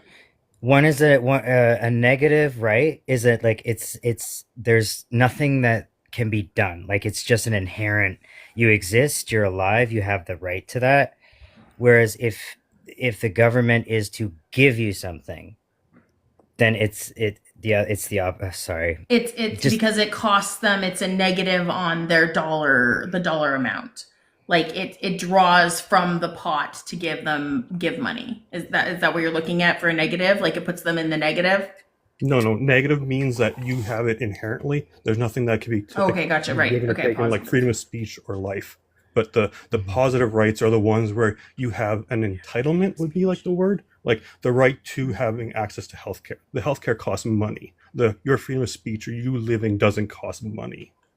We don't. Okay, I'm just gonna say we don't have freedom of speech in Canada. We have freedom of No, expression. I'm just using that as an example, but the No, Supreme I Court basically understand. understands expression as freedom of speech, so I just use it interchangeably. Speech is included in expression, but yeah. But I feel like definitely when it is comes about the patriarch.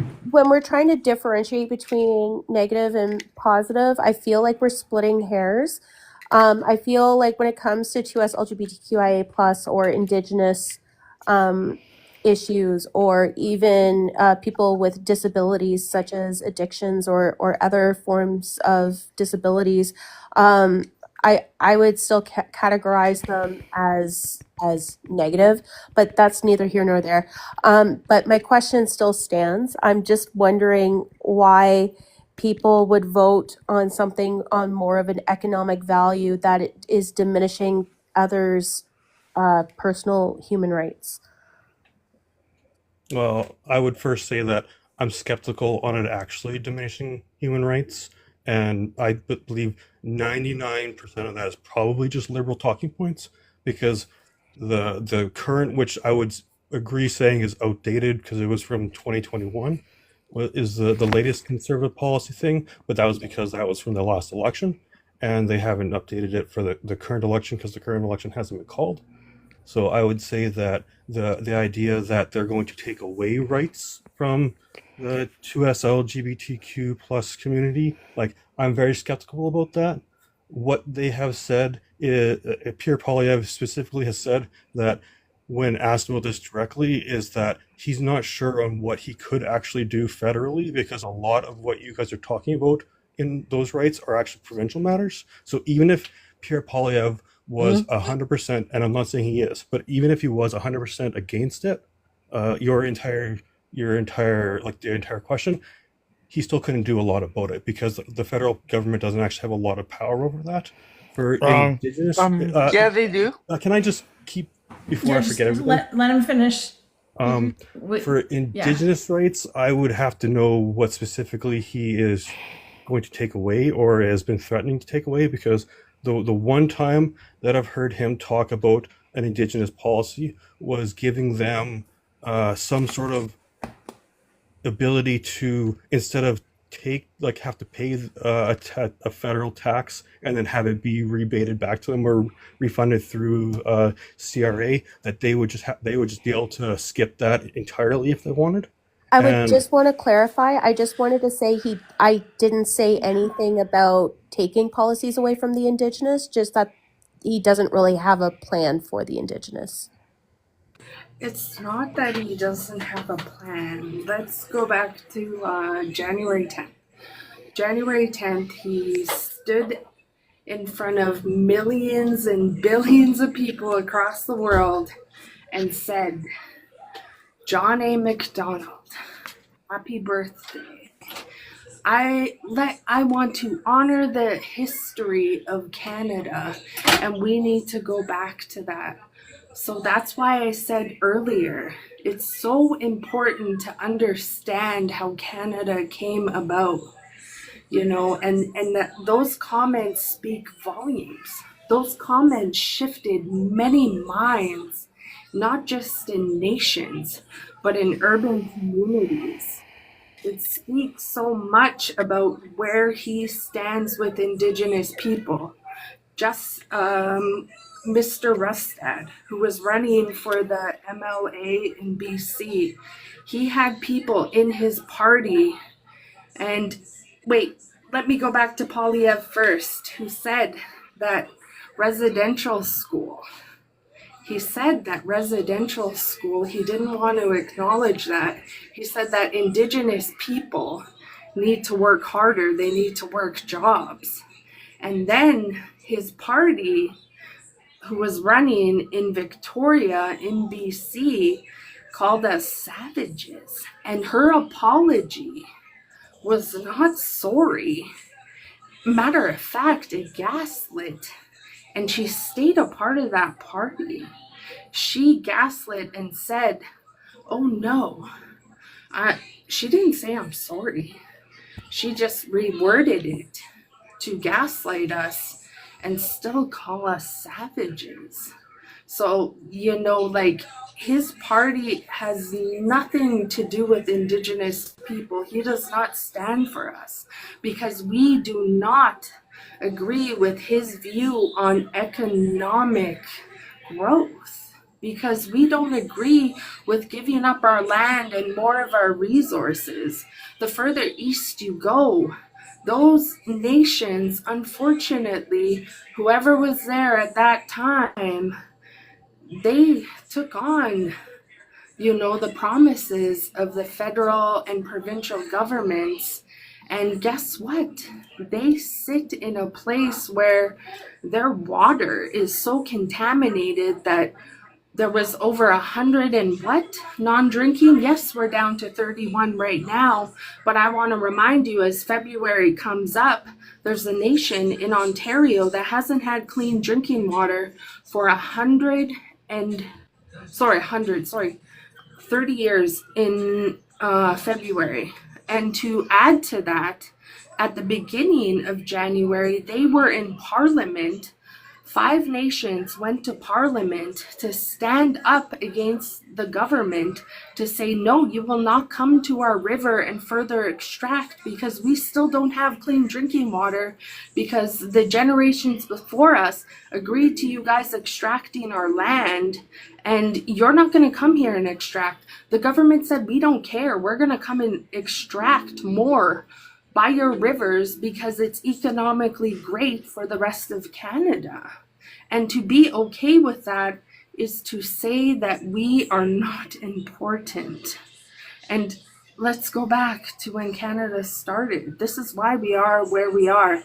To divide is to conquer. This is why we sit here in this conversation right now and we don't agree. Chance, then Bryn, then Zibby. Yeah, I just wanted to say that the thing that is with the queer community or the LGBTQS plus I'm sorry, I don't know all of them. But the thing that we're worried about is it was put into the Canadian Charter of Rights the right to gender expression and the right to sexual orientation. This is something Polyev can try and mess around with. And this is where we're concerned. And this is why it's because right now, no province can put in legislation to go against, the LGBTQ community without pushback and at least some help with pushback. And so this is Polyev has the ability to kind of take that down. It's very similar to like Roe v. Wade in the United States. When they took that down, it's because they took that federal law down, that right down. Any state now can make whatever law they want. And that is what queer people are afraid of. So yes, it very much is a federal issue, but I think that Indigenous voices are really important right now. So I will step back from that. Just wanted that point. Can I Alex, can you hang on to respond, or- yours? Yep. Okay. I believe it's Raven, the GVUI, but with the That's Raven. accent Yeah. over it. Yeah. Raven, like, I don't disagree with what you were saying. I just want to make a little bit of a point of clarification. When you say his party and you're talking about the provincial party, there's no actual connection between the conservative provincial parties and the federal conservative provincial or federal party. Sorry. And the same way with the Liberals, it's only the NDP that has any sort of connection between the provincial and federal parties. So what John Rustad says as a conservative actually has no bearing on anything to do with the federal conservatives. So I'm not saying that anything they did was right. I just want to make that clear that you can't actually take what the provincial party says about an issue and say the federal party will do the same thing. Like, there's no actual connection there. I'm not. So, like, that was my only point there. For what Chance was bringing up, Polyev, even if he says he only knows of two genders, he still says right after, mind your own business, which to me, unless you have a completely different understanding of that, to me, I understand that as he's not going to change anything because he wants everyone to mind their own business, including all the loudmouth conservatives who have a major problem with all the 2SLGBTQ plus, I screwed that up, community stuff. Like, he hasn't said he's going to change anything. He's only said his own personal opinion on it because that's what he keeps getting asked. So, like, Trump didn't say anything about it until it was popular. 1 second. Yeah, but he still hasn't said he's going to change anything. All he said is his own opinion. Mean he's not going and to. Then, yeah, but that's what I'm saying. Like, everyone is fear mongering about this. Can that I he's going please to add change something anything real quick? Without him actually saying that he's going to change anything. He's only said his opinion and said that everyone should mind their own business. And to me, I take that as including all the conservatives. That I'm not saying that I'm one of them, but all the conservatives who are saying that there's a problem there, he's telling them to mind their own business too. But his voting history has not been him minding his own business, and that is what counts, not his words on a political run. Yeah. He has literally campaigned on blocking puberty blockers from anyone under the age of 18, which makes them useless. He has clearly said that. He said that he wants to take transgender people out of sports. He has campaigned on this out loud. I have videos of it on my page if you really want to see it. It is there. You can search it. He's campaigning on this. So I don't understand where all this talk is coming from that he's not saying these things when he is saying these things with his own mouth. And that was a gaslit answer that he gave. He gaslit the question by going into poverty and into housing. And do not forget that he has been the housing minister. You know, if he really cared about the comment that he gaslit and used to push his propaganda, he would have changed our housing. He would have fought for us Canadians and our crisis already. And that's why I say it's so important to look at who your MLAs, who your ministers, what they are voting in cabinet. Because what they do in media is make comments to people who are not doing the work to educate themselves and to look in at what they are actually voting for in cabinet. That is what is important. And I encourage you to go look at his history in cabinet and the rest of his Conservative Party, their ministers and their MLAs, and go look at what they are voting for. Trust me, I seen what he said and I heard what he said, but I also done my research enough to know that that was a gaslight answer to catch you in the media. And I just, can I add one quick little point? Yeah, and then Bryn's next, and then I gotta go to Zibby, and then I'm gonna have final words. Just because I've seen it in the comments about people saying like, oh, Canada's slow at not blocking puberty blockers for kids. First of all, they're not for kids, they're for adolescents. And most of them are not used on the trans community. They're used on the cis male community because there are a lot of men that go through, what's the name of it, guys? Certain type of puberty. Gynecomastia. Where they basically grow It's breasts. gynecomastia. Yeah, and they have to take puberty blockers so they can develop as a normal male. So it's actually going to hurt cisgendered men. I'm actually going to clarify that though too. It's actually used for precocious. They were originally created for precocious puberty in children, mostly cis girls who were going through precocious puberty, who were starting puberty at like 4, 5, 6, 7, 8 years old, which is way too soon for them to start puberty. There's so many ramifications for that, and so blocking it for all kids under 18 also affects those kids as well. Can I respond? That was a lot of stuff. It was a lot of stuff. Yes, I have Bryn and I have Zibby in that. I'm ending at 3:00, guys. I've already extended it. So as long as you can go quick, and then Bryn and then Zibby, and then I will final words.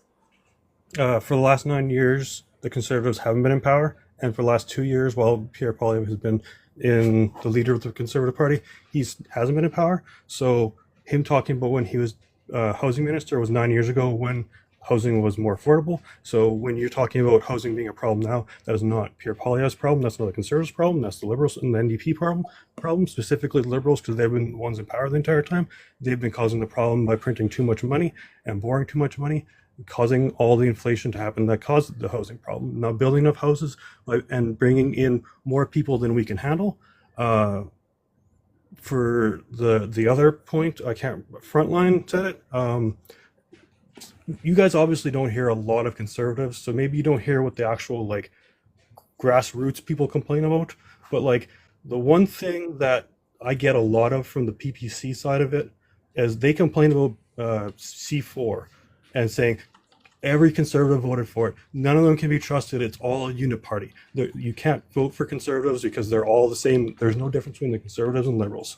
So like, while if he has said that he's going to take away puberty blockers for people in puberty, that I would say that that's probably because in European countries they're actually stopping that practice and taking away because they haven't found that it's actually helpful. So I know that goes against the ideology, but the data is not actually backing it up anymore. And right now in the European countries that have changed it, which is like Norway, Sweden, United Kingdom, and France, they've all said that the only people who can continue to be on puberty blockers are the ones that were previously on it before they changed the law, and anyone that they can go on it that goes into the additional studies that they do in the future for it. I read this 2 years ago now, so they could have had studies since then. So I'm not going to say that there's no additional people that haven't gone on it since then.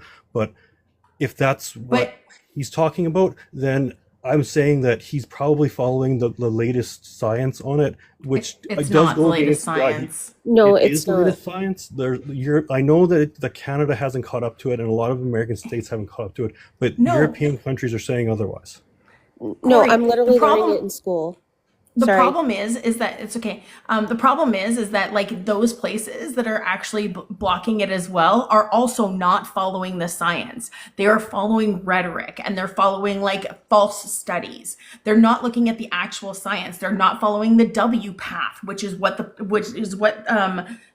path in which to diagnose and assess and to treat transgender people. That is the path that they go on, I and know it's specifically different for it's different for every single. I'm sorry, I know I did try to interject before, but I did let you finish speaking, so yeah, please sorry. let me just finish speaking. Okay, it is different for every single person, and I guarantee you that they have not looked at the self-unaliving rates since they have taken stuff like that away in kids that are that young.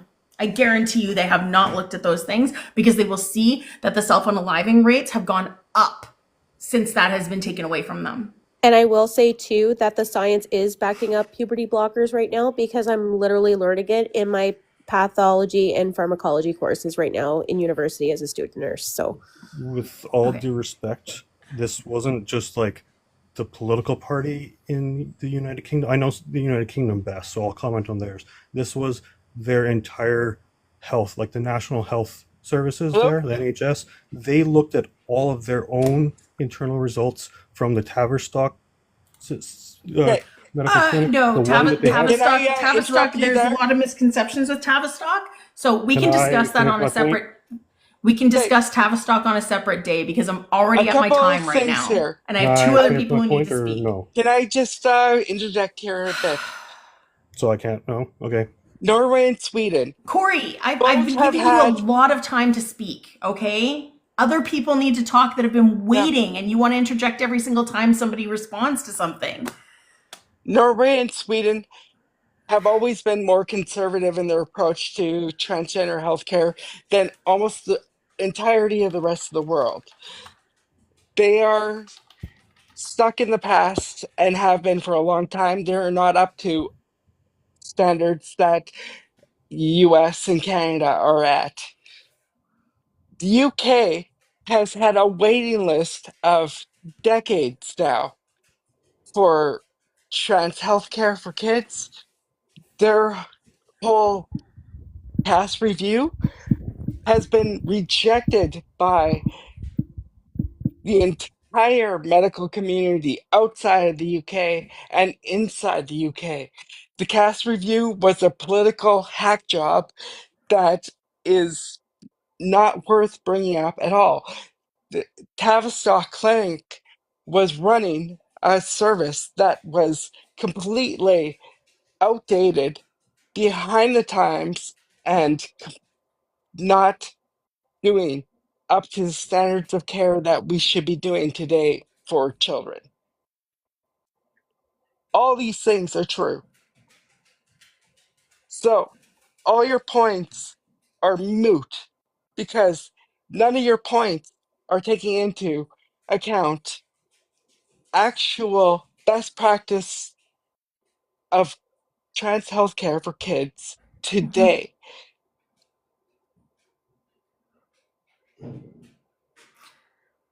Zivi, did you want to? Okay, couple quick points. Okay, going back to Pierre Poilievre and what he thinks about Native people, please listen to the writing on the wall. When he talks about we need to understand the value of hard work, that is a quote. I can't remember from who, but that inherently ties to residential schools. The writing is on the wall what he plans to do with us and our kids. Number two, like, I need you guys to actually listen to what he's saying. I know how insidious racism. Can I say racism? Yeah, Okay. I've never seen an issue with it. I don't know. I know how insidious, like, it is, and in the wording, and how you have to be paying attention to these things. My other point is that when you guys talk about immigrants coming in that we can't afford, the actual fact is that we need immigrants to come into our country because of the fact that we actually are not producing enough babies for the next generation to have capitalism. Our country is in fact poor. Like, that's why we need immigrants to come into our country, because they need to be funding our country. That was my point, because I know that you're tired and you want to go to bed. You're good. You're good. Yeah, the dogs need to go outside again too, and it's not even that I'm tired and I'm gonna go to bed. It's just that I need to wait for this to download afterwards, and then I have to clip it a little bit, and then I have to upload it to YouTube, and that's gonna be like another 2 hours of at least 2.5 hours of work after this. So, so it can be up for 7 o'clock in the morning. All right. Or put on YouTube, please. I'm sorry. I don't want to be clipped or put onto YouTube, please. This is getting put on YouTube on no matter what. So, I mean, we advertise that at the beginning that every single time live is getting put onto YouTube. So You should put that in your background there. I wouldn't have came if that was the case. Every single live is taped with TikTok anyway. So you have to expect that clips are going to be made and that people are going to put you up somewhere else. And other people do screen record this, which I can't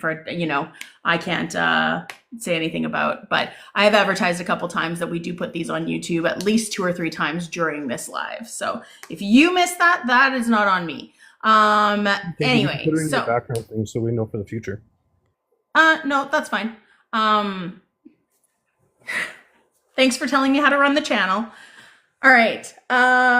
So what I was going to say is, first off, go and check out our YouTube, because I upload these every single day at 7 o'clock in the morning. They get posted onto the YouTube channel. Also, likes. Yay, we hit 140K likes. Yay, thanks. It wasn't the 150, but still 140K likes. Thank you.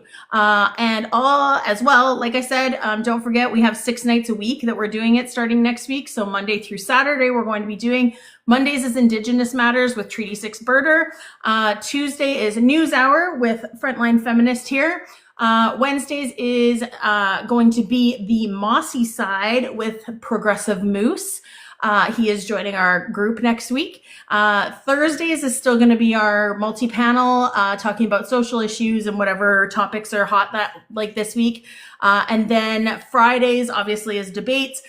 We start at 6 o'clock and go whenever I want to finish. Last week we went for just under 6 hours. This week it's 9 hours. So this is not unheard of for me, by the way. And then Saturdays is going to be Generation Next, where we try and talk about getting the youth vote going. Yeah. So, okay. A couple things that I wanted to say, just regarding oil and gas. We wouldn't have to look at trying to get rid of so much gas or trying to sell so much gas or anything like that if we actually look to renewable resources instead of looking at resources that are non-renewable, like our oil and gas, because those are non-renewable resources. They are finite. So if we actually looked, and Alberta is a big thing of this, we started going into wind power, and then that whole project was cut off. So it's renewable does work. There's proof of it everywhere else. So renewable resources are also going to help make more jobs. And they're also cleaner energy as well. So those are things to look at. And it also helps sustain the oil and gas longer, because you won't be pumping as much and you'll be using those other resources for things that you don't actually need oil and gas for all the time. And actually, that was pretty much all I said, because one of the other questions, I'm still speaking. I can't hear you when I'm talking. So I'm still speaking. Nuclear, how you guys I'm still, dude, I'm still speaking, and I'm just going to drop you because you don't know how to, stop talking over people and let a woman finish. So, all right. I was going to ask him how he thinks that the federal government was, destroyed Saskatchewan, but we'll leave that for another time. So, I will see everybody next week on Friday, starting 6 p.m. Mountain Time. Thank you, everybody, for being here. Thanks for the gifts. Thanks for the shares. Thanks for the likes. Thanks for participating. And I will see everybody next week. Thank you, and have a great night. Have a good night. Thank you. Good night.